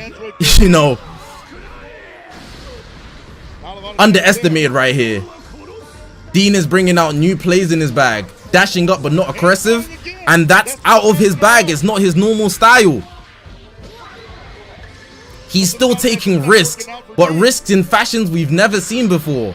Right here, Kid Buu has his gauge full. If a blue card comes his way, Dean is wary of it. He switches out to Orange Piccolo, hits a long range blast. He doesn't play aggressive, but the sidestep is poorly timed, and the overdrive charge still hits Orange Piccolo. He's losing a lot of health, obviously losing on damage here. He still needs to grind up for Super Gogeta, who is unable to transform. This is a complete upset from what we've seen before from Dean. Almost as if he's not himself right now, but he's not willing to give up. He's playing consistent, he's playing aggressive. But it just seems like every single play, he is just better. Look at the damage from Orange Piccolo here. This is very good.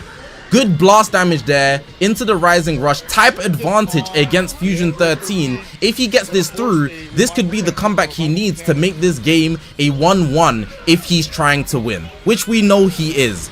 Dean is for sure bringing back the adaptation, the pendulum I believe it's called. It's tilting one way in his favor, but right now with this Rising Rush getting 13 million, Dean has brought it back.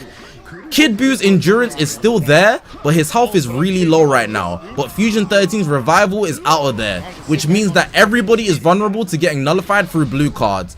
Dean does not slow down, but he is one step ahead with the quick attack. But Vegeta interrupts the battle, saving Dean again. Anti-blast right here. Ooh, insta vanish, and he's doing a ton of damage. Hits a blue card here. Fusion 13 cannot cancel buffs. Is Buhan gonna come in? No! Dean, after losing almost the whole game, is the first one to get a kill. But he tries to be aggressive again, but in this case, it doesn't work. Is Fusion 13 gonna be the one to lose, or is he gonna switch out? He doesn't switch out because he can't afford to lose Gogeta. He still needs that full health, and Buhan has one more gauge to be lost. Goes for the overdrive because he knows that if he presses the arts card, Buhan will be able to stop him, even with the tap attack. So he needs the damage he can get, and he did a good amount of damage. Hit him with the blast arts, playing the aggressive route, but then the overdrive charge going back. Is Buhan going to kill Orange Piccolo here? The damage isn't enough, it seems. This is a very tense game. Though, he hits a full screen strike. That is an absolute pro move. Never seen before. Down 1-0 and he's taking risks like that. Only from Dean do we see plays like this. The Gogeta's still available, but he can't. Oh no! Gogeta's losing a bunch of health right now. Is Orange Piccolo going to be able to switch back in? He is! And he gets the cover change! The sub count reduction! Dean refuses to lose! Long range blast! Here goes Buhan's final gauge. Gogeta's going to get... Oh, no combo coming in. Long range strike took his vanish. If he wins this tap, he wins! 990! And he wins! Dean is insane! Dean is insane! In the heat of battle, where he had all the odds stacked against him, he hits a full screen strike. This is never seen before gameplay. I've never seen this before with absolute composure. How did he do that? He having the lead for 80% of the game doesn't mean you've scored more goals than your opponent. This is a 1-1 final. The third game is going to seal the deal. This is insane. This is insane. He easily taking the first game, literally making Dean look like a nobody after his flawless streak to the finals. But in the second game, after having such an advantageous lead, it's almost as if he got comfortable, or rather, Dean once again adapted. This is the final, ladies and gentlemen. We've got one more round. Adaptation versus adaptation. Maharaga versus Isagi Yoichi. Kisei Ryota, you know, versus Kakashi Hatsuki. We don't know who is going to win. Place your bets. This is the team that I'm certain Dean is very comfortable with, and we've seen this before. Dean with GT is an absolute monster. He is able to hold the control in the game. Even if he takes a bunch of damage, he uses everything perfectly timed. And previously, he did not get the upper hand using GT fighting a mirror match against Dean. But now they're here together using similar teams. It's really a true battle of skill. Will he create an upset? Will he create a new level of adaptation? He gets the first start here. It's typically that anyways. But with the game we've seen, you can never count out Dean. Here we got Dean taking the priority. He's got a blue card in his hand. He just switched out Super Saiyan 3, but Super Saiyan 3 is ready to come back in. Goes for the quick attack, doing as much damage as he can. Right now it really seems like there has been a momentum shift. Can he bring it back to his favor? Pressing the strike cards, he has cover no. He's safe, he's feeling confident. Is he gonna go for the blue card immediately? He could play for the Dragon Balls. What is Dean thinking? He goes for the blue card with Super Saiyan 3 Goku to get Super Saiyan 4 Goku off the battlefield. That's a good move because it also takes away one of Super Saiyan 4 Goku's buff cancellation. He knows he's going to go for tap, so he goes for the Rising Rush, and Gohan is going to take a ton of damage. Very high IQ play there from Dean, but it doesn't matter because Super Saiyan 4 Goku is going to come in with his mechanic. Now Super Saiyan 4 Goku is on the battlefield, which is also high IQ from Dean because he's type advantage over him. He goes for the blast from mid-range. Now they've got purple versus purple stalemate. We need to be careful of his notorious quick attack. He charges that up and shoots it out quickly. Now the combo is going to break here because you can only do 3 cards unless you've got a blue card against Super Saiyan 4 Goku. Though Super Saiyan 3 Goku is doing a good amount of damage. There we go, his cards are sealed and he's gone for the Rising Rush. Switches into Gohan because Gohan's the revival unit, so him losing health doesn't matter. If he picks it, Goku's mechanic stays alive for the second Rising Rush, and it does! That means if he Rising Rushes later in the game, Dean will be able to utilize Super Saiyan 4 Goku's Rising Rush save. That puts him majorly ahead in this game. That is insanity. Marjube interrupts right here. That mechanic being alive for late game means that he cannot utilize a Rising Rush unless he kills Super Saiyan 4 Goku to create his own advantage early in the game. Curious as to why Dean right there did not switch out into Super Saiyan 3 Goku. Maybe he didn't react fast enough, or maybe he has an ace off his sleeve. We will see. Gohan's lost his first life. He goes aggressive again with the blast, but this could be the killer. Just not enough damage. Very scary to take a blue card when you're already revived. We see a long range blue here. Dean taking absolute risks. Nothing we haven't seen before, but he always finds a way to come back. But this could be different this time. He is no slouch and he doesn't want to lose. He simply you can see it on his face. He's screaming, I can't afford to lose. He's got the whole of Japan on his shoulders, while Dean has the whole of the United States on his shoulders during Black History Month. The crowd against him in majority fashion. This is a fight. Poorly timed, but Super Saiyan 4 Goku can vanish that. Goes for another blue, but it goes through. It goes absolutely through because he's post-transform. Avoiding everything. Going for blast again. Will he get caught here? Overdrive. Oh, no, he got hit by Depending on the damage here, I believe Super Saiyan 2 Gohan is dead. Nope. Super Saiyan 3 Goku simply doesn't do enough damage. 100 timer counts left. This should be the end. Super Saiyan 2 Gohan is now dead.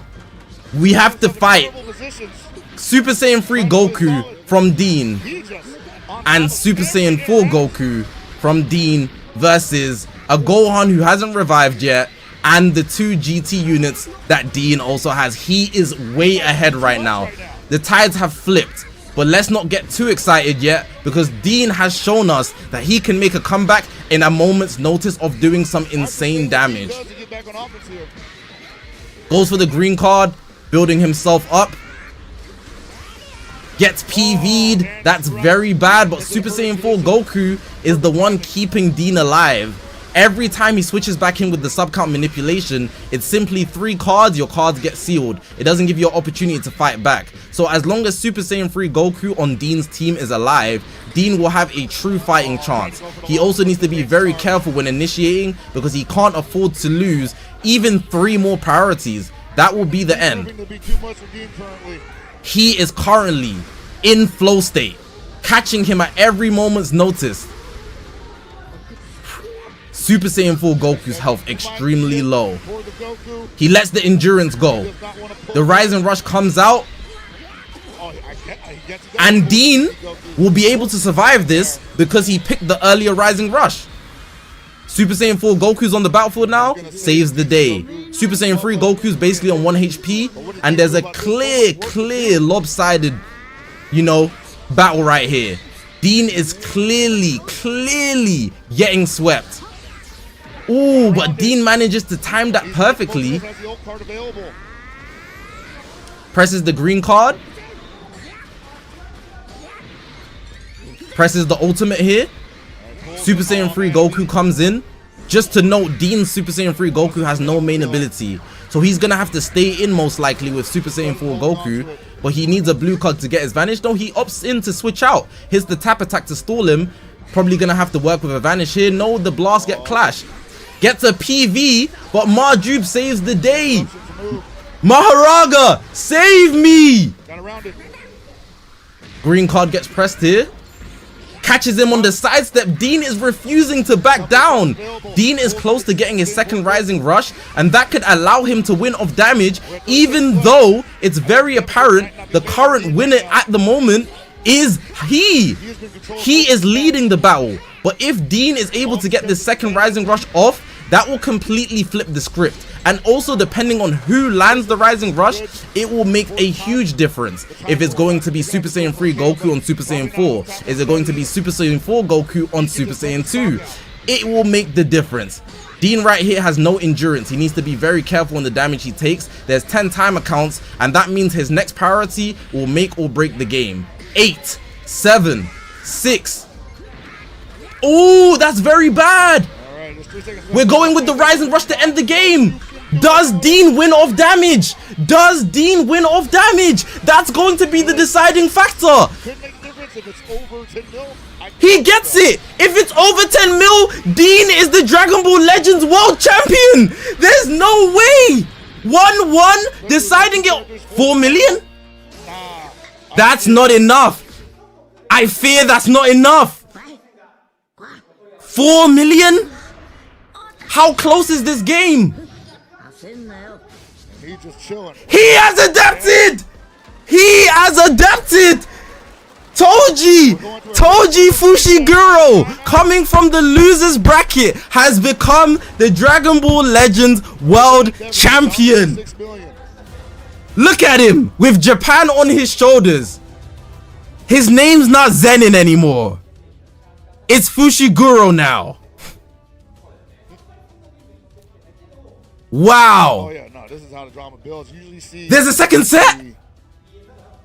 I mean, is there a second set? I will be damned if there's a second set, because that is but cinema. For the audience, this is how it's supposed to work.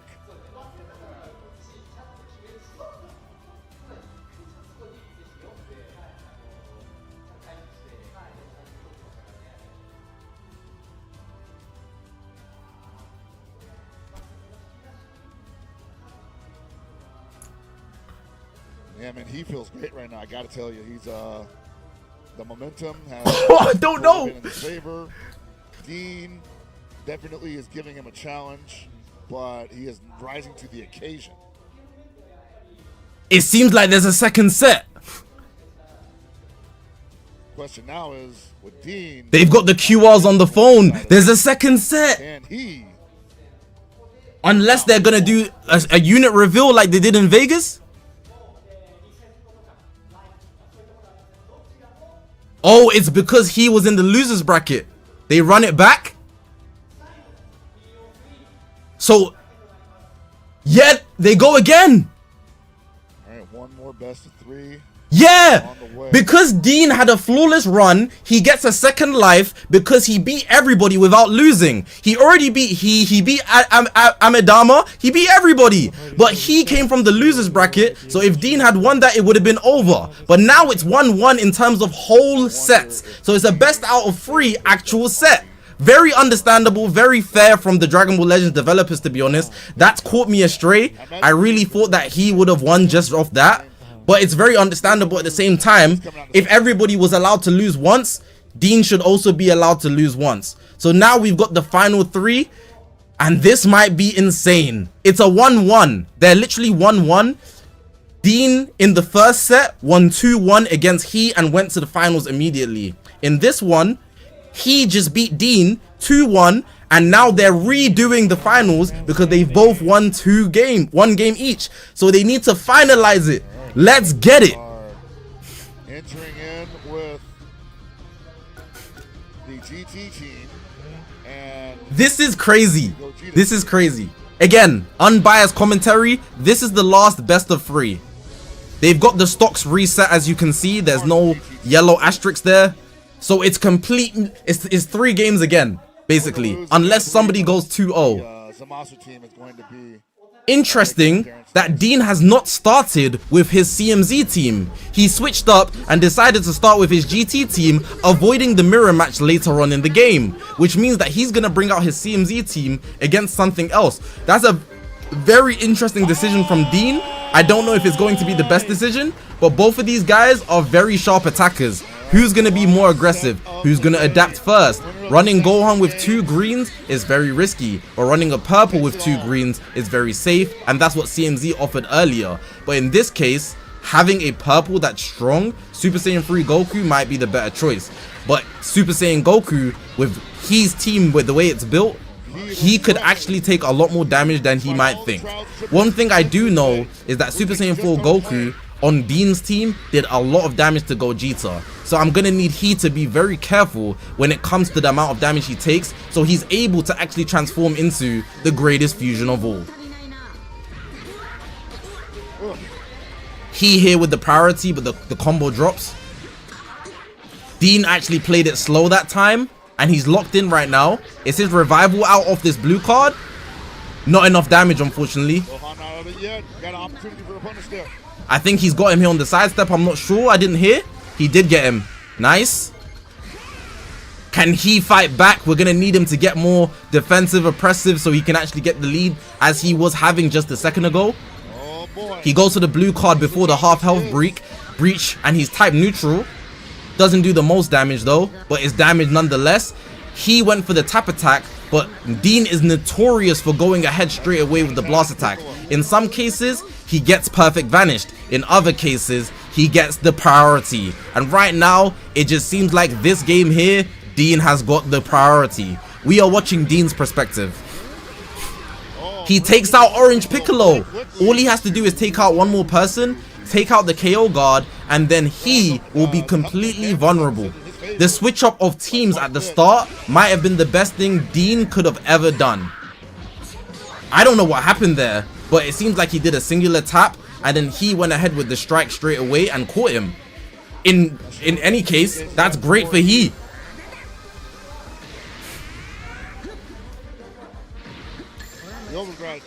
Dashed forward and pressed the blue card off the main. He caught Orange Piccolo because he went for the switch. Orange Piccolo's at half health and his gauge fill has been taken. Here's Gohan, who we haven't seen much of. He's going to be able to get a rising rush off this combo, and that could probably make the difference. If not damage, he kills somebody and the KO guard goes. But he's continuing the combo with Goku first. He doesn't go for the rising rush just yet. He's saving it, and now that causes him to get rising rushed. Maybe being a bit too patient there, he is doing a reversal. Also, because he's rising rush Goku, he's gonna lose his endurance indefinitely given that Dean doesn't pick it. Dean did not pick it, and that means Goku loses a full bar of health. He has just brought himself back into the game with a split-second reaction, pressing his rising rush based on Dean's poor play, not using the rising rush for his own reasons, probably saving it for later. But like I always like to say, it's definitely better to use your rising rush earlier. Again, caught with the mid-range blast because Dean's charge is very, very scary. You don't know if he's going to come forward or move back. And this scenario here, if Super Saiyan Goku can do more than 1 mil damage, which he easily can, it seems like he's not dead. He needs to get him out of there. The blast damage kills Goku before he can do anything. That's what we call the tank. The tank Super Saiyan 4 Goku is insane. Now the KO guard's out. The rising rush is free. Dean has always been a better tap player than he every single time. About 90% win rate when it comes to those taps. We're sure to see a rising rush here if I'm not mistaken. I would presume the best person to rising rush with would be Super Saiyan 4 Goku because nobody is type disadvantaged against him. Marjube saves the day, waiting too long for the rising rush. He's had it for at least 30 timer counts, and now he's gonna have to get another priority to make big use of it. But no worries here. Super Saiyan 3 Goku is tanking. He needs to be careful of Super Saiyan Goku being able to slaughter Super Saiyan 3 Goku. That would be a big upset for Dean because he's had the advantage as it seems so far. But he is not letting go nowhere close. This is insane. We see the green card here. Super Goji is locking in Gohan here, and he's definitely trying to take him out. Super Saiyan 3 Goku is going to be ready, and that blue card was very hasty. He's going to need more blast and strikes to deal with Gohan there to get the first life out. We don't know what's going to happen here. I'm pretty sure Gogeta didn't have any more cards there, which is why he stood still. We see the lock-in used, but Dean did not let up at all. That's the aggression that we've seen from him, consistently adapting. In this case, I think it would be really safe to just go for the rising rush. But again, he might lose another opportunity to if he takes too long. This time he's pressed it. He has shown no remorse. And Dean has honestly, if he gets this through, it's going to be looking like he's going to win this first round.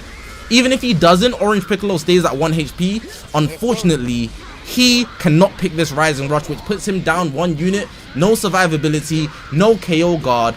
While Dean still has Gohan's first life, though he has no endurance on Super Saiyan 4 Goku, he does still have Super Saiyan 3 Goku, who is going to be type advantage on the rotations against Super Gogeta. In this case, it's really an uphill battle for he. Maybe the fatigue's actually finally catching to him because he's played all these games in a row. He played a semi-finals in the losers bracket, won that, played a finals in the losers bracket, then played the grand finals against Dean and won that, and now he has to play another one back to back to back to back. Is he going to be able to withstand these battles so consistently? This game is still winnable for he. If he gets a Rising Rush off, he will be able to turn the battle into his favor. We see Dean being very aggressive. We know that's like him. He goes for the blue card here. He's gonna go for another strike. Is it gonna go through? Go for another blue card. There's no Rising Rush available from he. Right now, Dean is literally being so oppressive. Dean is not letting him breathe. He is trying to get space to make any decision. He goes for the double blast, super risky, especially because he has blast armor. This could do crazy damage right here, and we don't know how much the damage is looking like. I really feel like if Dean wants to secure this, he's gonna need to actually be aggressive. He cannot afford to take it to timer counts when he has a Rising Rush coming through, because it could easily mean, even though he has lost the unit, he will be the guy that wins this first round. But Dean somehow has God on his side more than any other player in this tournament. Picked another Rising Rush. That means Goku's mechanic is still active. Not that it's gonna go off in the next 8 timer counts, but it does mean that he won't have to worry about anything. Right now we're in a position. He's gone for 2 blasts instead of the overdrive. How much damage? Who wins? 5 million landslide. Dean takes the first round. Very evidently, very convincingly. Those last 80 timer counts of the game, I think it very much showed that Dean had full control of the battlefield. He had a lot of opportunities to capitalize and take advantage of Dean's shortcoming, but he just couldn't do it. And when he lost that first unit, it really made a big difference to the way he was rotating, putting him on the back end, eventually leading him to lose the game. But we know he is an adaptation master, literally coming from the losers bracket, beating everybody and even Dean himself, making him receive his first loss. So if anybody can beat Dean, it is he. It is him. It is Mr. JP. With Japan all on his shoulders, I'm sure he will be willing to give it his all. But Dean is not willing to let America down. Let's see what happens here in the second round of this final game of the Dragon Ball Legends 2025-2026 World Championship.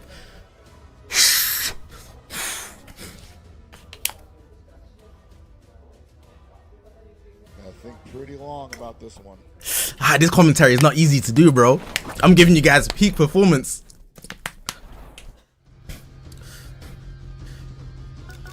For all the people in the audience, who have I got? In Dragon Ball Legends, I picked Dean. However, I'm commentating unbiased. So whoever wins is whoever wins. I'm just giving you guys a good stream, you know. I'm very happy for he to win. I'm very happy to Dean to win. I just want a good game. Very interestingly here, not interestingly here, Dean has brought his double green team, which heavily counters Fusion 13. He decided to opt out of his CMZ team, and he's countering Fusion 13, who is the unit that does terrible damage anyways, which means if he is going to win this, he's going to need to do exceptional damage with Buuhan and Kid Buu. As normal, we will see the green card, which activates Buuhan's gauge, and with that gauge, he'll be able to get counters. He gets 3 in the battle, but it seems Dean has ripped out a page from his book. He did the charge quick attack. We don't see that often from Dean, but we've been seeing it all tournament from he. I love it when players take notes from each other's books, similar to how he's played very oppressive since losing to Dean the first time, and that's allowed him to get to the finals to show he is definitely worthy. He's beat Dean before, so he's definitely trying to do that again. And right now, he's looking like he's forcing the aggression right here. He's ready. He's ready. But Dean doesn't want him to get a breath of fresh air at all. Right now, they've got Fusion 13 with Fusion 13. Stalemate. But I'm sure he's going to switch out to one of the greens soon. We'll see. Nope, he held it in knowing that Buuhan could be on his way.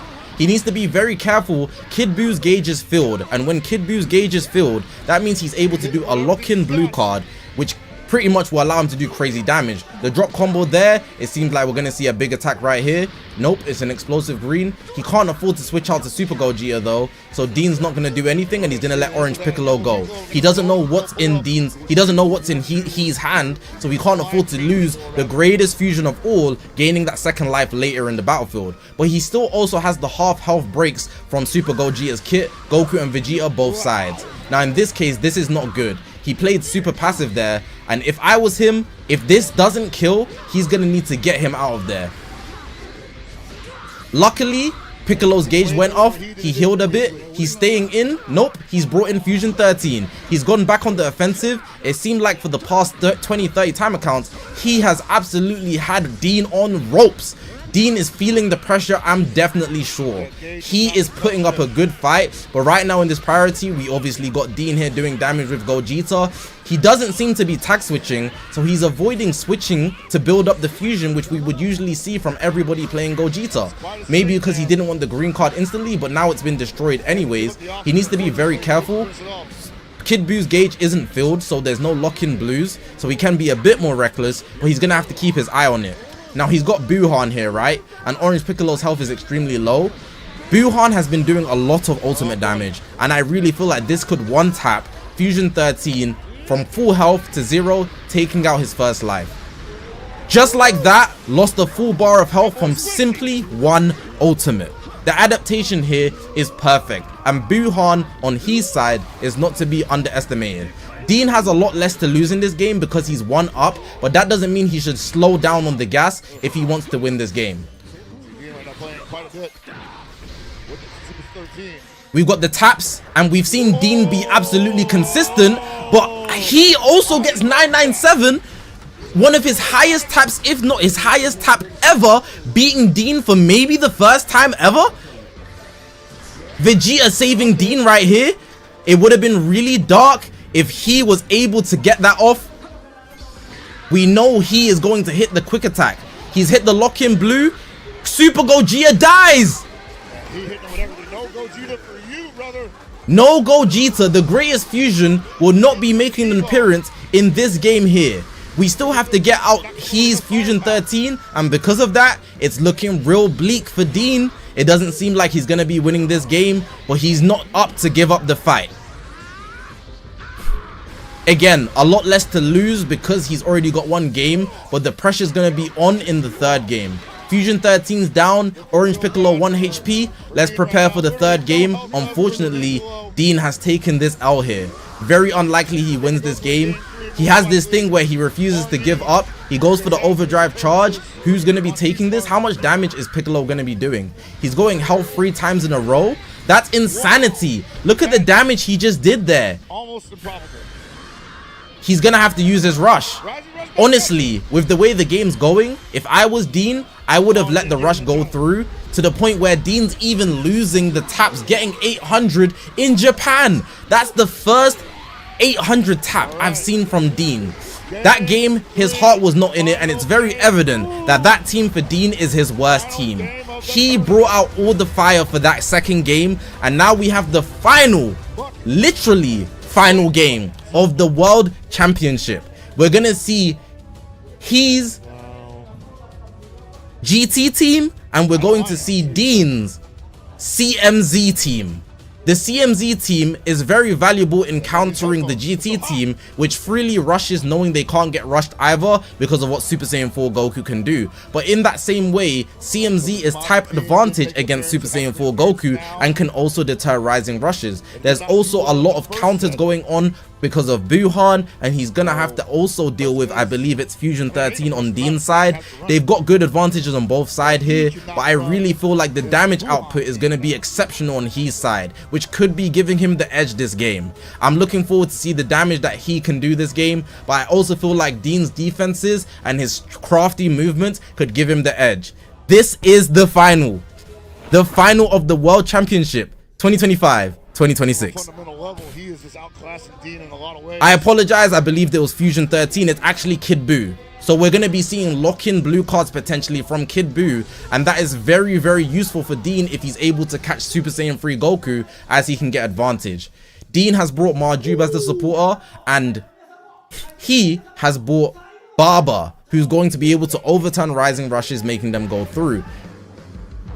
But we know CMZ literally stops them. We'll have to see how this plays out, who gets rising rushed, how they get rising rushed. He has amazing reaction times. Let's get the countdown.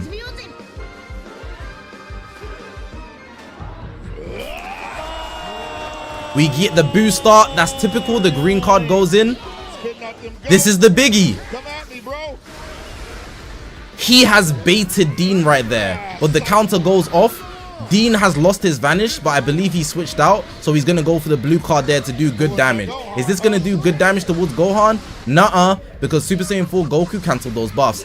Those long range blasts from Dean are very, very effective. As long as he doesn't keep doing the strike arts, I think he'll be able to create an upset here, as he has fought his way literally from the grovel. We might as well call him Captain Levi. The talent he's showing right now is phenomenal. Take that damage.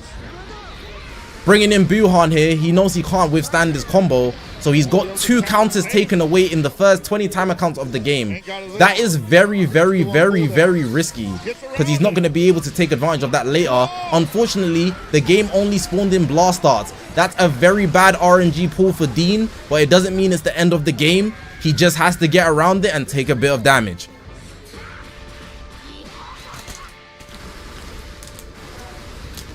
Not get to see much of this Kid Buu. That health bar is going down. Kid Buu is losing a ton of health rapidly. He's gonna switch into Buhan here, but it's a blue card coming his way. Does he go type neutral on entry? It doesn't seem like it. He's taking a major hit.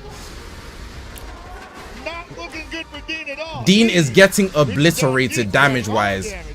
Overdrive. CMZ is out of there. There's no way for him to survive this. I would be shocked if CMZ survives this. He is not a recent meta unit. He is unable to take that hit. We're gonna see a lot of paralyze here, and he's gonna definitely capitalize. I mean, Dean's gonna definitely capitalize on the paralyze, hopefully anyways, depending on his RNG. Otherwise, it's just gonna be a moment of time that he has to overcome to then become the winner of this battle currently. Goes for the overdrive, so he can take out potentially Super Saiyan 4 Goku's endurance.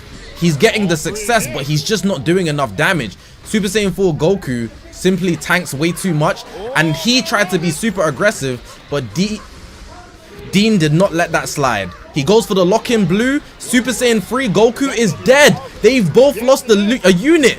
Dean is always being able to pull a comeback. He's done this numerous times. When he's down, he's really up. Somehow, he's on top of the world. It's now 2-2. They both have 2 units. Paralyze kicking in, makes him sidestep, made you jump. Kid Buu is going crazy. He switches into Buhan here, and if you're wondering why he switched into Buhan, it's because when Gohan dies, he's gonna switch to person out, and he wants Gohan to be in the battlefield. I mean, Kid Buu to be on the battlefield, so he can take advantage of his endurance, so he doesn't get one tap. This is a very calculated play from Dean, predicting the future, knowing what Gohan does, showing strategy. Marjube also saving him. Right now, it really looks like Dean has the advantage, although he had the advantage up until that one moment. Going for the blast close range, not the best move there, but what I will say is he got off a bit of damage. But let's see how much damage is being done here. Does this kill? Was the buff cancelled? Not enough damage either way. He goes for the tackle because he knows that Super Saiyan 4 Goku has no vanish. What in the world of passiveness? Is this the dagger? Does Gohan die here? Somebody's dead. Dean is in advantage, and he still has 1 counter on Kid Buu. Is he the truth? Is he the true adapter? Is he the real Maharaga? Bye-bye Gohan. It's Super Saiyan 4 Goku versus Kid Buu and Buhan. There goes the explosive green. He keeps Kid Buu in the battlefield. Endurance gone. Buhan versus next priority wins. He gets a HP heal. Super Saiyan 4 Goku probably has... Oh! Rising Rush? Whoever gets... If he doesn't pick this, it's over! If he doesn't pick this, it's over. Is God on Dean's side? The heavens! The heavens! The heavens! You can't make this up. You can't make this up. God is literally choosing Dean as his favorite. But Dean doesn't press the ultimate. The counter goes off. Is the ultimate gonna activate here? What happens? Does the buffs got cancelled? Does Super Saiyan 4 Goku still have his endurance? My head is over the world. Next priority wins. Everyone's bracing. Explosive green. Dean loses the game. Dean loses the game. Wait, Rising Rush! Why did he explosive green? Why did he explosive green? I don't know if he has that available. This is the decider. Is God on Dean's side? No! He switched sides. The Angels have switched sides. He becomes the champion. Oh my God. What in the world? What in the world? What in the world? Oh my God. This is cinema.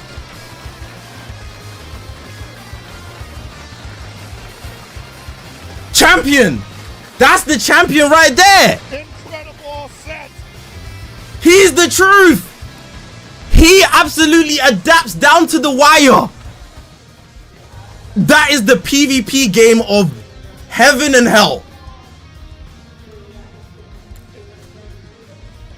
God chose Dean, picking Rising Rushes, but obviously, in the end, it seems that he was the strongest soldier. He who challenged God. That's what we will call him. He who challenged God. Say his name, H-I-I. He who challenged God. He is outrageously good. That is cinema. It was a great match. The winner of the Dragon Ball Legends He World upscale. Championship 2025 He is upscale of Doom. Congratulations! I'm not gonna lie. Champion truly deserved after making a come up, beat Dean twice in a row, and he won back-to-back games, loses semi, loses finals, beat Dean, and then beat Dean again. And with that, we will Who now is move he? on to the awards ceremony. And please wait while we prepare the main stage. Hey, I'm not gonna lie. That adaptation is crazy. We said it all at this point. This brother, he literally unlocked World Cut and Slash. He who challenged God. Wow. Came into play right there in the last 2 minutes. Everything just really crashed together. So we're gathering all the players on stage. He's that, bruh. There they are right there. Each one of these gentlemen performed admirably today. He's that, bruh. The entirety of the season. Wow.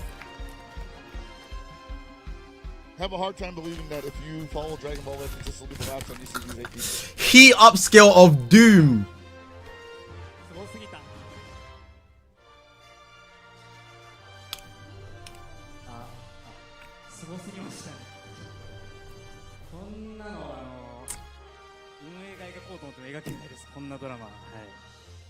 So this is Alright, now that we're done, we're way beyond I'm not gonna lie. producers Things I have to say. expected. No downplay on he allowed in the chat. I don't care how good Dean was the whole tournament. His adaptation is protagonist level. We might have to call that plot armor. Because how did he beat God letting Dean pick so many things?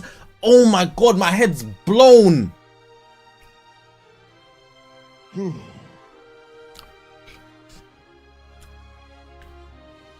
If I just talk about Dean's circumstances, only black guy in the venue, I'm hanging in there, you know. This is Japan is literally only cheering when he makes a good play. They would cheer a lot less when Dean makes a good play. But I'm sure that he's earned Japan's respect. I'm sure Dean has earned the whole of Japan's respect after that performance. excitement in the room.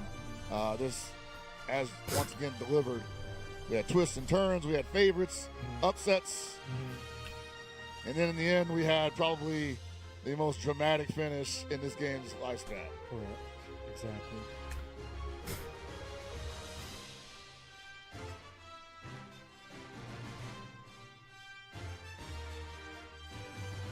I'm not gonna lie, yeah.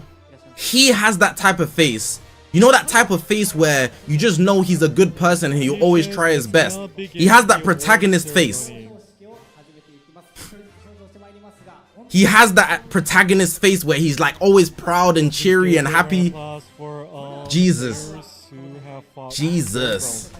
So first we have our 7th place finishers.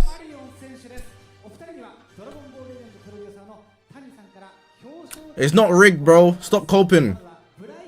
Stop coping. Stop coping. So Brian, please. Stop coping. Stop coping. And Brian showed us some special gumption in his later matches. Definitely proving that he deserves to be here. Congratulations, Brian. 7th place.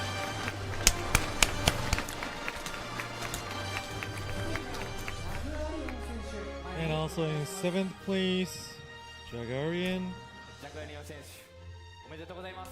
Jagarian, congratulations. It's a once in a lifetime opportunity for now. For now.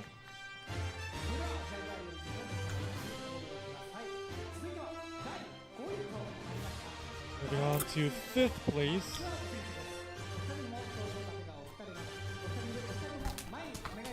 I'm not even tripping on the predict too much because I got the jackpot in the chance time. Clock will be presented to the 5th place winners. Nothing hurts more than being 2nd place. Matt Gart, man. First Macart, congratulations. Super exciting player to watch.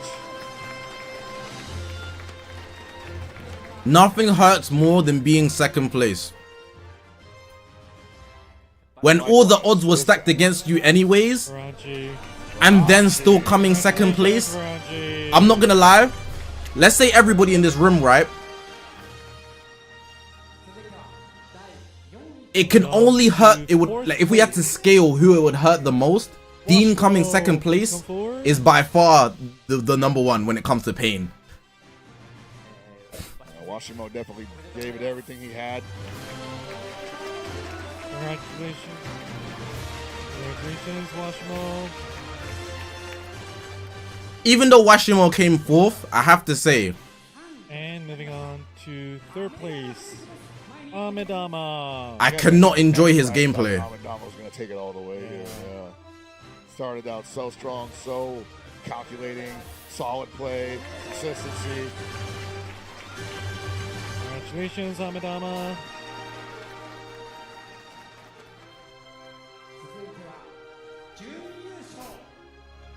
And in 2nd place, Dean. I'm gonna say, this is They're not cheering loud, bro. I swear they're not. They should be cheering a lot louder for 2nd place. Am I tripping? Am I tripping, bro?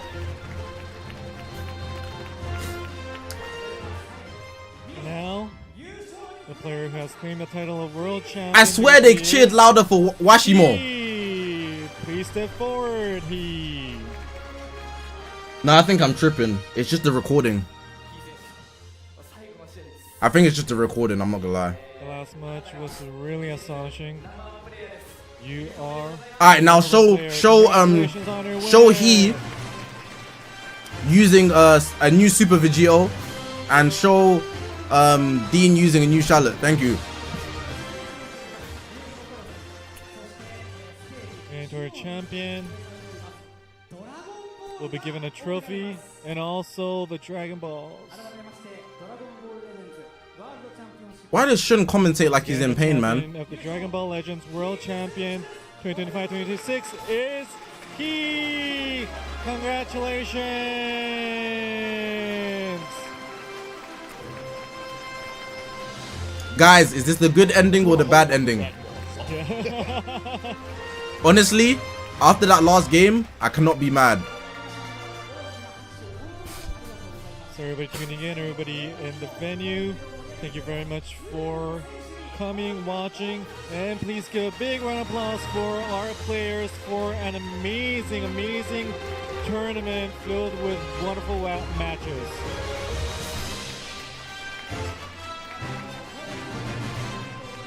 Thank you very much, all of you.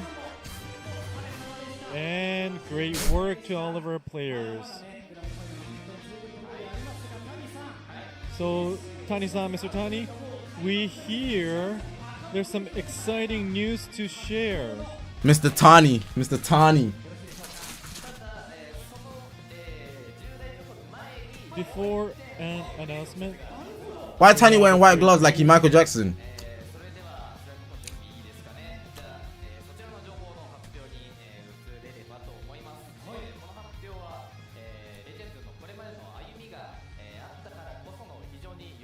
So this announcement is all thanks to everybody who has been involved to the Legends. We have been certified as Guinness World Record Most playable holder. characters of player versus player action game. Wild stuff, man. Wild stuff. Oh, because it's a PvP game. So Most PvP we games don't have are- many characters. Dragon Ball Legends have I guess Legends has certified aura. for the Guinness World Records for the most playable characters in a player versus player action game.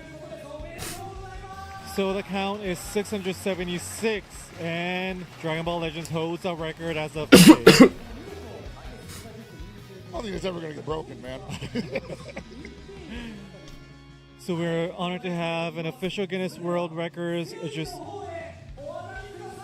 adjudicator. Please come to stage. Please welcome the adjudicator with the round of applause.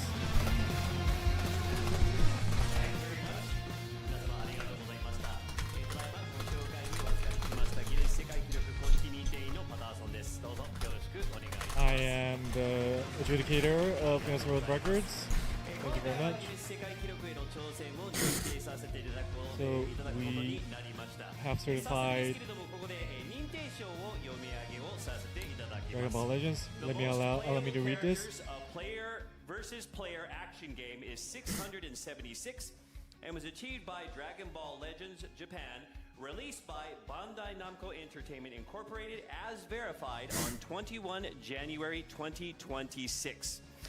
プレイヤー対プレイヤー、アクションゲームにおける The most playable characters in the player versus player action game. What other PvP action games are there? To Dragon First Ball of all, Legends. because all the Hoyoverse games are not By PvP. Namco. So is there any actual competition? Like, I'm curious. Congratulations. Tekken, they're gonna have limited. It's growing. One Piece Bounty Rush. Yes. Still growing. How far is it gonna go? We have that conversation later, man. I hear that. I didn't know about those games. I know about One Piece Bounty Rush, but it just didn't come to mind. Mr. Tani, how do you feel right now, Mr. Tani? To be honest, I never imagined we would receive a Guinness World Records title like this. However, this recognition truly reflects. Oh, the Shun is results doing of the what we have translations, built I just together with realized. all of our longtime players over the years, and I'm deeply grateful for that. I'd like to sincerely thank all of our users and everybody involved. Thank you very much.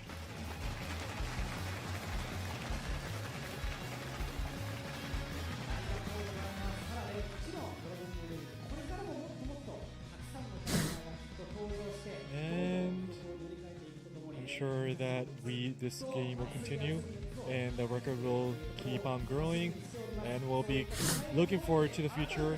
And what's Dragon Ball Legends gonna hold that record forever, Let's give a bro. big round of applause again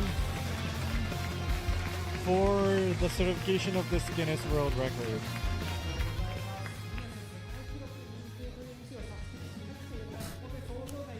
Hey, this brother, I always forget his name, but he's always wearing a bow tie. It suits him so well. Guinness World Records. And after this, we have this big announcement, correct? Everybody here, everybody watching has probably been looking forward to this. Mr. Tiny, hand it over to you. So this will be the big announcement. Oh yeah, The last major update for the final major update of Dragon Ball Legends.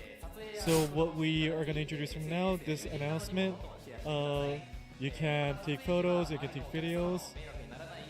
Please be sure to mind everybody around you when taking pictures and taking videos.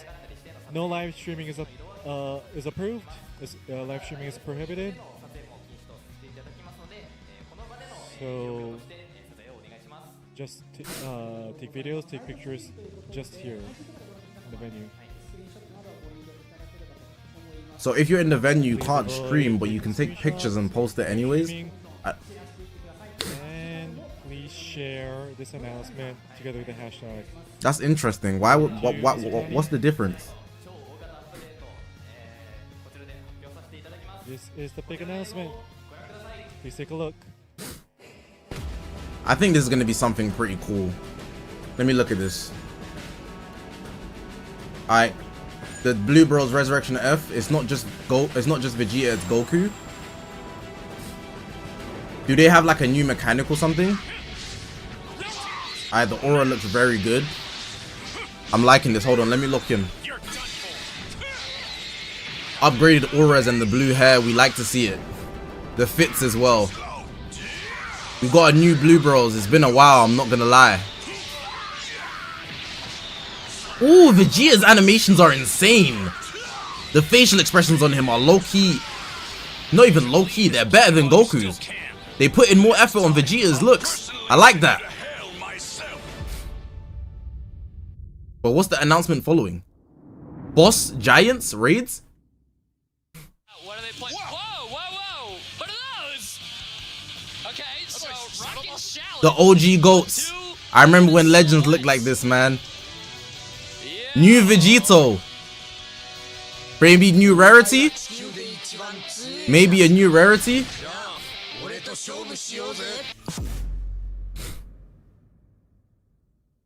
Is my GOAT coming to Legends again? Legend rarity! Oh my god! Oh my god! Legend rarity and Vegito's the first! That's the new arts! So MUI and all of them are legend rarities! No? What's different though?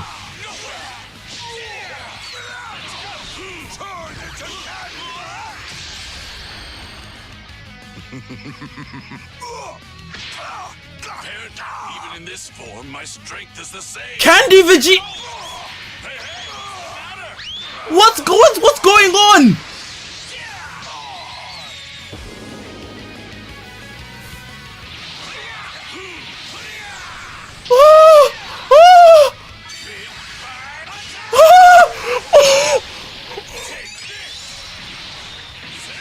My GOAT! Oh my god, oh my god. Oh my god! And this, you're finished! Curses. Legendary! Over way too soon.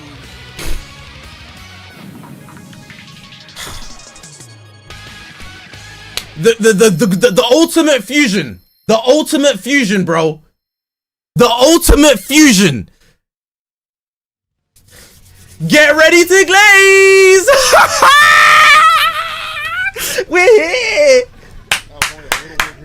Get ready to glaze. Get ready to glaze. So sparking Super Saiyan God. Goku and Vegeta. The ultimate fusions. I don't give a damn about Resurrection of F. On my soul, Vegito is seeing me. I don't care how much money I have to spend. Give it to me now. Take everything. My pride, my promise, everything. Already noticed, but these characters are based on the line. Listen, Dokkan guys, you guys don't get good Vegetos. Just come play Legends. Just come play Legends. We're accepting everybody. We're accepting everybody. How greedy. How greedy. Yuck. Giving us a Vegito Legend rarity. What? This is why we didn't get a Vegito in 2025. It's because he's the GOAT. It's because he's the GOAT. He's just better. This is why we didn't get a Vegito in 2025, and it's also why they gave us a free Ultra Vegito in 2025. They said, "Oh yeah, he's the GOAT. We need to up the money." Hey, don't switch up now. Don't switch up on Legends now. Don't switch up on Legends now. He's just the GOAT. He's just the GOAT, bro. Moved. I'm moved.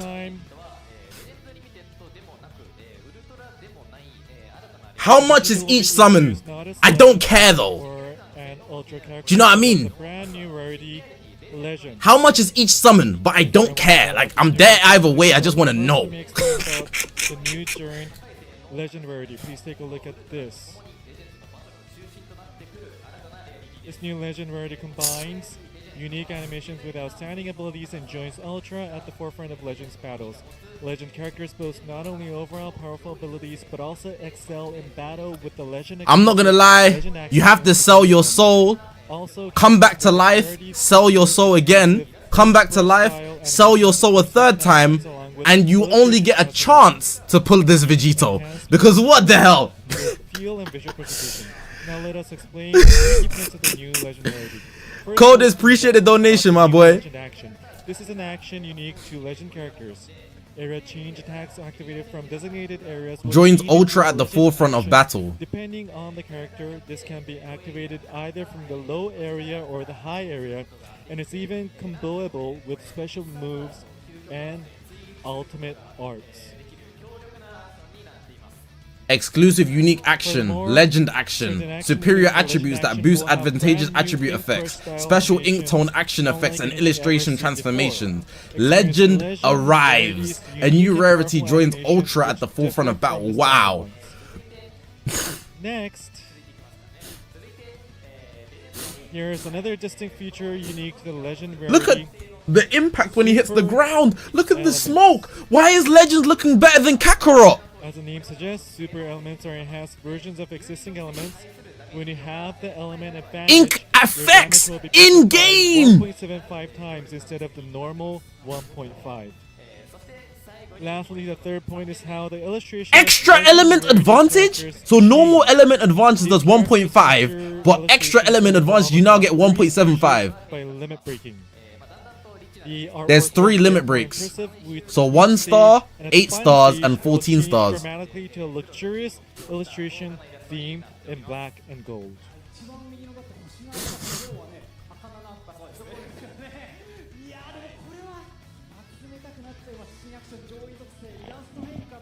Superior elements and changing illustrations really feels like a new evolution for Legends.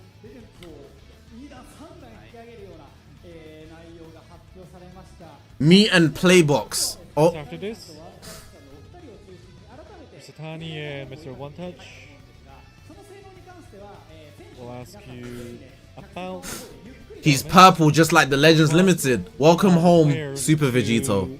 Look at this from the audience. So we're gonna ask the players to get down the stage, and the staff will guide all the players to the. Should you summon yes? Should you summon yes? Should you summon yes? Should you summon yes? Should you summon yes? Should you summon yes?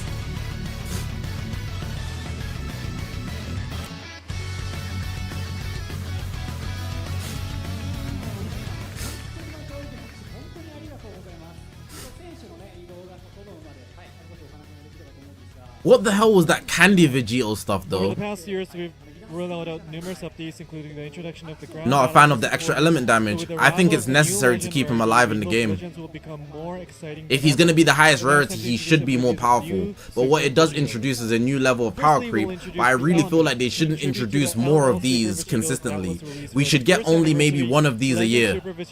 One a year. The superior version of purple and deals more damage to green than regular purple. Next, it's Z ability buffs, Tag Fusion Warrior, Tag Cyan, and episode Majin Buu Saga Z. Now let us explain how to best make use of Vegito's legend action. First, Super Vegito's legend action can be activated in the high area. No, because you have to consider they're still going to drop regular ultras. Not everybody's going to be a legend, bro. Action, allowing you to combo with special moves or ultimate arts. Plus, when activating a special move arts, you can draw cards and destroy the opponent's hand, allowing you to prepare for your next attack while disrupting the opponent's. To be honest, it was about time, bruh. Offense. Dokkan has so many rarities.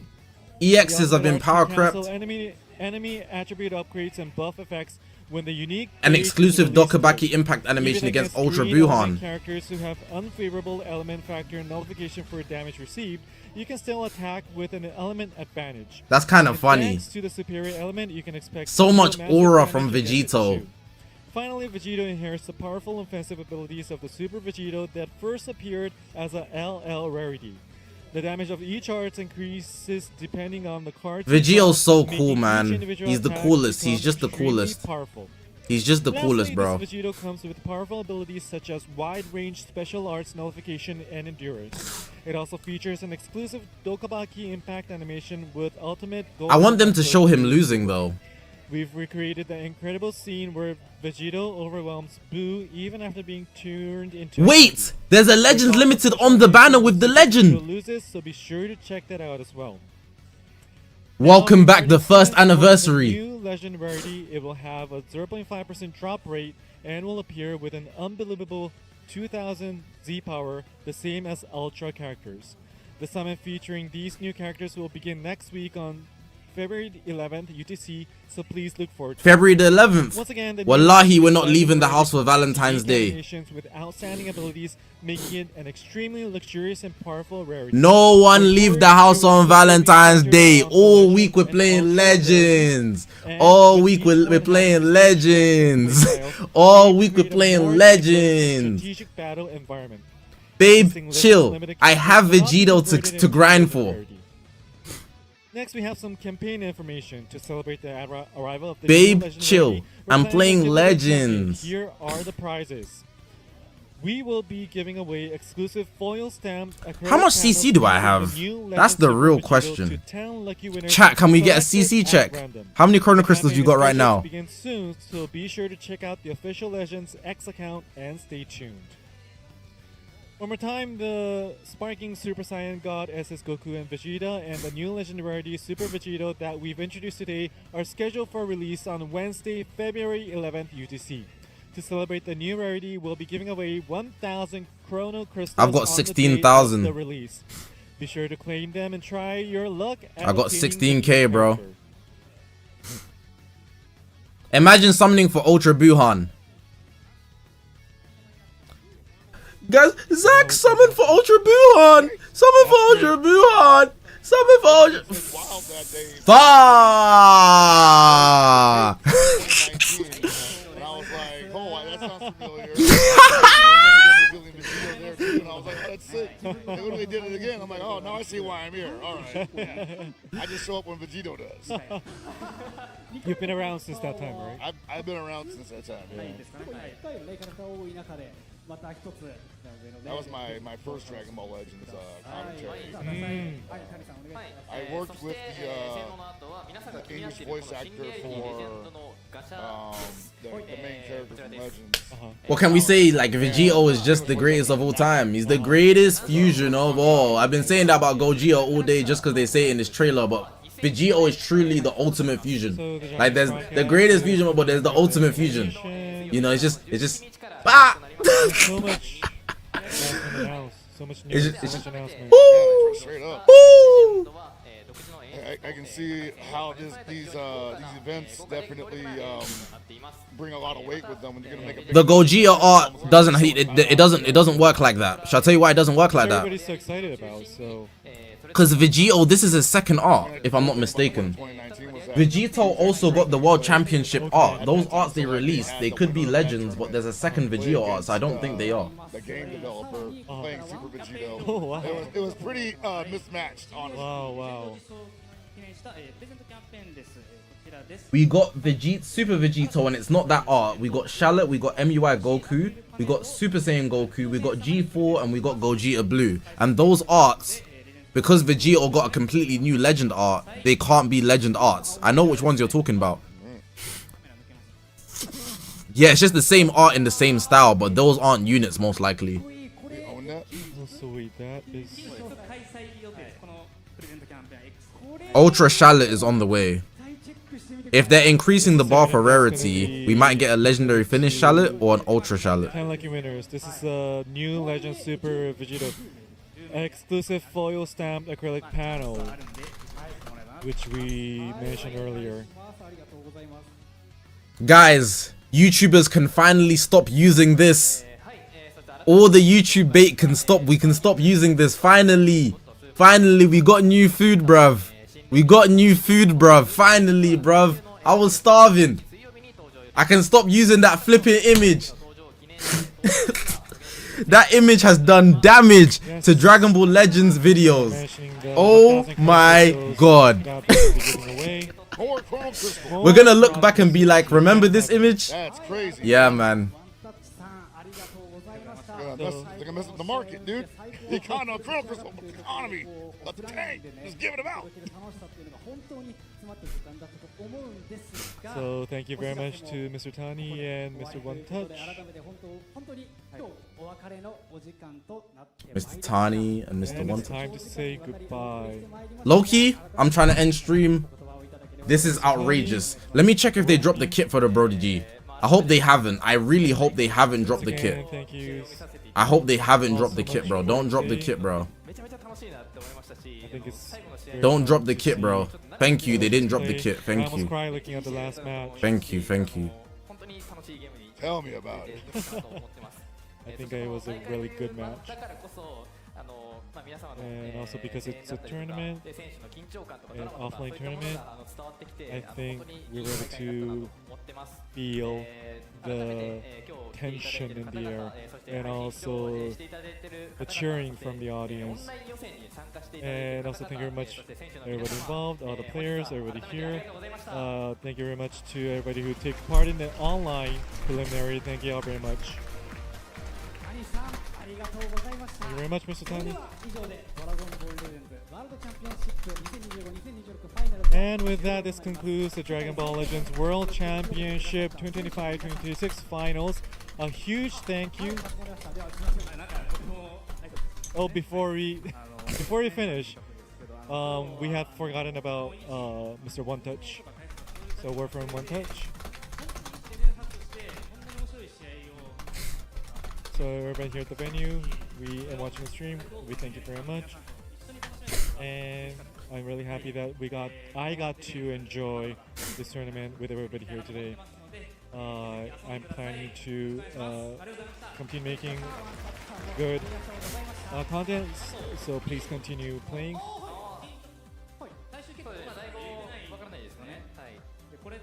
I'm so like I'm so like all over the place right now. Toshi, I'm sure everybody wants to go home, but without reading the air, I'm gonna announce the result of the bingo. So this is the result of the bingo. It'll be hard to read. I'm just gonna hand this over to Mr. Tani. So there were 8 lines, 8 bingos. I'm gonna ask Tani.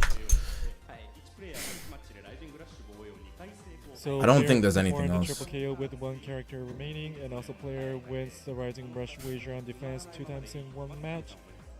What do you think about this result of these 2 not happening?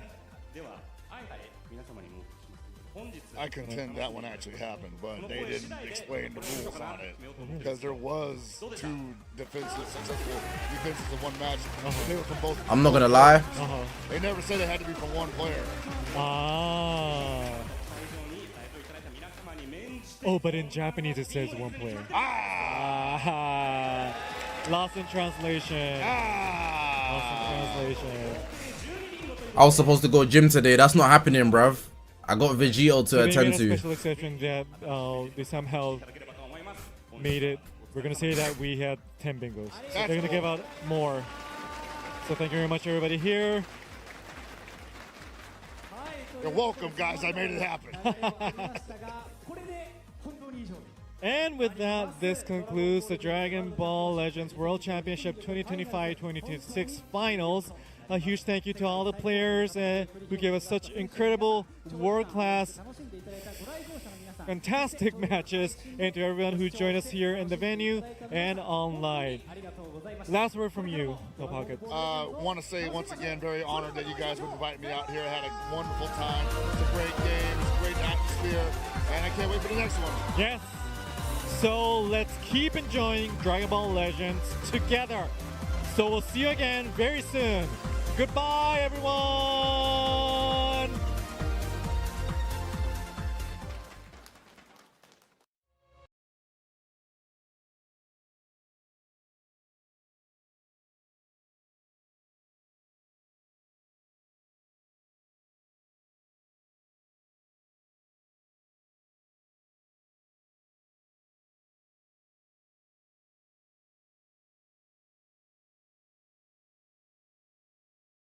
Yeah, okay, cool. I just said we're gonna stay like 5 minutes in case they drop the kits. I don't think they'll drop the kits. If they don't drop the kits, I'm just gonna leave. That's all I said. That's all I said. Sorry.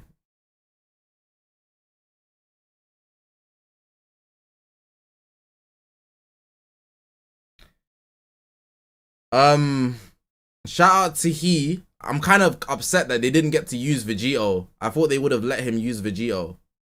You know? They didn't let the winner use Vegito. But that's okay, I guess. In the first anniversary, they got to use Super Vegito and Shallot, but whatever. No stream tonight. I was meant to go out, but I'm not leaving my house anymore. The plans changed. I might stream tonight.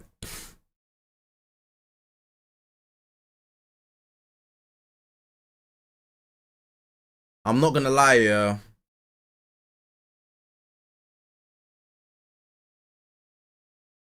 This was a good time.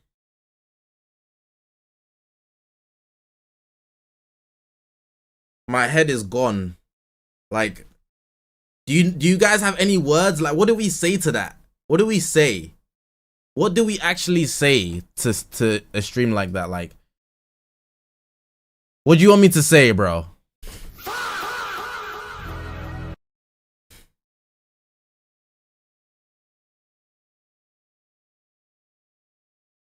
Bro said I need a cigarette. I don't even smoke, but maybe me too, bro. Bro, what? That finals match was outrageous. Dean and he went crazy. And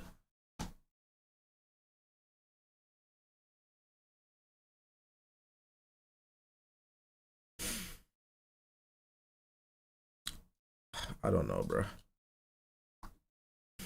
I'm gonna check something. Hold on.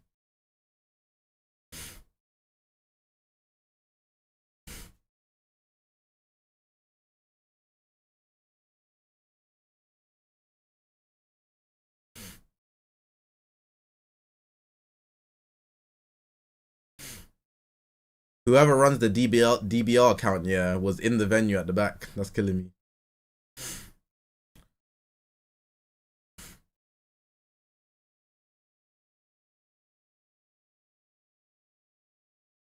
Yeah, they're not releasing kits today, which is great. I'm glad they're not.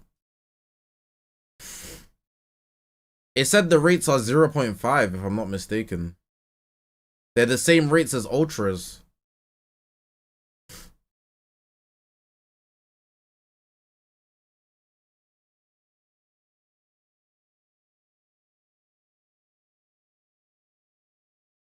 .5 on 2 times. Ultras are 0.35. The rates are 0.25.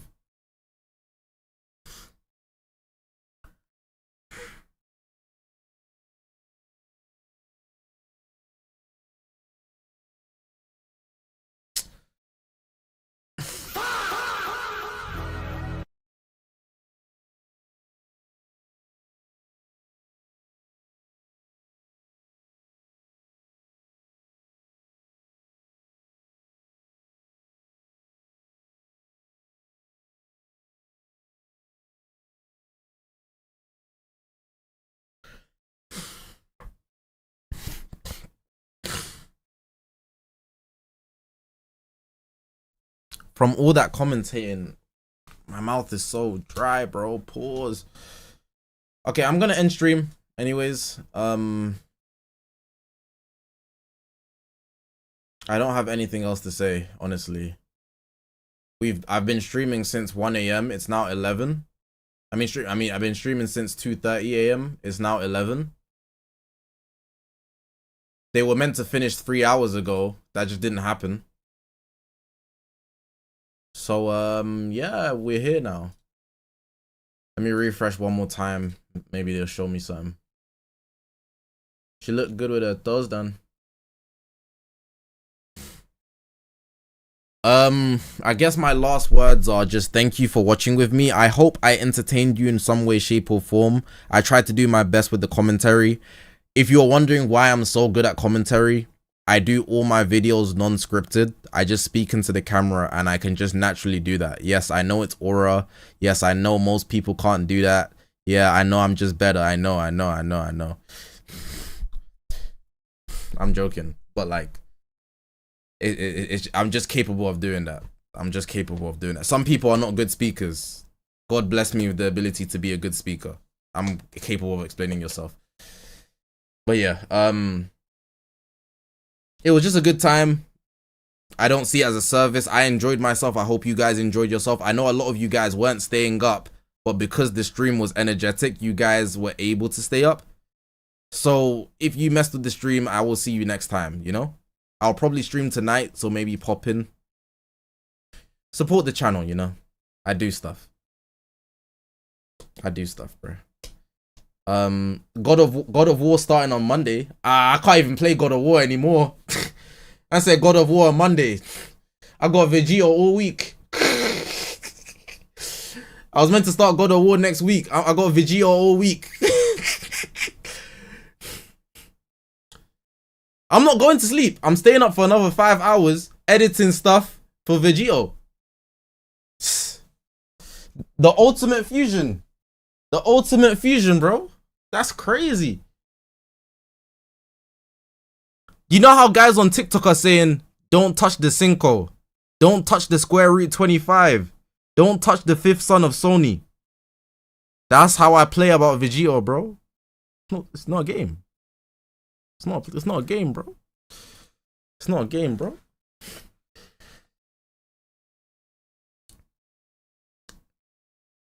It's not a game, bro. I chose the right game and they give me what I'm asking for. I'm not gonna lie though, the rates are really bad. If they're 0.25, yeah, that's like first anniversary Dokkan Battle Gogeta. Do you guys know about first anniversary Dokkan Battle Gogeta? To give you perspective, yeah, of what happened in Dokkan Battle in the first anniversary, let's say 1,000 people summoned for Gogeta, right? Different phones, they all summoned for Gogeta. Nobody got him. They all had to re-roll their account. They just restarted to try and get him. Because there wasn't enough stones in the game to get him. And his rates were so low, you just didn't get him. And he was the best. Dokkan Battle was a PvE game. It's a PvE game. So the only way you could beat the new events is to get him. So if you didn't get him, you just had to restart your whole account. Because you're not clearing any of the events. Bro, I'm on the website refreshing. They're not dropping kits, bro.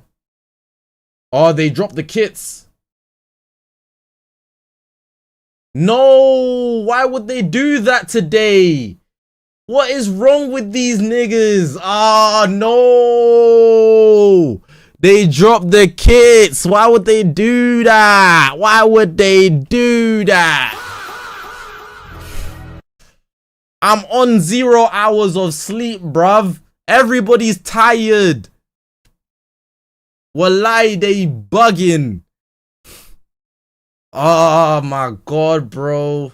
Let's read this BS. We're not sleeping, bro. It's jug time. It's jug time, bro. Everybody wake up. Everybody wake up. We've got kit to read. Okay, so he's got the ultra ability. Z4, Majin Buu, Fusion Warrior Saiyan, Majin Buu Saga. 38%, 38%. So he's melee based shock. You know his tags. Strike has what? Has armor, so you can charge him without fear of enemy blast darts.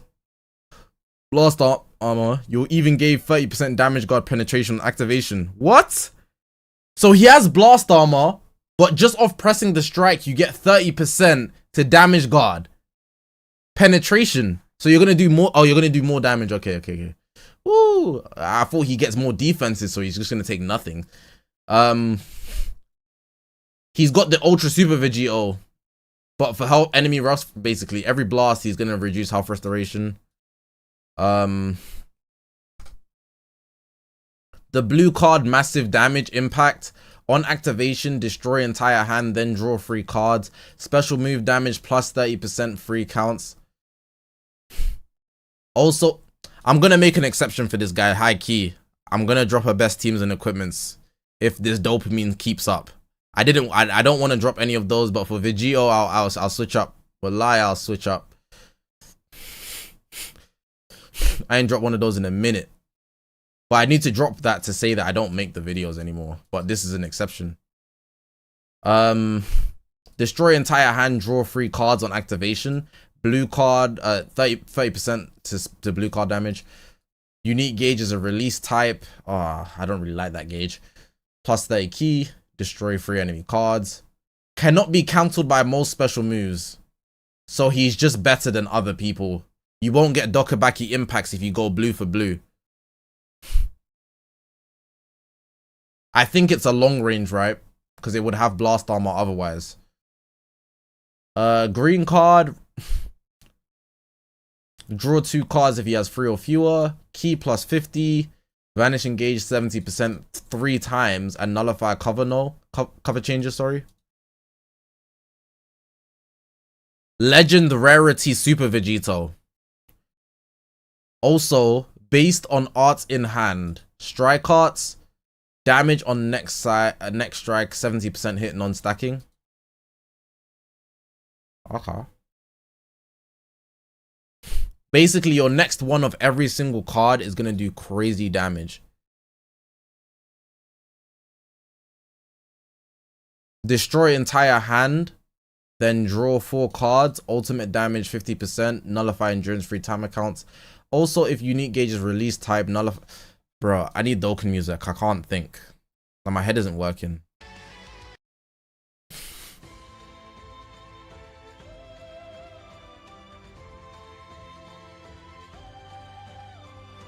Sorry.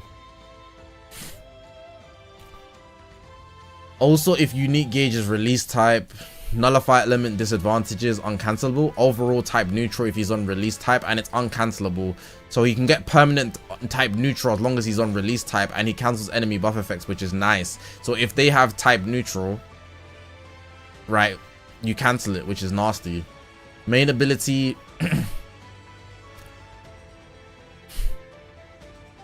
Destroy 1 card, then draw ultimate. Arts next.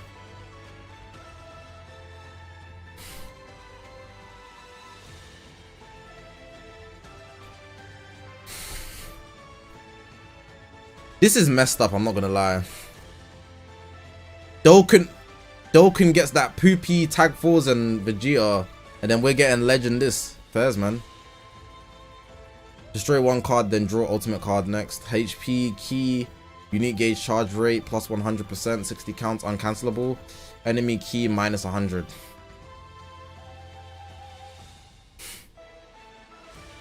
Star ability.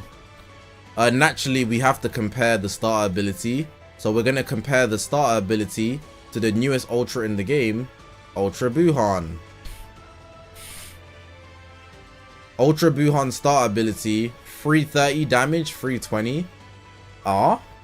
So less damage, but more damage guard. but you will also add every single strike, he's going to be getting damage guard penetration. So if you add one strike onto the base damage we have, it's really like 350, and you could probably max out at like 380 on the damage because of the way the strike cards work.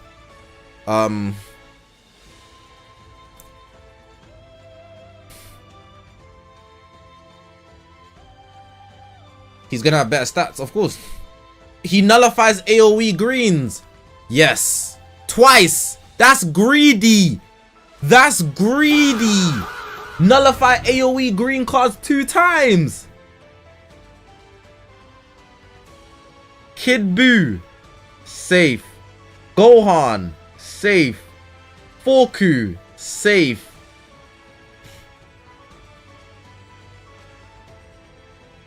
Bye-bye to those guys. Sub counts on Twitch -2. His sub counts are always 8. He has endurance.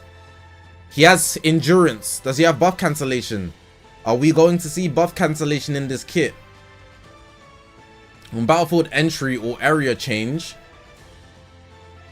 What?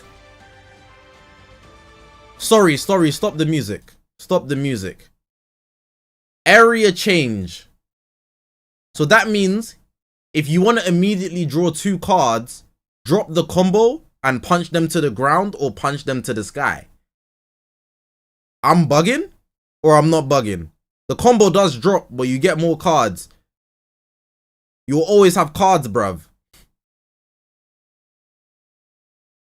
But he doesn't just get the 2 cards. He gets HP, key, cover no, type neutral, destroy enemy card, -35 key, all enemy draw speed -1. If you just go to the sky and to the heaven, you're giving them minus draw speed -1. You can give people -5 draw speed, bruv. How greedy. I'm trying to give people -5 draw speed off just this alone. That's outrageous. I switch into the battlefield, -5. I quick attack, -1, sorry, draw speed. And then I do another one, -1 draw speed. That's crazy. And for every card you draw, you're going to get 3% HP, key, and you stack damage. So if you just switch from the ground to the sky, you're going to get 2 cards. And that also means you're going to get 30% damage for 10 timer counts. What the hell? If I switch in and quick attack, I'm going to get 2 cards. That's 30% damage. If I press 2 cards and then switch down, I'm gonna get another 30%. What the hell, bro? And it can't be cancelled. He's the GOAT. They actually dropped LeBron. They literally dropped CR7, LeBron, Tiger Woods, Usain Bolt, Tom Brady in one unit.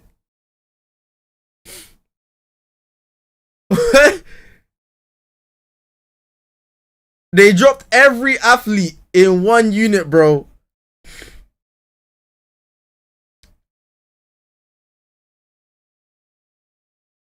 Oh, and also, he gets an extra 70% for his next card.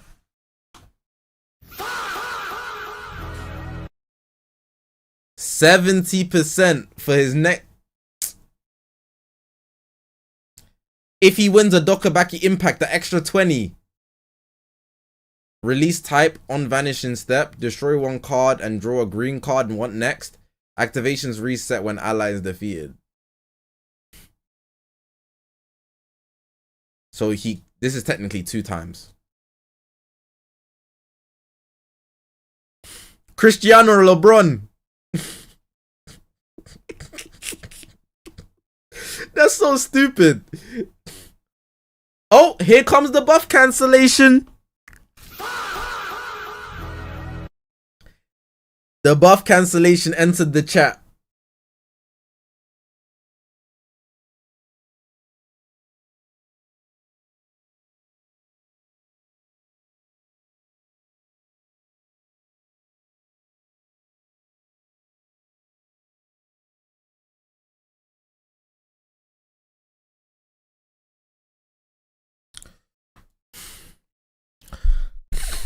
I want to drop very sincere apologies on behalf of the Dragon Ball Legends devs to anybody who, you know, was trying to save money in 2026 as their resolution.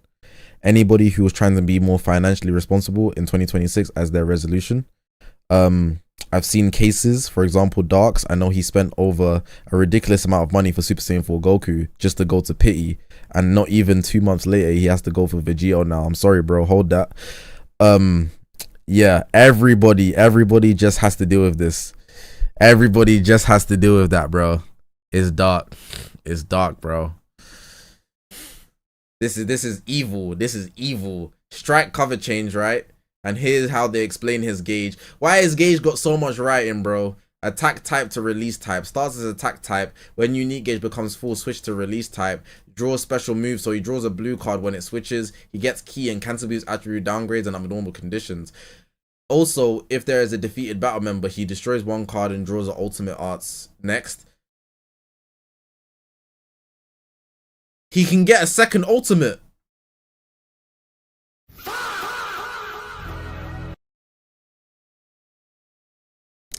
They're just doing stuff.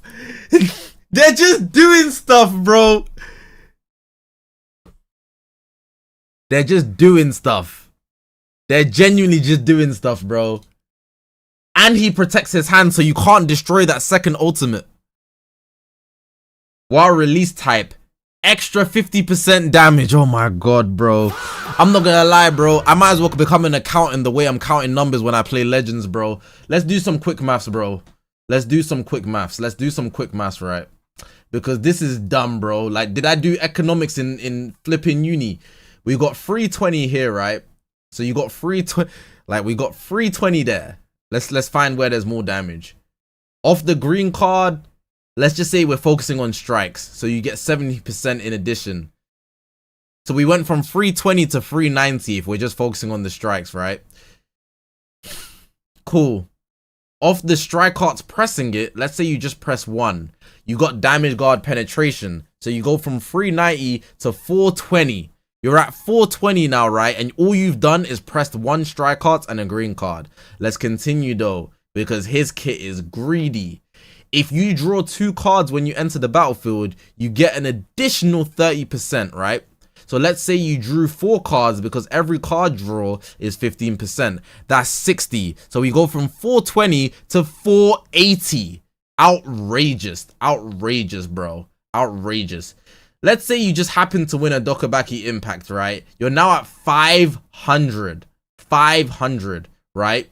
And then we go to his release type. You add another 50 on top. You're now at 550 for no reason. And that's a low ball. 550 at a minimum. 550 is a low ball. That's the lowest it can be.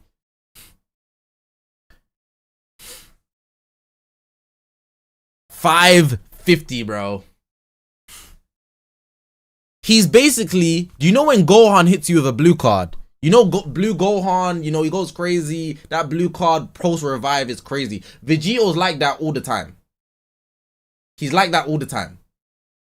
The way blue Gohan, he hits his blue cards, Vegito does that strikes, blast, whatever you want, you can have it, bro.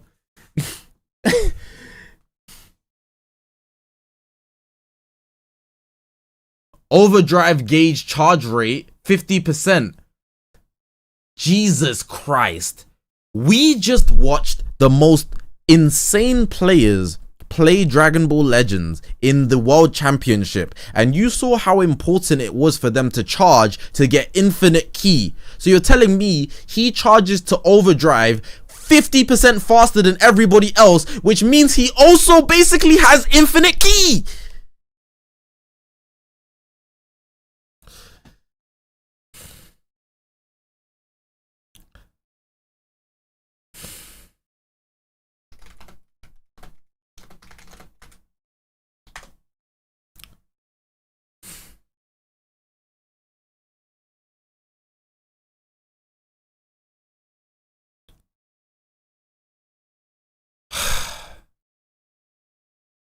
We gotta play the clip.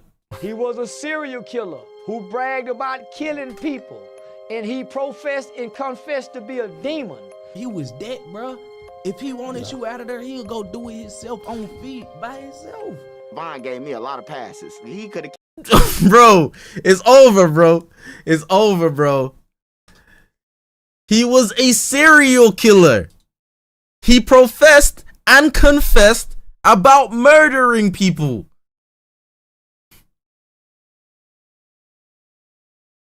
Legend action. Perform an area change from high attack. High area, then combo into special move.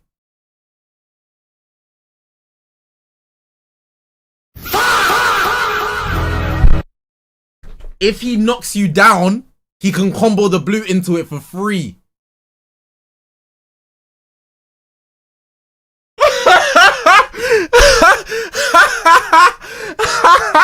So funny. This is a prank. This is a prank. Perform an area change attack from the high area, then combo into a special move or ultimate. So he doesn't need to press an arts card to start a combo. He can just go ahead, shoot, boo, boo, and then he's gonna hit a blue card or ult and you're clipped. Oh my god. He doesn't need to press a card to start a combo. He can just knock you down and gonna hit a blue or ultimate on it chains. This not real, bruh.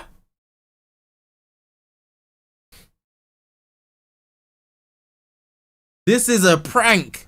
This is actually a prank. This is actually a prank, bro.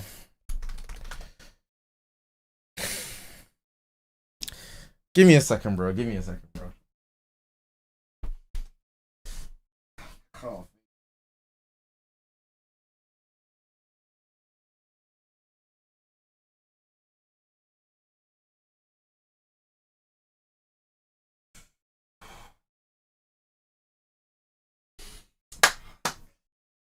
I had to lock in, bro. My head, I'm tired and they're throwing me bullshit.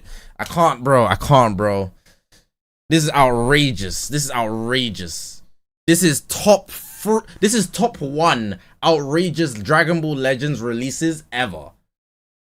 You know, I understand increasing rarity and trying to have fun and making things exciting, but like, there gets to a point where, you know, you're just saying F it, we ball at this point. Tanny, man. I thought philosophy, bro. I thought philosophy, bro. You just made Region a team, bro. I thought philosophy, bro.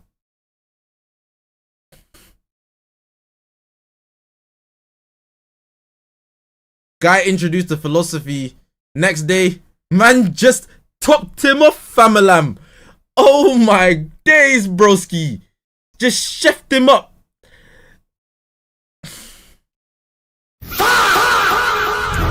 I'm done with this game, bro. I'm done with this game, bro.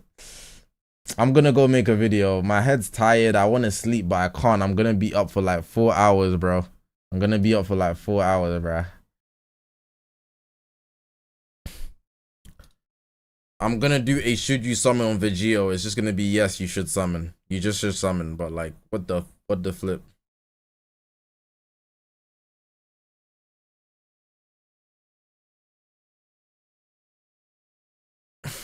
I'm in the stream.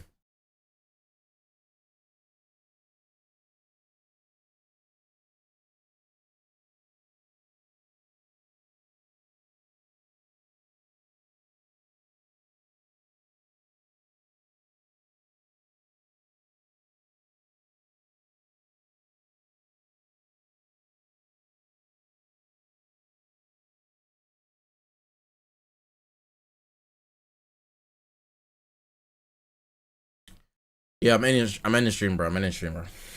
You guys have a good day. If I have enough energy, I'll stream tonight. Otherwise, you're not seeing me. And good luck next week, Wednesday. They're gonna give 1k CC for free. You probably have to go pay to win to pull them anyways, because the rates are lower than regular ultras. But you know, you might pull Resurrection of F, Goku, Vegeta.